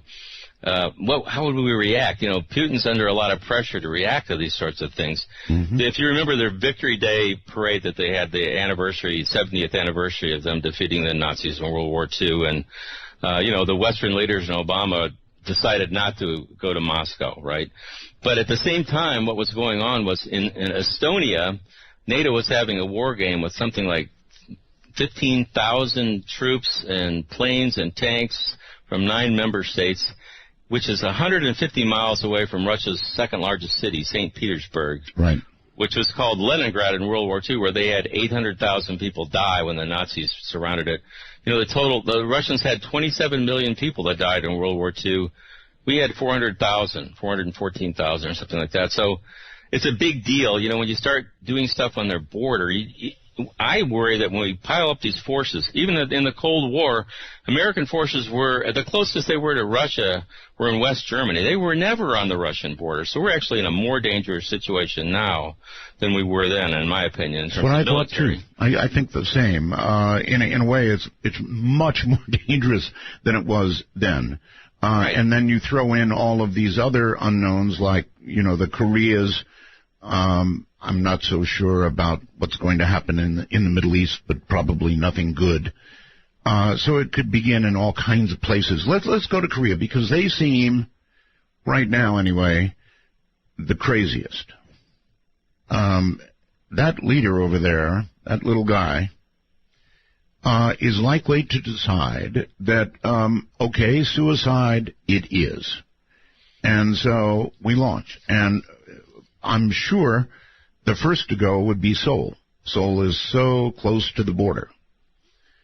There's a lot of scenarios there. I've read some different scenarios where I think North Korea has so much artillery that's in range of Seoul that they could actually almost destroy the city without a nuclear weapon, and they could reserve their nuclear weapons for the harbors, for example, to prevent troops from coming in. Good point. There's a lot of, but I don't. The thing that differs about when you talk about North Korea, it would be a nightmare. There might be as many people killed in that as there might be 10 or 20 or 50 million people killed in a nuclear war with that. But it's still, I don't think you have to have the 100 detonations that we talked about in India and Pakistan, before you create this global smoke layer. Mm-hmm. So there is sort of a threshold for the whole nuclear winter process, but it hasn't really been defined as such. Professor, what do we know about North Korea's bombs? We have monitored any number of, and I've heard mixed things, like it was a partial dud, or, in other words, what do we think we know about where they are? Well, any country that develops nuclear weapons begins by developing what we sort of like we did with an atomic bomb, a relatively simple bomb. If you have highly enriched uranium, then you can slam two pieces together. That's the very simplest one. We didn't even test that before we dropped the first one in Hiroshima because we knew it would work. If you make it from plutonium, which is what the North Koreans have done because they had a reactor and they irradiate the fuel rods, they produce the plutonium that way. They extract it. Then it's harder to make an atomic bomb from plutonium because of the nature of plutonium, you have to implode it. That was an invention in the Manhattan Project. They actually had to create concentrically placed explosive charges on the exterior. They had something the size of, say, a grapefruit that they made into the size of a walnut by exploding everything on the outside, and then that creates fission. So that's why the North Koreans have to test their weapons to make sure they work. Do they work? Go ahead, I'm sorry. Do they work? Well, they do work, although there's the first ones, if they don't produce a whole 15 kiloton detonation, maybe they produce 1 or 2 kilotons, and they call that a fizzle. This still, but 1,000 tons of TNT going off in a city is certainly, with radioactivity, is not anything that would be a minor problem. But they don't. I think that it's quite clear that they have, the equivalent of atomic bombs now. None of the, both India, Pakistan, and North Korea, they all still have the sort of the atomic bomb type weapons. They haven't gotten to the strategic, the hydrogen bomb or the thermonuclear weapons that have the 100 kiloton or megaton yields. But they may. I mean, it's just a matter of time, and that's one of the things that we have to come to grips with. Moreover, they are developing launch vehicles that are starting to be effective. So, I don't know. I've never tried to offer like political solutions for a lot of problems. My goal has been to explain what would happen, existential threat that these weapons pose, and hope that's enough of a motivation factor to try to lead to some constructive. Okay, solutions. Professor, we just had a big brouhaha about Iran. Now, do you have any knowledge about how close Iran is? I mean, the Israelis say one thing, we perhaps say another, Iran says another. I wonder how close they really are to a nuclear weapon. Well, when you talk about building a nuclear weapon, there's a number of things that people don't usually appreciate. When you enrich uranium, which means that you're increasing the concentration of the isotope U-235, because that's only about 0.7% normal in the normal existing uranium. When you get up to a 20% enrichment, you actually can create, it's called weapons usable. You can make a weapon from that, but it's so big you couldn't make it into a bomb or put it on a missile. It's not what they call deliverable. Okay. So the process of weaponization, of getting higher enrichments, is how you move to make, a weapon or a warhead that you could put on a missile. I think that the impression I got is that Iran was fairly close to getting like a 20% enrichment on a lot of their uranium, but I don't, after that it's just you read one report or another, like you said, you don't really know. I heard they might have 1,000 centrifuges going, something like that. Yes, well, They create a cascade of centrifuges.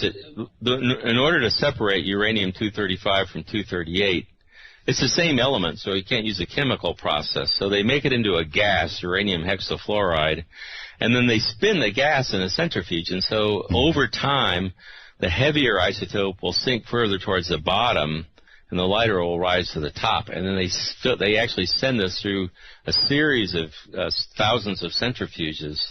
So by the time it gets towards the last ones, it's actually getting enough of an enrichment or a concentration of the U-235 that it can be extracted. So there are other ways to do it, but that's been the way that I think that Iran has approached it. I have interviewed any number of theoretical physicists like Dr. Michio Kaku. I'm sure you've heard that name. Oh, sure. And I asked him at one point what he thought our chances were, as a human race, of not destroying ourselves with these weapons. And he said less than 1%. Yeah. Well, I hope he's wrong. I do too. I think if we keep going the way we are, then, I might have to, say he's right. But my belief. Well, that's it. See, things are not getting better. They're getting worse. They're getting more dangerous. That's what I see. Well, what's amazed me, and my biggest frustration, and if your listeners want to, something I'd suggest that they try to accomplish, we can't get the leaders of the nuclear weapon states. We can't get Obama to meet with these scientists. He can't get his advisors to meet with the scientists to discuss their studies that, they just want to say, hey, look, we've done this remarkable research with state-of-the-art computers, and it's been evaluated all around the world by the world's best scientists. And this is what's going to happen if you have a nuclear war. Somebody has to have enough guts to get out on the world stage. I think it has to be one of the leaders of the nuclear weapon states and say, look, we're having all these problems getting along and everything, but what we have to talk about and what we have to understand is that if we have a nuclear war, we're going to kill not only everybody in our nations, but everybody else on the planet. And, the other nations around the world are actually coming to grips with this, and that's why you can have an Austrian pledge with 113 nations calling for banning nuclear weapons. But, the nuclear weapon states are resisting this, and so you're like, that's what really troubles me is that, here in my own country, we can't even get a hearing, and these guys are the best scientists in the world. They're not doing this on the back of an envelope, they're doing it in their National Center for Atmospheric Research and University of Colorado Boulder, Rutgers, it's not, they aren't amateurs. Professor Kaku was invited to work on nuclear weapons and declined. And I wonder how, surely some of the people have worked on nuclear weapons. And I wonder how they can rationalize that in their minds, knowing what they're doing. Well, you're right. I think there is a rationalization. I can't really speak for anybody else. I was a nuclear engineer when I first went into school, but I sort of had a process of realization where I thought, I don't want to do that.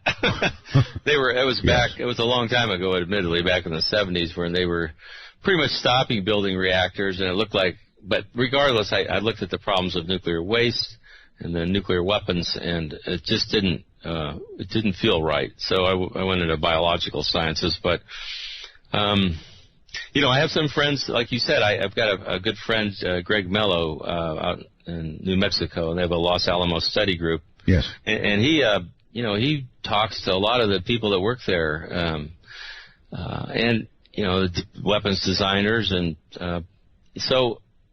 and these aren't like, I don't know. I don't consider them evil, bad people, but I do think that somebody has to say this is enough. Somebody has to come to grips with the fact that we just can't keep doing this. Well, have you ever actually spoken to one of these men about the morality of what they're doing? Well, some of the people I have spoken to, there was a former commander of the Strategic Air Command, Lee Butler, and there's a few other military guys that I've met with that have all rejected nuclear weapons and nuclear war. And, some of them do it because they just say, well, there's no military utility in it. We can't use these weapons, because if we do, so just from that sort of pragmatic military viewpoint, they reject, and the concern that they have is that the younger generations now are sort of becoming accustomed to them. They're not really.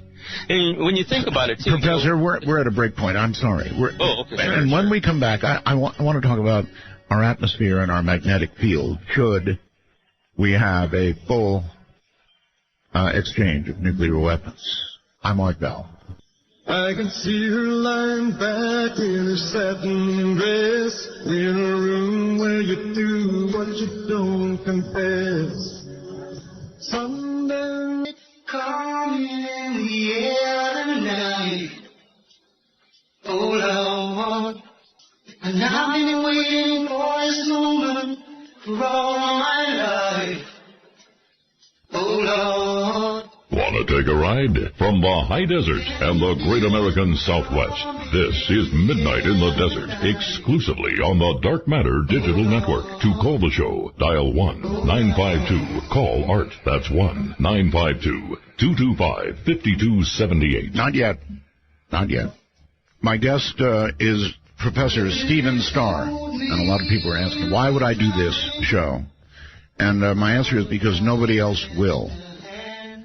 I'm telling you, we have forgotten what little we knew about the effects of nuclear war, or perhaps never knew at all. So, Professor, welcome back.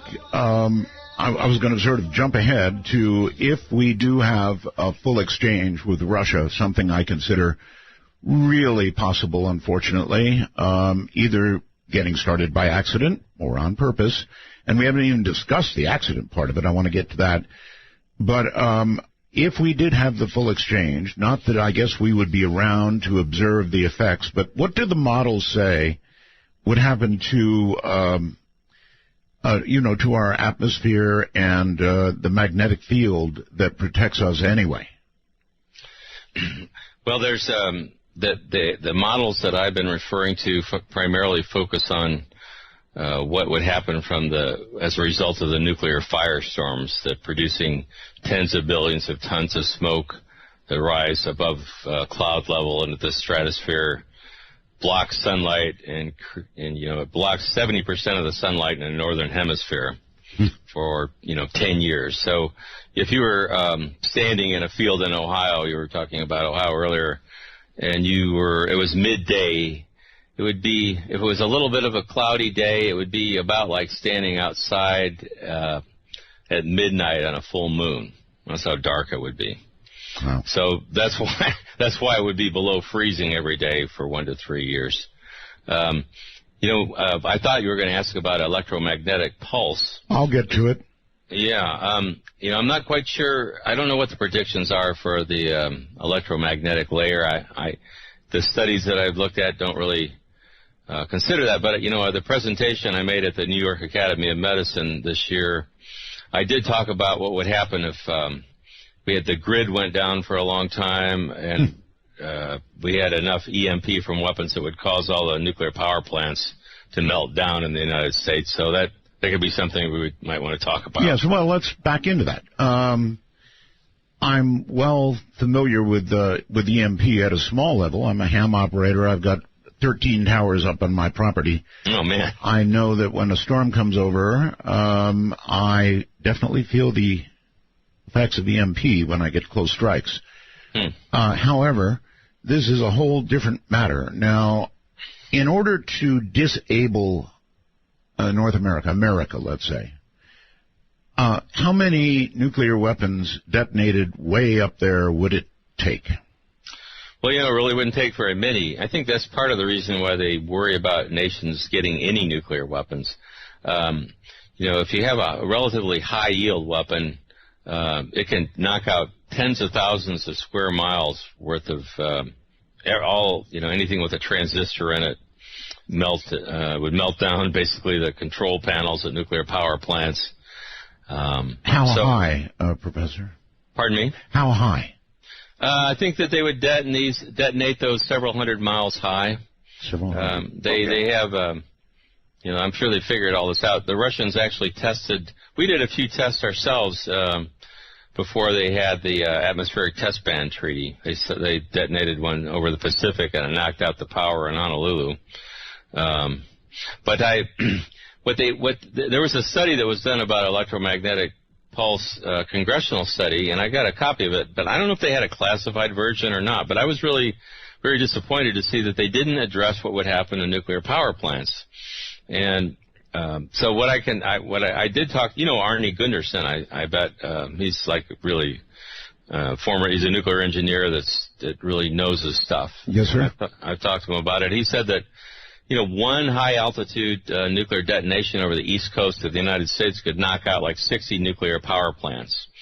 And what would happen was that the reactors would melt down, and then also the spent fuel pools that I'd mentioned earlier that have 5 to 10 times more radioactivity, long-lived radioactivity than the cores do, they would boil off. Once the cooling stops, the water heats up and will boil, and when it gets down to the point where the rods are exposed to steam or air, then those rods will rupture, and if they've been removed recently enough from the reactor core, they'll burn. Right. And that would release an enormous amount of radioactivity. Just one, nuclear power plants produce a lot more of the long-lived isotopes than nuclear detonations do. For example, one nuclear spent fuel pool has more cesium-137 in it than all the atmospheric weapons tests combined released, over 1,000 tests. And so, and we have 100 of those pools scattered around the United States. When I did my studies on this, I was looking at there's an exclusion map around the destroyed Chernobyl power plant. There's about 1,100 square miles where they call it a radioactive exclusion zone where people aren't allowed to live. Mm-hmm. And when I was looking at the map one day, I realized that the key for that map was based on how much cesium-137 was in the soil. And they described that in terms of becquerels, and I'm not going to give, but what it amounted to was that less than about 1.2 grams of cesium-137 contain enough radioactivity to make a square mile uninhabitable for a couple centuries. Wow. An American dime weighs, just 2 or 3 grams. I think it's 2.7 grams. So less than half the weight of a dime of cesium-137. If you make it into an aerosol or a smoke and spread it over a square mile, you can't live there for 100 years. My God. And so the average spent fuel pool in the United States has close to 2,000 pounds of cesium-137 in each pool. So, and see, cesium is it's a very volatile element. It's almost like mercury. So around 700 degrees, it actually turns into a gas. And, these rods are hot. The reason they're so radioactive, the radioactivity creates heat. And if they lose the cooling and they're exposed to air, once they get up to about 700 degrees, the cesium inside the rod becomes a gas and starts to expand. It'll cause the rod to rupture. And that's why, like at Fukushima, for example, so much cesium was released, because when all those fuel rods, the reactors melted down, it released all the cesium. It went up into the air, and the winds blew it around, and then it rained out. And so there's... So you're telling me it would take only one large bomb over the East Coast, mm-hmm. and all our plants would melt down. And like there'd be 50 or 60 plants that could melt down just from one bomb. Might be academic, because at that point we would consider that to be an act of war, and we would be in a nuclear conflict almost instantly, wouldn't we? I guess so. There's I assume that with a weapon like that, they could track it. Oh yes. But there's just as an aside, too, I'd like to point out to your listeners that a huge solar flare, like the one they had in 1849, I think it was a Carrington event, yeah. If we had anything similar to that today, it would destroy all the really large transformers around the United States that support the grid, and the grid would be down for 6 months to, maybe a couple of years. Sure. So that's another issue with all these spent fuel pools. It's not nuclear war, but, it's something that we ought to worry about. So that's another reason why I'm not really a big fan of nuclear power. I see that, my opinion, they need to, that's something that we need to address immediately. We have to get the spent fuel out of these swimming pools and into at least interim storage. They want to move it a few miles from me if they can. I think they should put it in the basement of the White House, Yeah, well. Okay, well, maybe some people might resent that, but, it's always out of sight, out of mind. And, there is a place, for example, in Finland, it's called Onkalo, where they're building, it's the only real scientific approach to nuclear waste storage. It's about 7 miles deep. It's going to take them over a century to build it. It's enough to store their waste from 4 or 5 nuclear reactors. There's a movie called Into Eternity that your listeners might want to watch on YouTube. And that's what's really amazing about that is it gets you start to think about how long the stuff has to be isolated from the biosphere. We're talking like 1 million years, so that's, I don't think we should make any industrial toxins that last that long, that are that toxic at an atomic or molecular level. So, if you have an accident at a wind tower, for wind energy, it might kill a couple of towers if the turbine, or a couple of cows if the tower falls over, but we don't have to worry about evacuating the entire state. Well, I understand you're not really commenting on politics, but hasn't Fukushima essentially done the job for you and stopped it? You mean new plants?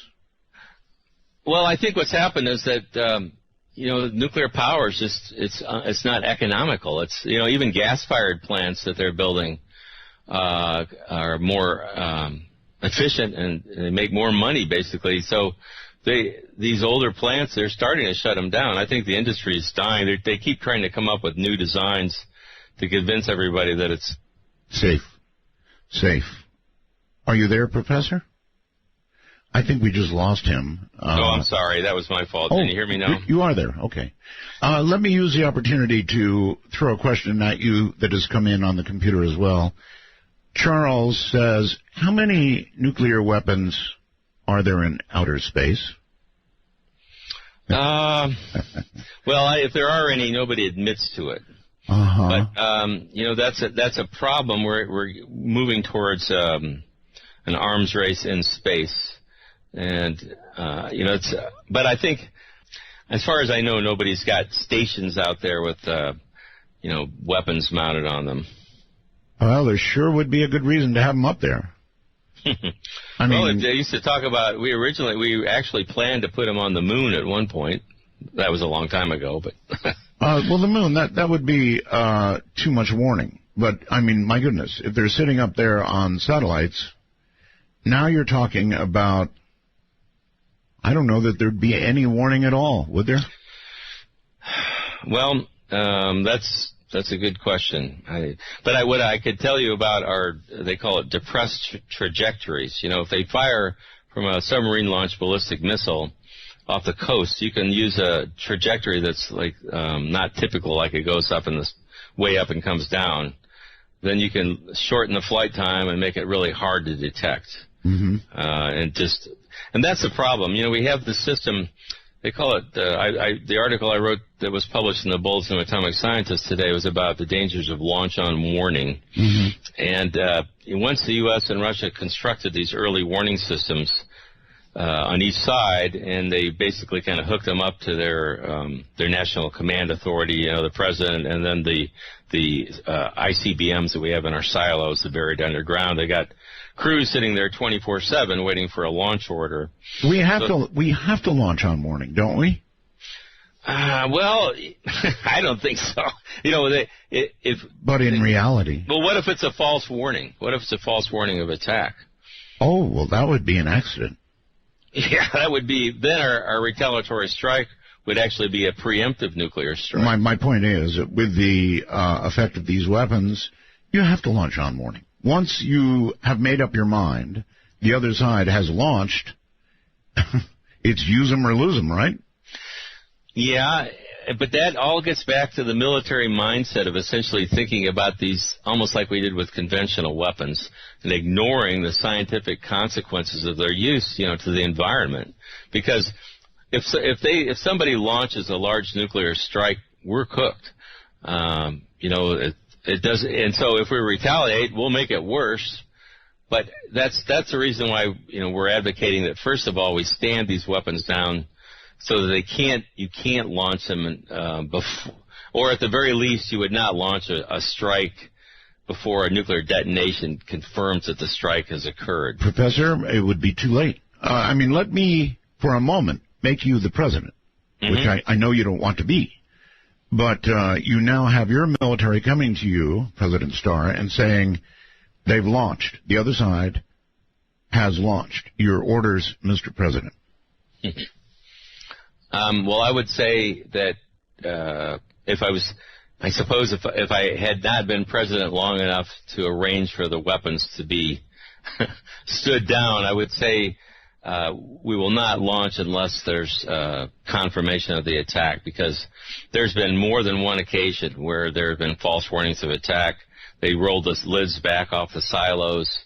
That happened in 1985, even when they had a faulty computer chip at NORAD.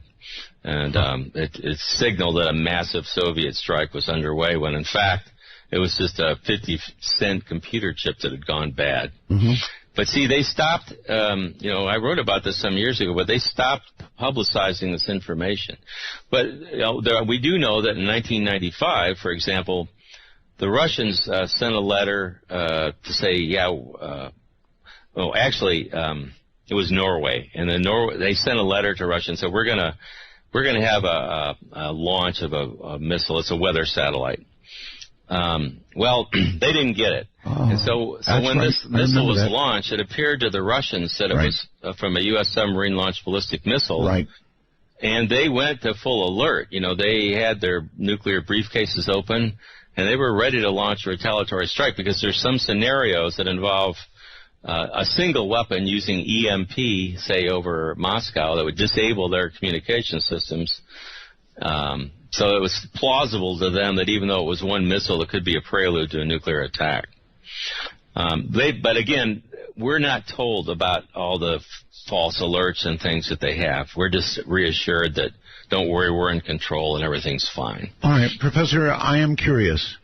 This sort of clampdown in the media, ever since the Cold War has ended, I mean, there was plenty during the Cold War, but since, with it now being even more dangerous, and there is so little education of the kind that we're doing tonight actually out there, what's up with that?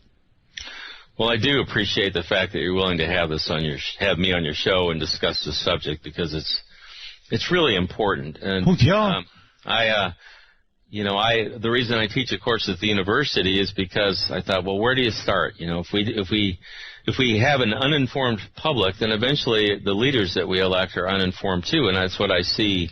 You know, there was Global Zero was interviewing a number of the people on the Armed Forces Committee, and none of them knew how many nuclear weapons the United States had. At some point, the unthinkable will eventually become thinkable.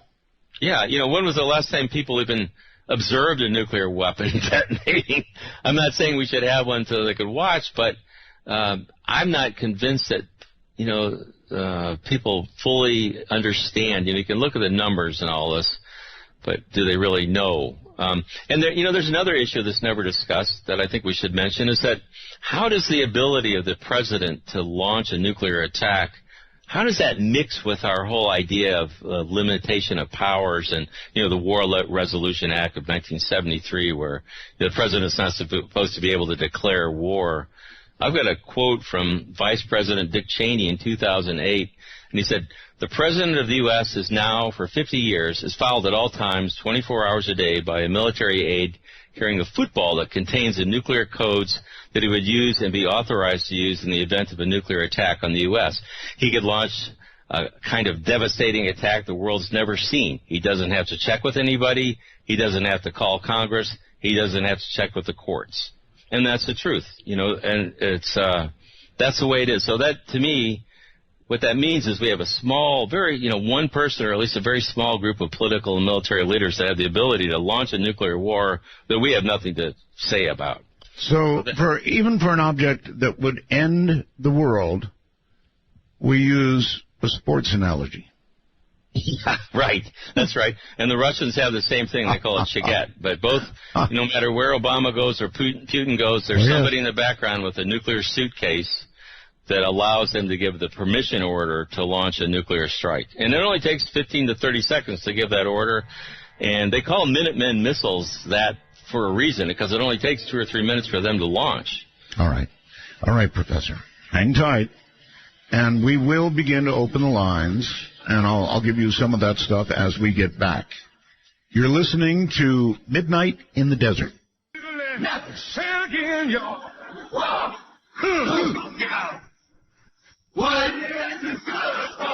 Absolutely. Listen to me. Remember, when calling Midnight in the Desert, let the phone ring until answered. These calls are unscreened for your listening pleasure. Call 1-952-CALL-ART. That's 1-952-225-5278. Well, all right, let me roll through it. There's some new stuff in the calling this show world, and we'll get to that. The public number for you to call if you would like to speak or have a question for Professor Starr. Public number is area code 952-225-5278. That's 952-225-5278. Then we're going to do something a little different, if I can find it. We're going to initiate, we did this last night in the last hour of the show, and I want to do it again. I want to open a first-time caller line. If you have never called the show, got a new number for you. Only if you've never called the show. Area code 775-4 775-285-5800. Once again, 775-285-5800. Only if you have never called the show. And then, of course, as you know, you can reach us on Skype as well, North America at MITD51, and the rest of the world at MITD55. But before we get to the phones, and they're coming up shortly, Professor, welcome back. A good question would be, if the Earth did endure a full exchange between the U.S. and Russia, how long might it take, or would it ever recover and be habitable again? And if so, how long? Well, I think from what I can understand myself, what would happen was it would be like a mass extinction event, similar to when the best example is when a meteorite hit the Earth, and that was when the dinosaurs were wiped out about 66 million years ago. They know that an asteroid, a metallic asteroid about 6 miles in diameter, hit the Yucatan Peninsula. And when it hit, it threw up enough heated material into when it came down, it actually heated the upper atmosphere to 2,700 degrees Fahrenheit, created temperatures at surface level about 600 degrees, 700 degrees. It set all the forests of the world on fire, and it was they call it impact winter. It was so dark that you could have held your hand in front of your face and you wouldn't have seen it. So that's worse than what a nuclear war would do in terms of the atmospheric effects, but the result was that like 70% of all the species on Earth got wiped out, and no animals larger than probably a squirrel lived. So, we're looking at something that's analogous to that, and I think the sad thing is the people that are in charge need to understand that they can't go live in a shelter underground for 10 or 20 years and expect to come out. If you're in an environment where there's very few, if any, animals left and the forests have been destroyed, that's not really habitable when you're at the top of the food chain. So I think that's why I think we have to look at this we have to somehow come to grips with this as a species problem, and we have to think of nuclear war as a mass extinction event, as opposed to, we talk about destroying civilization and all. Well, those sorts of catastrophes are almost incomprehensible, but yet they're still survivable. But extinction is quite permanent by definition. It is, yes. And that's why I think that's why I resent when we get feedback from the White House saying, we went. I didn't, but some of the people in a group I work with, PSR, went and talked to John Holdren, Obama's advisor, shortly after Obama was first elected, and they were told that, well, we think that if the prompt effects of nuclear war don't prevent war from happening, then the long-term effects aren't really that important. Well, they certainly are important. For example, if you live in a country that's not involved in the war, it's not even in the target area, but all your people are going to starve to death as a result. Yeah, well, that's going to actually be my next question. You recall the movie On the Beach, right, of course? Yes. Actually, I spoke in Melbourne. Really? On Hiroshima Day, and that they had me. Somebody came up and talked to me about that. Yeah, so I always wondered, was it realistic in that the southern hemisphere would not be extinguished immediately? However, the eventual effects would get them, and essentially that movie was within the realm of accurate, or what? That movie focused on radioactivity, basically. Right. That's right. And if we have a war where they bomb all the nuclear power plants and put immense amounts of this long-lived radioactive, ionizing radiation into the atmosphere, and God only knows what that. I mean, that to me is almost unthinkable. But what we're talking about, really, with the studies that we talk about with the smoke and the blocking the light and the cold, that there would be a lesser degree of light being blocked in the southern hemisphere, but they predict like 35 to 40%. But still, there's going to be such a global cooling effect that, for all practical purposes, it won't matter. It might not be quite as dark and not quite as cold, but you still won't be able to grow any food. And I asked one of the scientists about this, and they said, well, there may be some people at the equator that might survive, but I have an article in the Federation of American Scientists that's going to be published this month called Nuclear War, Nuclear Winter, and Human Extinction. And the point I try to make is that I don't think it's worth getting into an academic debate about whether or not all the people would be killed, but just the fact that there's a good chance that they would be, to me, is enough. That should be a fairly powerful, enough of a motivation to at least publicly acknowledge and discuss this. The nuclear weapon states won't do it. They won't. None of their leaders will come out and talk about any of this stuff. They just want to talk about the deterrent, and nuclear war deters. But in order to have deterrence, but all sides have to remain rational. They have to fear death. That doesn't seem like it's going to be the case forever. That is our modern problem. We have ISIS, which, by the way, is in the midst of trying to get hold of a nuclear weapon. Mm-hmm. We have North Korea. They both seem like very, by our standards, completely irrational group that want to bring on Armageddon. Right. And, I think the real issue I see is that everything is wired. So, when we had the Cuban Missile Crisis that you mentioned earlier, we didn't have launch-ready nuclear weapons at that time and all these things hooked up that we could launch, 2,000 strategic warheads in a matter of, less than 15 minutes. But we do now, and things can happen so fast. You put these forces in Europe on Russia's border, and a jet plane can overfly, and a missile can go off, and things can happen quickly. And, both the U.S. and Russia have operated on what they call a counterforce military doctrine for decades. And what that does is it tasks the military to destroy the other side. In the event of war, the military's mission is to destroy the other side's nuclear forces before they can be used to destroy you. So once war starts, all the calculations change. Then you get into the fog of war, and then what happens? It's too fast. Everything's hooked up. So what the last thing we needed to do is to keep, pounding our chests and threatening, and but I don't see any simple way around it except by just getting, let's cut to the chase. Get some leader to come out and say, look, if we have a war, we're all going to die, and we really need to talk about this, and explain it in a way so that yes, but that's the rational approach, and it would work with rational nations. Mm-hmm. But not right. Well, I'm referring. My concern is with the U.S. and Russian strategic arsenals, because they've got 15 out of the 16,000 weapons on the planet, and who knows? I admit. A lot of people say, yeah, right, wishful thinking, but I don't really know any other way to approach this. I don't have a political solution to every problem. I don't think it's. You have to get above that. You have to have some kind of trump card, and to me, this is it. It's like, well, if we have a war, everybody dies. It's mutual assured destruction is really self-assured destruction. Even with our successful first strike, we're going to die. So what do we do about it? I don't know.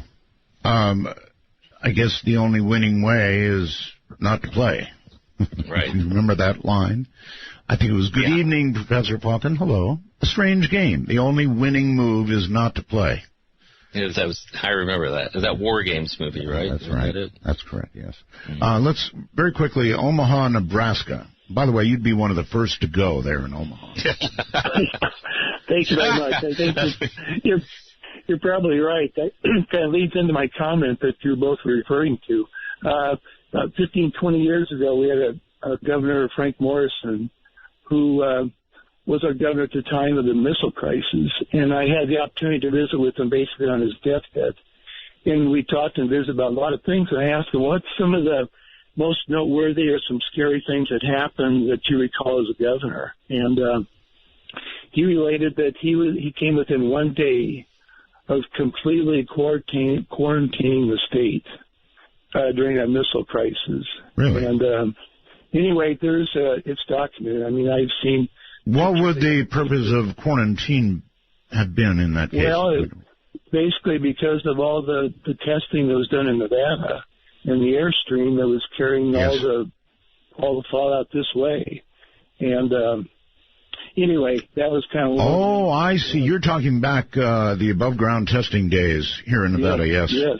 Mm-hmm. Yes, and I know there's been tests of, the effects in the state of, cancer and related things because of that. So Right. anyway, that was just one comment to make. The other thing I wanted to ask your guest, by the way, this is a phenomenal interview tonight. I thank you, Art, and your guest. But he's from the University of Missouri, correct? Yes, sir. Uh-huh. Anyway, I'm curious if you know of a Nebraskan that used to teach down there by the name of John Neihart. He was in the English department. He's noted for the book Black Elk Speak. Well, I know exactly who you're talking about. I never had the privilege of meeting him, but I've actually listened to some of his recorded lectures. Yeah, he recorded the vision of Black Elk, and but those are two of the most peace-loving, peace-seeking men that I knew. And this with the Supreme Chair of the Earth and stuff. But just one last thing. Yes. I think the Pope's comments recently could be, you made reference in one of the talks so often to we need to enter into conversation. Yeah, we need to enter into a conversation, all right. Well, Again, I think that's a good point about the Pope. If the Vatican and the Pope, they can get behind nuclear disarmament, it helps when you get that sort of dialogue going. And, another thing that is not made the news big time, but at the the International Red Cross has come out strongly in favor of banning and eliminating nuclear weapons. The Red Cross hasn't joined in because of political pressure, but really, they certainly, International has made it come on record for it. I'll be darned. Back to something we discussed sort of a little while ago. If I were to ask you to guess, just a guess, Professor, about whether there are nuclear weapons in space, what would your guess have to be? I don't think there are, although I would say that, I have no way to know that they're not. I think that they don't really have to keep them in space because they have so many ready to go here on Earth that they can hit any target they want on Earth in at least, at the very most, an hour, and most of the time 30 minutes or less. Usually, if we can do something, we do it. And I'll leave it at that. And that's part of the reason when they talk about moving nuclear weapons to Europe, this is all a political thing. It's although it's dangerous because if you forward-based nuclear weapons, say in NATO countries, then you make them, in a sense, not only easier to use, but they're also more at risk for terrorism and threat. It's a bad idea. And you can still hit any target you want with a U.S. Trident sub can carry up to 200 warheads, that are independently targetable. Under the START treaty, they supposedly carry less, but just one sub has enough warheads to take out every major city in Russia, or whatever. And they also have outfitted some of these subs to carry conventional warheads. So, or cruise missiles. Okay. And let me try this. There's not a need to put weapons in space. Let me try this. If the Russians had a nuclear weapon in space, would we know that? I don't know. I mean, I'm not sure what our national technical capability is, but I'm sure they monitor, each side always monitors their launches and stuff. The Russians, in the 1990s, it was a mess over there, and they at this point, they have lost almost most of their early warning system capability from satellites, just ground-based. So they're putting it back up, I believe, but I don't know. The U.S., even though the military moans and groans about, not having enough funds and everything, we've constantly modernized our arsenal, and these weapons are, if they were that dangerous or unsafe, we'd certainly, they are, I don't see how a nuclear weapon can be considered safe in the first place, but in terms of military thinking, when they complain about a weapon being unreliable, what they're talking about is not whether or not it will detonate, but they're worried about the explosive power being within a few % of what they want it to be, because that goes into their calculations for blasts and all that. Okay, Sergio on Skype, you're on the air. Yes. Good evening, Art. I'm not hearing you very well. You're going to have to get very close to the microphone of whatever you're talking into. Yes, good evening. Is that better? Better. Yes, good evening. Great subject. Long-time listener to you. Very interesting subject tonight. I just want to ask your guest, isn't it true that both Russia and the United States both have the, in Russia it's called dead end, which is the automatic retaliatory system. In case no one is alive, it will retaliate automatically. Good question. Very good question. Yes. It's interesting.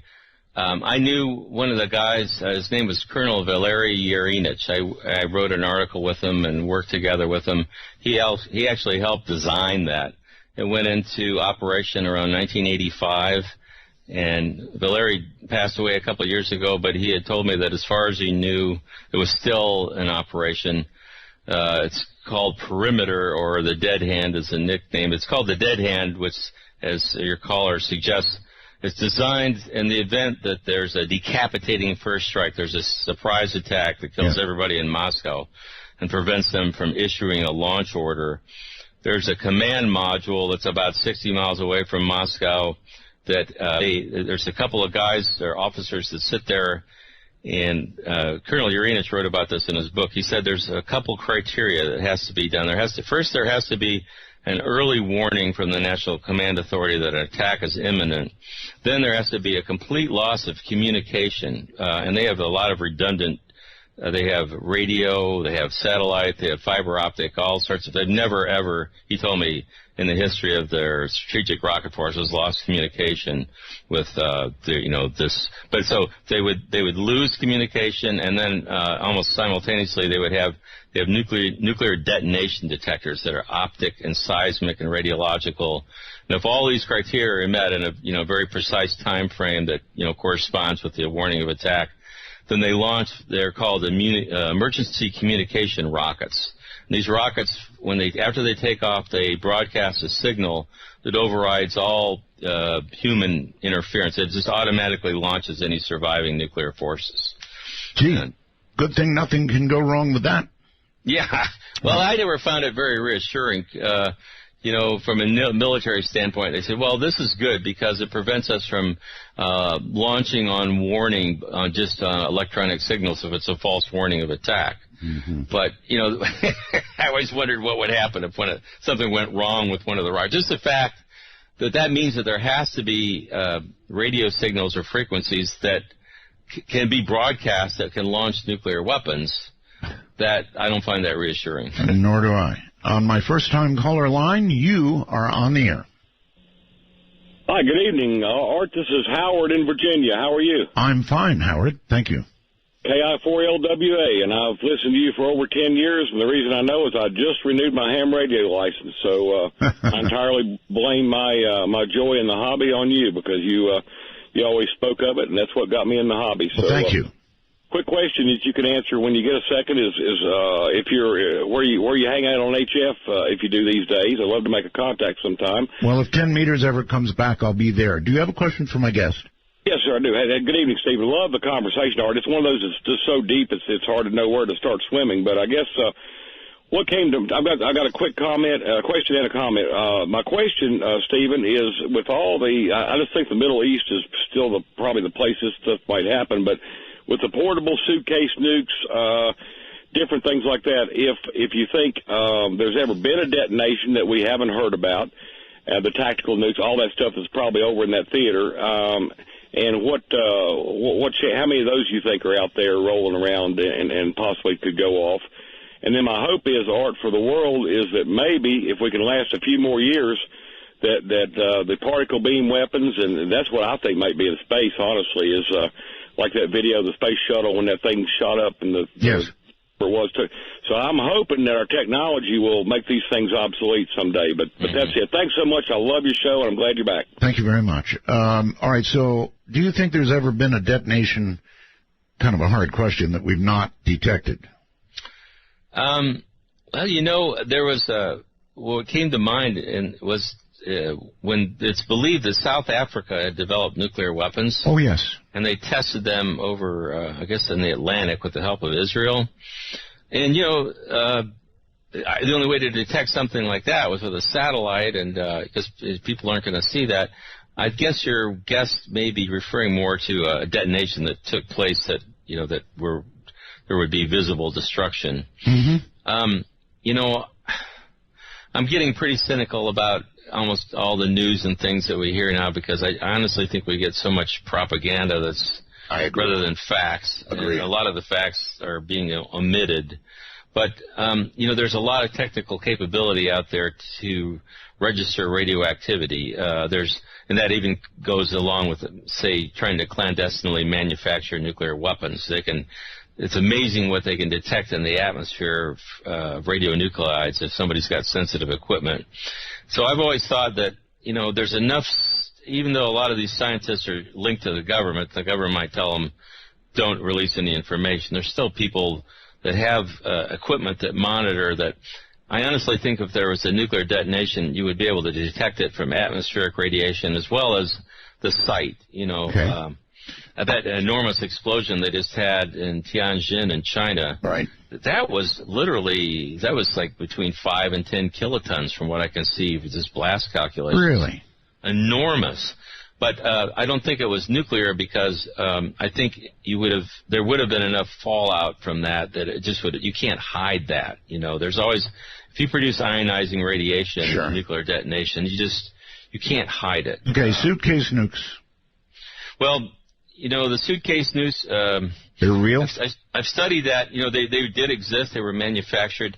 But when you miniaturize a nuclear weapon to that extent, it's actually a very technical process. It's nothing at all like putting together an atomic bomb. But, the first atomic bomb was just basically a cannon barrel with 2 highly enriched pieces of uranium that they fired one through the barrel into the other.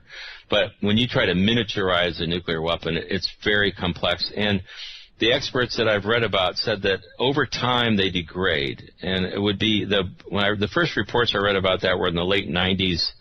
I think it was Alexander Lebed. It was a Russian guy that announced this, and but even if it was true that they weren't able to keep track of them, my opinion is if anybody really got their hands on one of those, they probably would have used it. I think if a terrorist organization or somebody gets a nuclear weapon, they're not going to just sit around and say, well, let's wait till a really good time. They're going to shoot that thing off. How many do you think were made? I think the Russians said that they'd made something like 90 or 100. Lebed said that they could only find 50 or 60 of them. So, who the hell knows? But, there's a lot of things that are even, to me, are scarier. The Soviets had nuclear material scattered all over the place. In Kazakhstan, they were working on nuclear rocket engines, and they had enough, uranium and plutonium down there to make 60 atomic bombs. Mm-hmm. And the United States went in and got a lot of that out with the help. That was back when we were actually kind of working with the Russians, but it's really, I swear to God, it's just amazing that we haven't had a bomb go off somewhere. It really is. There's so much highly enriched uranium that's out there that's been manufactured that, it's really a miracle that we haven't had it put together and used in a bomb someplace. Okay. Down to Houston, Texas. First-time caller. Hi. Hey, good evening, Art. I can't believe I'm online, actually. I just have a question. Are you listening, sir? I've got a question. Are you listening online? Yes, sir, definitely. Okay, go ahead. Well, yes, sir. My question, sir, actually, I read an article a couple of months back. It was, I believe they asked a Russian defense minister. It was just a basic scenario that the Russians said they would drop a nuclear weapon into, I believe it was Yellowstone National Park, since it is an active volcano, and that would basically just disrupt the United States, break it in half. I don't know if that's a scenario that. Well, it would be, if they did that, it would be an act of war, and then we would have global thermonuclear war. Right, Professor? Yeah, that's true. I read that same report, and I even discussed it with a friend of mine who had done some studies on it. Yes. He said that the effect that they're predicting is somewhat debatable, talking about dropping weapons off the coast of California. There's... what scared me about that is just that there's military guys on each side. We we have, extremists in all the nations, and the Russians have ultra-nationalists they'd like to start a war right now. We have people like that in the U.S. too, but, I worry that, Putin may be pictured as like a really bad guy, but there's honestly a lot worse. We could wind up with somebody a lot worse than him if we're not careful, so. This is true. All right, let's see. I think it's Felton, California, is that correct? Yeah, hi, this is Tom in Santa Cruz. Yes, Tom. I wanted to ask Professor Starr, are you familiar with a book by John Mueller, who happens to be my cousin, called Atomic Obsession? I'm sorry, I'm not, but I'd like to read it. Okay, yeah, he's a professor of politics at Ohio State University. He argues, or at least he tries to reassure us, that the states so far and the future ones, such as maybe Iran, who may be getting nuclear weapons, will soon find out that, like the military people you mentioned earlier, that there's really nothing you can really accomplish with them if you actually use them. So they're unless you're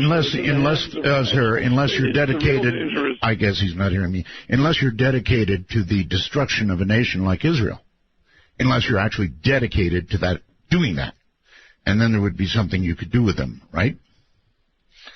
Let me say that there was a general in India that made a comment about, they said, well, which nation got invaded? Was it North Korea or Iraq?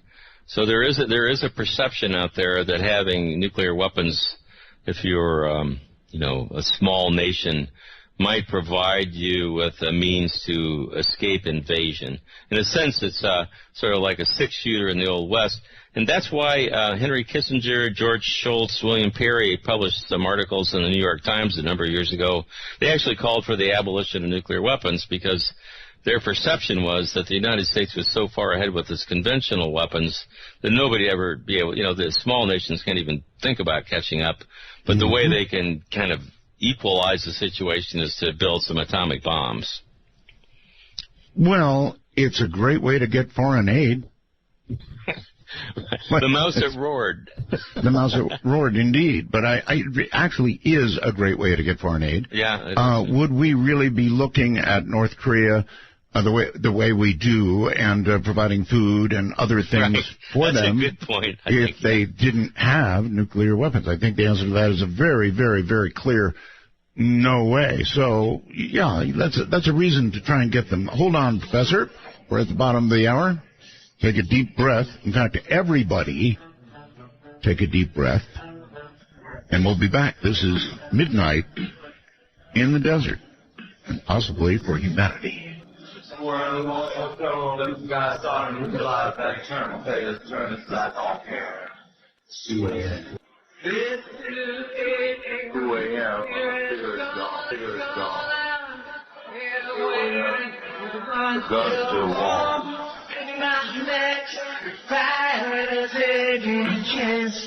Midnight in the Desert doesn't screen calls. We trust you. But remember, the NSA, well, to call the show, please dial 1-952-225-5278. That's 1-952-CALL-ART. Yeah, lines are all jammed. Very, very interesting show. And by the way, late news is Ed Snowden did talk to Neil deGrasse Tyson, which I find kind of intriguing. We're going to have Neil on in the not very distant future. That's right, Neil deGrasse Tyson. So that's one. Now, if I could just talk to Ed Snowden. Let me go way off reservation here and ask you, Professor. You followed, I'm sure, the story of Edward Snowden, yes? Yes. The country seems more or less evenly split on what he did. How do you feel about it? Well, I think that he's somebody that should be considered a hero, that he was trying to expose clearly corrupt things that were going on in the government. Unconstitutional things. Yeah, if people remember what the Constitution is. Barely. Barely, and that's what tonight's show is all about. Systematically destroyed, unfortunately. People don't remember the Constitution. They don't remember what really could happen, with these weapons. And that's why we're doing what we're doing tonight. Right. Well, the Constitution is really was designed to protect the people from the government. And so we seem to have lost that protection. We seem to have. Let's go to Colorado Springs, I think. Hello. Yes, thank you, Art, for doing this show tonight. This is Kevin in Colorado Springs. I guess the ultimate question I have is, what can be done to stop this? Boy, that is, you're right about that. It is the ultimate question. Professor? Well, maybe my solution is too simplistic. On an individual level, I would recommend people to first consider joining, look around and join an organization you feel comfortable with. I like the Nuclear AIDS Peace Foundation. You can join Physicians for Social Responsibility. You don't have to be a physician or a healthcare professional. There's an international campaign to abolish nuclear weapons, ICANN. A lot of really young people are really into that organization. That's a good start because you need to be a little bit educated on this. I don't think your solution is too simplistic. I just think that, I'm sorry to say, but I think it's dated. Right. Well, you have to do more than just write letters and join organizations. That's the first step. But I think it's time for, what gets attention these days? You have to do something. You have to, so there used to be protests and even those, but when we had 1 million people in Washington, D.C. in 1982, but that was back when we had more of an educated public. I'm not sure if we have time to educate the whole public about this, but it's my hope that at least pressure can be brought upon the leadership I consider it a form of criminal negligence on the part of leaders. If they know about this danger and they refuse to act on it, they turn their heads. It's more convenient to keep your nuclear weapons than it is to discuss the fact that they can destroy human existence. Everything. Then that's a criminal act. It would be called willful blindness. And people have to be willing to call that out. There's some point in your life where you have to decide if you're going to do something. You can say, well, geez, that really was a terrible show I heard, and I'd like to do something about it. If you just forget about it, then that's not a solution. You've got to be willing to go beyond that. But it does, we've got now, we have Twitter, we have the Internet, and things can go viral. People can get information across at lightning-like speed around the world. So there's a capacity to educate and learn that never existed before. Okay, well, again, I just consider it a little bit dated, Professor. In other words, unfortunately, your solution depends on rational people. Mm-hmm. And we seem to have moved into all right, let me try another approach. I frequently talk about interesting things like aliens or life on other planets or something. And, to date, we've actually not detected the presence of any other intelligent life anywhere, despite listening really hard. Isn't it possible that life eventually is absolutely self-destructive? It would certainly account for a lack of any signals so far. Mm-hmm. Well, I believe Carl Sagan talked about that one time, and he said that he had a theory that once a civilization became intelligent enough to create, nuclear power, that it was more likely to self-destruct, and that's the reason why we didn't, wind up communicating with many others. But, I'm not. I listened to a National Press Club conference not too long ago where there were quite a few hard-bitten military guys and Air Force pilots, and they came forward with a lot of data showing their interactions with UFOs. And I'm not going to rule out a lot of possibilities that are out there. I think, but whatever it takes for us to consider ourselves a species, if it takes a disease, that threatens to wipe out humanity, or if it takes a spaceship to land and we realize we're not the only life force, well, whatever it takes, it's okay with me if we can come to the grips with the fact that the nuclear weapons that we have amount to a self-destruct mechanism for the human race. All right. Let's go to Flip on Skype. Hi. Hello, Art. Hello. I had a quick question for Mr. Starr. What would happen if somebody were to hijack a commercial airliner and crash it into a nuclear power plant?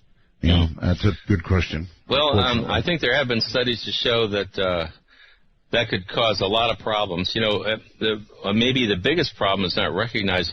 The spent fuel pools that I mentioned that are each reactor stores all their used fuel rods on site in like a stainless steel lined swimming pool. It's about 40 feet deep, the size of a tennis court. A lot of the buildings that house those are just like concrete block. They're like the buildings that would house chemical. They're not a heavy duty. They're not built to the same standards like a containment vessel. And a plane crashing into that could easily cause a massive release of radioactivity if it destroyed the cooling system on the pool or breached the pool and allowed the cooling water to be released. Okay, well, I understand that in Fukushima, what really was their undoing was the fact that the diesel generators that had to be maintained, and they did have them, were down below ground. And so, of course, they flooded, so no power. Now, that's right. Well, and there's another thing, too. You can scram a nuclear power plant and shut down the fission. Yes. But there's still an enormous amount of heat that's still there that's going to you have to keep cooling the core. And when they lost all the off-site power, too, and their cooling systems that were, flooded, they lost the ability to cool the reactor core. And so they melted. And honestly, the Japanese knew damn well that all of those reactors had melted down within the first couple of days of the accident. They actually watched a cloud of radioactivity travel over Japan. It even went over Tokyo.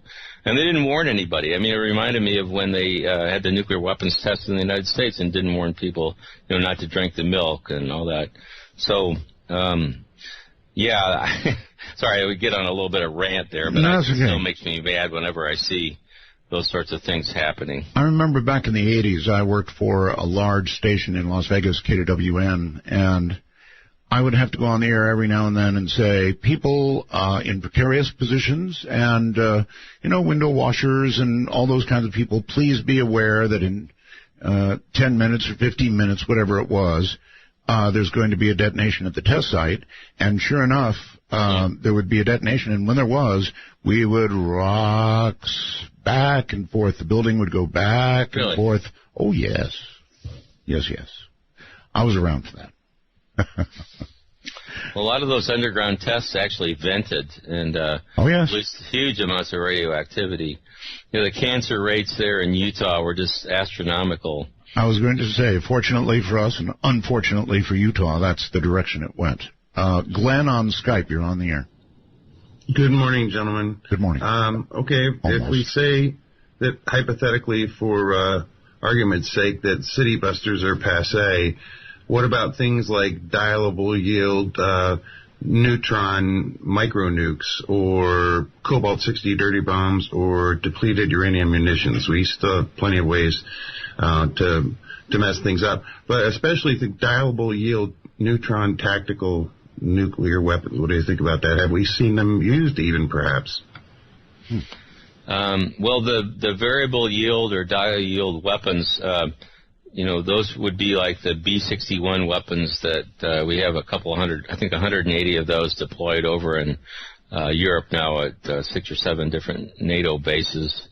I don't know if any, I'm not aware that any have actually been used, but, keep in mind that there's a difference. When you talk about a nuclear detonation, that means like on a Sagad, fission and fireball, and that's different than a dirty bomb is a conventional bomb that spreads, that blows radioactive substance apart and can contaminate an area. Mm-hmm. The DU weapons they're a radiological weapon, depleted uranium. They don't have a nuclear detonation, but when they fire them, about up to 70% of the round actually burns when it strikes a target, and it releases microparticles of uranium that can be inhaled and ingested very easily. So all these weapons are, the radioactivity, I think, is a really vicious kind of problem to leave in an environment, and I think it really should be considered a criminal. It should be banned. We certainly shouldn't be using DU weapons. Hey, Professor, Raymond sends the following by computer. Art, if nuclear warheads are not cycled out after so many years, the danger is they can have electronic malfunctions, and that includes the final guidance in the MIRV warheads non-detonation and early detonation, the Demon Core incident went critical? Well, they have a schedule where they refurbish plutonium pits. The plutonium itself is considered to be stable for like about a century or so.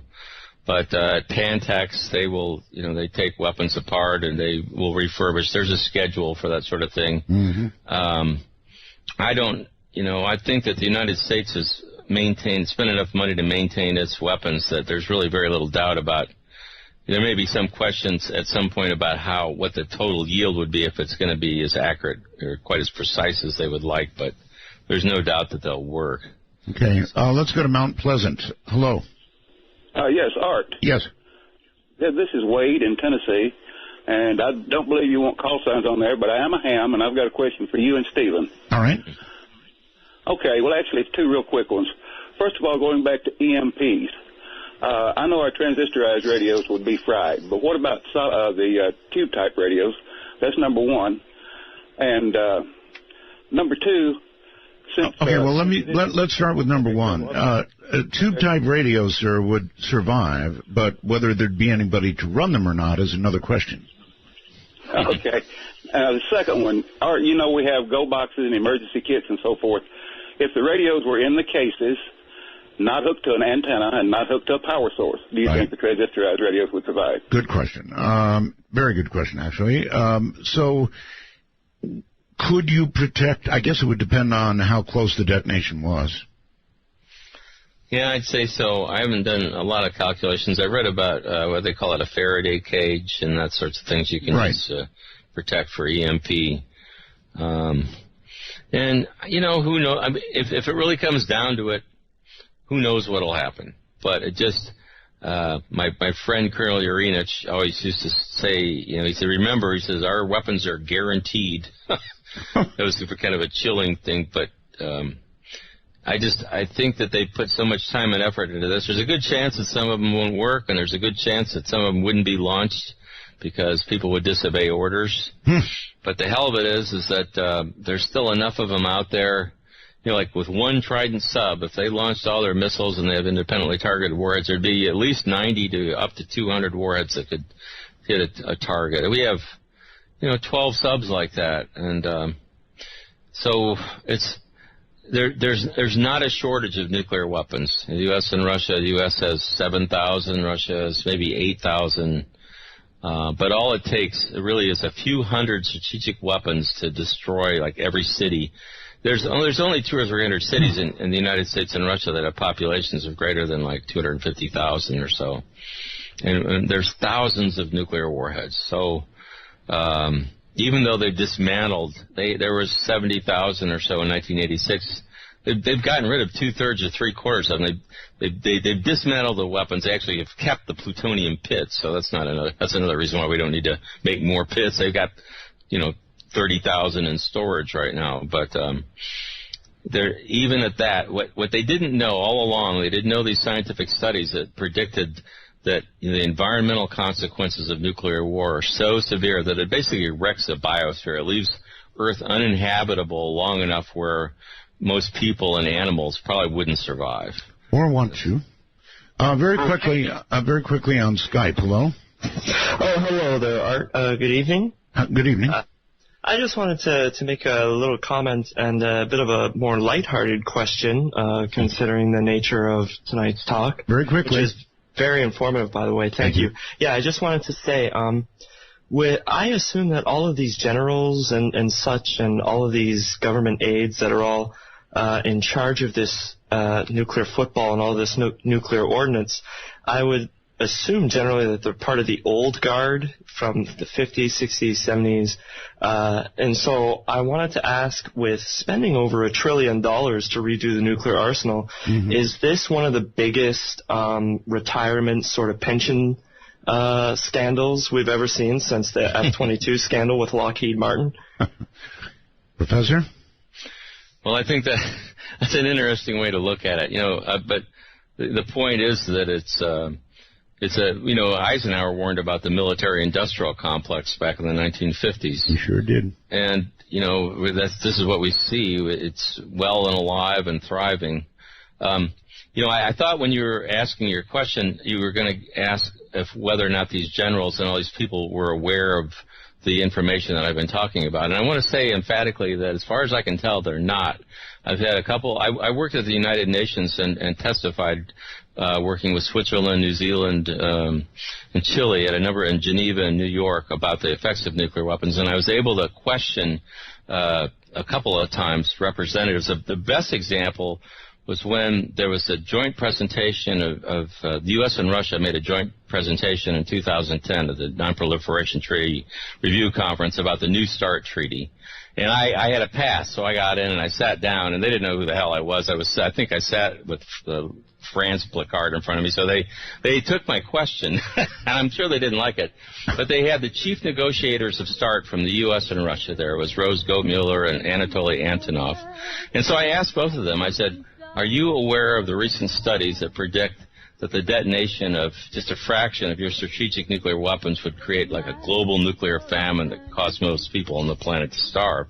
And they both said, oh, no, we're not familiar with those. My goodness. Professor, I can only hope that this show, which is recorded, believe me, will be passed around, and that a lot of people will get to hear it before it's too late. We've got to go. The show's over. Thanks so much for having me on, Art. I really do appreciate it. Thank you for coming on and scaring us to death. Have a great night, Professor. You too. Thank you. Take care. Well, as I mentioned earlier, I know this was not easy stuff, but it's about time that somebody did it.